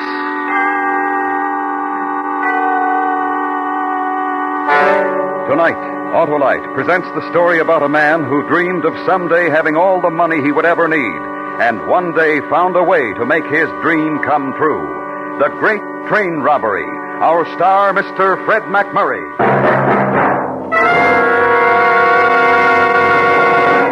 Well, Harlow, the team is all set for the season. Always have that great Autolite electrical system in your car is designed as a team and works as a team. That's because every unit, like the coil, distributor, spark plugs, battery, generator, and starting motor, are all related by Autolite engineering design and manufacturing skill to give you the smoothest performance money can buy. Harlow, I mean our ball team. And the electrical system really has to be on the ball. It goes into action the instant you press the starter, and it continues every second the engine runs. And it works every time you blow the horn or turn on lights, radio heater, or electric windshield wiper. Harlow, I know it's important. It sure is, Hap, and that's why it pays to treat the electrical system of your car to a periodic checkup. See your car dealer or your authorized Autolite service station. You can quickly locate your nearest authorized Autolite service station in the classified section of your phone book under Automobile Electrical Service. Or call Western Union by number and ask for Operator 25. And remember, from bumper to tail light, you're always right with Autolite. And now, Autolite presents transcribed The Great Train Robbery, starring Mr. Fred MacMurray, hoping once again to keep you in suspense.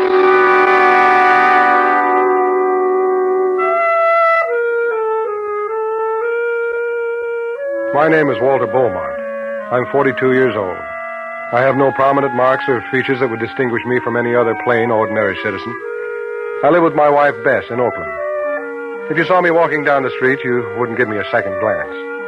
The details of my appearance are very important. You see, they're what convinced me that I could execute a great train robbery.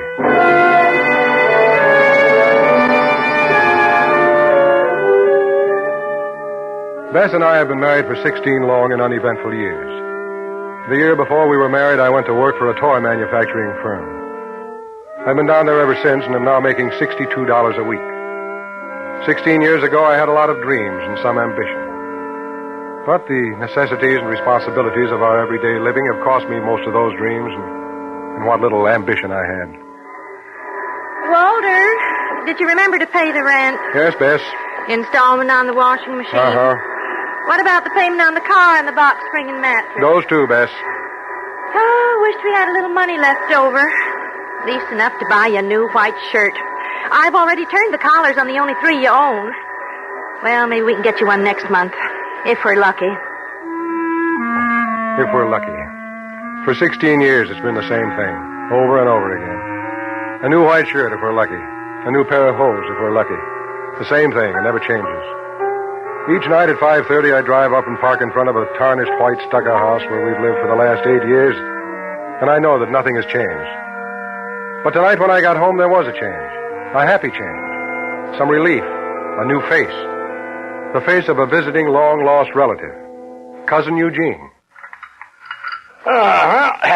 Yes, sirree, Cousin Bess. That's just about the best meal I've had in a long, long time. Well, I'm glad you like it, Eugene. One of these days we'll have you over for a real feast, Eugene. As soon as Walter's ship comes in. Oh, I'm a plain man. The simple things in life are good enough for me. Not for Walter. He's got ideas high and mighty. No, not anymore. He's got a dream world all his own. Well, Cousin Bess, we all do a little dreaming now and then. Cigar, Cousin Walter? Oh, yes, thanks. Thanks, Eugene. Here's a light.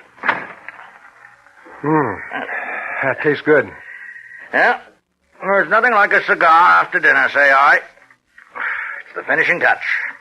Do you have any definite plans for the future, Eugene? Well, Walter, I think I'm just about ready to settle down. Oh, well, that's good to hear. I'd like to buy me a farm somewheres and maybe raise some chickens. Always did like chickens. You know, I think I would have done something like that one day if... Go ahead, Walter. Say it. If you'd ever had the money. Well, that's my problem, folks. Money. You gotta have money to buy a farm, and right now I don't have any. Well, that's a shame. Say, speaking of money, you ever been up to Reno, Nevada, Walter? No, I've never been there. We don't get to go to too many places, Eugene. Seems like we always have something else more important to do with Walter's vacation money. Well, you've never seen so much money in all your life as there is in Reno. I'll bet it's an exciting town, all right? Oh, it is. Just about one of the most exciting towns I've ever been in. Yes, sirree. Lots of excitement. Lots of money. I guess our type of people would never get up to a city like Reno. Oh, I wouldn't say that, Cousin Walter. They get all types of people up in a city like Reno, all types. You see, people figure there's money to be had there, and money attracts all kinds of people. I often wondered what Walter'd do if he had a lot of money. He'd be an interesting man to watch. Him and all his dreams.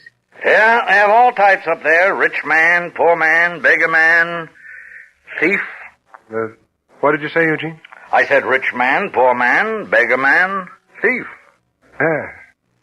Yes, that's what I thought you said.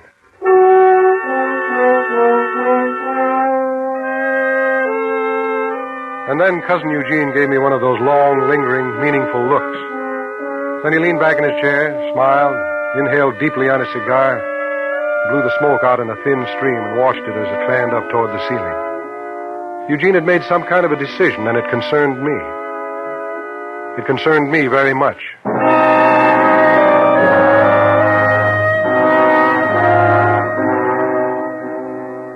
The following morning, about 11:30, Eugene called me at the office.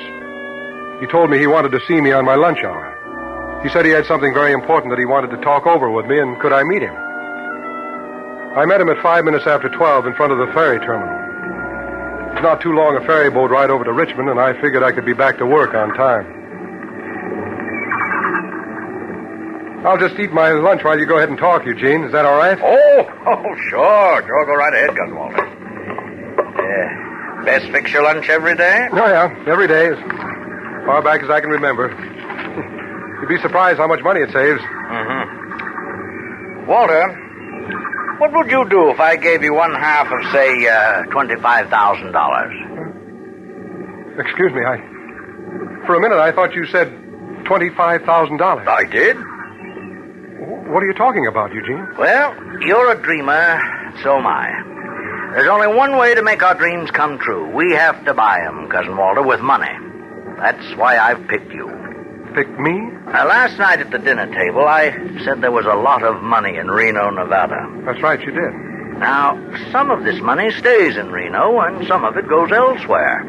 Do you follow me? No, not quite. Well, some of it goes to banks, like banks here in Oakland and San Francisco. Oh, I see what you mean. Now, how does it get to these banks? Well, some of it they drive, some of it they fly, and some of it they load on the mail car of a train. You follow me? Go ahead, Eugene. Go ahead. The train they loaded on leaves the city of Reno every Thursday morning at 11 o'clock. It arrives in San Francisco at 4:30 in the afternoon. Do you follow me now? Yes. After the train leaves Reno, it passes through a place called Soda Springs at 10 minutes to 1. Then there follows a stretch of about 20 minutes before it passes a place called Dutch Flat, a stretch of nothing but lonely, dry desert. Go on, Eugene. And Go on. if one gentleman was to get on the train in Reno and another gentleman was to drive a car to a deserted junction in between Soda Springs and Dutch Flat... The train could be stopped, the money taken off, and the gentlemen well on their way before the authorities could be warned. Why, Cousin Walter, do you realize what you've just suggested? Yes, Eugene, I've just suggested that we rob a train.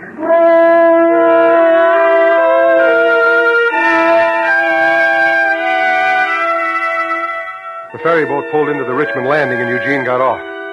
As he stepped down the gangplank, he turned around, smiled, and waved at me and disappeared into the crowd. The following day at work, I had a hard time trying to concentrate on a new shipment of toy atomic tanks we'd gotten in. And right after lunch, the phone on my desk began to ring. I let it ring a couple of times. I was almost afraid to pick it up. Afraid that it might not be Eugene. Hello? Hello, Cousin Walter? Yes. Done much thinking about that matter we discussed? Yes, I have. But, Eugene, I was thinking, how can just the two of us... Oh, it's very simple. I've worked for weeks on this plan. You must have complete faith in me. Oh, I do, Eugene, I do. But what about Bess? How will I explain it to her? Oh, now you just leave that to me. Yes, but eventually I'm going to... Eventually you can tell her. And, Cousin Walter... Yes? What's more, I know she'll understand.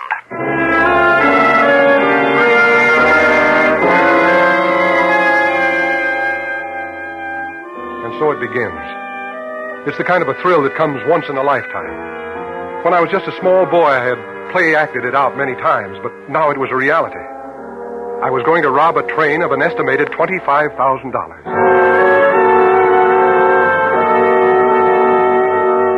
We decided on a date. The robbery would take place 2 weeks from the following Thursday. That would give us ample time to prepare everything. And every day on my lunch hour, we would go over our plans, step by step. Now, the baggage car is in between the regular car and the mail car. There are 2 guards in the mail car, 1 man in the baggage car. Now, once we get past the man in the baggage car, our problem is solved. But timing is the most important thing, Cousin Walter. Absolutely. I realize that, Eugene. It must be timed to the split second. Yes, you see, it takes 10 minutes to get to the junction where the man in the automobile should be waiting. 10 minutes, right. The emergency cord should be pulled about 30 seconds before the junction is reached. No sense to upset the passengers. Uh-huh. Now, what about your job, Cousin Walter? Will they let you take a week off? Oh, I'm sure they will. Sure, they'll let me off. But I'm still worried about Bess, Eugene. Oh, now don't you worry about her. I'll talk to Bess. You just leave it to me. I'll talk to her.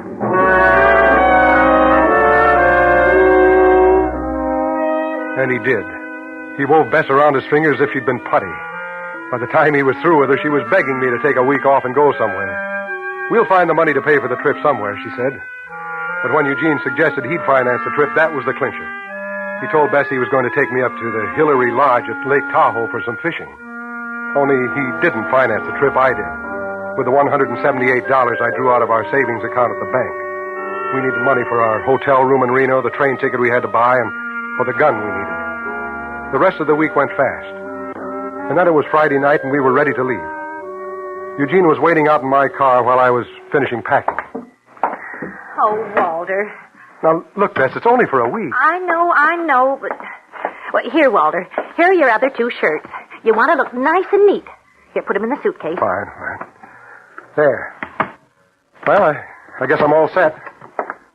You better hurry. Walter, you will take care of yourself. Oh, of course I will, Bess. Now, don't you worry. I'll be all right. Well, all set, Eugene. Oh, good. Oh, Eugene. Yes, Cousin Bess? You take care of my Walter. Where'd you say you were staying? The Hillary Lodge. It's near the lake. Oh, Walter. Now, look, Bess. If I don't write, please don't get worried. Promise me? Yes, I promise. Well, goodbye, dear. Goodbye, Walter. Jean, take care and have a good time. Bye.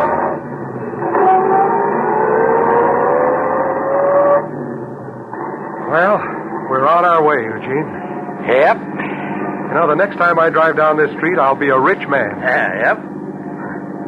People like Bess are wrong, Eugene. Wrong? Yeah. Who says dreams don't come true?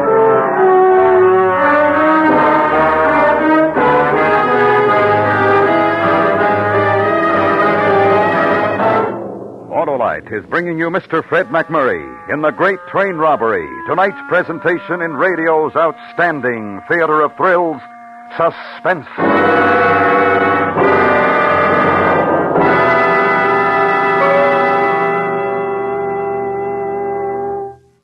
Say, Hap, talking about the first 2-unit 6-volt automotive electrical system used as original equipment. Talking about what? Why, about the forerunner of today's modern and precision-made automotive electrical system. Oh. Why, everyone knows Autolite engineers developed it 42 years ago.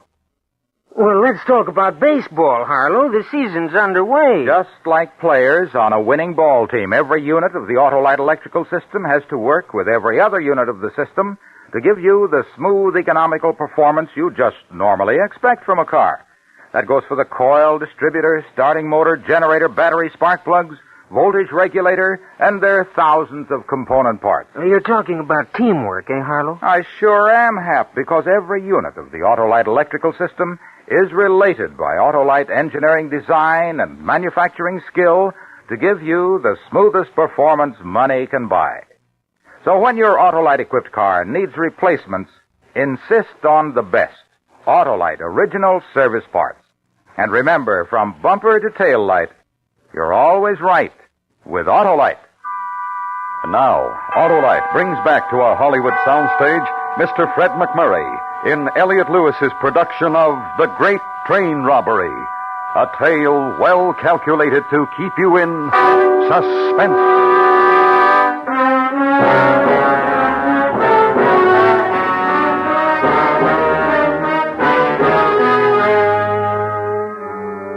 Cousin Eugene and I arrived in Reno, Nevada late Friday night. When we got to Reno, we registered in one of the nicer hotels and stayed there for most of the following 3 days, just going out for our meals. On Monday, we left Reno for a short while and drove to the junction about 13 miles from Soda Springs. Eugene pointed out all the landmarks. This was where the train was to be stopped by pulling the emergency cord. Then on Tuesday, we went down to the train station and bought a ticket for the train leaving Thursday morning. On the way back to our hotel, we stopped in at one of the gambling casinos on the main street, and Eugene started putting nickels in the slot machine.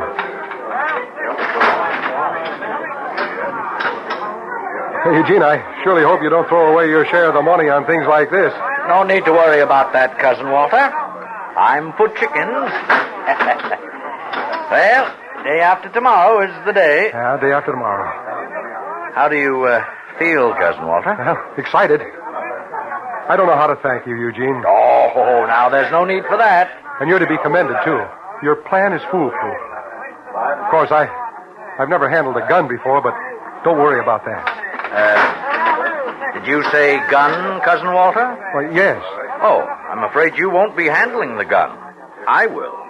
Well, you'll be driving the car. You won't have need for a gun, Eugene. But the positions are just reversed. I'll be on the train, and you'll be in the car. Me in the car? Oh, I'm sorry, Cousin Walter. Wait a minute. Eugene, you've missed the most important part of our plan. Huh? This could very well cause it to fail. Well, what are you talking about? Identification. Our descriptions. Eugene, look at me. What? Look at me. All right, now describe me. Well, Go ahead, describe me. Look at me and describe me. Well... Go ahead. Well, You've got sandy hair. That's right. And so have 2 million other men. Go ahead. And? Well, you're just sort of plain looking. Exactly, Eugene. Exactly. Plain looking. Now, don't you see? When the guards on the train try to describe me to the authorities, they'll have a very difficult time. I certainly have no prominent marks or features to single me out from any other plain, sandy-haired man of 42 years, have I? You know, Cousin Walter, I believe you've brought up a very important point. Thank you, Eugene. So, I'll handle the gun and you'll drive the car. Well, you don't think for 1 minute that you're a coward? No, of course not. Wait a minute, Eugene. Let me pull the lever this time. Oh, all right.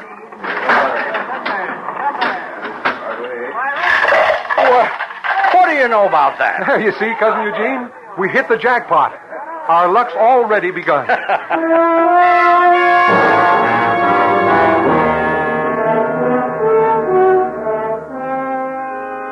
We had dinner before we went back to the hotel. When we got back, Cousin Eugene drew out a diagram and we went over the plans again. All I was to take from the mail car was 1 money bag. Eugene figured that each bag ought to contain about $25,000. And with 1/2 of that, he figured he could start a pretty good-sized chicken farm.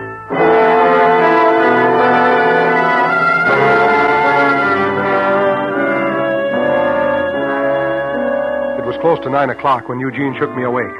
This was the day. My heart was already starting to beat faster. I took a shower and shaved and got dressed. I put on my last clean white shirt. At breakfast, we went over our plan for the final time. Then we checked out of our hotel, put the bags in the car, and drove down to the station. Don't forget to put the money in your suitcase, Cousin Walter. Yes. Are you nervous? Yeah, a little. Don't fire the gun, whatever you do. We don't want anyone to get hurt. Yes, I understand. Good.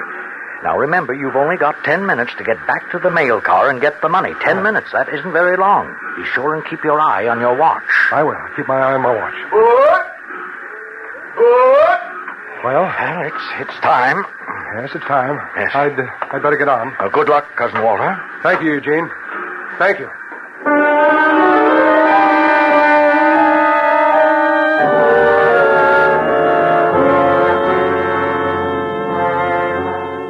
This was it. I found my seat and sat down. I was lucky. The seat was in the first car after the baggage car. I wouldn't have far to go. I could feel the perspiration running down my back. I was ruining my last clean white shirt. The 50 minutes before we got to Soda Springs seemed like 50 hours. Then we reached Soda Springs and the train slowed down. There were no passengers at the station, so the train didn't stop. It just slowed down. And then we were on our way again. My 10 minutes had begun. I made my way up to the baggage car, carrying the suitcase.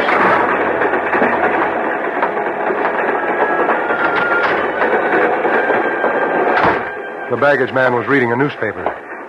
Yes, sir. What can I do for you? I'd like to check this suitcase. Ah, forgot to at the station, huh? All right, hand it over here. I'll give you a baggage check. Thank you. It feels empty. You sure you wanted a check? I'd appreciate it if you'd put your hands up. What is this? In simple language, a train robbery. Now, let's just start walking that way. That's the mail car, mister. I know. Hey, now look. Now, just do as I tell you and no one will get hurt. Walk in front of me.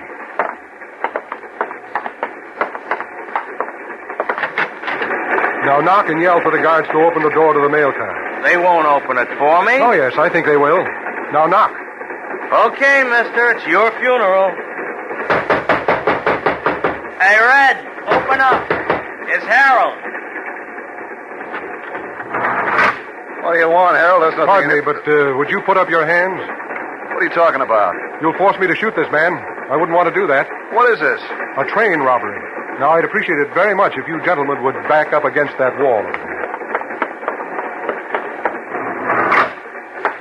That's it. Thank you. I'll just remove these guns from your holsters. I dislike bloodshed. And I'm afraid you gentlemen might be tempted. There we are. Now, let's see. Oh, yes. Here they are. You're making a big mistake, mister. You sound just like my wife. Now, let's see. Cousin said take just one bag. Now, there's so many. I think I'll take 2. 1 apiece. I might as well. 1, 2. How do you expect to get off the train, mister? The emergency cord will take care of that. Now, I have one more favor to ask of you, sir. Kindly open this side door of the car. He's going to jump. He's crazy. No, not just yet. We have about 30 seconds to go. Now, the door, please. Open it.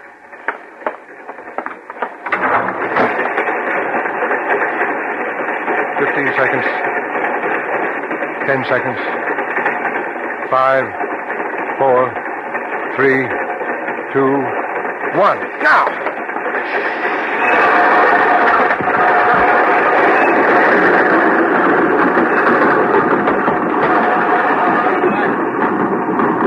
All right, now remain standing in that corner, both of you.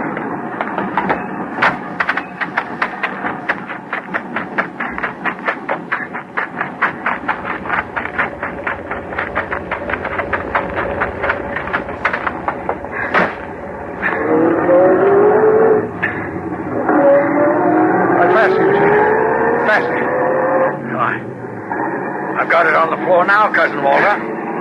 Well, that's good enough. Couldn't possibly read our license numbers from this distance. Doesn't matter, I've got them covered up. Well, how'd it go? Perfect, Eugene, perfect. I will admit I had a few bad moments, I guess, but otherwise it was perfect. Look under these dirty shirts. What? Well, you took 2 bags. But I told you only to take 1. Yeah, I know, but I figured it'd be easier dividing it with 2 bags.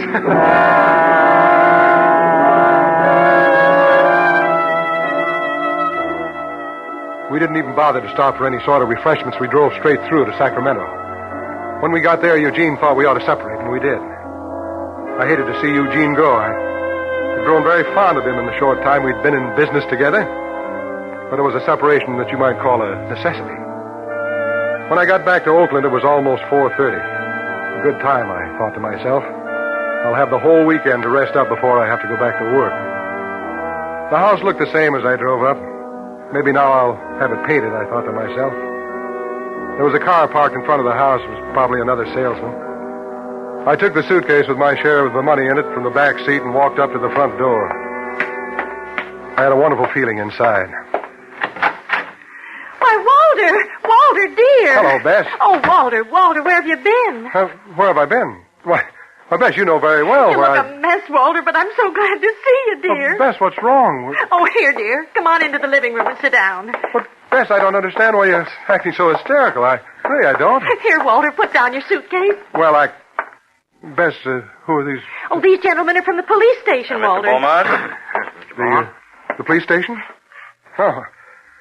Look, Bess, I think I'll go upstairs and get cleaned up a bit. Oh, there's plenty of time for that later. Well, Bess, Now, you just tell me where you've been. Yes, your wife has been worried about you. Oh, well, look, Bess, I couldn't... Yesterday I read in the paper where 2 men had been drowned at Lake Tahoe. They didn't know who they were.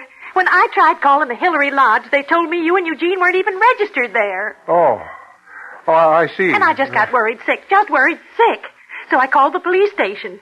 Oh, Walter, put down that suitcase and tell us what happened. Well, later, Bess, later. Oh, look at you, Walter. Your clothes all wrinkled, dirty shirt. Oh, you look a mess. Well, Bess, I'm sorry you're worried about me like you did. Well, I'm glad you're home. You won't be getting out of my sight again for a long time, I tell you that. Mrs. Beaumont, we're very happy that your husband arrived home safely. Oh, yes, I am too, officer. But look at the condition he's arrived in. Oh, I'll bet he doesn't even have a clean shirt for work Monday morning. Here, Walter, give me that suitcase. No, wait, Bess. Give it to me. I'll just get your dirty shirts out of this suitcase and get them in the washer. Well, I guess you won't be needing us anymore, Mrs. Beaumont. Bess, please. Please, Bess, don't open the suitcase. Bess, please.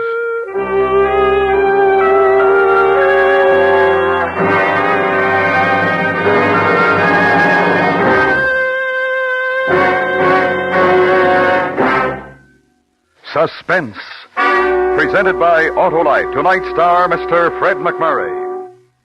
This is Harlow Wilcox speaking for Autolite, world's largest independent manufacturer of automotive electrical equipment. Autolite is proud to serve the greatest names in the industry. They are members of the Autolite family, as well as are the 98,000 Autolite distributors and dealers in the United States and thousands more in Canada and throughout the world. Our family also includes the nearly 30,000 men and women in 28 great Autolite plants from coast to coast and Autolite plants in many foreign countries, as well as the 18,000 people who have invested a portion of their savings in Autolite. Every Autolite product is backed by constant research and precision built to the highest standards of quality and performance. So remember, from bumper to tail light, you're always right with Autolite.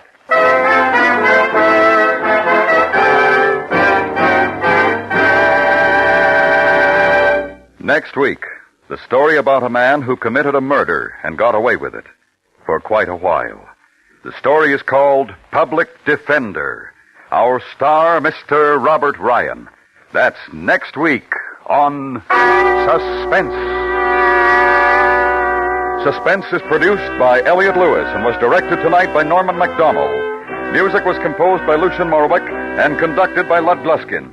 Portions of the program were transcribed. The Great Train Robbery was written for Suspense by Richard George Pedicini. In tonight's story, Joseph Kearns was heard as Eugene. Featured in the cast were Paula Winslow, Jerry Hausner, and Hy Averback. Fred McMurray may soon be seen in the Republic picture Fair Wind to Java. And remember next week, Mr. Robert Ryan in Public Defender.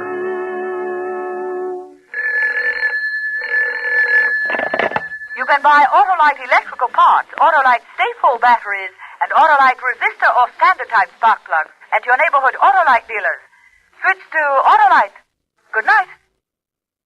We thank the readers of Radio and TV Mirror magazine for again voting Suspense their favorite radio mystery program. You may read about the award in Radio and TV Mirror, now on the newsstands. This is the CBS Radio Network.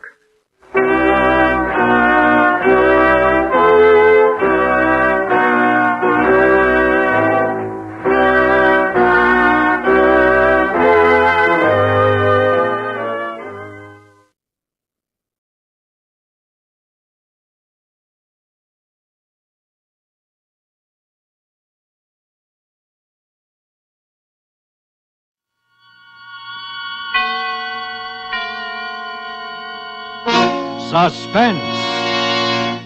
The highest honor that a California sherry can win has just been bestowed upon CRESTA BLANCA Cresta Blanca. Cresta Blanca. Yes, at the recent California State Fair, in the keenest judging of California wines ever held, Cresta Blanca Triple Cream Sherry was the judge's choice to receive the gold medal, top award for outstanding excellence. This is another tribute to Cresta Blanca Triple Cream by America's leading connoisseurs of fine wines. Proof indeed that when you pour distinguished Cresta Blanca, you serve the best. Shenley's Cresta Blanca Wine Company, Livermore, California. And now, Shenley brings you radio's outstanding theater of thrills, Suspense. Presented by Roma Wines. That's R-O-M-A. Roma Wines, for your everyday enjoyment. Tonight, Roma Wines of Fresno, California bring you Michael O'Shea in The Twist, a suspense play produced, edited, and directed for Shenley by William Spear. Listen, Gus, you've got to do the show. I can't do it. You've written for all the big comedians. You'd turn out a hit. I don't have the time. Oh, but Gus. Look, I don't have the time. Anyways, I couldn't do it. Ridiculous. A guy with your reputation. Yeah, a guy with my reputation, yeah. What do you know? Listen. 12 years ago, I was under cabs. Gustav Green, the hack license read. Cripes, how I hated the cabs. Worked like a slob, 12 or 14 hours a day for a lousy $27 a week.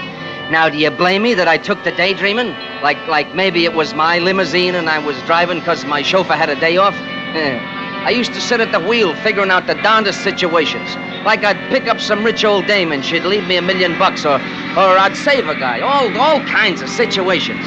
But all I got was $27 per a week. Until the night I met Fan.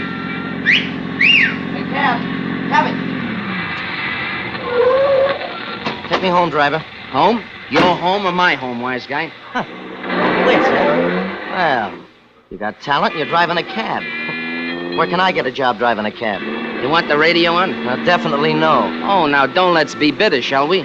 You know, radio is quite a medium. Yeah. Just think, some guy says a few words into a microphone and you can hear it as far west as Georgia. Gustav Green? Well, Mr. Green, meet Van Houser, the best gag man in the radio business. Currently freelancing, unemployed, on the beach. Well, if you're so good, why aren't you in there writing them yaks, wise guy? Why? 'Cause words I know, rib-tickling words, gags, yeah, jokes to make a corpse laugh. But plots, situations. Situations? Yeah, that's another story. I could coin 1,000,000 if I could figure them out. Well, look, situations. Now, let me tell you, I am a veritable Scheherazade on situations. I got 1,000,000. Now, look, for instance, the guy who says that if other fellas...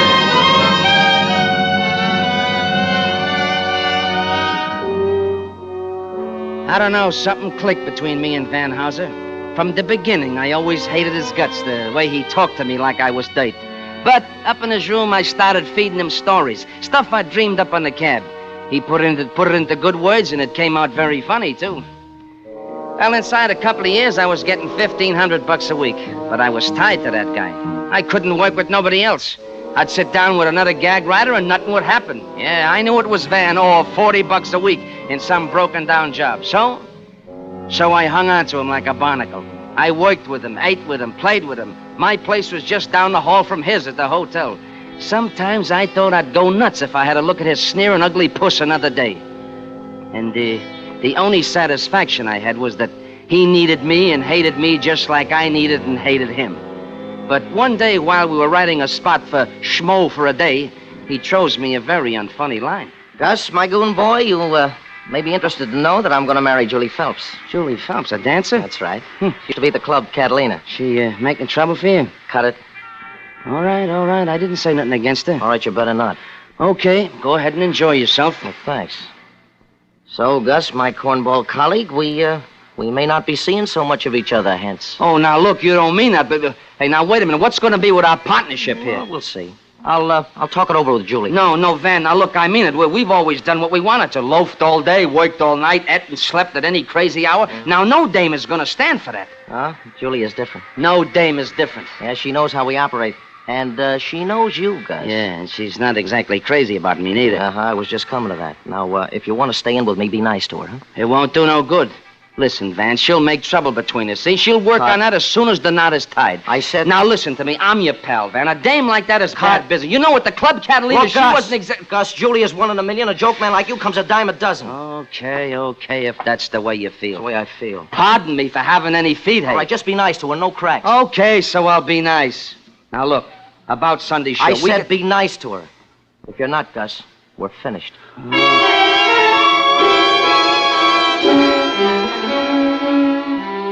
Yeah, I said I'd be nice, but I knew it wouldn't do no good. Julie was a small-town girl who soured on Broadway after she had a bust-up with Nick Edwards, the mug who runs the club Catalina, and she wanted out. And she was going to take Van with her, too, so it came to me that I'd better figure out a situation and pronto. She didn't like me because she was scared of me. I knew about her and Nick Edwards, and Van didn't. So I says to myself, I says, Gus, maybe the dame will scare away, hey? Who is it, Van?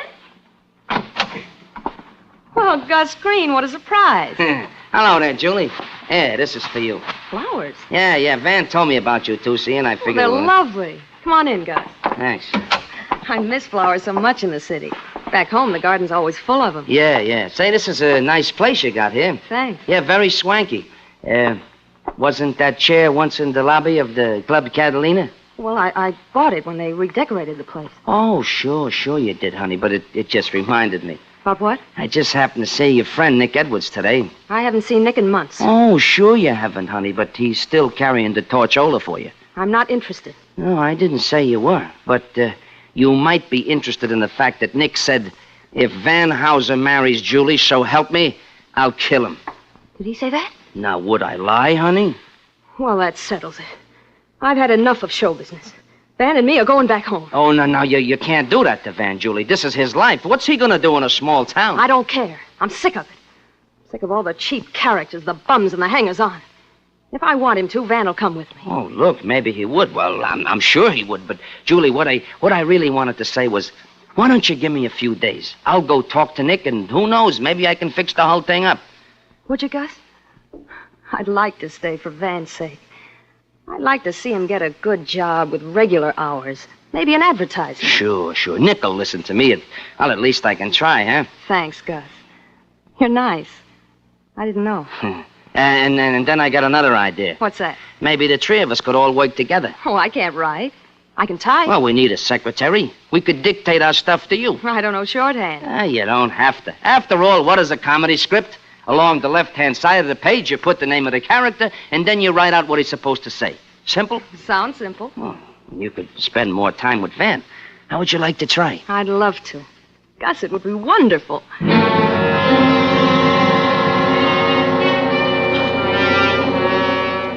Sure, it'd be wonderful. For me. When she said she'd work with us, Julie was playing a part in a situation that I dreamed up. And let me tell you, it was a good one.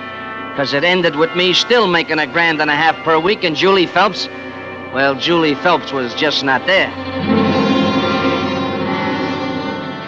Music chaser and a commercial. Credits and sign off. Got that, darling? Every word, Mr. Hauser. Well, Van, how do you like our new secretary? Oh, she's good, Gus. How come you had such a swell idea, huh? Gus, if this works out, I'll be the happiest person alive. Oh, no, you won't, Julie. I will. Now, come on. I'd like to try dictating. Mm-hmm. Ready? Okay, take a clean sheet of paper. Mm-hmm. Here's a gag sequence for the Fred Benton show. Oh, look who's writing gags. Don't laugh. Genius. Now, look, Fred's talking to Mrs. Mishmash, and she starts reading the wrong page of the script, you see? Yeah. Ready? Let's go. Mrs. Mishmash, please don't laugh at me. I think we've made a mistake. Mistake. Uh-huh. Now, Fred Benton, I know I have. Have. Mrs. M, let's start all over from the beginning. All over from beginning. Fred, if you love me, you will. That's funny? No, that's charming. No, this is Mrs. Am I going too fast? No, that's okay, fine. This is Mrs. Mishmash again. I would do anything for you. Anything for you. Fred, he says, I would like to see you. Oh, I'm bored. Okay. Mrs. M again. Let's talk this over. How about tonight? How about tonight? Yeah. Fred, when? At midnight. Midnight. Mrs. M. Come, I'm waiting for you right now. For you right now. Did you get it all? Mm-hmm. Good. Type it right up. Wait. What's the matter? Don't bother, Julie. We couldn't use that corn even on the Benton show. All right, wise guy. Give it to me, Julie. I'll file it under sustainers. Look, if you're going to fight, I'm not going to work for either of you. Van, be a dear and get me a pack of cigarettes downstairs, will you? All right, huh? Gus, don't try to write any more of those charming gags. Get lost. Gus?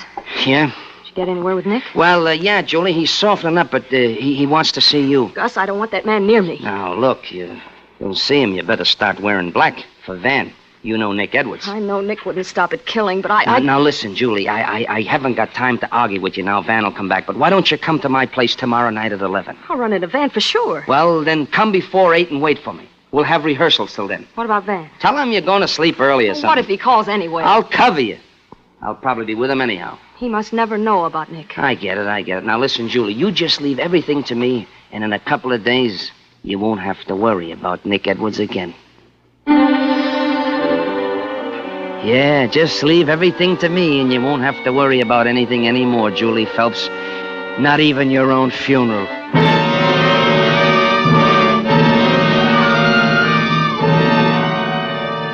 Come 8 o'clock the next evening, I paid a little visit to my apartment. Long enough to see that Julie was comfortable, and also to get the keys to her place out from her handbag.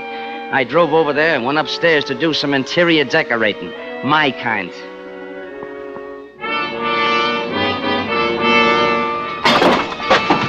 Gonna take Van away from Broadway, are you? Gonna send me back to $40 a week. In a pig's ear you are, Julie Phelps. Get that? In a pig's ear.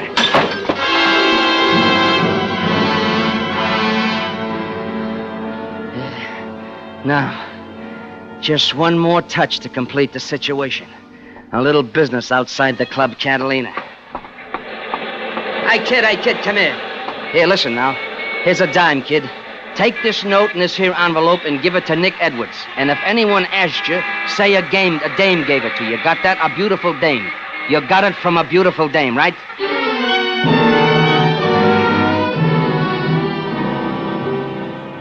Look, Gus, no more work. Let's knock off. What's the matter, Van? You tired? No. Well, what's eating you? Oh, you wouldn't understand. All right, so don't tell me. I don't care anyhow. All right, it's Julie.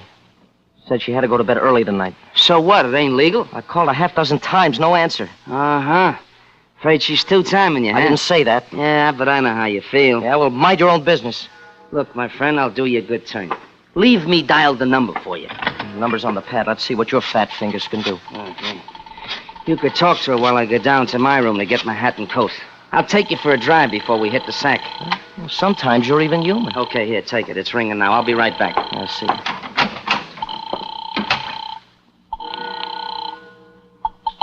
Hello? Julie, darling. Van. Honey, I'm sure glad to hear your voice. Where you been? Why? Well, I've been trying to get you all evening.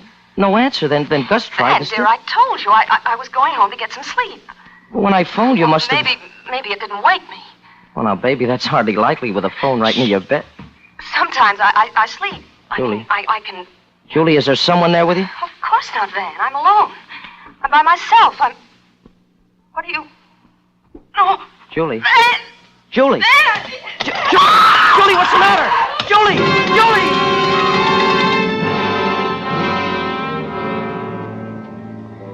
A very neat situation, you granted, Warden? Sure. Julie being killed in her apartment 2 miles away, Van hearing it over the phone, and me in the next room to him at the hotel. You like it, huh, Warden? Yeah, I like it, too, and I did it. That was a very sensational situation.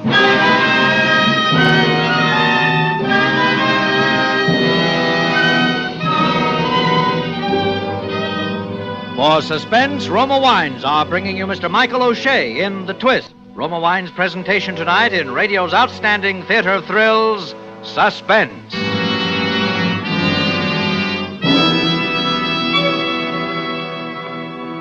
Suspense, radio's outstanding theater of thrills, is presented by Roma. That's R-O-M-A, Roma Wines.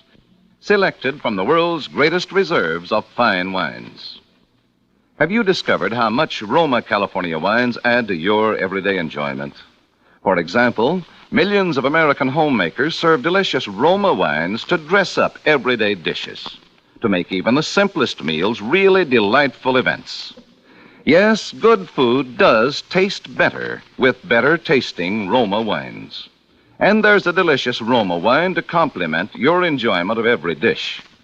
Juicy steaks and roasts taste their best with robust Roma Burgundy. Fish, fowl, or any light meat become exciting treats with delicate Roma Sauterne or pale golden Roma Rhine wine.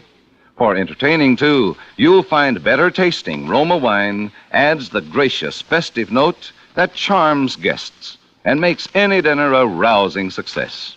So for extra mealtime enjoyment that's inexpensive, always serve Roma. That's R-O-M-A, Roma Wines, America's favorite wines.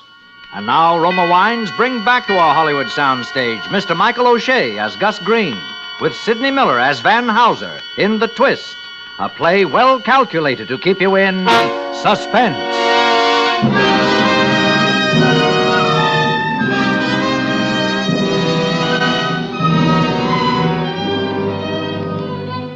Van was still screaming into the phone when I came down the hall from my place a minute later with hat and coat draped over my very shaking arm. I opened the door. Gus. Gus, something's happened to Julie. Huh? Something's happened to Julie. Well, how do you know? Did you get her? Yeah, she answered the phone. But, so? Well, she sounded funny, like there was someone in the same room, and then suddenly she sounded like she was hit or choked or something. Well, maybe it's just a gag she was pulling. You know, dames do that sometimes. You think so? Why, sure. No, it couldn't be. I heard her, Gus. Gus, what should I do? Now, come on, keep your shirt on, Van. She screamed. Did you call her back? No, I didn't. Well, why don't you? That's right. So I call her back. That's what I'll do. Sure. Of course I'll call her. Hand me the phone. Yeah. Something's happened. I know it has. Line busy? No answer. Yeah, but you just spoke to her a minute ago. Oh, Gus, I'm worried. I'm worried sick. Forget it. She's all right. Come on out for a ride. Oh, no, I couldn't. Look, tell you what I'll do for a pal. I'll drive you over there. You can check up for yourself.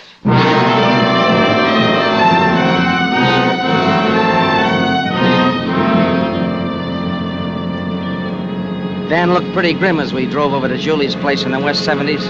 I checked over everything I'd done and figured how I'd work out the rest of the situation. And we turned off Central Park West into the side street where Julie lived on the second floor of a converted brownstone.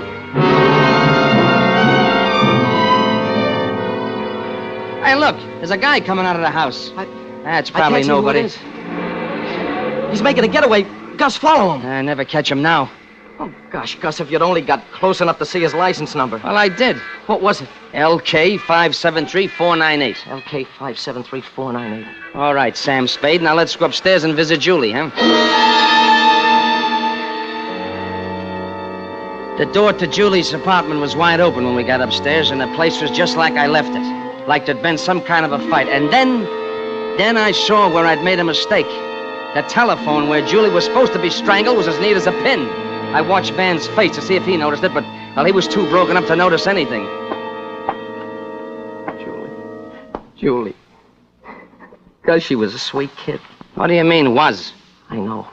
She's dead. What do you know? All you see is that her apartment is all busted up. I heard her scream, didn't I? Gus, I waited 20 years to meet a girl that I could marry. So help me, I'm not going to die till a guy who did this is in his grave. You'll see. You'll see, Gus. I'm kind of mixed up now, but in a little while I'll be able to think. I'll know what to do. Sure, I'll know what to do. Look, Gus, the telephone. What about the telephone? I'm going to call the police. No, Van, now wait a minute. Don't be crazy. What? Look, put the telephone down. Why shouldn't I call the police? It's very simple. You got no evidence she was murdered. But I heard her scream. Use your eyes, Van. Will you use your eyes? Julie said she was in bed. Has the bed been slept in? And where's her coat? Where's her purse? And where's her hat? They're not here, but she said she... You're right, Gus. You're right, I won't phone. Maybe she's still alive. That's better. Now, look, Van, sometimes we haven't felt too good towards each other, but after all, we've been partners for a long time, kid, and I'll tell you what. I'll do anything. Anything you say to help you out. All right, then, look. Look, just on an off chance, Gus, trace that license plate, will you? Let's find out who that guy was.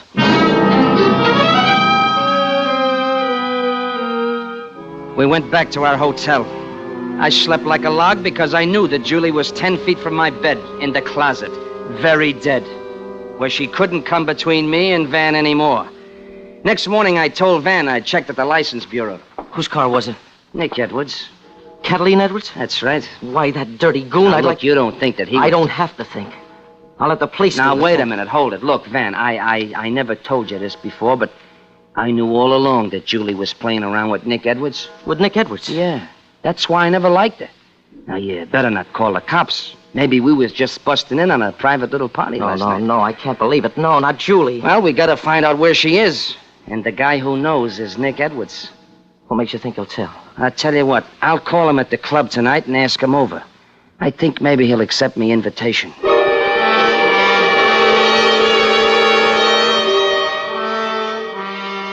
Well, Nick arrived at 11 p.m., and from my window, I watched him park his black car on a dark side street near the hotel, just like I told him to. Then I carried Julie's body down the back stairs and put it in the luggage compartment of Nick's car. Nobody saw me. And a few minutes later, I knocked on Van's door. That you, Gus? Come in. Hiya, Van. Hi, Nick. Good evening, Gus. Nick was just telling me, Gus. Look, I'm just as worried about Julie as you guys are, see? Yeah? That's easy to say. Okay. Don't take my word for it. But I've had her house called every half hour all day. Why'd you go there last night in the first place? You haven't been around long, have you? Never mind that, wise guy. Why'd you visit my girl? Who said she was your girl? She was engaged to me. She was tired of you. Why, you Sit no down. good... She told me so herself. When? Yesterday. Then you saw her yesterday, Nick? No, I ain't seen her since she quit working at the club and started to pal around with your friend here. But you just said that... Julie was the only gal who ever had me on the rope, see? But when she called it quits, I went along. She was too good for an ex-con like me anyway, I figured. But last night, someone gives me a note in her handwriting. Oh? What did the note say, Nick? It was the most beautiful thing I've ever seen. I read it over and over until I knew it by heart. Please don't laugh at me. I think we made a mistake. I know I have. Let's start all over from the beginning. If you really love me, you will. I love you. I'll do anything for you. I'd like to see you. Let's talk this over. How about tonight? When? At midnight? Come, I'm waiting for you right now.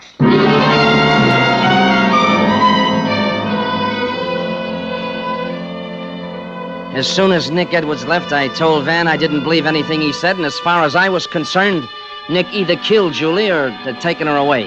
Van agreed with me, and we called the police.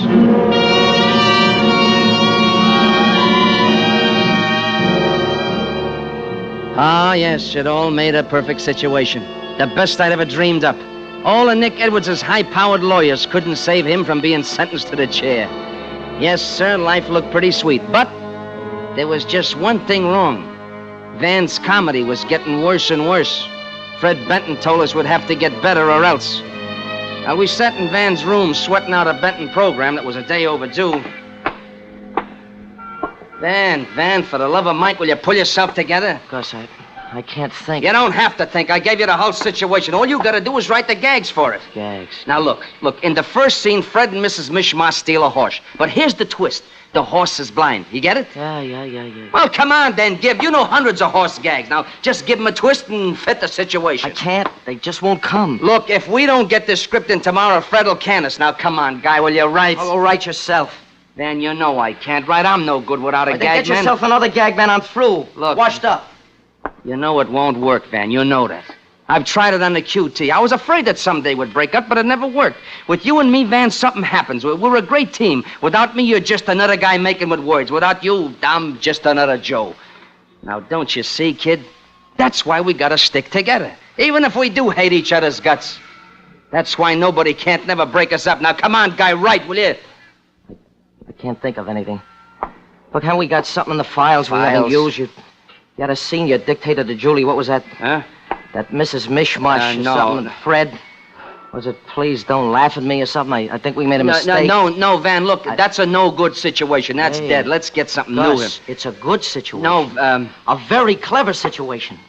All I need are the lines. Please don't laugh at me. Now, Van, I'm telling you, it's no good. The lines. Please don't laugh at me. I'm telling you, it's no good, Van. Of course. Why didn't I think of that before? Those lines you dictated to Julie, they fit. No, they don't fit. And besides, I can't write gags. You know that. Oh, that wasn't a gag, Gus. That was a situation. The most desperate situation you ever invented. Now, wait a minute. What are you beating your gums about here? You'll find out. What are you going to do? Operator, I want to speak to Inspector Martin at police headquarters. Get away from that door, Gus. I got a gun. Now, don't shoot, Van. Wait a minute. Then listen don't and don't move. Police headquarters, Inspector Martin. Oh, Inspector Martin, this is Van Hauser of the Julie Phelps case. Hey, I've been trying to get... Edwards didn't kill Julie. Gus Green did. And I got proof. That makes it even worse. Edwards says you framed him. Green did. Nick's note was a script dictated to Julie, minus the character names. How about his alibi? He dialed his own number, Inspector, not hers. And killed her while she was speaking on the phone. To make things look right, he messed up her apartment. I never could quite figure out why there were no signs of struggle around her telephone. Now I know. Yeah, he must have stowed her body in Nick's car. Better send some cops over right away before I shoot him. Well, they're coming over, Hauser, to protect you. Edwards broke out about an hour ago. Watch out for him. Nick Edwards? Yeah. Yes, Nick Edwards. Huh? Edwards. All right, Hauser, come across with that gun. Nick, come on. Nick, you heard what I said, didn't you? So what? I didn't frame you. Gus did. He's a guy with a situation. So what? You took my girl away from me, didn't you? No. All right, give me that gun. Now, Nick, wait a minute. What are you going to do with that? Nothing except give me that gun, Hauser. Gus, don't let him get that gun, Gus. I'm a little too quick for you, Gus. Now, Nick, please. Now, don't shoot me. Let me tell you how this was all... I've had a belly full of your stories. They put me in jail, remember? They're all stuffed to me now, see? But like they say, there ain't no situation that can't take a new twist. Here's the twist to this one. You ain't gonna die for the murder of my poor Julie. No. You're going to die for something you didn't do. What do you mean, Nick? Just this. The murder of Van Hauser.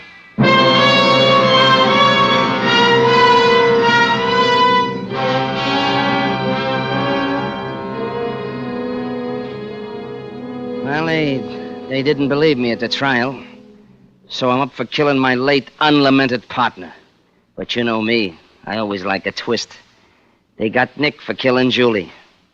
Now I guess you can understand why I can't write the prisoner's annual show, can't you, Warden? Not without Van. And besides, like I said, I don't have too much time, do I? Before I go to the chair.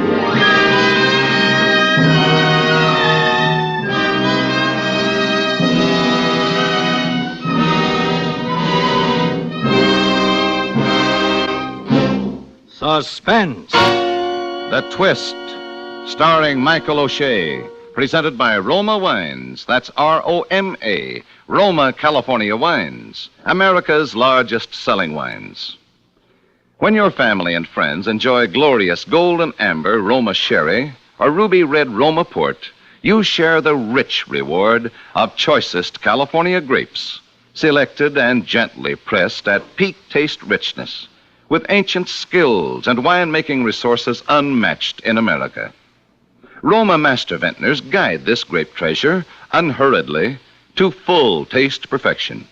These choice wines then are laid down with mellow Roma wines of years before, and from these, the world's great reserves of fine wines, Roma later selects for your taste pleasure. Tomorrow and every day, enjoy this naturally better taste of Roma wines. Whether your favorite Roma wine is nut-like Roma Sherry or rich Roma Port, you'll find that every Roma wine is better tasting wine. That's why more Americans enjoy Roma than any other wines. Tonight's suspense play was by Baif Blau. Next Thursday, same time, you will hear Donald O'Connor as star of Suspense. Produced and directed by William Spear for the Roma Wine Company of Fresno, California.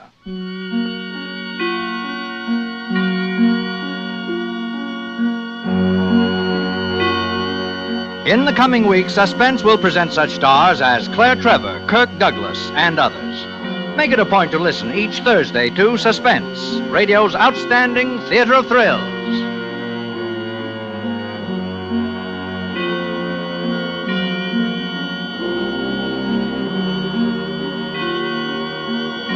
This is CBS, the Columbia Broadcasting System.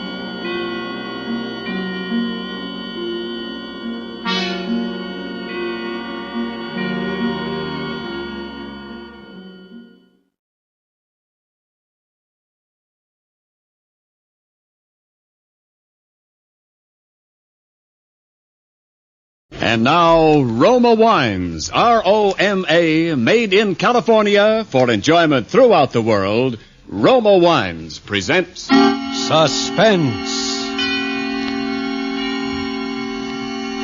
Tonight, Roma Wines bring you Miss Susan Hayward as star of Dame Fortune, a suspense play produced, edited, and directed for Roma Wines by William Spear. Suspense, radio's outstanding theater of thrills, is presented for your enjoyment by Roma Wines. That's R-O-M-A, Roma Wines, those excellent California wines that can add so much pleasantness to the way you live, to your happiness in entertaining guests, to your enjoyment of everyday meals. Yes, right now, a glassful would be very pleasant, as Roma Wines bring you Susan Hayward in a remarkable tale of Suspense. Nobody's believed this so far, but maybe someday somebody will. Not that it really matters. It's just something to do to pass the time while I'm waiting. It was our 5th anniversary, and we were having a party. And as usual, partly because a ham is always a ham no matter how long they've been out of the business, and partly because it's really easier to go ahead and do it than to spend your whole evening refusing, I was supplying the entertainment. But each time I do, just the thought of you makes me stop before I begin. 'Cause I've got you under my skin. 'Cause I've got you under my skin. It's not every party you go to where the hostess can entertain, is it? Certainly. Why do you think I married her? Broadway's loss was Nicholson's gain. Oh, darling, to someone who's been married to me for 5 whole years, you still say some awfully nice things. Well, why not, darling? Say, Jean, sing You'll Be So Nice to Come Home To. Were you in that show? What was the name of it? Oh, no, dear. Frank had already snatched me from my career by that time. Excuse me. Jean, darling, you're wanted on the phone. Phone? At this hour? Who is it? I don't know, dear. It's a man. Probably one of your old admirers. Oh, don't be silly. All my old admirers gave up ages ago. All right, I'll take your word for it, my sweet. But now you better go see who it is. All right. Don't anybody go away. I'll be right back. All right, now, I'll buy you a drink. What will you have? Hello?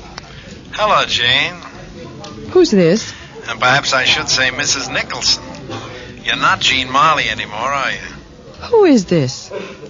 Is there something I can do for you? I'm rather busy right now. I was afraid you might forget me. I've been away such a long time. This is Charlie. Charlie? Charlie Prescott. Of the San Quentin Prescotts. You remember now, don't you? You're still there, aren't you, Jean? Yes, I'm still here. You surprised? So you're back, huh? Out is what we call it, sweetheart. Only yesterday. And I want to see you. Oh, no, Charlie. That's all over. You mean you don't want to see me? Save it, Charlie. I suppose I knew all along this would happen someday. When'll it be? Oh, the sooner the better. How about tomorrow? I can't tomorrow. Make it Wednesday in the afternoon. Say 3 o'clock? Same old place? No, not there. All right. What about the Shangri-La? All right. You'll be sure and be there, won't you, sweetheart? Because if you're not, I'm going to feel very bad. I'll be there. 3 o'clock then, sweetheart. 3 o'clock.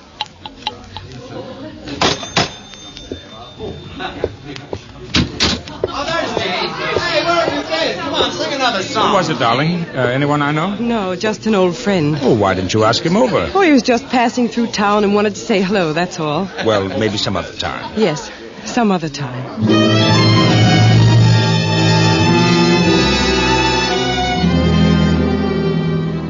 Don't let anybody tell you that prison doesn't change people.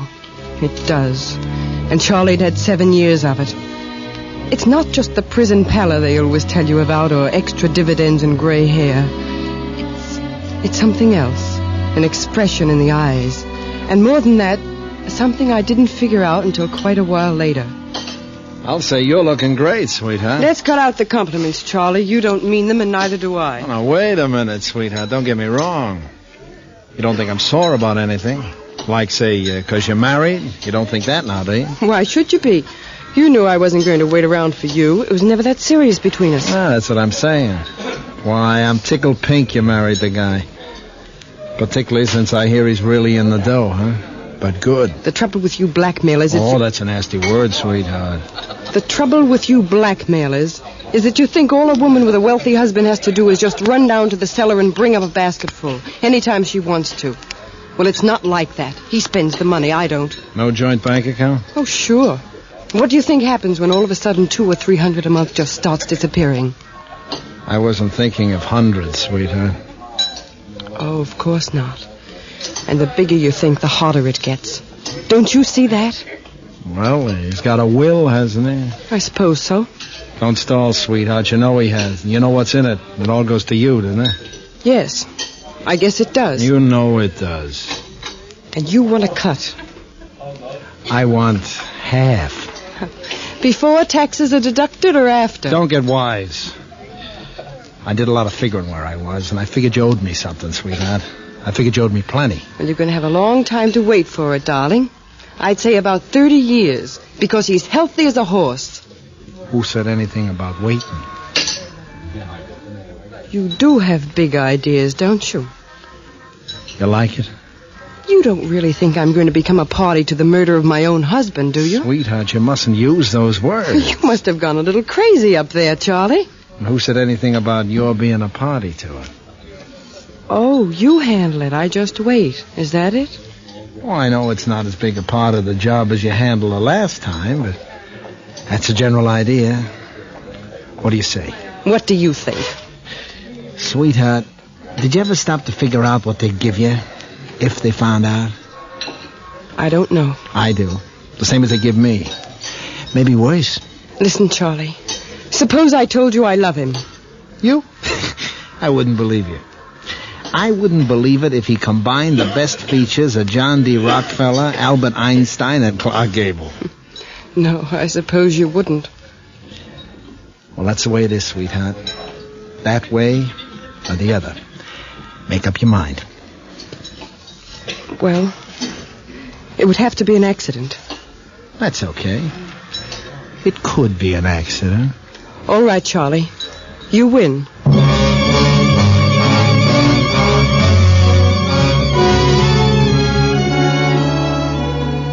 There's only one way that I know of to deal with blackmail.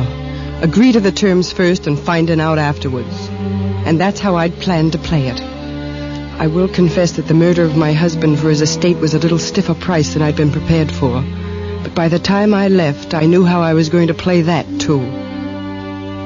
Charlie'd never been quite as smart as he thought he was. That's one reason why he went to prison, and I didn't. That evening after dinner, I went in to see my husband in his study. Oh, hello, darling. Frank, there's something I have to tell you. Well, what is it, darling? It's pretty serious. Well, all right. What is it? Frank, I'm being blackmailed. What?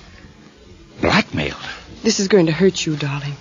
Afterward, you can do anything you like. But I know that the only sensible thing and the only decent thing is to tell you the whole story. Jean, no matter what it is, no matter what, I love you, darling. That's all that really matters. Do you understand that? Yes, I do, darling. Frank, a number of years ago, before I knew you, I had some trouble. Bad trouble. Mm-hmm. I was just a kid and, well, I got mixed up with the wrong man. His name was Charles Prescott. I didn't know how wrong he was until someone got killed. Oh. Charlie managed to convince the jury, more or less, that it was an accident. His sentence was from 10 to 20 years. He got 3 years off for good behavior. Frankie's out of prison now, and he has evidence that I was involved. I was involved much more than ever came out in the trial, and... well, that's the story. Well, that's not so bad, darling. What's his price? His price is... oh, Frank. Oh, there, darling. It's all right. It's all right. Now, come on, tell me the whole thing. His price is that he plans to murder you and make me give him half of what I inherit. Good Lord, Jean, the man must be crazy. That's just it. He is. He's just crazy enough to try it. He's planning some sort of an accident. Oh, Frank, I'm frightened. Now, darling, don't you worry a bit. I know just how to handle this. Oh, Frank, not the police. No, darling, no. Not the police.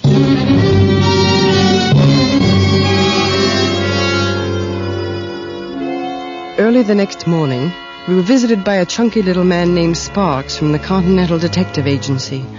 I told him the story, or most of it. And all the time I was talking, he kept watching my husband. I got the impression he might be a little difficult to deal with.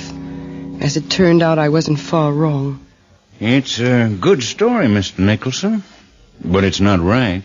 Not right? What do you mean? Well, for instance, why don't you go to the police? I've told you it's a case of blackmail. But it's not just a case of blackmail. According to your wife, here's an ex-con with 13 years still hanging over him, out on parole, and he's threatening your life. We can throw him back in the can just like that. Look, Mr. Sparks, you don't have to know all my family affairs to handle this case, do you? No, but it would help. Suffice it to say that it's a delicate matter. We can't go to the police. And perhaps you better tell me just what you do want me to handle. I want you to locate him and then follow him day and night. Never let him out of your sight. Eventually, I suppose, he'll try it. To kill you? Oh, Frank. Now, Jean, darling, remember you were going to let me handle this? I know, but... But don't you see, dear, if we actually catch him in the act attempted murder, then we can send him back to prison and nobody would ever believe anything he said. Must be a very delicate matter. It is, Mr. Sparks. Well, you'll hear from me. Mr. Sparks, suppose he should try to contact me. You mean you think he'll try to shake you down beforehand anyway, just for luck? Well, you see, he thinks I've agreed with his plan. The accident. The way we're handling it, there's only one thing to do. Play him along. I see. Well, is that all the information you need, Mr. Sparks? If that's all you'll give me, that's all I need.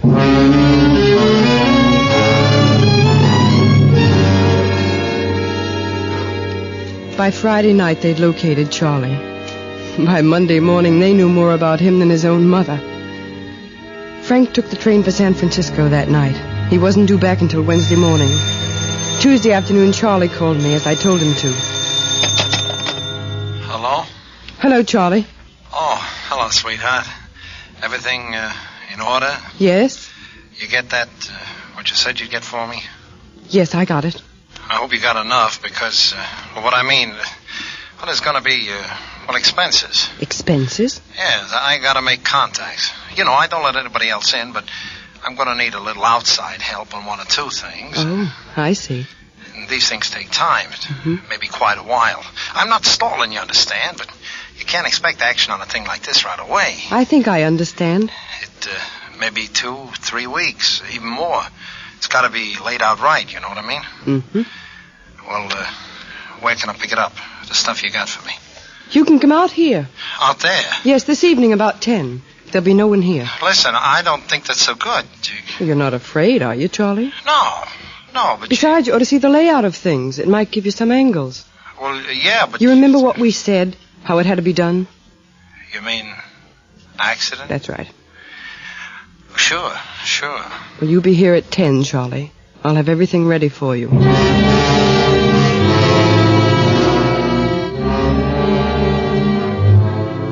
I knew then what prison had done to Charlie. He'd lost his nerve. Now that he faced it, murder was too much for him. He'd never go through with it. It would all come down to one petty shakedown after another, year after year. It was even more obvious now that I'd have to do what I'd counted on from the beginning. If my husband was to be murdered, he'd have to be murdered by me.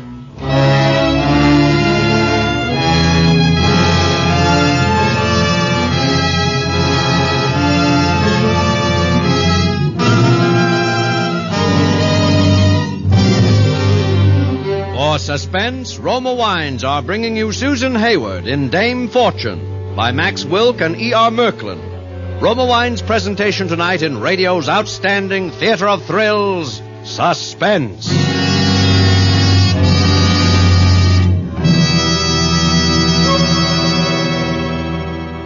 Between the acts of Suspense, this is Ken Niles for Roma Wines.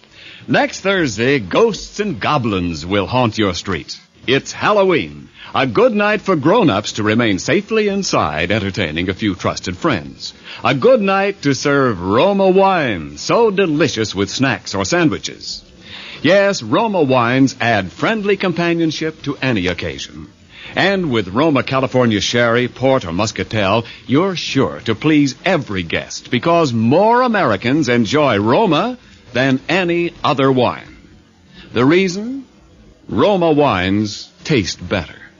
Yes, Roma wines are better tasting. First, because Roma starts with California's choicest grapes. Second, because Roma, with America's finest winemaking resources, guides this luscious grape treasure unhurriedly to tempting taste perfection. Third, because only Roma selects from the world's greatest wine reserves for your pleasure. Delight your Halloween guests with better tasting Roma wines. Tomorrow, ask for Roma. R-O-M-A. Roma wines. Largest selling wines in America. And now, Roma Wines bring back to our Hollywood soundstage Susan Hayward in Dame Fortune, a tale well calculated to keep you in suspense.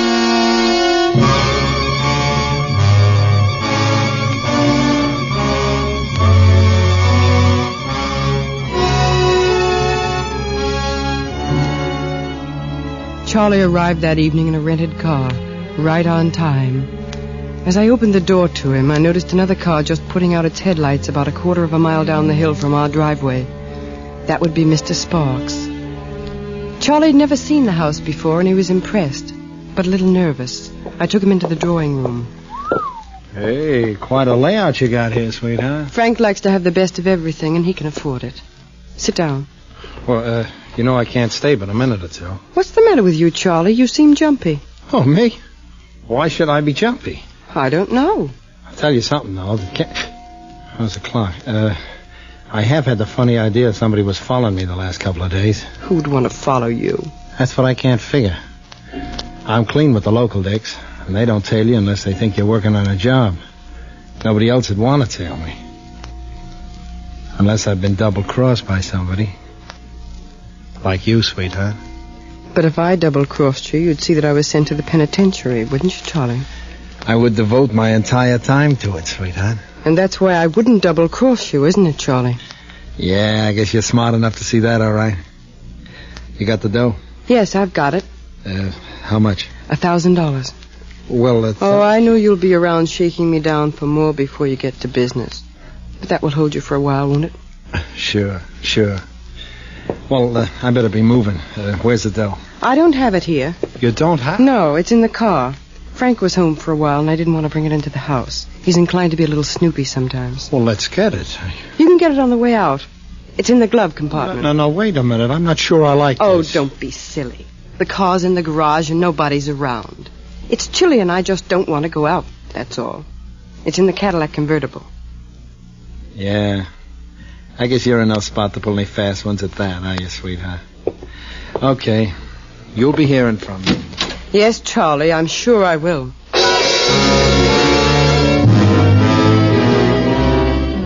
Through the glass panel by the door, I watched him head for the garage.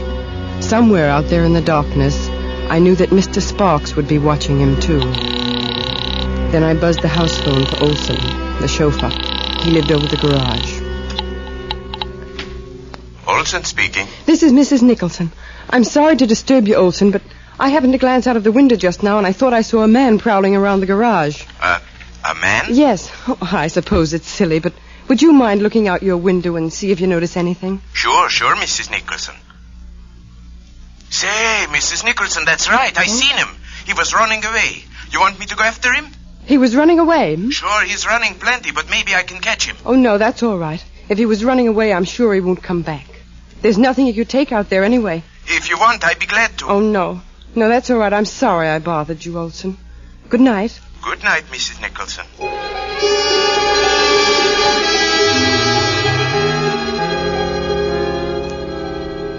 I waited almost 2 hours until I was sure Olson would be asleep.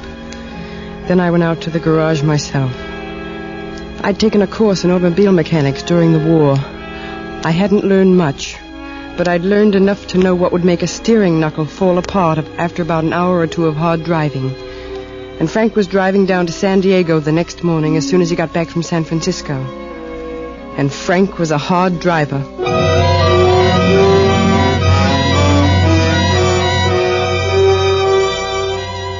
Frank left the next morning on schedule.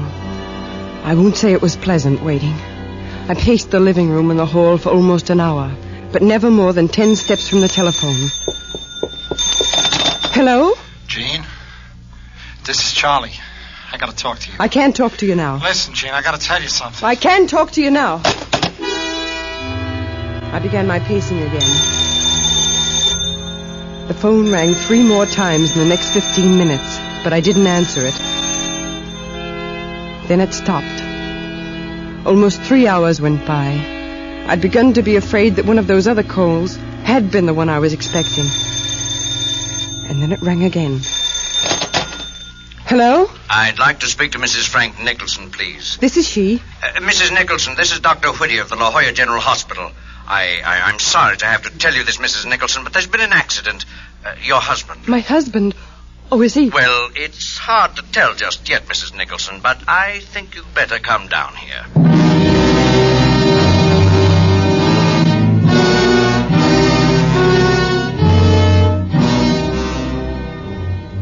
I got out the sedan and started for La Jolla. I was terribly nervous and depressed. I crept along at no more than 40 miles an hour, but somehow I got there. They showed me directly to Frank's room.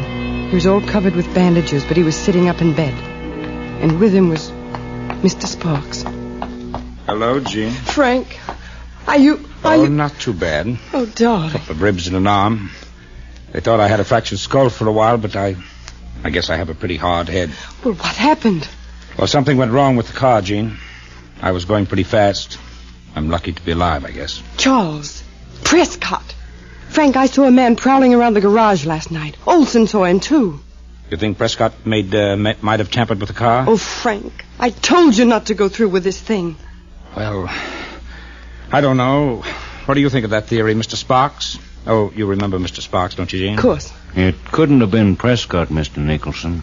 He never got into the garage. I was right behind him, and guess maybe he heard me. Anyway, he beat it. I understand you were in the garage last night, Jean. Isn't that correct, Mr. Sparks? We had another man posted on the grounds. That's what he reports. Of course I was. There was a book in the car that I wanted. There was $1,000 in currency in the glove compartment, too. Yes, I know. I didn't have time to tell you this morning, but he wanted money. I talked him out of it. Mr. Sparks knew he was at the house. You told me to see him if... Frank, you don't think that I don't want to think so, Jean. Oh, how could you? How could you? Well, it's just that steering knuckles don't usually come loose by themselves. That and all the rest of it. Well, then it must have been an accident, a real accident. Don't you see that? Oh, Frank, how could you believe that I'd do a thing like that? I love you. Oh, I know. I've thought and thought and thought. Everything Mr. Sparks has told me and that... Oh, I can't believe it, Jean. Mr. Sparks, you don't think I could have done anything like that. You can't. It's just a matter of your beliefs, I guess. Beliefs? What you want to believe. And who you want to believe in. My office will send you a bill, Mr. Nicholson. Good day. Oh, Frank. Frank, darling. Oh, I'm sorry, Jean. I'm horribly sorry, darling. It's just that, well, it looks so bad and... Oh, I wanted so much to hear you say you didn't. Oh, I didn't. I didn't. You know I didn't. Of course I do. Of course I do. Oh, look, darling, look. Cheer up, cheer up. I've got a plan. A plan? Yes. We need a vacation. I'll be out of here in a week or so, and then we'll go away. We'll just drive around the country, do a little hunting and fishing, whatever we like. You always used to love those trips. Oh, yes, Frank. Let's. Sure. We'll just go off and take it easy for a while and forget the whole thing. Yes, let's. And forget the whole thing.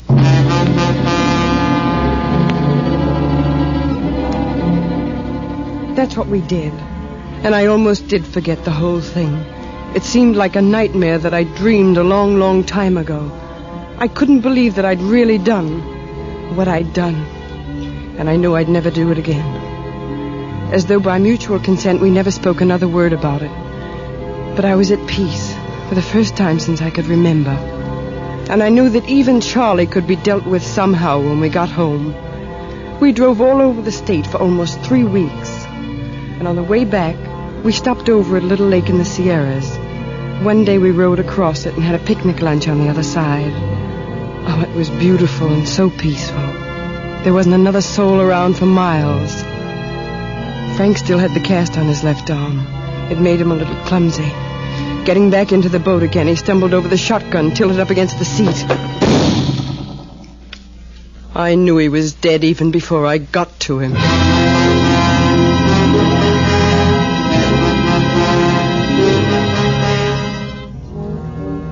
At police headquarters, they questioned me a little while, and then they left me in the room alone. But a few minutes later, the door opened, and somebody came in. It was Mr. Sparks. Well, so you finally did it. Oh, no. No. The trouble with you amateurs is you don't know your case histories. That hunting accident gag is too old, Mrs. Nicholson. Much too old. But I didn't. I swear. I swear to you I didn't. Well, you got the money now anyway. At least you can hire yourself a flock of good lawyers. Oh, please don't. I can't bear it. I didn't do it, I tell you. You can ask Charlie Prescott. Charles Prescott killed himself this morning when the police arrived to question him. Look, Mrs. Nicholson, I'm in this thing up to my neck, unfortunately. I'm going to have to tell what I know. And I know somebody tampered with the steering knuckle on that car. And it wasn't Prescott. I know you tried to kill your husband and put it on Prescott. It just doesn't add up any other way. All right. Yes, I did. But I didn't do the other. You've got to believe me. I didn't. You didn't shoot him, eh? By all that's sacred in the world. I swear I didn't. Could be. You do believe me. Say that you believe me. What's the difference? Nobody else will.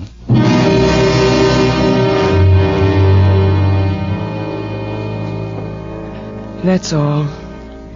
Except my execution will be on the 31st, 1 week from today.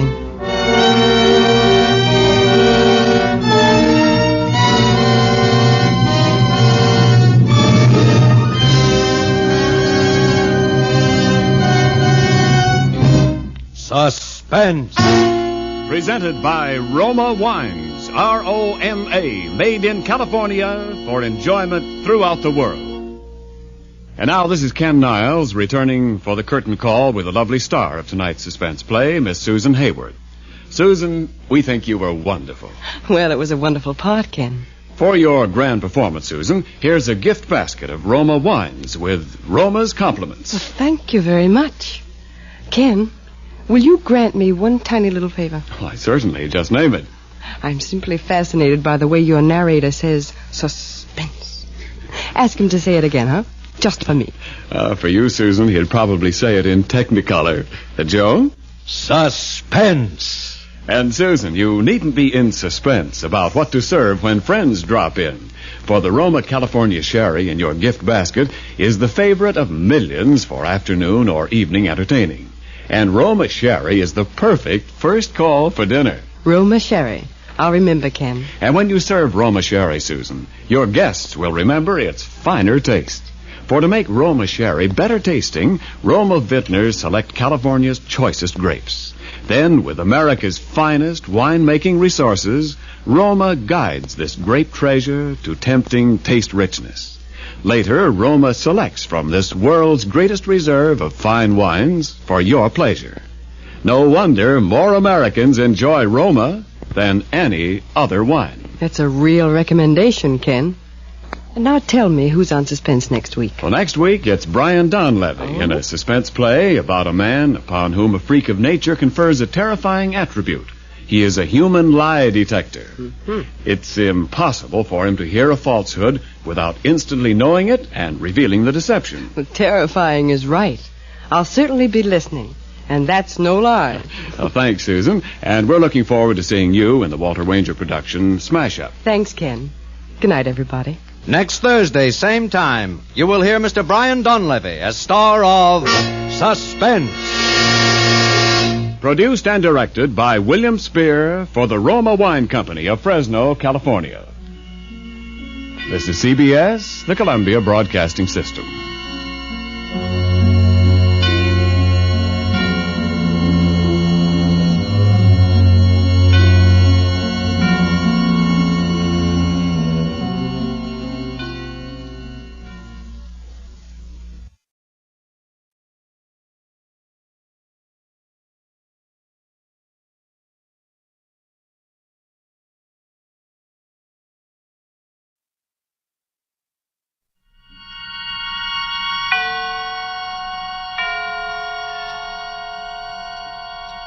Now, Autolite and its 60,000 dealers and service stations present Suspense.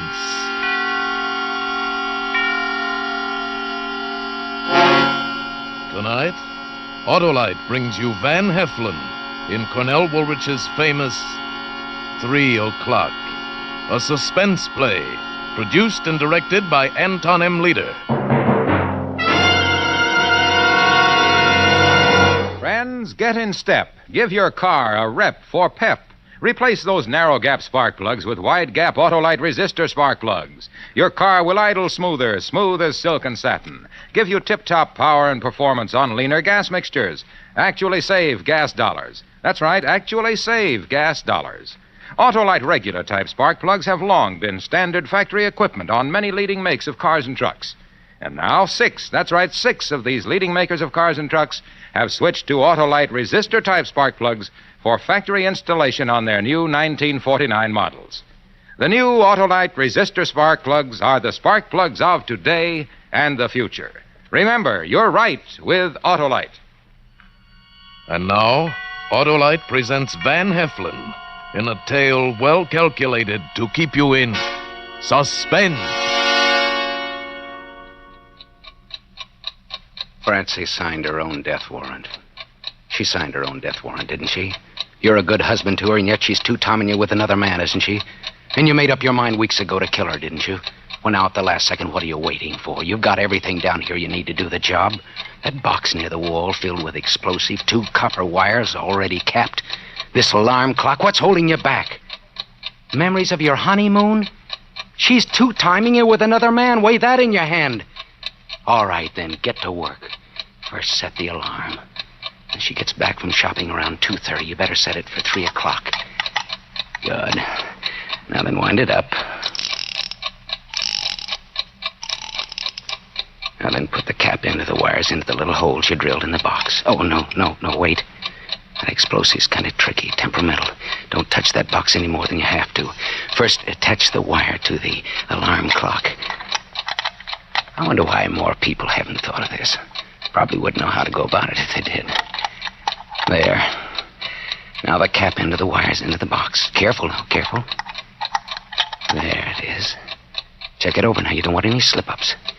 At 3 o'clock, the alarm goes off. It sets up a spark. The spark runs along the wires to the detonators in the box, and that's all there is to it. Don't just stand here. Get back downtown to the shop. What are you doing in my house? Hey, Duke, somebody is home. That'll hold him a couple of seconds. Suddenly he was standing there. Must have been down in the cellar all the time we was here. You said you cased this place for 3 days. Get me something to tie him up and let's go. No, don't tie me up. Don't tie. Slug him again. Okay. Got the cellar down there? Yeah. See if there's any rope around. Coil a rope on the shelf down there. I'll get it. No, we'll carry him down and tie him up there. No, don't tie me up. This house is... Shut up, you. See if he has a handkerchief. Roll it up in a ball. Listen to me. This house is... All right, shove it in his mouth. Shove it in. Take off his belt and buckle it between his teeth, too. Fast. Okay.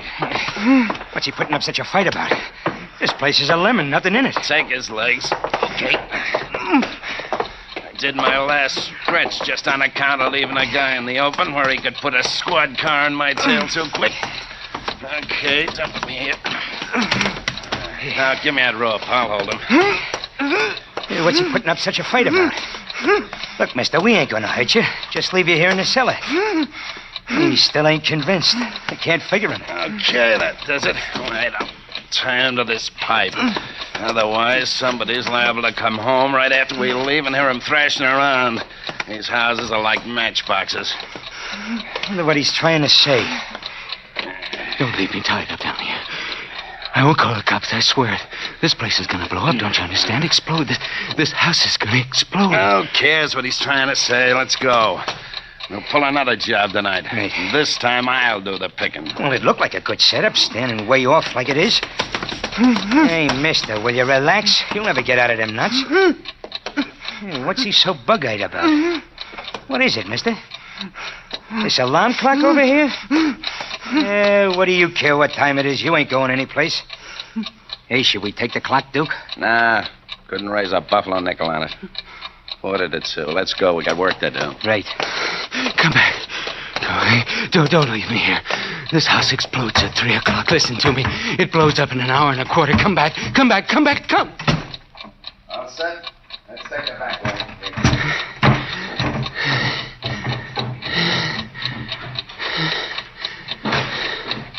Gone. They're gone. The only people in the world who know where I am. I've got to get out.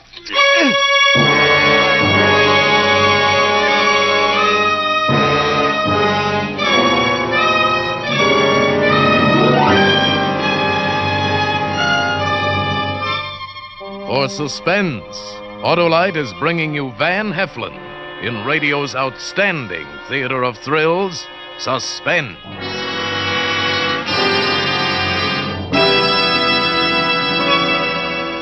Look here, Holloway. Can you help me with my income tax? Why, I'm just the guy. Here, just fill in Form W-1066, IOU, RSVP, your telephone number, and ALRSP. ALRSP? Autolite resistor spark plug. Harlow, why, they ought to jail you for this. After all, Hey, do you and your income tax reports want to look good? Well... Then save, Hap, my boy. Save gas, for instance. Replace your old narrow-gap spark plugs with wide-gap Autolite resistor spark plugs. They make your car idle smoother, give you better performance on leaner gas mixtures. Actually save gas dollars. Harlow, with me all tied up in taxes and internal revenue, For internal revenue for your engine, switch to wide-gap Autolite resistor spark plugs. They're ignition engineered by Autolite to meet the highest standards of automotive engineers, to give you smoother idling, more mileage for your dollar. I'm worried. You don't have to worry, Hap. Why, with wide-gap Autolite resistor spark plugs, you even cut down spark plug interference with radio and television reception. Remember, you're always right with Autolite. And now, Autolite brings back to our Hollywood soundstage Van Heflin as Paul in 3 o'clock.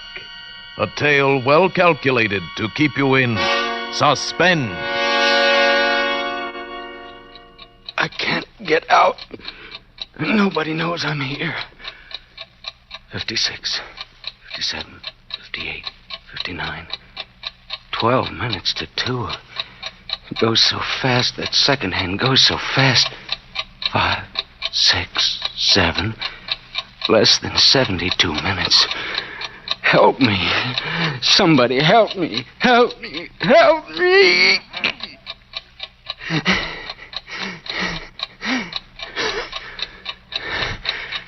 $11 minutes to 2. Only 71 minutes. Not even that now. 3, 4, 5, 6. Francie, come home and get me out of this. I love you. I can't help being jealous, can I? I'm sorry I tried to kill you. It's because I love you so much. I'm jealous. But you deserve it. You deserve to die for what you've done to me.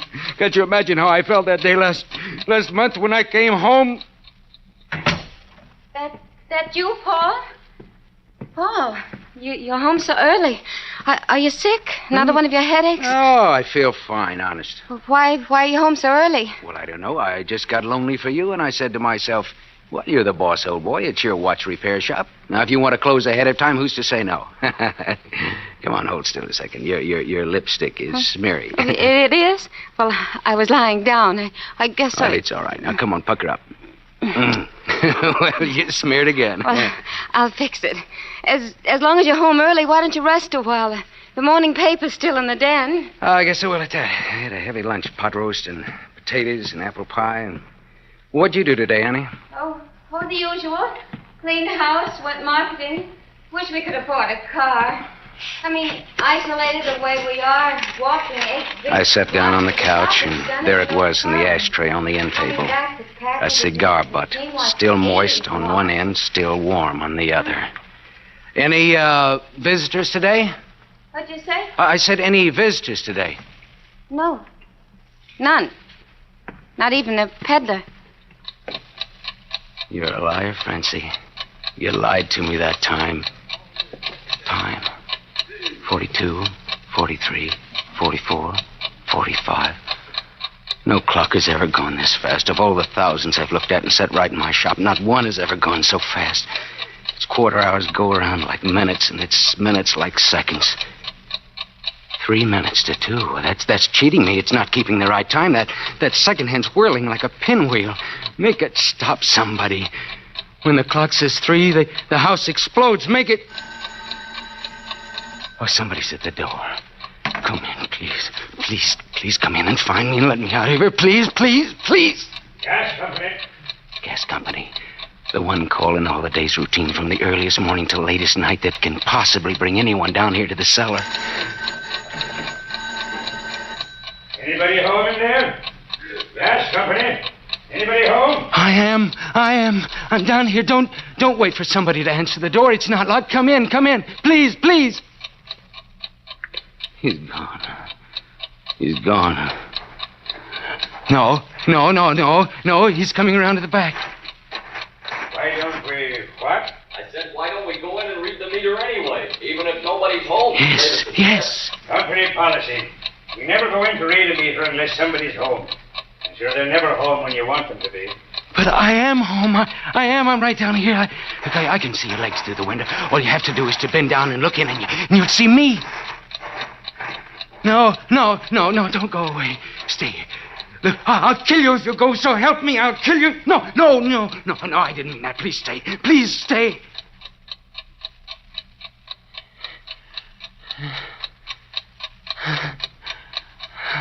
Look at the time. 1 minute past 2. 59 minutes left. Not even an hour now. 59 minutes less 8, 9, 10, 11. How long 59 minutes seems when you're waiting for someone. Like the night that I waited for Francie to come home from a movie, and she was late. The night Francie was late coming home from a movie. Yes, in a pig's eye she was at a movie. She was with her boyfriend. Well, sure, I was worried. What did you think? You said you'd be home before 11, and here it is almost midnight. I was about to call the hospitals and the police. Oh, Paul, I'm sorry. Really, I am. All those short subjects, and then the bus was late. I'm sorry you worried. Oh, forget about it. How was the movie? It was all right. Nice Western. Oh, a Western? I thought you were going to see Three Musketeers. I was, but I changed my mind. I saw Red River instead. Well, I didn't know that was playing in the neighborhood. Well, I went downtown. I thought as long as I'm out of the house, I might as well do a little shopping. Well, the stores were open tonight? No, did I say shopping? I meant window shopping. Oh. What was the movie about? You know, a Western. A lot of shooting and riding. How was Gary Cooper's performance? Oh, good. I've always liked him. No, I didn't mean Cooper. Cooper's not in it. I meant John Wayne. Oh, was that John Wayne? You know, they all look alike to me. Those big hats. That was the night that she signed her own death warrant. Little things put the official seal on it, like the cigar butt in the living room, like the gasoline drippings on the street in front of our house, and we don't even own a car. And it wasn't a delivery truck either, because the drippings showed that it stood there a long time, an hour or more. And like the time last week when... The time. 12 minutes after 2? No. Oh, no, that can't be. It was just 2 o'clock. It can't be that late already. 12 minutes past 2. Only 48 minutes and... less than 48 minutes. It's 47, 56, 55, 54. Look at that second hand. Francie! She's in the kitchen. She's putting down her parcels. How can I make her hear me? There must be some way. And now she's at the hall closet, and he must be hanging up her coat. Oh, Francie, thank you so much for coming home early. I love you so, and I need you. How could I ever have thought of hurting you? I must have been crazy, but I'm not now. Back to the kitchen. Why doesn't she come down here to look for something? She might stay up there all afternoon, lie down. She might wash her hair. She might stay up there till it's time to get supper ready. What if she does? There's no supper, no Francie, no me. Francie, come down here. I know that you can't hear me, but come down here, please. Please, come down here. Hello? Yes, Dave. I just got in this minute. Oh, Dave, I'm all upset. I have $11 table money in the kitchen, and it's gone. And the wristwatch Paul gave me is gone, too. We must have been robbed. She knows we've been robbed. I should get the police now, and they'll search the whole place, and they'll look down here. Well, I'll look again, but I know it's gone. Paul will have a fit. Oh, no, I won't. I won't, honest. No, I haven't reported it yet. We have to be so careful. You're not kidding. I called Paul at the shop while I was out, and there was no answer. I hope nothing's wrong. Can't you guess there's something wrong if I'm not in the shop? Maybe you'd better come out. Okay, goodbye. Yeah, that's good. Sure. Come on. If I go, both of you go with me. What time is it? Oh, no. It can't be 19 past 2.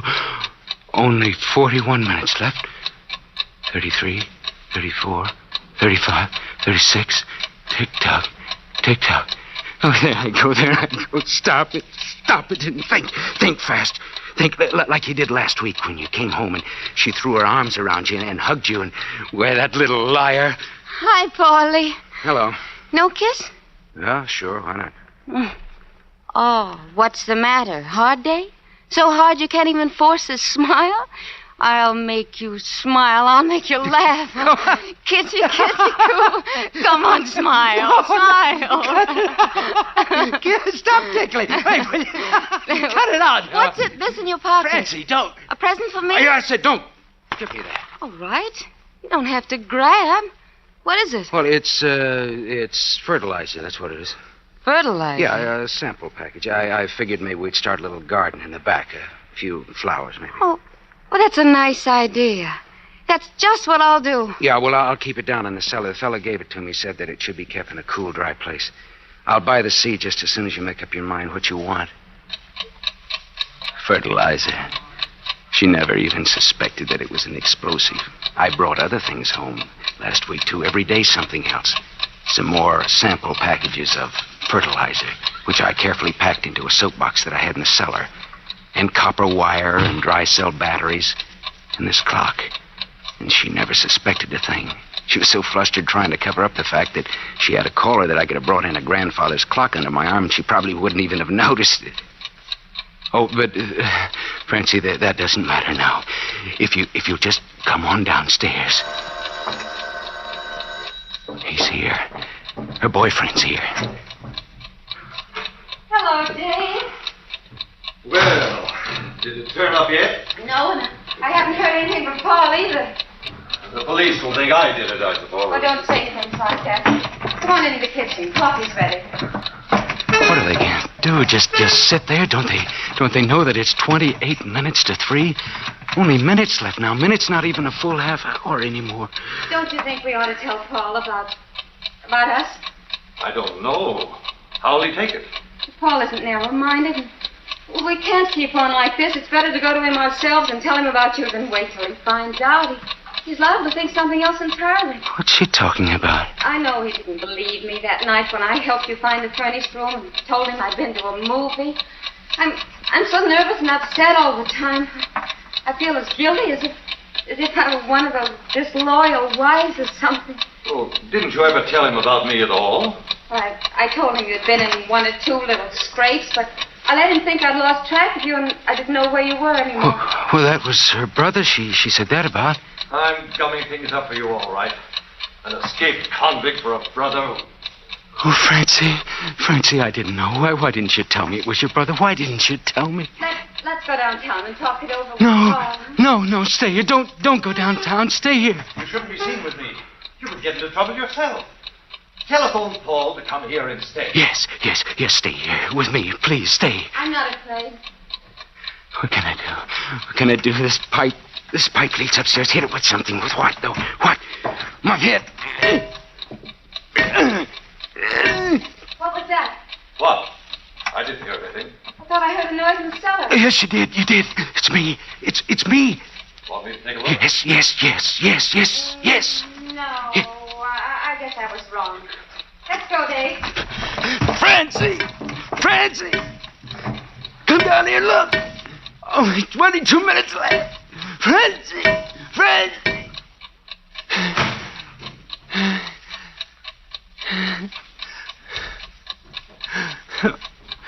Oh, Mama.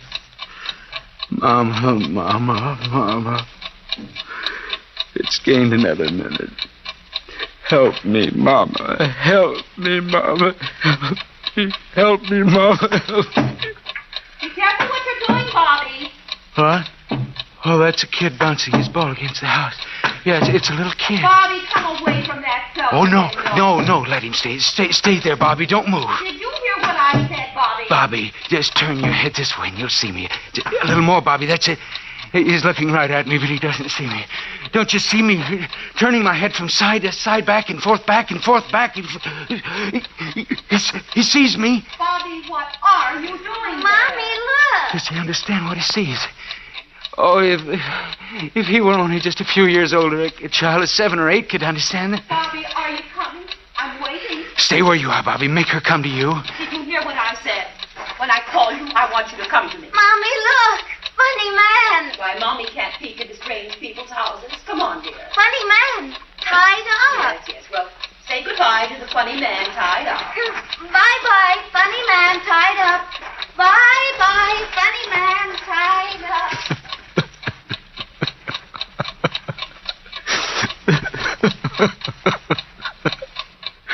Oh, let it blow up. What do I care? No.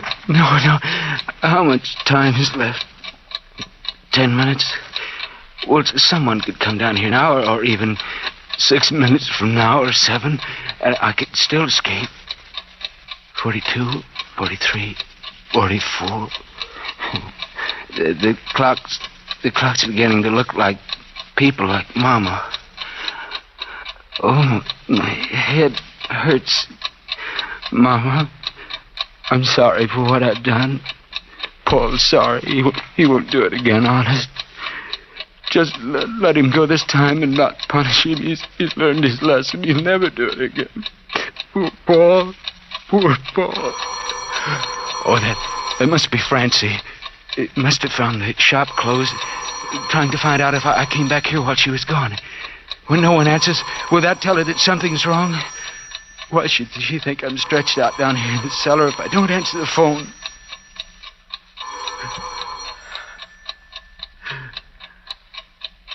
Bye-bye, Francie.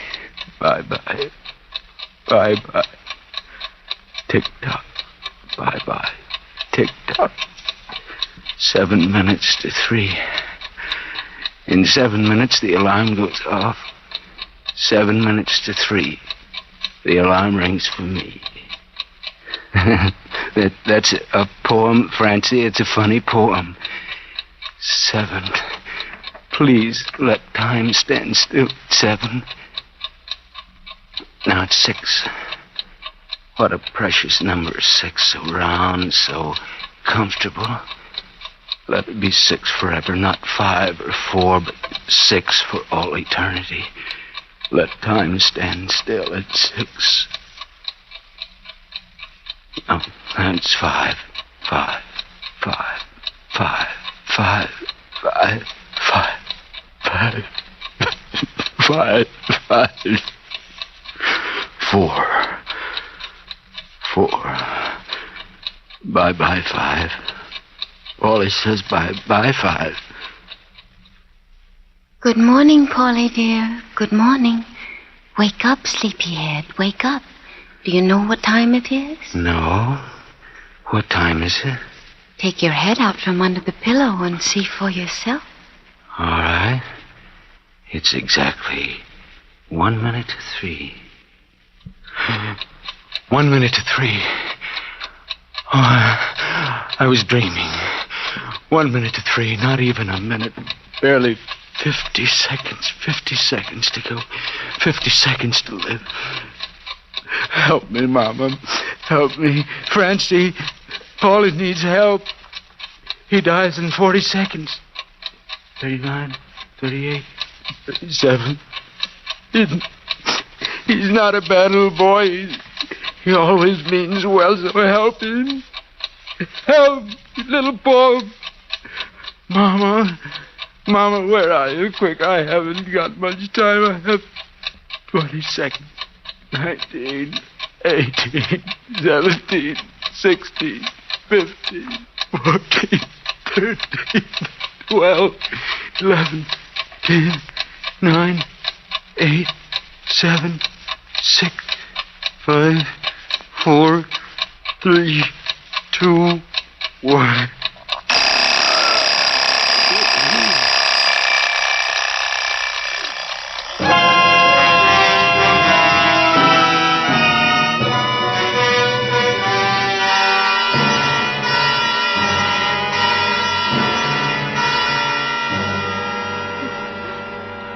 Take it easy, man. The doc's working on him. Meantime, just a couple more questions. All right, officer. You say when you came in, he was all tied up and this alarm clock here was ringing. Yes. I say. Nancy? Yeah, Doc. Dead. With heart failure. Paul! I'm sorry, ma'am. Now, look, just one more thing in this box. There was some wires going to it from the clock, and I pulled them out. Do you know what was in it? This box? Yeah. Nothing. It used to have some fertilizer in it, but I took it out this morning and used it. I've been trying to raise flowers in the back of the house. Paul loved flowers.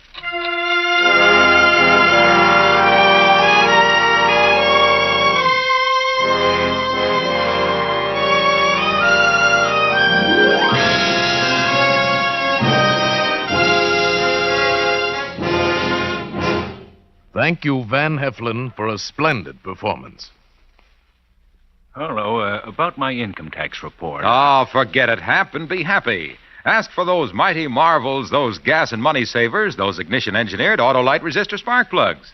They're made by the Autolite men who make over 400 products for cars, trucks, airplanes, and boats in 28 Autolite plants from coast to coast.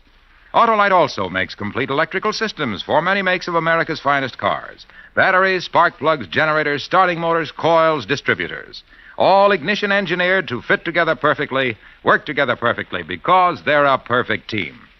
So, folks, don't accept electrical parts that are supposed to be as good. Ask for and insist on Autolite original factory parts at your neighborhood service station, car dealer, garage, or repair shop. Remember, from bumper to tail light, you're always right with Autolite.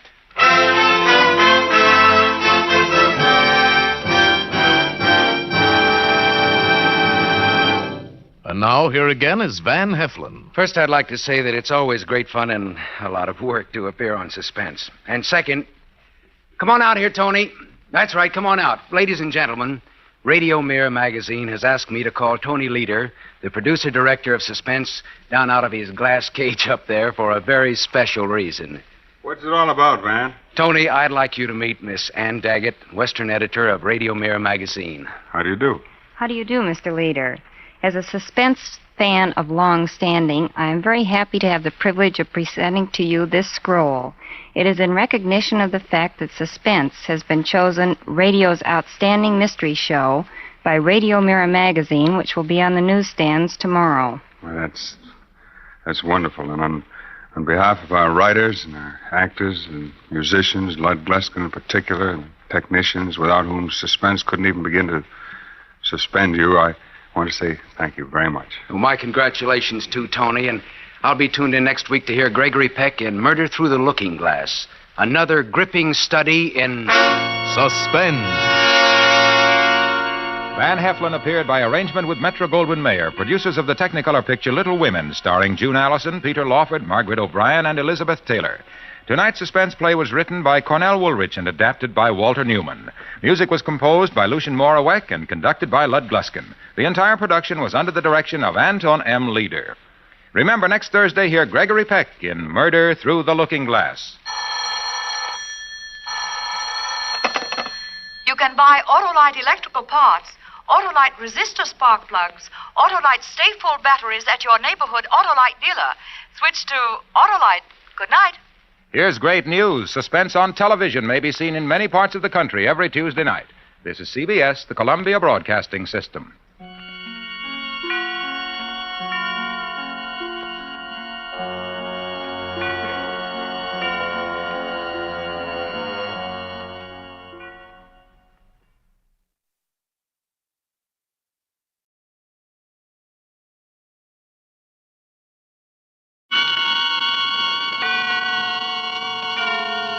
Autolite and its 96,000 dealers present Suspense.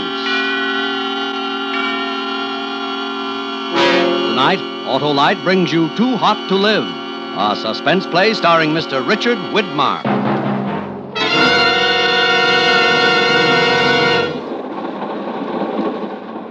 Hey, you! Freeloader. What? We don't sell tickets on this freak. Well, it was empty. I didn't think anybody'd mind. We're slowing down for a crossing. I don't want to find you when I come back. Where are we? Half-mile from Marcus Junction. Thanks. Forget the thanks.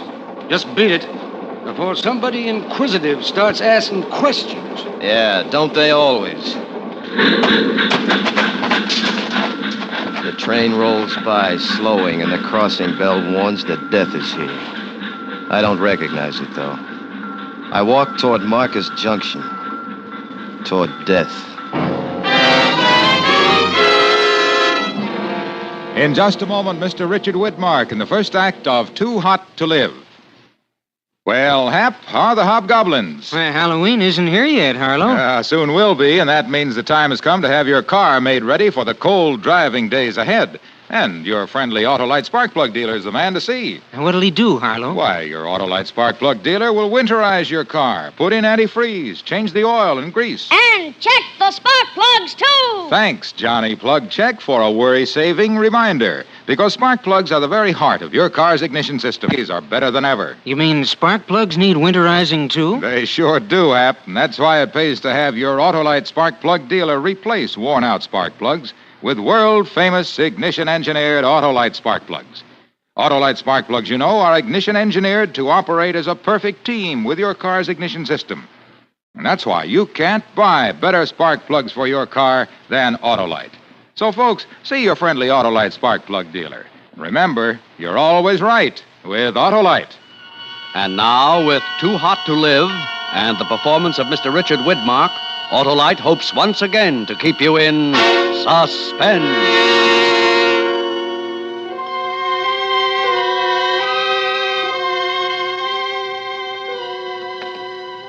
The sun is 11 o'clock high and starting to pucker the tar road leading into Marcus Junction. I'm heading in. Sweat's beginning to streak through the old suntan uniform, and my shoes are sucking tar every time I lift them. The sole of one boot busts loose and starts flapping against the road. That's bad. A drifter needs a good pair of shoes, and I'm on the drift. Marcus Junction, no different than 1,000 others like it. About a mile square of small buildings all pasted together. I walk a couple of blocks without finding a shoemaker. The town's almost empty this Saturday morning. And then a door opens ahead of me and a big man steps out. Really big both ways. Big high, big wide. He's wearing steel-rimmed glasses screwed up tight above the pug nose of his round face. And 6 full inches of hat brims circle the pink flesh like a halo. Why, good morning, son. My name's Benjamin. Benjamin Maxwell. Oh, good morning, Mr. Maxwell. Say, could you tell Benjamin, me... son. Call me Benjamin. That's the handle that shakes this pump. What's yours, boy? Jeff Casey. Jeffrey or Jefferson? Jefferson. Jefferson. That's a good name. Yeah, now look, don't think I'm changing the subject, but where could I get this fixed, Benjamin? Well, pretty socks. Yeah, they are at that, but who'll take care of this shoe? I'm going down to Stacy's for a Coke. Shoe fixture's right next door. Come along, Jefferson. As we turn to walk, I see his left side, gun holstered high up on his hip, and a gold star with the word sheriff glinting in the sunlight. Still wearing your old army clothes. I hear those duds wear like iron. You just throw them away when they start to rust. Uniforms wear forever. These have seen their last war. What were you in, boy? Air Corps, captain. Pretty uniform, sweet pay, and lots of respect. You miss it, Jefferson? Maybe I do. What are you looking for now? I'm not looking for anything, just living, more or less. Oh, man ought to find more to do with his life than that. It's all the same to me. I could die today and it wouldn't make any difference. Hey, you got a bad taste in your mouth, but you'll spit it out someday. Say, how do you like this weather? If it gets any warmer, it'll be almost too hot to live. In a manner of speaking, you understand? Yeah, I understand. Here's the shoe repair. I'll be next door. Leave your shoes and waddle in on them pretty socks of yours. I'll buy you a drink. Coke or coffee? The shoemaker tells me that my shoes will take a couple of hours, so I start next door to join Benjamin. I don't know, maybe I'm feeling pretty good, but I pull an old schoolboy trick of mine. I take off my socks, roll them up, and throw them on the counter with my shoes. Then I walk outside to feel the cool, shaded cement prickle up through the bottom of my bare feet. Through the store window next door, I see the 4 people in the restaurant. Benjamin waves for me to come in.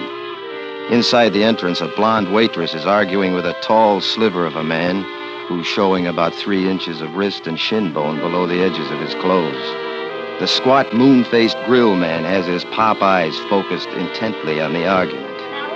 I go in, walk over to Benjamin, and sit on the next stool. Oh, Jefferson. Hi, Benjamin. Came for that coffee. In a minute. Rachel's about finished. Try it somewhere else, Pop. Let me alone now. I'm busy. And all her sins must find her out. She's a Jezebel and kin only to the devil. Yeah. You'll find it on the menu next week. Now find yourself a street corner. Get it out of your system. You are bad. Bad beyond all hope. See you around, Pop. I don't hope. The girl plays rough. Oh, that's just Rachel's way, Jefferson. I see you lean to bare feet. What's your friend having, Buster? Benjamin, Rachel. Maybe smart to tack nicknames on people, but my folks figured me for a Benjamin, and I'd like it that way. Sure, Buster. What'll it be, soldier? Black coffee, lady. And don't let the uniform throw you. I'm no soldier anymore. The Hollywood line of her mouth twists up into a lopsided kind of inviting grin as she turns to get the coffee. I watch the dark shadows that follow the rippling lines of her uniform when she moves. Rachel is quite a woman. All woman. Coffee. Barefoot. Like you, soldier.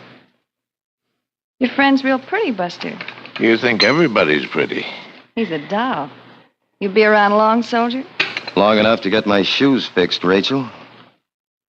Rachel. You know, that name doesn't go with you. It's a name. Too bad you're moving on soon. New faces are scarce around here. Especially one like yours. Well, I've got some law to enforce. Will I see you before you go, Jefferson? I'll find you, Benjamin. Do that, boy. I'm afraid to face that heat out there. Now, you behave yourself, Rachel. Yes, well. You like playing it tough?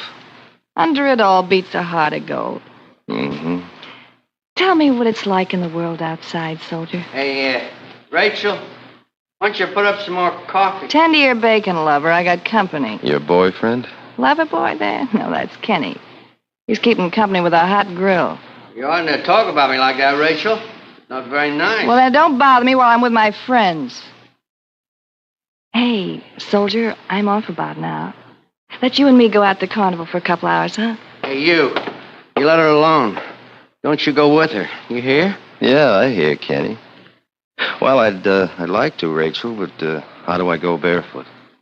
Oh, forgot. Got any other ideas? Yeah, matter of fact, I live upstairs over this greasy spoon. Let's go up and mix ourselves something cool while we wait for your shoes. You can't do that. It isn't nice. It don't look right. Don't it? Come on, let's go, Rachel. Don't you? No, you can't. I'll stop you. Go hash some potatoes, lover. My arm, soldier? No, Rachel. Hey, look, I'll get someone to tend here. I'll come right up. You do, and I'll barbecue you on your own grill. We go out, and my feet scruff over the shaded pavement as we pass through the doorway on the left. I follow her up a flight of stairs and into a small box-like apartment. Living room, bedroom, kitchen, and bathroom. Be it ever so humble, this is home. Let's kick out a wall or something. The windows don't help much, but the drinks will. Hey, why do you have to lean into the kitchen? Why not just walk in? Fresh varnish on the floor. The heat don't let it dry. It's a long reach for a long drink. It's a long day. Well, here you go, soldier. Don't you believe in mixing anything with your liquor? What for? The cubes will melt. Hmm. What do we drink to, soldier? The heat. The heat. Cools you off, don't it? It burns its way down my stomach and explodes. That's my good. pores Damn it, open and the soldier. perspiration oozes down. Here, let's have another. She's still More talking, oil. but I'm going numb. Let's drink The to my heat, conscience. no food, I shouldn't be drinking. You're real. Who cares? I'm getting foggy. She's drifting closer. I don't know who kisses who first. Bitter tears, tears of loneliness and regret. Let's drink to us Everything's this moving time. around. Like feathers in a high wind. You're real. And sometimes one drifts in through the fog.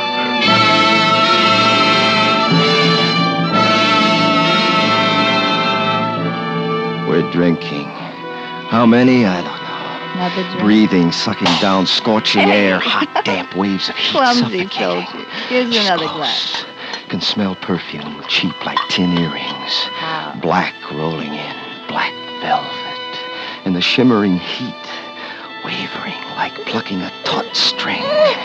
Wavering, wavering, wavering.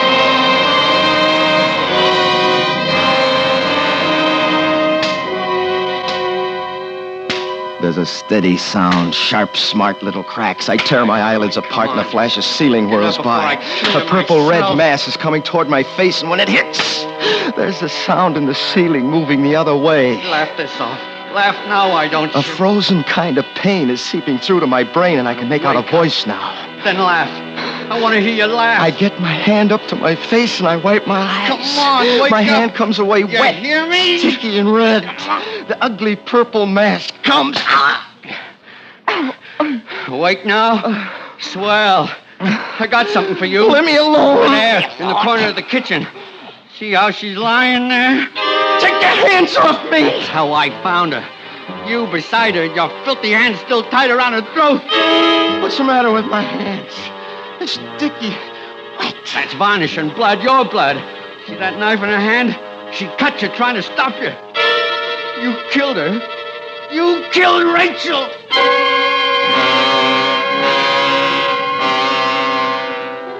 He doesn't make any kind of sense. The bathroom door's open, and I staggered toward it, stepping on broken glass, pain stinging, remembering bare feet. The open shower waiting for me. I turn the handle of the cold water, and I half throw myself into the shock of the stream. I'm coming alive. Reaction setting in. Fright. He said I killed him. Hey, Sheriff! Benjamin! Hey, Benjamin, come up here! I got a dirty killer for you. That lousy friend of yours killed Rachel! Come and get him!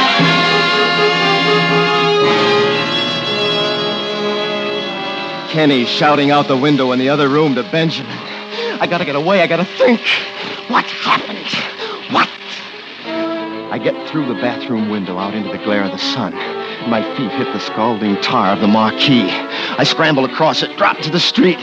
A narrow alley, and I'm running down it toward the fence that blocks off the far end. A garbage can near the fence and a woman putting something into it. I jump, reaching for the fence. Hey, what do you think you're doing? Let me go! Let go! Pick up that garbage, you Let crazy... go! I didn't do it! What do you mean? I saw you kick it over. I'm not going to clean up that mess. I didn't kill her! Take your hands off me! Why would I kill Rachel? Why would you kill... All right, Jefferson. Come along and tell me why you killed Rachel.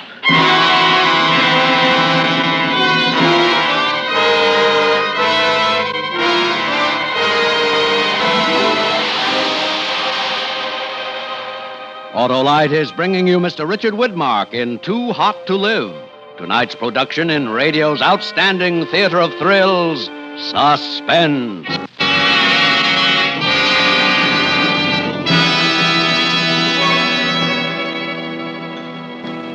Hey, Hap, did you hear about the wise witch? What about her, Harlow? She brought her broom in for a tune-up. The Autolite spark plug dealer tightened the straws, tightened the handle. And check the spark plugs, too.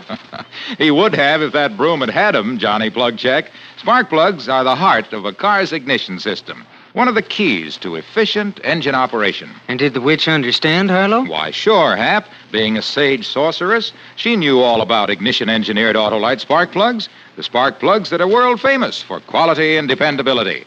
Why, she even knew that Autolite spark plugs are used as original factory equipment on many leading makes of America's finest cars and trucks. Did she know it pays to have spark plugs winterized, too? She sure did, Hap. And she knew the place to go was to her friendly Autolite spark plug dealer. Because he can put in antifreeze, change grease and oil. And check the spark plugs, too. Yes, folks, see your friendly Autolite spark plug dealer and have worn-out spark plugs replaced with ignition-engineered Autolite spark plugs. And whether you choose the resistor type or the standard type, you can be sure you can't buy better spark plugs for your car because you're always right with Autolite. And now, Autolite brings back to our Hollywood soundstage Mr. Richard Widmark in Elliot Lewis's production of Too Hot to Live, a tale well calculated to keep you in suspense.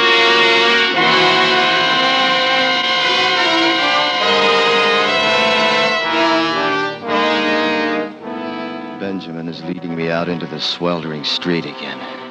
The sun burns into my flesh, accusing as if to cause the murder to flow out of my open pores. And Benjamin walks beside me again. Not holding me, just talking, asking questions which I can't answer. Why'd you do it, son? I didn't kill her, Benjamin. I don't remember, but I know I didn't kill her. You don't sound sure, Jefferson. Don't you know? Well, we were drinking. I blacked out. Drunk unconscious. You could still move around. Could do what was done in that apartment. But I couldn't. Why would I want to do that? Maybe you played too rough. Maybe she tried to stop you, cut you with a knife. Why did you run away? I was scared. Kenny said my hands were around her throat. Well, I have to lock you up, and then I'll go back and have a good look around. Maybe I'll find something. And if you don't? Rachel's dead, Jefferson. Wasn't premeditated, but that don't excuse it. She's still dead. They'll try to hang me. Why can't I remember what happened, what led to this? The sweat's rolling down Benjamin's forehead, collecting along the top of his glasses, sliding into his eyes. They smart and snap shut. He has to stop, try to rub the sting away. I slap at his glasses, knocking them off his face, and grab for his gun. His arm comes down fast, hard, chopping at my hand, numbing the arm to the shoulder. And the gun falls to the road. I run, hobbling up and down, lopsided, trying to get away from Benjamin and from the burning and torn feet under me. Come back. You can't get far. I'll get you anyway. I'm running again, down the burning streets, out to the end of town toward the railroad. I run till my legs slide away from under me. And then I crawl, dragging a body that has no feeling. A dead weight that robs my arms of their strength. And finally, steel rails glisten ahead as I lay sprawled out. My heart and lungs going crazy in my body. Something starts down in my chest, spreads up to my throat, spilling out of my mouth. I've had enough!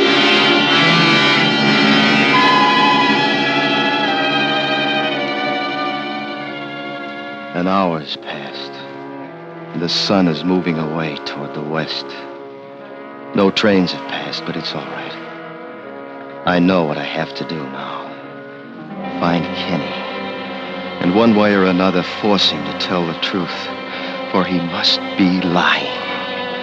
I lick my handkerchief and I wipe the dried blood off my hands and feet. I comb my hair, I throw away the army shirt and move back to town. Stepping gently, I make my way up the back streets to the restaurant. Pulling my pants down low to cover as much of my bare feet as possible, I step inside. There's a stranger behind the counter. Well, howdy. Hi. Say, where is everybody in this town? Oh, most are out at the carnival. Some are looking for a killer roaming around. Yeah, I heard about him. Heard he was picked up a couple of miles out. Good deal. You know, Rachel worked here. Yeah, I know. Say, where's Kenny? Oh, he's out at the Clovis place. You wanted to be the one to tell Rachel's folks about, you know. Sure. Well, I guess I ought to go out there and pick him up. I don't know the place too well. How do I get there? Just follow this road down. About a half a mile out of town, you'll find a dirt cutoff. Can't miss the mailbox. Thanks. Say, if you miss him, who'll I say was asking?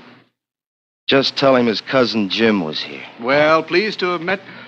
Hey, you ain't wearing shoes. You're the one. You're the killer.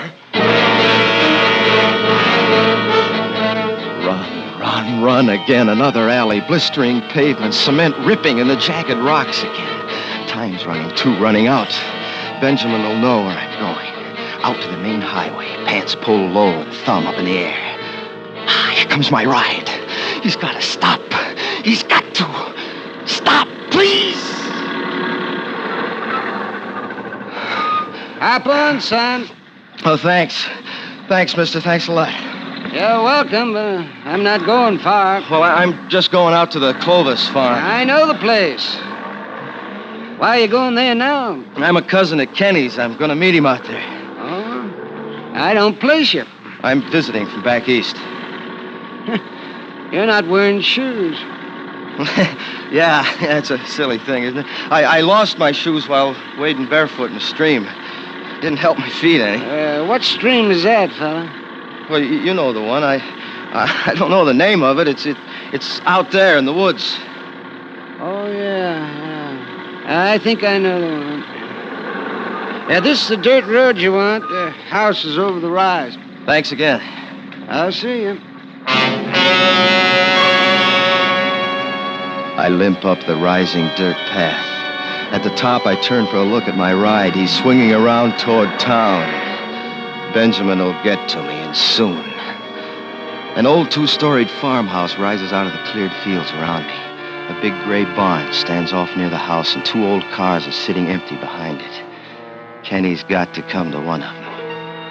I'll wait. Time. Still running out and away from me. Little shimmering waves of heat rise off the tin hoods of the cars. Here he comes. Now or never. Hey! Help! Quiet! Quiet or I'll break your back. I want the truth, Kenny. The truth if I have to kill you for it.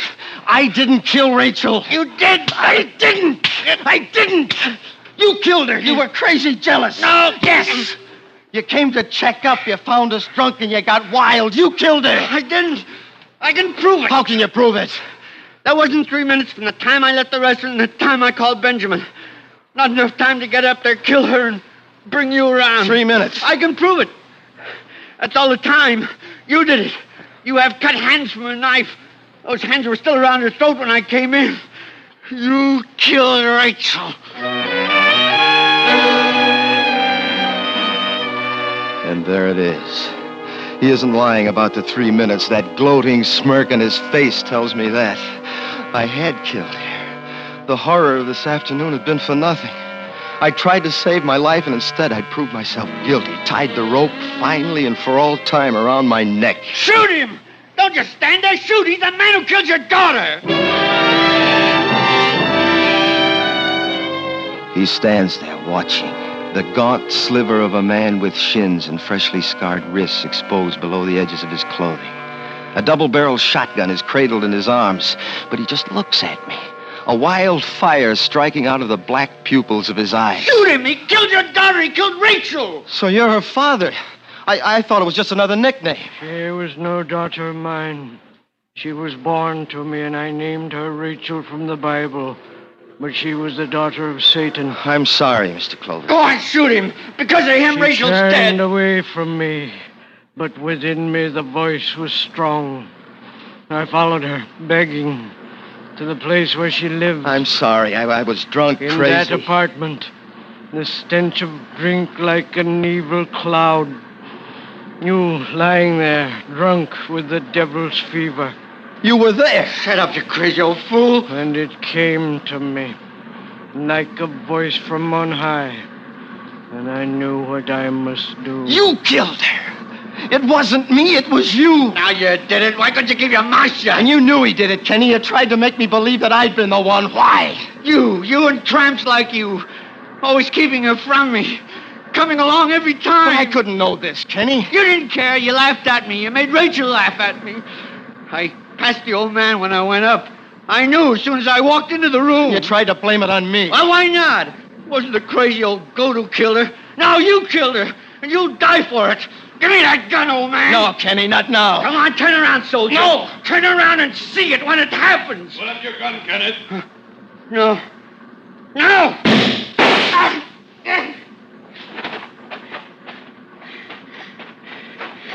Get up, Jefferson.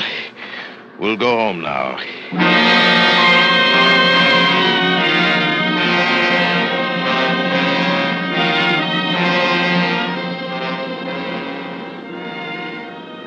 The sun is moving down low in the skies, and a cool, light breeze has come up from somewhere. I'm leaning back on the front seat beside Benjamin, breathing deeply, evenly, feeling the goodness of just living seep through. In the back seat, old man Clovis sits staring ahead, not even aware of the blanket-wrapped body of Kenny lying on the floor at his feet. If you hadn't been so eager to run, I could have saved your feet a lot of wear. I knew you weren't a murderer, son. You knew? I went back to the apartment. Old stories there, in the varnish on the kitchen floor. No bare feet around the body, but lots of hobnailed boot prints. You cut your hand on broken glass in the living room, and it bled. And I was running. Well, you can stop running now, son. Stay here in town with us, huh? There's lots for you to do. Thanks. Well, it's been quite a day, Benjamin. Sure has been a scorcher. Glad to see the sun going down. On a day like this, it's Almost too hot to live? No, don't say that, Benjamin. It never gets that hot.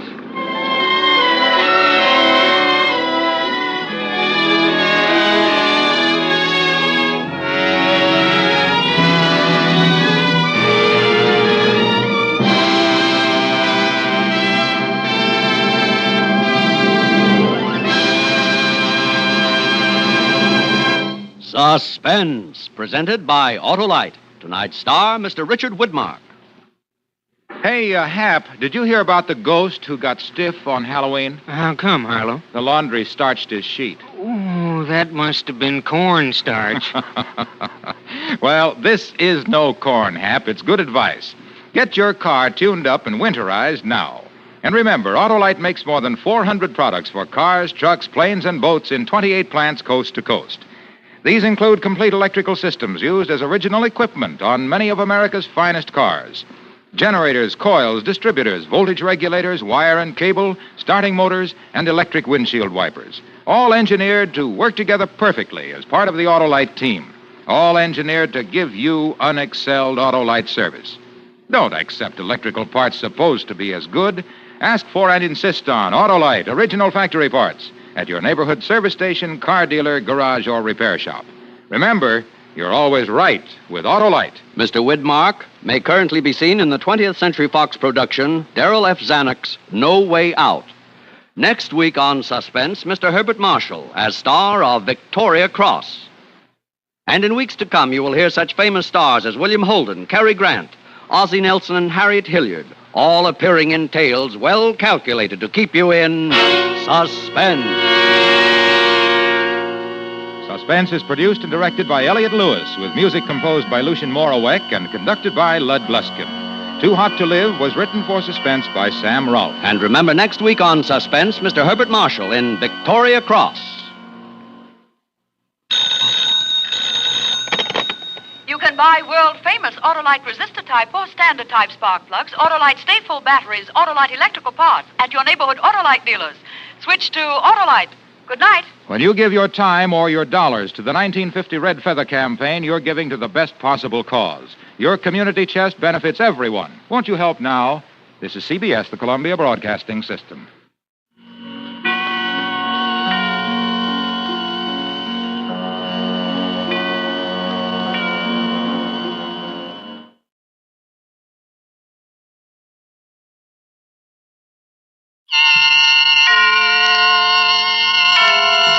Autolite and its 96,000 dealers present Suspense.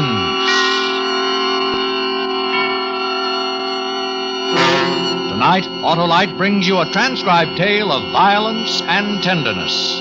A story we call The Gift of Jumbo Brannigan, starring Mr. William Bendix.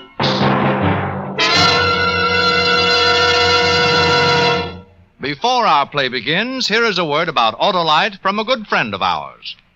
Hello, everybody. This is Harlow Autolite Wilcox, singer of superlatives about those sturdy, stout, supremely scintillating stars of action and accuracy, world-famous Autolite spark plugs. The spark plugs that are ignition engineered to work as a team with your car's ignition system.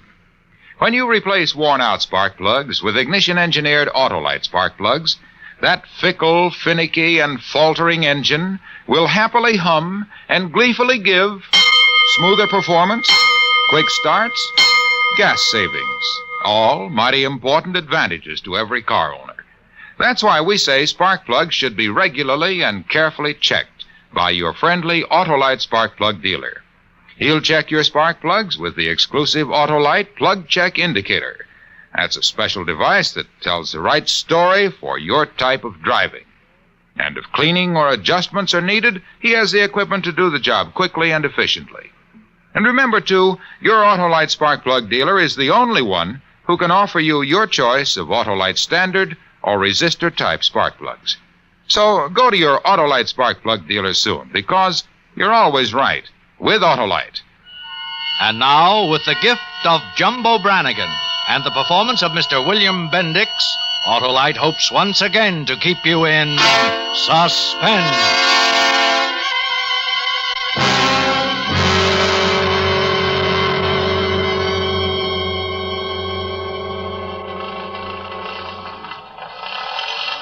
Come on, Jumbo. Come on. Hurry it up. Shut up. You act like an amateur. Talking. Oh, that lousy, no-good bit. I knew I should have picked it myself instead of letting a stupid kid do it. You pushed it too hard. That's why it broke. I never pushed a drill too hard in my life. Come on, the other bit. Come on, Froggy. We ain't got all night. Here, Jumbo. Don't get nervous. You're the ones having cat fits. It's the last bit we got. I'll handle it like a baby. We're almost through anyhow. Couple of minutes, we're going to be 3 of the richest men in town. Froggy, watch how you juggle that soup. Don't worry. If I drop it, you won't feel a thing. Oh, maybe I ought to hit the watchman again. He might come around. Ain't you never been on a job before? Yeah, plenty. Well, you don't sound like it. Now we're starting to come through. I'll pour some more water in. We can't break now. Don't worry. Jumbo, hold it a minute. What's the matter now? I think I heard something. Listen. I don't hear nothing. Well, come on. Let's finish up. Well, you wasted 10 seconds talking. Come on, baby, get through it. Get through. The alarm. Jumbo, you set the alarm off. We'll never get out of here now. We're fried.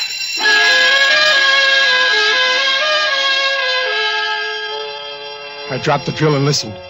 The alarm was sounding in my head like cannon fire. And I knew the next thing we'd hear would be size 12 brogans pounding up the stairs with cops' feet in them. You'd think that with 25 years at the business behind me, I'd know better than a tripping alarm, wouldn't you? 3 weeks of freedom was all I'd been able to snatch.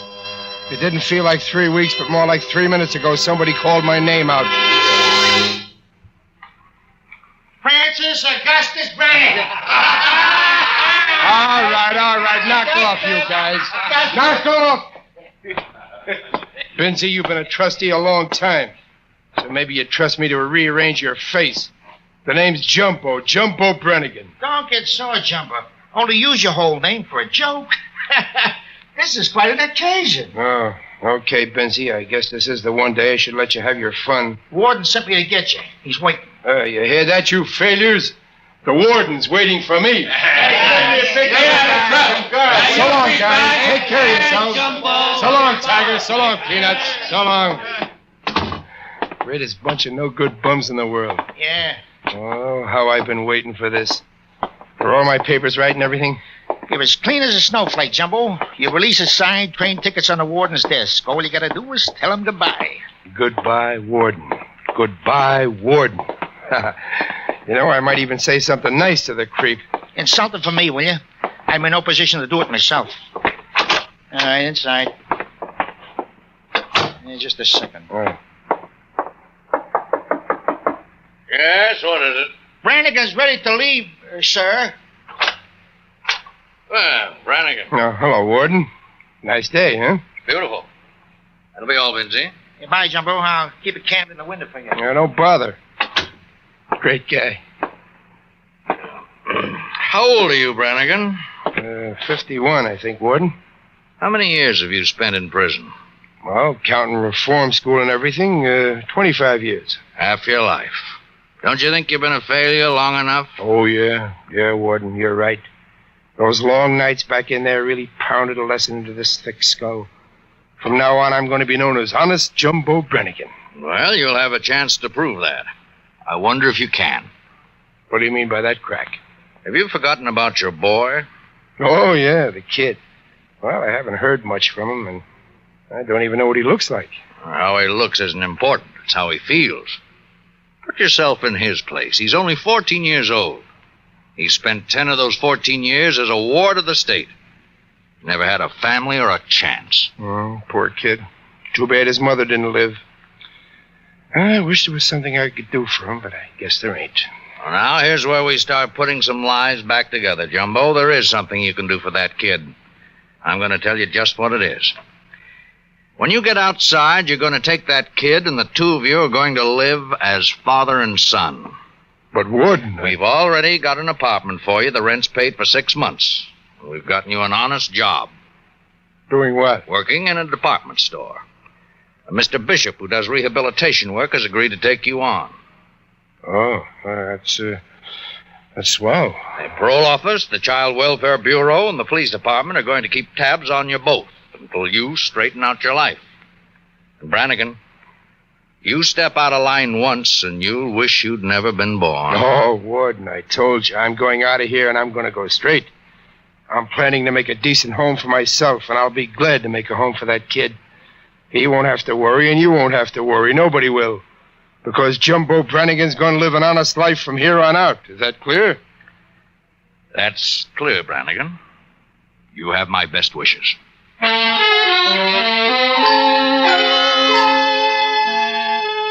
We walked to the gate, arm in arm, and I could see that he really fell for that big speech of mine. I should have been a politician. I almost fell for it myself. It was so good. I wasn't going to go to work in any department store, at least any longer than I had to. I was heading right back where I belonged, over to the south side of town. And I was going to go into business for myself. Jumbo Brannigan for hire. Nights.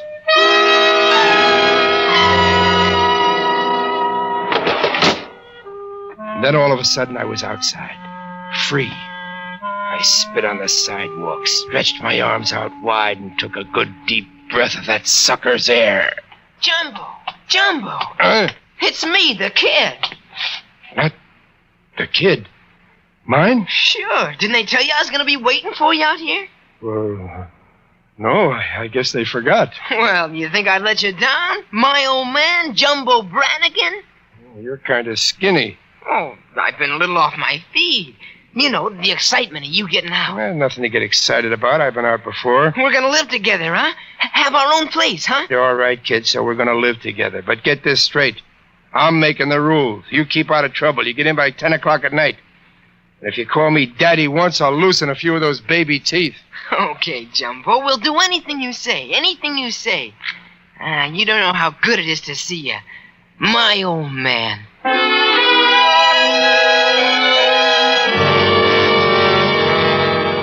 We took the train into town.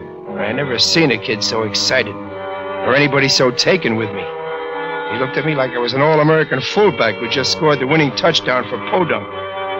The next morning, I reported for work at Peterson's department store, a big, lush joint.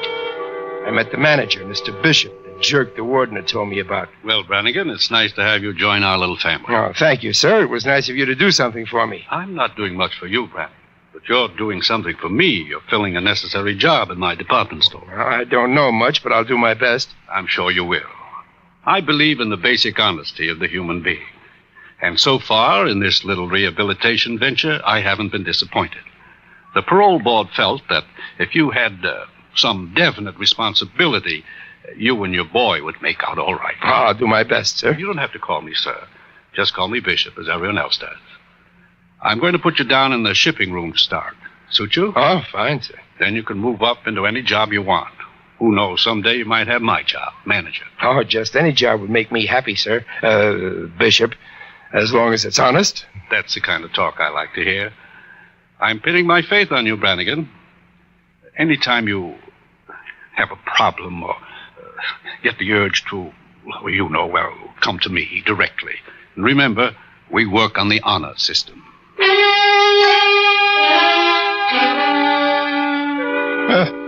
Honor system. That suited me just fine. Inside of an hour, I'd cased the layout and found the main safe. It was on the second floor, and it was so beat up I could have opened it left-handed with a sectional jimmy. Oh, what a setup. It was the first time I'd ever been paid to case a joint by the very people I was going to knock off.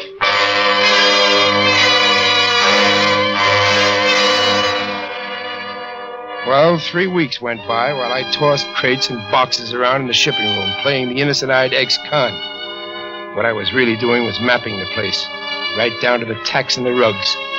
And then I decided it was time to operate. The kid, I didn't even think about him. I broke my parole by going down to the Roundhouse, a bar I used to hang out in. Jumbo! I wanted to hear you all the way down to the parole office, knothead. Oh, yeah. I got excited seeing you, Jumbo. Oh, well, don't lose your head. The usual, Jumbo? Yeah. What happened to Stinger McClure? The Stinger? Yeah. He was picking somebody's pocket on the subway and the door closed on his arm. The way that undertaker fixed him up, you wouldn't think he had a scratch on him. It's good to see you back, Jumbo. Julius, I've been kind of out of touch with things. Maybe you can help me. I'll try. I need a couple of guys, Julius. A good electrician who knows the wires, a lookout, and a small guy who can squeeze in through a ventilator. Let me see. Anybody special in mind? I was thinking of Ralph Petrucci and Froggy Quinn. Those guys are around. They haven't been down here. Not in the dog's age. Any chance of getting a line on them? Yeah, I got some ears I can mutter into. Might be kind of hard, but I'll try. Okay, Julius, I'll take care of you. How about another splash in the glass? Coming up. Also on the house. Jumbo, I've been looking all over for you. Kid, what do you think you're doing here? What's important? Look, it's after 10 o'clock and you're supposed to be in bed. That's what's important. So are you, too. You're on parole. But I'm going right home, Jumbo, honest. I just want you to come with me. I got a surprise for you. What surprise? Well, I can't tell you here, but it's really big. All right, kid, let's get it over with.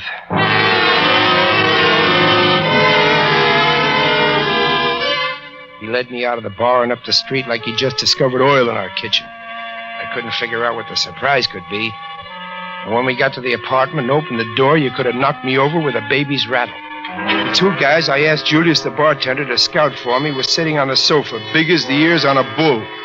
Ralph Petrucci and Froggy Quinn. Oh, here he is, fellas. How are you, Jumbo? Welcome home. Oh, hello, Ralph. But how did... Give me a mint, Jumbo. Froggy Quinn, I can't believe it. How did you guys get here? How did you know? I got him, Jumbo. I knew you was looking for him. You knew I was looking for them? Sure, for the job. What a kid, huh? What job, kid? Come on, tell me, what job? The one we're gonna pull. Now, wait a minute. Let me get this straight. We're not pulling any job. Sure we are, Jumbo. Let me tell him, Ralph. Who do you think got you the parole? Who do you think got you that job in the department store? This apartment. Who? Me, that's who. I went up to that creep, Mr. Bishop, and cried my eyes out like a little baby, telling him how much I needed my own man, and wouldn't he help me? Kid, you don't know what you're talking about. And furthermore, we're not going to knock off the department store the way you've been thinking. Who says we're not? I do. We're clipping the loan company next door. That's where they keep their money nights, and that's where the real pile is. Now, here's a plan. Now, hold on a minute, kid. You going crazy or something? He knows what he's doing. Well, there's not going to be any job like this. And there's not going to be any kid like that in on it. Yes, there is, Jumbo, with or without you. I've been planning this job 3 years, and I'm going to go on it. Are you? I stood there looking down at that 90-pound skinny little kid, my own flesh and blood, planning a job like a hard guy who'd been in the rackets all his life. I felt like batting him right down through the floor. But everybody stood there staring at me, waiting for my answer. And all of a sudden, I knew what it was going to be, because I didn't like the looks of this job. What was that, Jumbo? You heard me, Froggy. Count me out. I don't want any part of it. Jumbo, you're nervous. You just got out. Now, we'll all pretend we didn't hear what you said.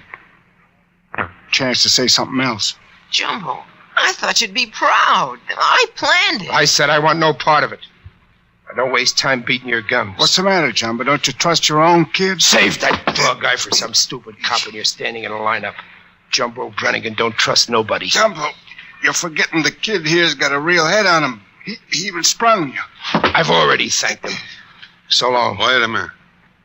Oh, it's going to be that way, huh, Ralph? Yeah, Jumbo, it's that way.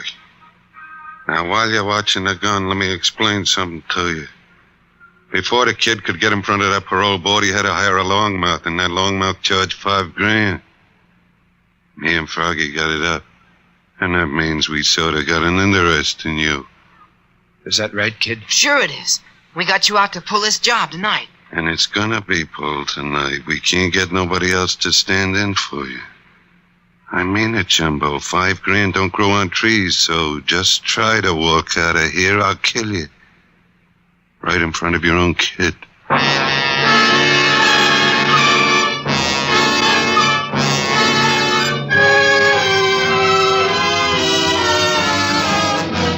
Autolite is bringing you Mr. William Bendix with Tommy Bernard in The Gift of Jumbo Brannigan.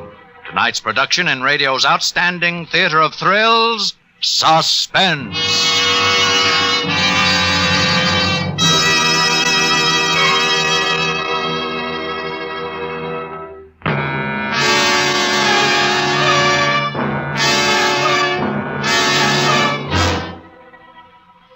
I was hooked. Oh, I wasn't worried about the heater Petrucci was dangling around on his finger, or the way Froggy was sliding around in back of me holding his shiv with a trick blade. I could have given both of them plenty of trouble. But I began to look at it another way. Hi, Jumbo, what do you say? Well, you can put the Betsy away. I'm in. What did I tell you guys? He's the best grr in the business, my old man. You'll have a chance to prove it. Jumbo, there's 75 grand stashed in that loan company safe. Just waiting for you to blow it out. And that's why we have to do it tonight, Jumbo. They got all the receipts in for the tax people. Yeah, come on. Let's get down to business, huh? Here. Here's a layout. Well, let me look at it. Yeah. How do we get in? Who's going to do the skylight part? That's where the kid fits in, only we don't need a skylighter. I just get under the Adams Street entrance, see? And I stand there and bawl my eyes out. The watchman will see me through the glass. There's only one on duty at 11:30. What are you giving me? Jumbo, I've been selling papers on that corner for 3 months. It's a cinch, like I said.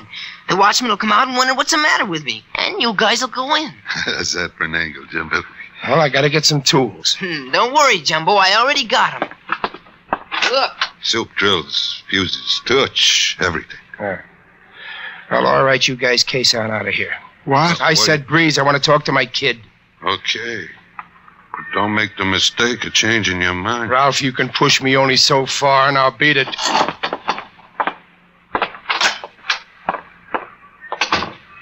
Jumbo, I think the luckiest thing that ever happened in my life was being your son. You think so? Why, I'm bound to be a big-timer like you before I'm 17. Think of all the things I'm going to learn from you. Will you show me how to do a jam blast tonight? Yeah, sure. Sure, kid, anything. Something on your mind? Huh? Oh, no. No, just thinking over this job. You always got to think 'em out good. I'm learning already. Maybe I'll grow up to be just like you, huh? Would you like that? Would I? Why, you got everything. Think of all the big dough you handled in your time. And look at the friends you got. Yeah. Ralph and Froggy says there's no one can touch you in your line. They're right, no one. Tell me about the Seamen's National, will you? The Seamen's National. You heard about that? Sure, I heard about it. And I heard about the Daily Smith thing in Denver. And the neat switch you pulled up in Montreal. Oh, sounds like a history book on me. Wait till you see this. A scrapbook, Jumbo.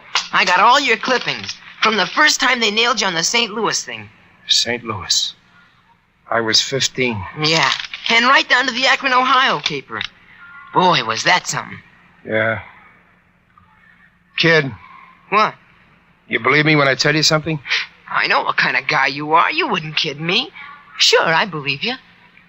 Well, then pay attention tonight on the job. Do like I say? Sure, Jumbo. You're the boss. Anything you want. This is your first time. No mistakes. No mistakes. Wait till you see me in action. You'll be proud of me. Like I'm proud of you. Just watch. Yeah, kid. I'll be watching. I'm glad you aren't sore about me lining up this thing. Getting hold of Froggy and Ralph and all. No hard feelings, kid. I'm not sore one bit.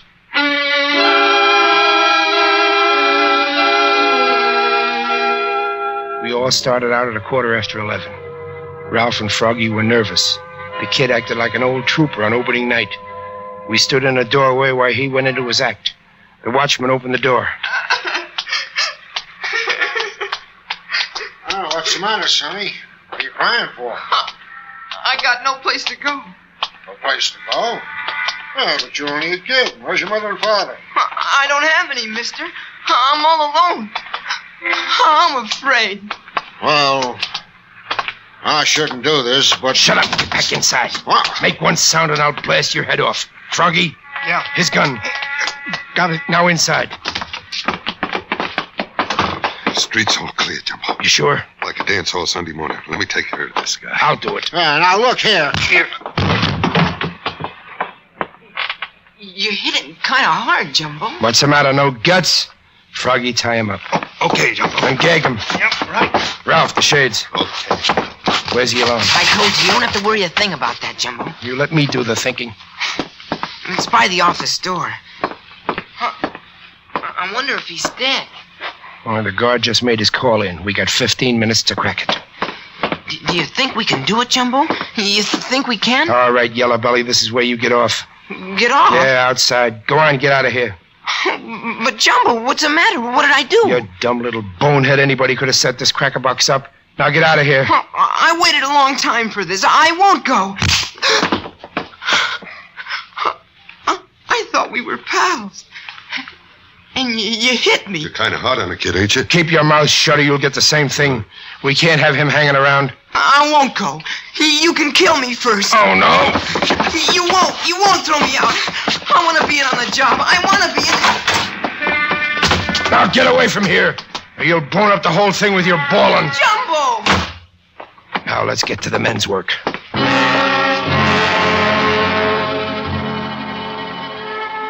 The tin can was an antique, but it was tough.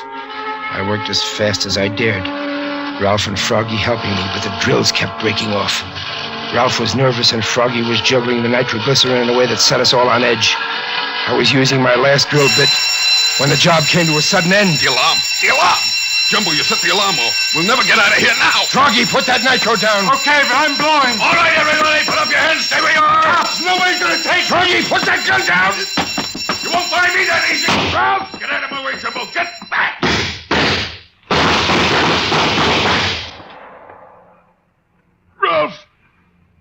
Ralph, you really loused us up.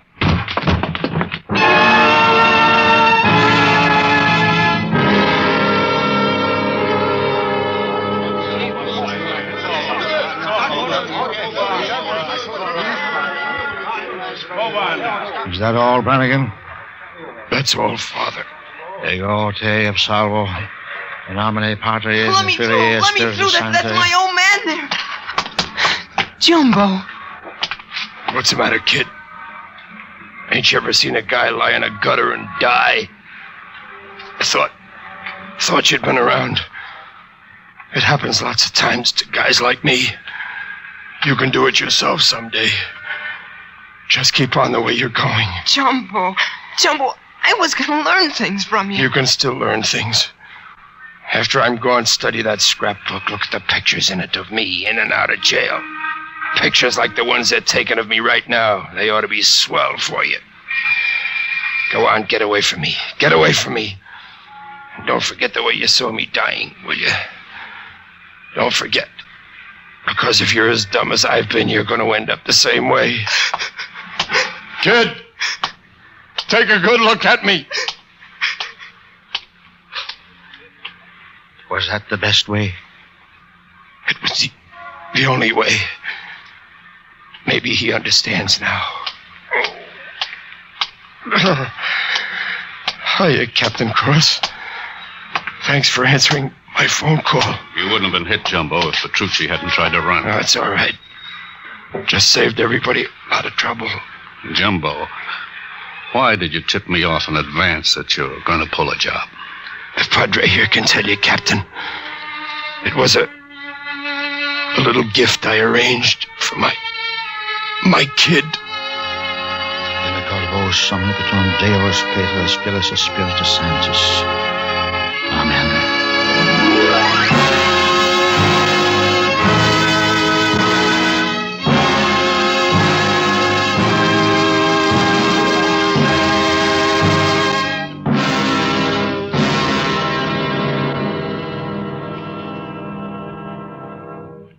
Suspense, presented by Autolite. Tonight's star, Mr. William Bendix. This is Harlow Wilcox again to tell you that Autolite makes over 400 fine products for cars, trucks, planes, and boats in 28 plants from coast to coast. These include complete ignition systems used as original factory equipment on many leading makes of our finest cars.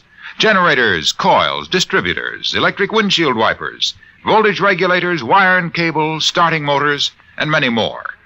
They're all engineered to fit together perfectly, work together perfectly, because they're all part of the Autolite team. So, friends, don't accept electrical parts supposed to be as good. Ask for and insist on Autolite original factory parts at your neighborhood service station, car dealer, garage, or repair shop. Remember, you're always right with Autolite.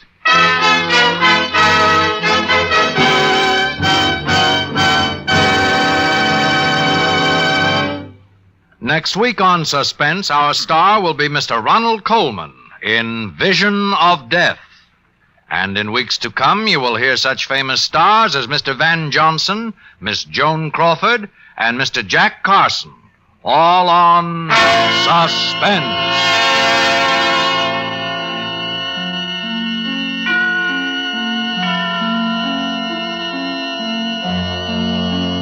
Suspense is produced and directed by Elliot Lewis, with music composed by Lucien Moraweck and conducted by Lud Gluskin. Portions of this program were transcribed. In tonight's play, Tommy Bernard was young Brannigan, Jay Novello was heard as Froggy, and Ed Max was Ralph. Others in the cast were Leo Cleary, Joseph Kearns, Herb Butterfield, Junius Matthews, and Charles Calvert. The Gift of Jumbo Brannigan was written for Suspense by E. Jack Newman and John Michael Hayes. William Bendix may be heard on his own show, The Life of Riley, sponsored by Pabst Blue Ribbon Beer. And remember, next week on Suspense, Mr. Ronald Coleman, as a mind reader who discovers his nightclub act is not a fake. A story we call Vision of Death.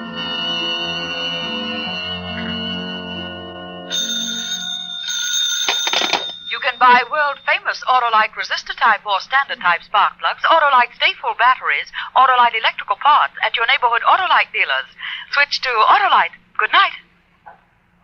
Today, the three major objectives of your Red Cross are the servicing of our armed forces everywhere, the training of defense emergency units, and the providing of blood to both the civil and military.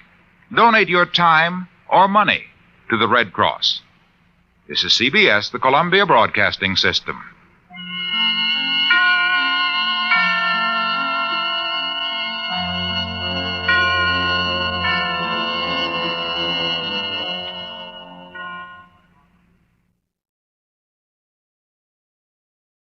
In just a moment, Suspense with William Powell. Oh, Hap, here comes Harlow Wilcox. Now, Betty forgets I already have 2 sets of Autolite resistor spark plugs and tries to high-pressure me into buying another one. Well, hello there, friends. Mr. Wilcox. Hello. Hey, Hap, you look a little worried. Car not running right, maybe? Why... Spark plug trouble? Well, not at all. Listen, pal. What you need is a set of those sensational new ignition-engineered Autolite resistor spark plugs. But, Harlow, Why, the get-up-and-go a spark-weary engine gets from Autolite resistor spark plugs will turn your gloom to glee. Look, Harlow, I already have... Why, when you replace your old narrow-gap spark plugs with wide-gap Autolite resistor spark plugs, by Cornelius, you can actually tell the difference in your car. Your engine idles smoother. Harlow, wait a minute. I'll listen to you and my engine later, but... Yes, but right now, let's listen to Suspense.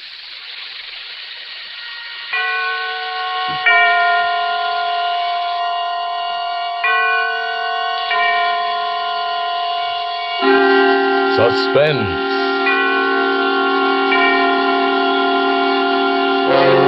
Autolite and its 60,000 dealers and service stations bring you radio's outstanding theater of thrills. Starring tonight, William Powell in Anton Leader's production of Give Me Liberty. A tale well calculated to keep you in suspense. I embezzled $250,000. I want you to know that needed brains, planning, patience. I devoted 3 years of my life to the trick, and I got away with it. $250,000. Of course, they caught me very easily, but they couldn't find the money. So they handcuffed me, brought me back to stand trial. The judge was as big a fool as the others. 7 years is a long time, Mr. French. The insurance company will agree to a much lighter sentence if you will reveal where you've hidden that money. But I only smiled. So my right wrist was handcuffed to the left wrist of a detective, and they put me aboard a train bound for the penitentiary. I could see that the detective had instructions to soften me up. He was much, much too kind. You comfortable, Mr. French?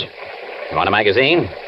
Anything? Well, I'd like to be able to lift my hand without raising yours into the air. Can't you guard me without being quite so attached to me? Sure, I guess we can work that out. I'll tell you what. You sit next to the window. I'll kind of box you in. And that way you can wear the cuffs all by yourself and nobody loses. Thank you. Let me get my keys. There. Off of me, on to you. Wonder if I've made a good change. Feels clumsy. Oh, you get the hang of it in no time at all. The biggest trouble is when you read a paper. 5 inches of chain don't give you much room to turn a page. Well, then I'd better leave the newspaper for a less constricting occasion. I'll have 7 years for reading. 7 years. And $250,000. Say, how smart does a guy have to be to get his hooks on so much lettuce? Would you like some of it? Now, you kidding? Well, let's make a deal. You drop the key to those things on the floor. Then go have yourself a nice lunch. Sure. And when do I see Mr. French again? When I meet you to pay off. Uh-huh. I wouldn't be taking kind of a chance there, It was would a stupid conversation, and I was only making words. I looked out at the fields and brooks and houses rushing past. I wouldn't see these things for 7 years, not counting time off for good behavior. But then I'd be free again. And I'd have my $250,000. Not a bad salary, huh? I'd use my brains for myself this time. Suddenly... Everybody hold on! There's another train on the track!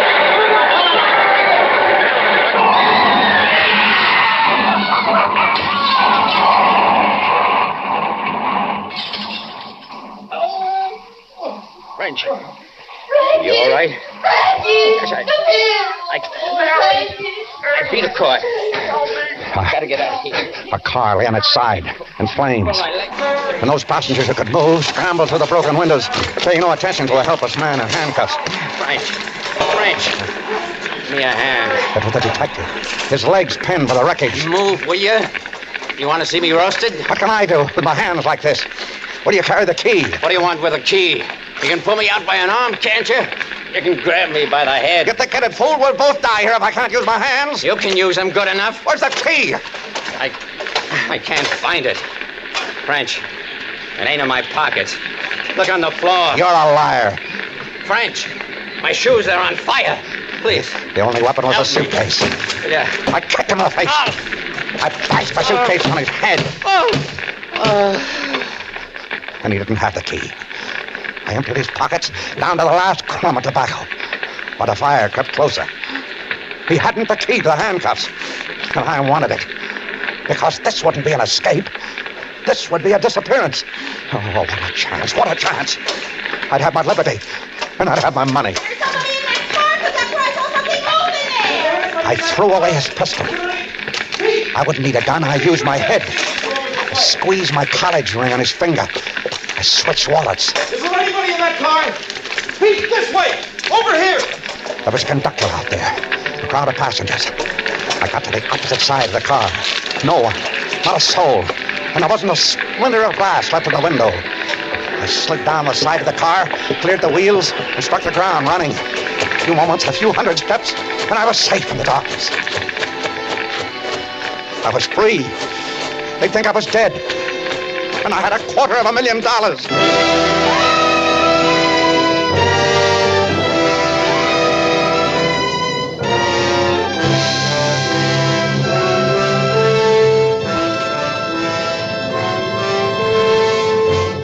For Suspense, Autolite is bringing you William Powell in radio's outstanding theater of thrills, Suspense.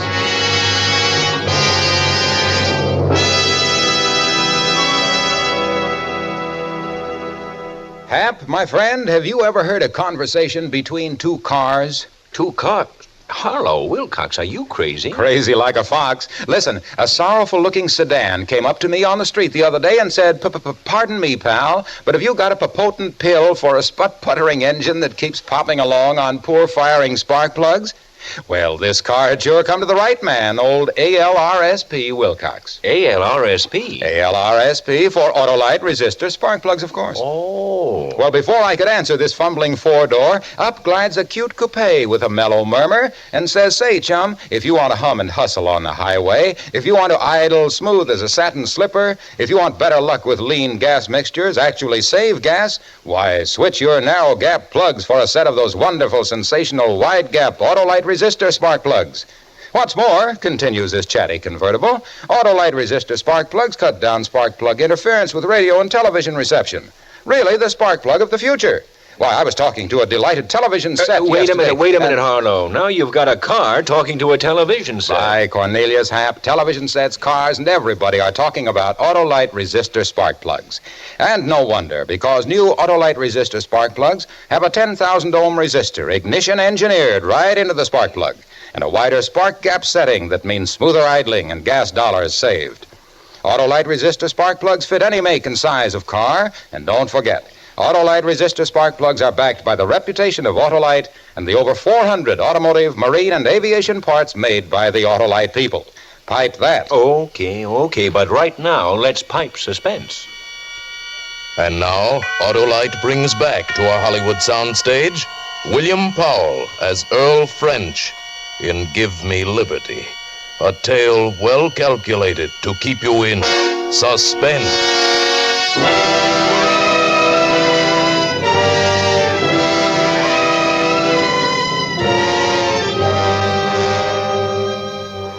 My first job after escaping was to break out of those manacles. I sat in a wheat field, holding my hands overhead so the blood would run through my hands and wrists and leave them slim. It didn't work. I tried that until my shoulders were in agony, and it didn't work. I couldn't snap the chain. I twisted it. I pulled at it, tried to fling my hands apart, and it wouldn't break.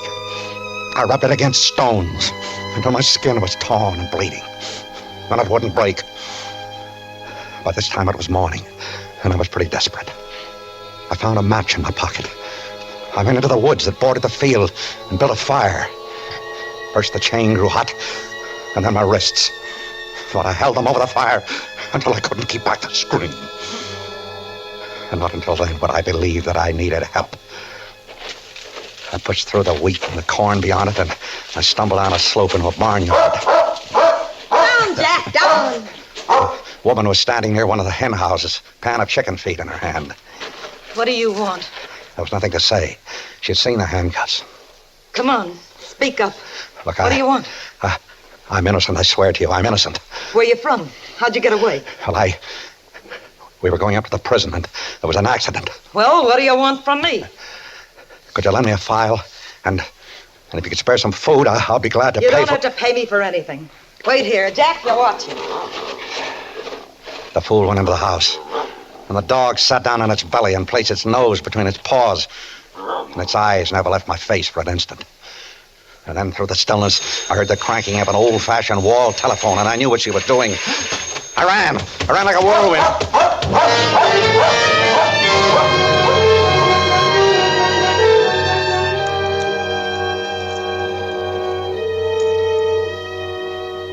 I couldn't get them off.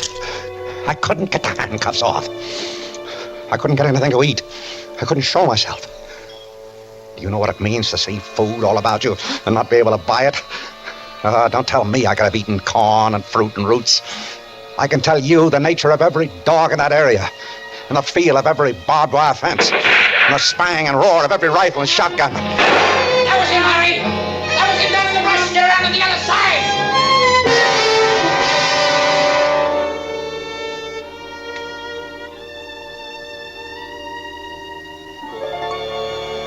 I crept into a village one night and forced up the window of a hardware store. I wanted a file, just a file.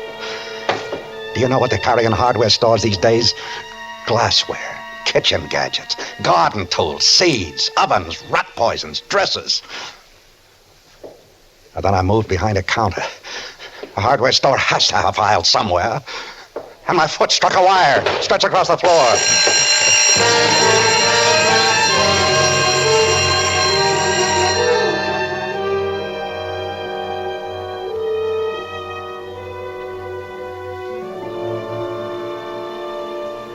How tired have you been? Have you ever been so tired that your eyes felt like stones in your head? So weary that your jaw hung slack and your tongue seemed thick and heavy in your mouth? There were times when I thought I'd die. And on the evening of the fourth day of my liberty, I crawled quietly to the garbage cans back of a roadside diner and began to paw about for something I could eat. There was a step behind me. I whirled about. It was a boy. We looked at each other for a long moment. He was waiting for me to speak. I said, "Hello, Sonny. Hello. You live in this neighborhood?" Yeah. I don't. I'm traveling. With handcuffs on? Oh, these? Yeah, a friend put them on me for a joke. Say, that gives me an idea, Sonny. Would you do me a big favor? Depends upon how big. Well, big to me, anyway. Sonny, it's worth $10 to be able to have these handcuffs off before my friend shows up. Look, can you get me a file or chop them off with an axe or something like that so I can have a laugh on him? Nope. Look, I'll let you keep them. They're fun. Nope. Oh. Well, then, would you do something else for me? Depends. I'm a little embarrassed about going into the lunch wagon like this. Look, would you step in there and buy a few hamburgers for me? How much? Same $10. For a couple of hamburgers? Why not? Then maybe you'd change your mind about the file. Let's see the money. I got it right here in my pocket, ready to jump into your hand. Hey, there are lots of things that a boy can buy with $10.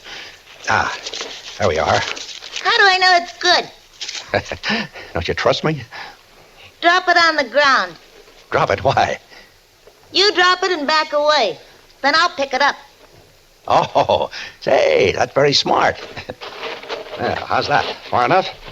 I guess. He picked it up and began to walk around the diner.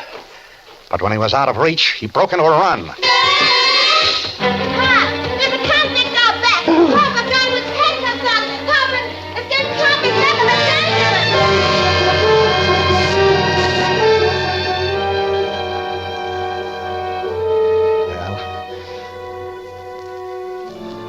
I got away.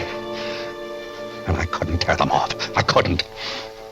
I had $250,000 buried away, and it was worthless to me. Do you know what can be bought with $250,000? Why, a man's soul can be bought for less than $250,000. And I couldn't buy a 10-cent file.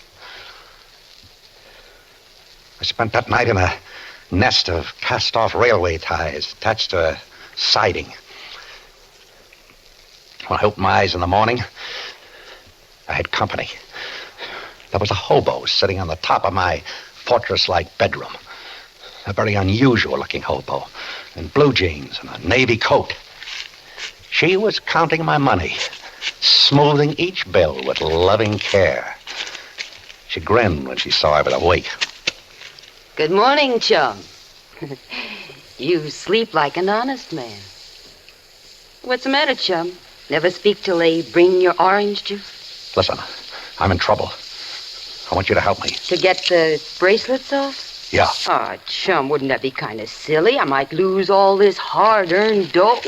Look, there's more where that came from. A lot more. I'll make you rich. Yeah, I heard that one before. So long, chum. Listen to me. I got $250,000. Yeah, I get feelings like that, too. Come back, will you? It's true. Don't you read the papers? I'm Earl French. I never heard of you, and where would you get that much dough? Look, go into town and buy one of the newspapers of 6 days ago. That'll tell you. Tell me what? Don't people read anymore? Earl French, the embezzler. I stole $250,000. Uh-huh, and you're wearing those things so you won't pick your own pocket. Don't try to be clever. I died in the train wreck near Scottsville. You're so sure about that, chum. You croaked only a few days ago. No, you fool. They only think I did. Now, you get those newspapers. You come back here with a file and some food. No, don't order me around, chum. If you're a corpse, I won't take it from you. And if you're not a corpse, I'll poke you in the eye. Just play it easy, huh? Yeah, maybe I'll be back. Could happen. I waited for her all through that long, blistering day. Crouching within those four walls of railway ties. I lay there like a trapped animal. And yet I knew she'd be back. She couldn't resist it. Cheap little thing like that. I knew she'd be back. Chum, it seems you were a very important guy in your time. You saw the papers. Yeah, and I got good news for you. Mr. French, you're now burnt to a crisp. That's the way they found you in the train.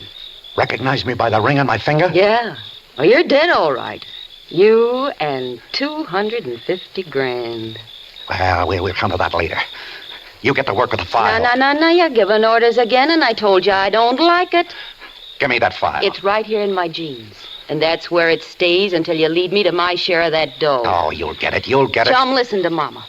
I can pick up 500 fish by turning in an escaped prisoner, or you can dig up that treasure chest and buy this file for half the plunder. It's 400 miles away. That's a fair distance. But I can't ride a train or a bus with these on my wrists. It's okay, chum. We'll walk. 400 miles? A cinch. I've done it before. We'll be seen. Not at night. How'll I eat?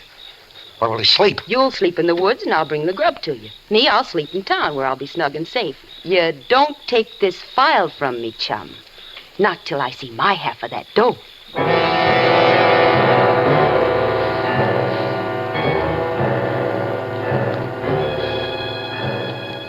And that's how it was. That same evening, we started a walk. At first, it wasn't so bad. It gave me time to think. And I knew I'd think of something.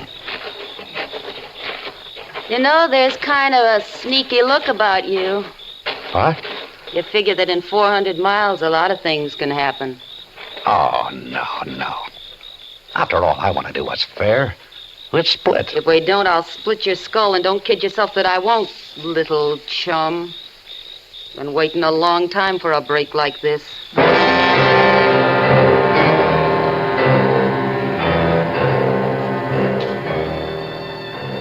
We walked, with the handcuffs digging so deep into my flesh that I began to believe they were a part of me. Yeah, she brought me food, but she wouldn't come close enough to hand it to me.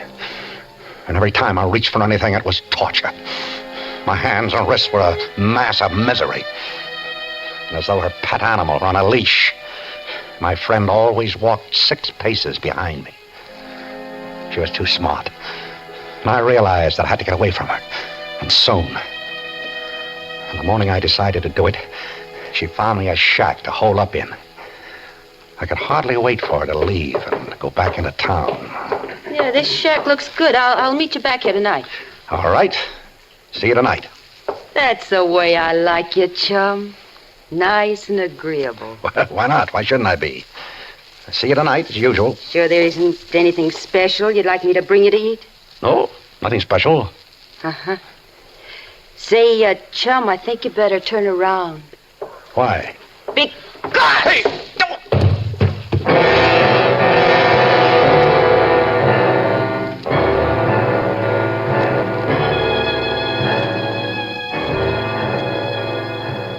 When I awoke, with a dull ache filling my head, I found myself neatly trussed up.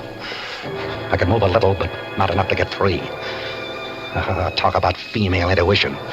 She had guessed that I was going to try to get away from her, and she beat me to it. But I didn't give up, though.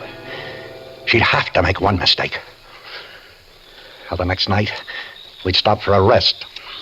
Hey, French. Yeah? How can you be sure that dough is still there? It's safe. How do you know? What kind of a place do you hide it in? You'll see. Hey, don't you trust me? Of course.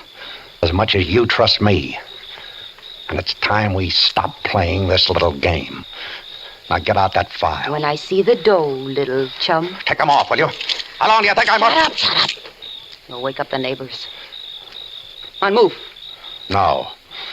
I said move. No. That money's mine. And you'll never see it unless I want you to.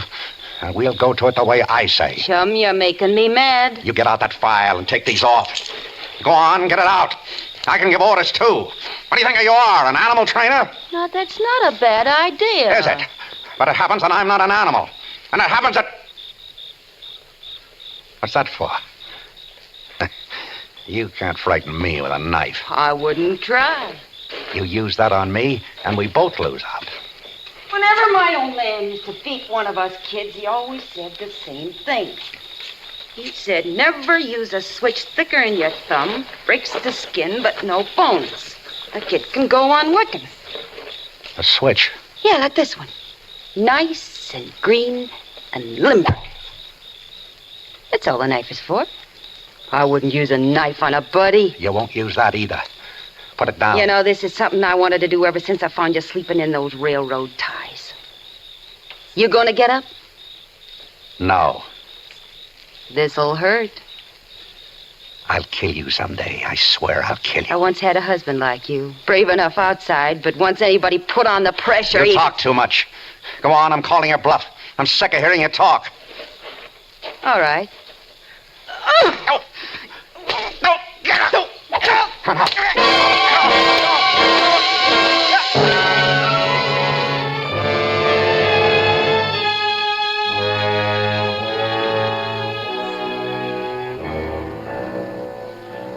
we walked. God, how I hated her. And she... Well, she was sure she'd beat me down altogether because she didn't even bother now to taunt me anymore. She was very quiet after that. And a little careless. I stopped now and then, and she'd bump into me in the darkness. But she'd always stop dreaming before I could get my hands on her. Well, all things must end. Our pilgrimage ended one morning when I said, here it is. What? The money. Where? We're standing over it. You up to some sneaky trick again? We're standing in the middle of a highway. You didn't do any digging here, chum. Look, there's a culvert running under the road here. A 24-inch pipe. Come into the ditch. I'll show you. You didn't stick that dough into the pipe. It must have washed away. It's not in the pipe.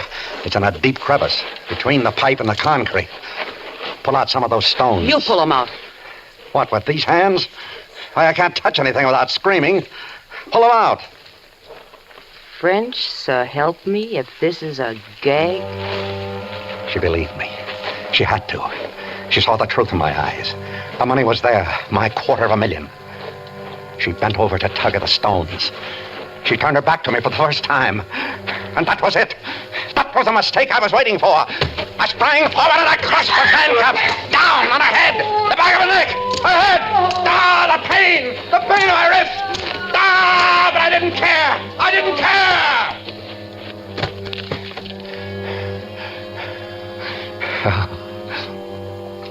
My hands. My hands. Covered with blood. Her blood. Mine. She was dead. But I couldn't move. My hands. My poor hands. I had to wait until the shock drained out of them. Finally, I reached into her pockets for the file. It isn't there. It must be in this one. No. No. No. No. No file. She hasn't got a file. She never had one. Ah, that cheat. That dirty little cheat. Come on. Come on, little children. Come on. Come out, you babies. 250,000 beautiful little babies. Come on. Oh. I can't get a hold on it. I need about a few inches. I can't. With these handcuffs on, I need one arm free. You handcuff you! I'll break this chain if I have to rip my hands off. I'll get that money. I must have the money. I want the money.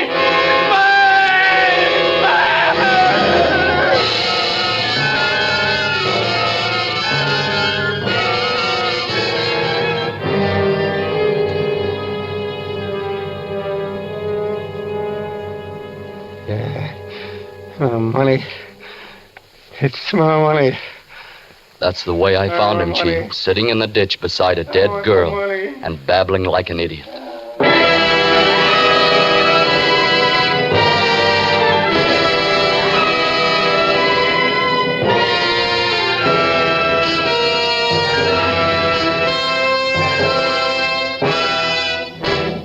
Thank you, William Powell, for a splendid performance. Mr. Powell returns in just a moment. Well, Hap, my friend, now Harlow, I've been trying to tell you I already have 2 complete sets of Autolite resistor spark plugs. Congratulations. Everyone should have a complete set of Autolite resistor spark plugs. Those modern miracles of Autolite ignition engineers, those monuments to tireless Autolite research. So, friends, why not drive down to your nearest Autolite dealer early tomorrow, and get your car a set of Autolite resistor spark plugs. They're sensational. And not because I said so either, but because they really are. Autolite means spark plug. Ignition engineered resistor spark plug. Autolite means batteries. Stay full battery. Autolite means ignition system. The lifeline of your car.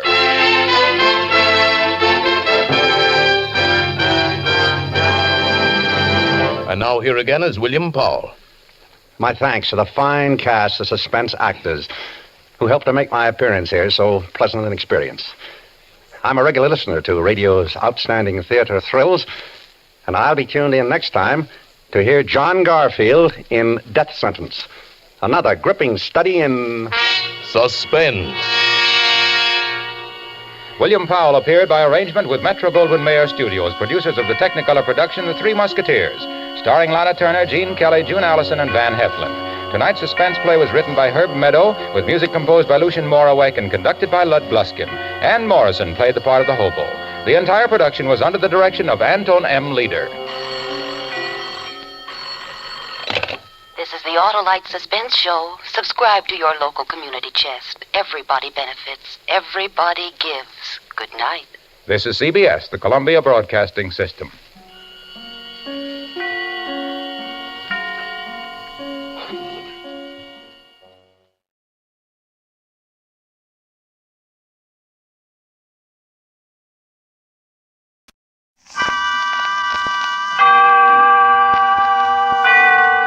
Autolite and its 98,000 dealers bring you Mr. William Powell in tonight's presentation of Suspense.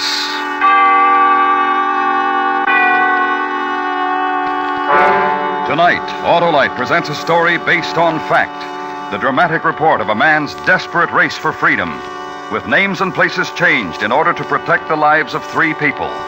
The story is called The Man Who Cried Wolf. Our star, Mr. William Powell.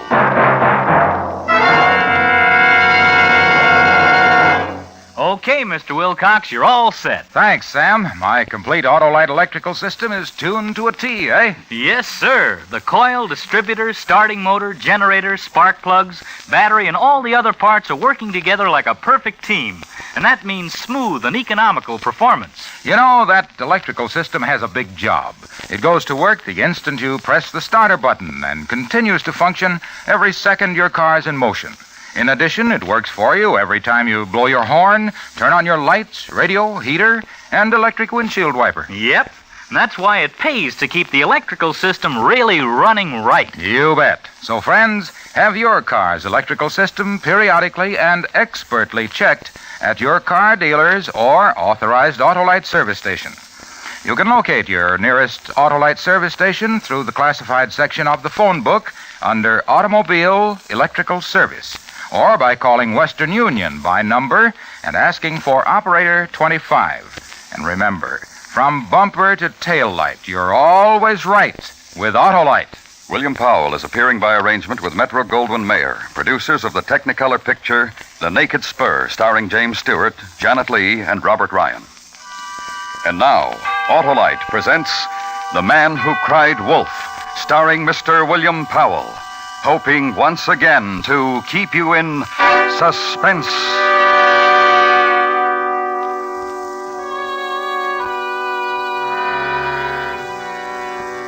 If you knew who I am, if one day you would pass me on the street and stop and point your finger at me and say, "This story happened to you," then I would be a dead man. And therefore I cannot tell you too much about myself, neither what I look like nor where I am. A few things you may know, which will alter nothing. I am Russian. I was once a member of the Communist Party. And until recently, I was attached to the Russian embassy in Mexico City, a cipher clerk. 3 years of it, attached to the embassy in a strange new land. Here a thing needs emphasis. The people, the Mexican people, they worked, they sang, they laughed, they had families, cried, played, hoped, loved, like Russian people, but with a difference. They did these things when and how and where they wanted to, not by directives. The word is freedom. It took me 3 years to know its meaning. For this, I was almost murdered. To you, my name is Meros Leko. It started at 9 o'clock in the morning, when I was walking toward the cipher room in the embassy. Comrade Leko, if you please, comrade. Can you spare me a moment? Of course. In here, please. My office. Sit down. Thank you. And how is your wife, Lilia? And the little one, his name... Ivan. Ivan. He must be, let me see, 3 months. 3 months. Amazing. I believe Ivan recognizes me, Comrade Zapakin. I have heard of other children his age who travel in airplanes. Bottles and equipment to make formula. These things are provided. I don't... Of course you do. Travel in airplanes. Ivan will do it. Therefore you. Therefore your wife. I have been recalled? I have suggested it to the ambassador. The ambassador to Moscow. Approved. Moscow to the ambassador, etc. But why? Because I suggested it to the ambassador. I see. Of course you do. However, you should know this. I have written a letter which will precede you by diplomatic pouch. As your superior, my impressions of you. The gist of it you must know. No, I don't. You will be missed here in Mexico. I've told them that. Thank you. By many friends, Mexicans, Americans whom you have met through your Mexican friends. Then I am being recalled as a poor security risk? Exactly. Now, your key to the cipher room. Comrade... The key. Oh, yes. I have it here. To detach it will... Zapotin speaking. Yes, comrade. Oh, yes, one moment. Comrade Leko, if you please wait for me in the corridor. Of course. Yes, comrade. Yes, ambassador. I have told him.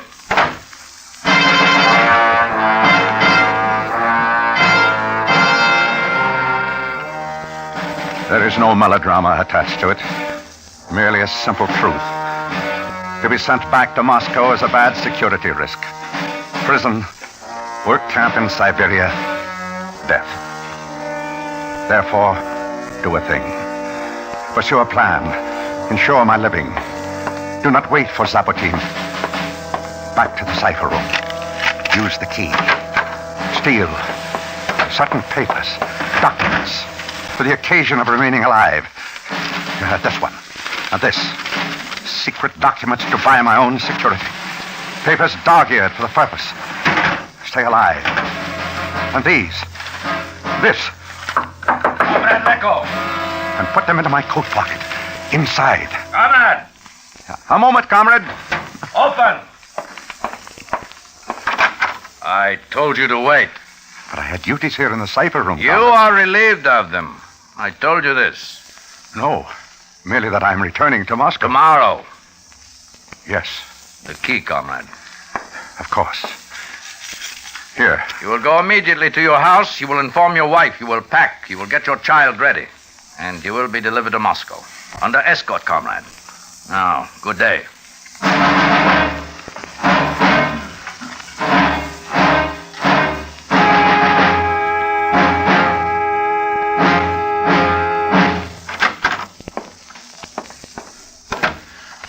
Lilia. Lilia. You, Meadows? Is it you? I was but in the kitchen doing the things of the morning and... Meadows. What? It is morning and you are not at the embassy. You are here. Why? The child, Lilia. Where? He has been fed. He is bathed and he sleeps now. Lilia. There is cold in your hands. Close. I will warm you. Lilia. Why? Say to me why you are of illness. Yes, that's it. An old illness. Then we will call a doctor. We will... No, Lilia. But this chill in you that I cannot warm. Fear. Fear of death. To run in streets blazing with sun and still to be cold.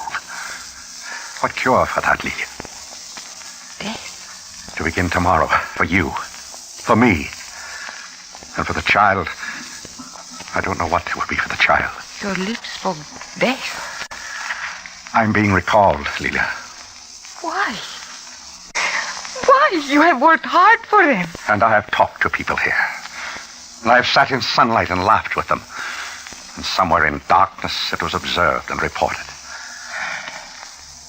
There is until tomorrow. And there is time for flight. I will make ready the child. No. If we run, they will find a quicker way to kill us. I have a plan, Lee. For a year now I've had this plan. And it will keep you from death? Listen to me. I've stolen certain papers from the cipher room. Documents of theirs that can buy back our life. I have them here in my coat. From whom will they buy our life, Meadows? Who will now want... Will you listen to me? You are to take them. Here, take them. Yes, Meadows. You put them in a briefcase. And then you'll take the boy and dress him and go to the Plaza Zuccalo. And the bench there near the great fountain. Yes. And you are there so the child will have sun if anyone asks. And you'll keep the briefcase hidden until I come to you. You understand, Lydia? Yes. And then quickly, get ready. Yes. Go, Lydia, quick.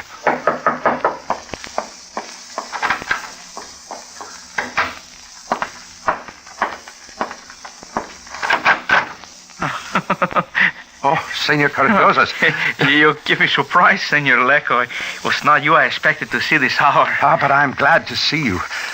Please come in. The day has of beauty, and in the streets there is fiesta.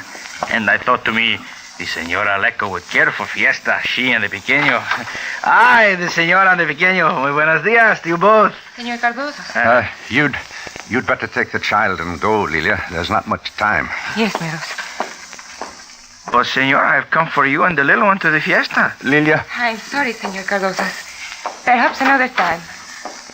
Come to us soon, Meadows. Another time, Senor, when I will not disturb. I, too, will go. No, wait. Yes?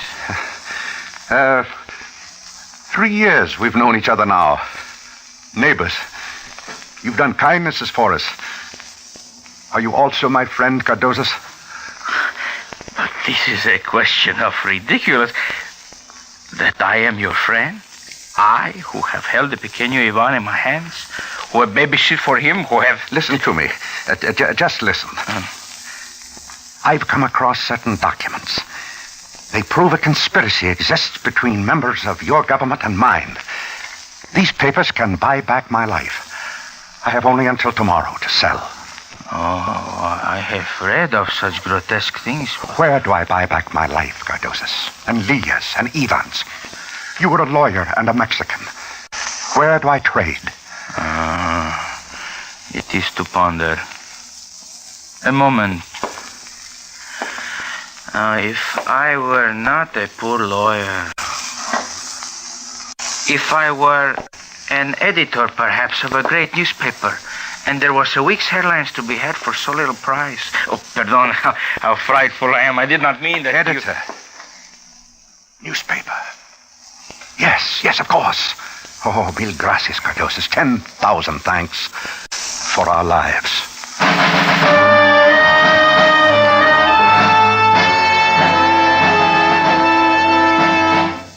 Yes?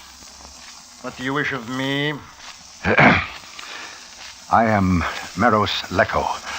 Call the clerk of the Russian embassy. I remember you well, Senor Lecco, from another time. I have a story for you with documents. Top secret. So? The documents prove that there's a conspiracy between certain members of your government with mine. I've stolen them from my embassy. They're yours if you want. And the price, senor? I told you. My life, my wife's, my 3-month-old child, our lives. Very cheap, senor. Bargain rates. You had the courage to steal secret papers of the Soviet. You, a Russian citizen, and this is what you want? Not money? I've been recalled to the Soviet. There'll be a plane for us tomorrow morning. An escort. And after that... Where are the papers? My wife has them. She's waiting for me on a bench in the Plaza Zuccalo. The boy's with her. I'll go to her. Tell her that you'll take them. Oh, you... you people. Intrigue, drama, the promises of violence and of revelations and the easy words on your mouths. Life, death. It's like the last time you came to see me, huh, Senor Lecco?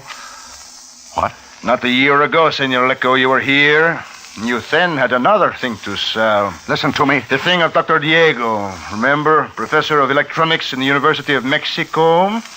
He, too, was in conspiracy. You told me then. And it was false. A savage lie. You and your government wished only to relieve us of his brains. To get him out of your evil way. To destroy him and slowly us. It was a lie, I admit it. I had orders to do that. But this... This is of a fable, senor, of the boy who cried wolf once too often. And now it is a man who has cried wolf. Please, you have to believe. Not I, senor. I have more wisdom of you now. Run into the streets. Cry wolf to the masks of fiesta. Perhaps one of them will believe, but not I. Go! Cry wolf! They'll kill me. Lilia, the boy. Adios, senor.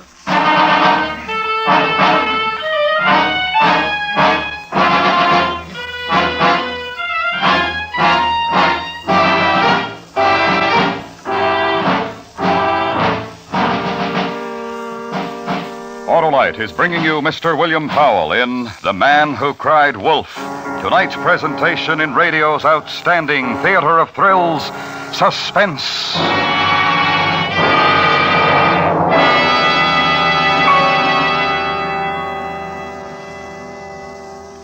Say, Sam, did you know that 41 years ago, Autolite designed the first 2-unit, 6-volt automotive electrical system used as original equipment? Sure. And Autolite electrical systems have been used as original equipment on leading makes of our finest cars, tracks, tractors, and boats ever since. Eh, Mr. Wilcox? They sure have, Sam. And all the units which make up the world-famous Autolite electrical system, including the coil, distributor, generator, starting motor, spark plugs, voltage regulator, and battery, are related by Autolite engineering design and manufacturing skill to give the finest performance money can buy.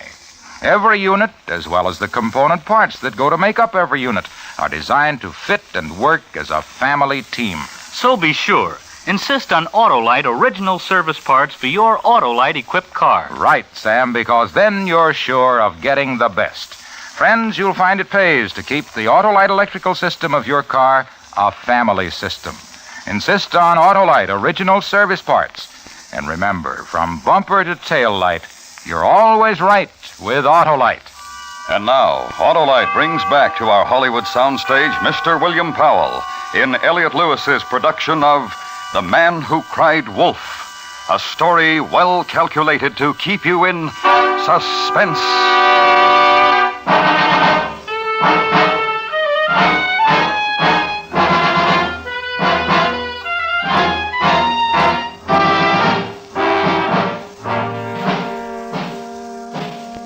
These are the things which happen to a man who might be killed. Walk a street. Glance backward. Stop. That man in back of you, why did he stop too? So turn a corner, and there's a place, a building, a place you've been looking for. The Department of Justice. And go into it. Find a man, a small man, a neat and dapper and meticulous and methodical and shattering man. Lecco. Meadows Lecco. The name I know. I am sure of it. Pardon me. Please, senor. See? I have documents. Forgive me. You have a story, but no documents. You say your wife has documents, but you do not. Pardon me. Lecco. Lecco, huh? Meadows Lecco. I see. Meadows Lecco. The Department of Justice has a dossier on you. I was sure of it. In March 1952, you reported that a certain Dr. Diego of the university, erroneously reported, I must say. It was a lie, then. I was under orders to report. And today, no lies, senor? What I have been telling you is the truth. My life is in danger. And you wish protection? Yes. For me, for my wife, for my child. Senor. Yes? You are a Russian national of the embassy. Has your embassy been informed of this thing that is about to happen to your life? Don't you understand? Those are the people who want to kill me. I understand only that once you endeavor to involve my government in an unpleasantness with your lies. However, the Russian embassy, please.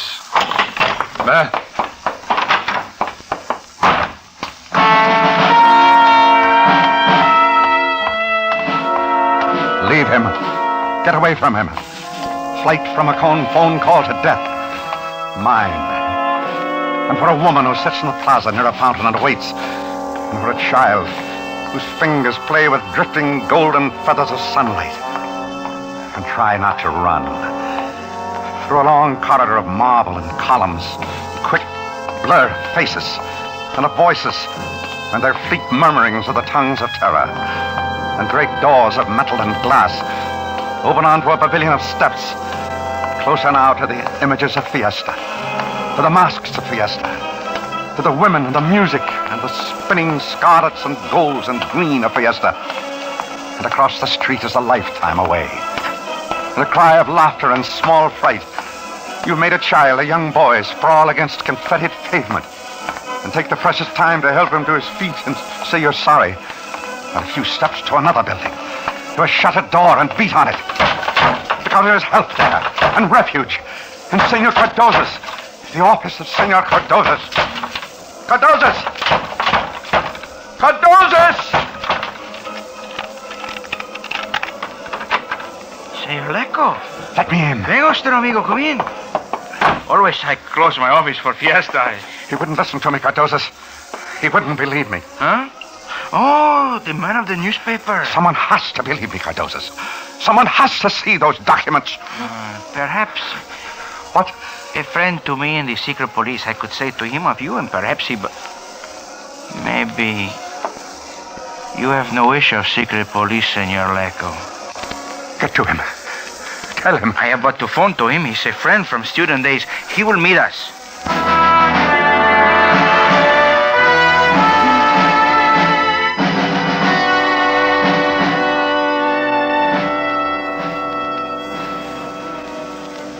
To your health, Meros.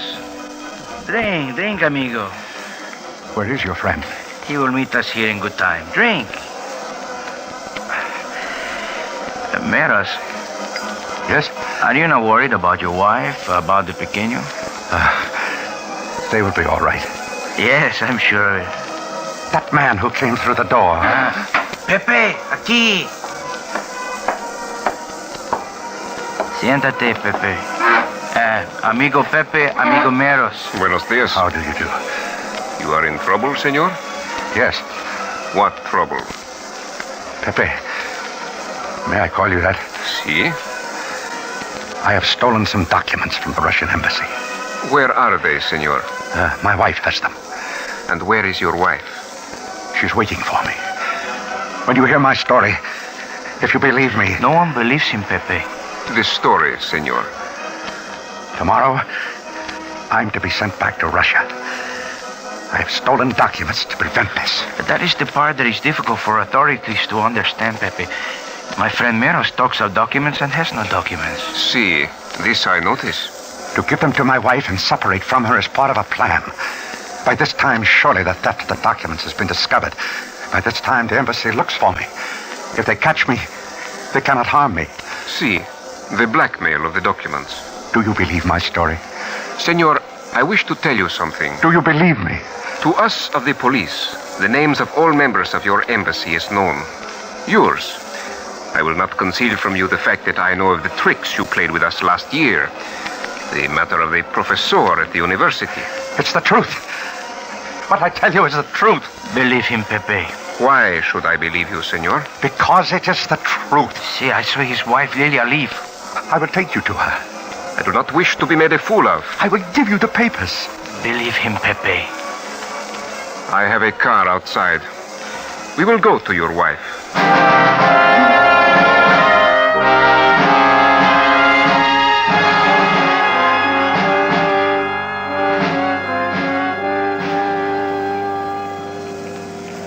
Turn here.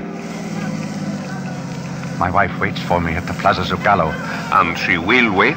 With my son. Yes, pequeño Pepe, 3 months. Senor? Yes? Your wife is Russian also? Yes. And a member of the party? Yes. How can you be sure she did not return to the embassy, deliver back the papers, and when you arrive at the plaza, a trap? Oh. Funny? Very. The plaza, senor. Where is your wife? Oh, slowly. Ah, yes.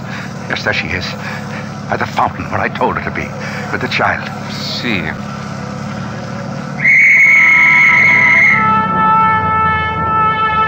Do not look at me so, Cardosas. The police motions to stop the car, so I must stop. A procession. We can't get to the other side anyhow. We'll have to wait. Idiots.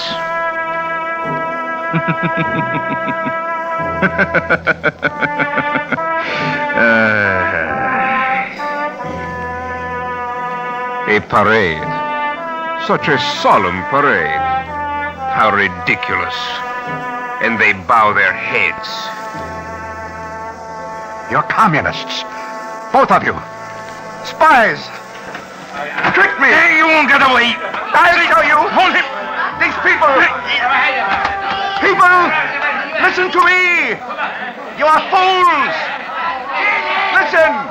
You are being exploited by your ignorance. Meadows, they'll kill all of us. Meadows. Exploited. Lied to. Look to us. We will give you the world. All these promises to keep you poor.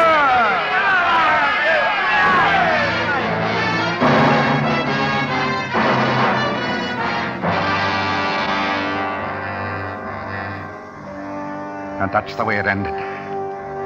The crowd ended it. The crowd I enraged with lies. The old lies. Communist lies. The lies I had once lived. They enveloped us. They turned over the car. And the last thing I saw, Cardosas and Pepe, communists who tricked me. The terror on their faces. The last thing I saw.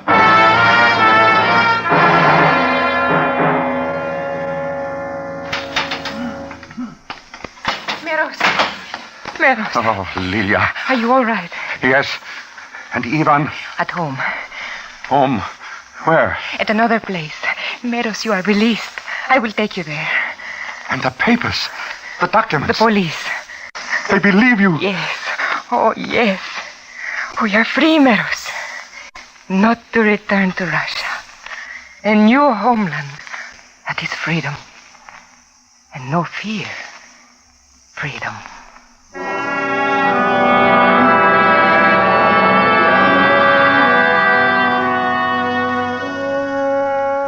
Where we are now, we are not known. And it is freedom where we are. And there are hopes, and there is love. And I am alive. But if one day you would pass me on the street and stop and point your finger at me and say, this story happened to you, then I would be a dead man.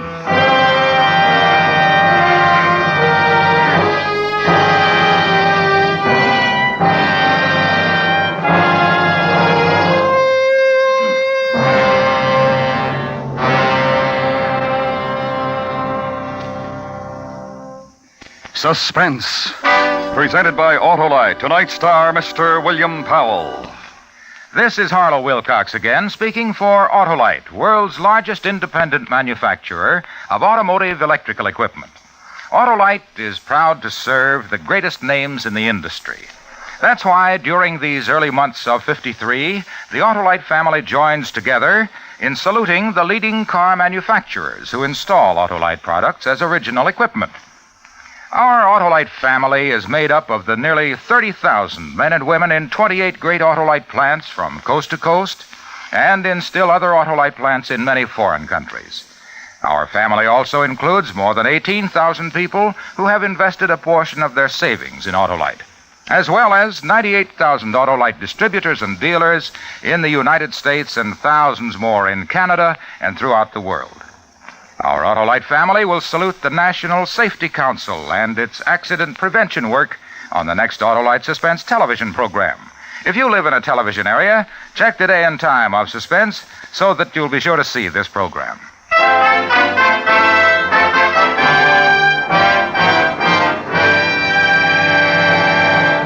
Next week, a true story. The tragic history of the most famous of all early California bandits. The story is called The Love and Death of Joaquin Murrieta. Our star, Mr. Victor Mature. That's next week on Suspense. Suspense is produced and directed by Elliot Lewis, with music composed by Lucian Morowick and conducted by Lud Gluskin. The Man Who Cried Wolf was written for Suspense by Morton Fine and David Friedkin from research gathered by Larry Thor. In tonight's story, Lillian Byatt was heard as Lilia. Featured in the cast were Joseph Kearns, Jack Crucian, Steve Roberts, Byron Kane, and John Dehner. And remember, next week, Mr. Victor Mature as Joaquin Murrieta. This is the CBS Radio Network.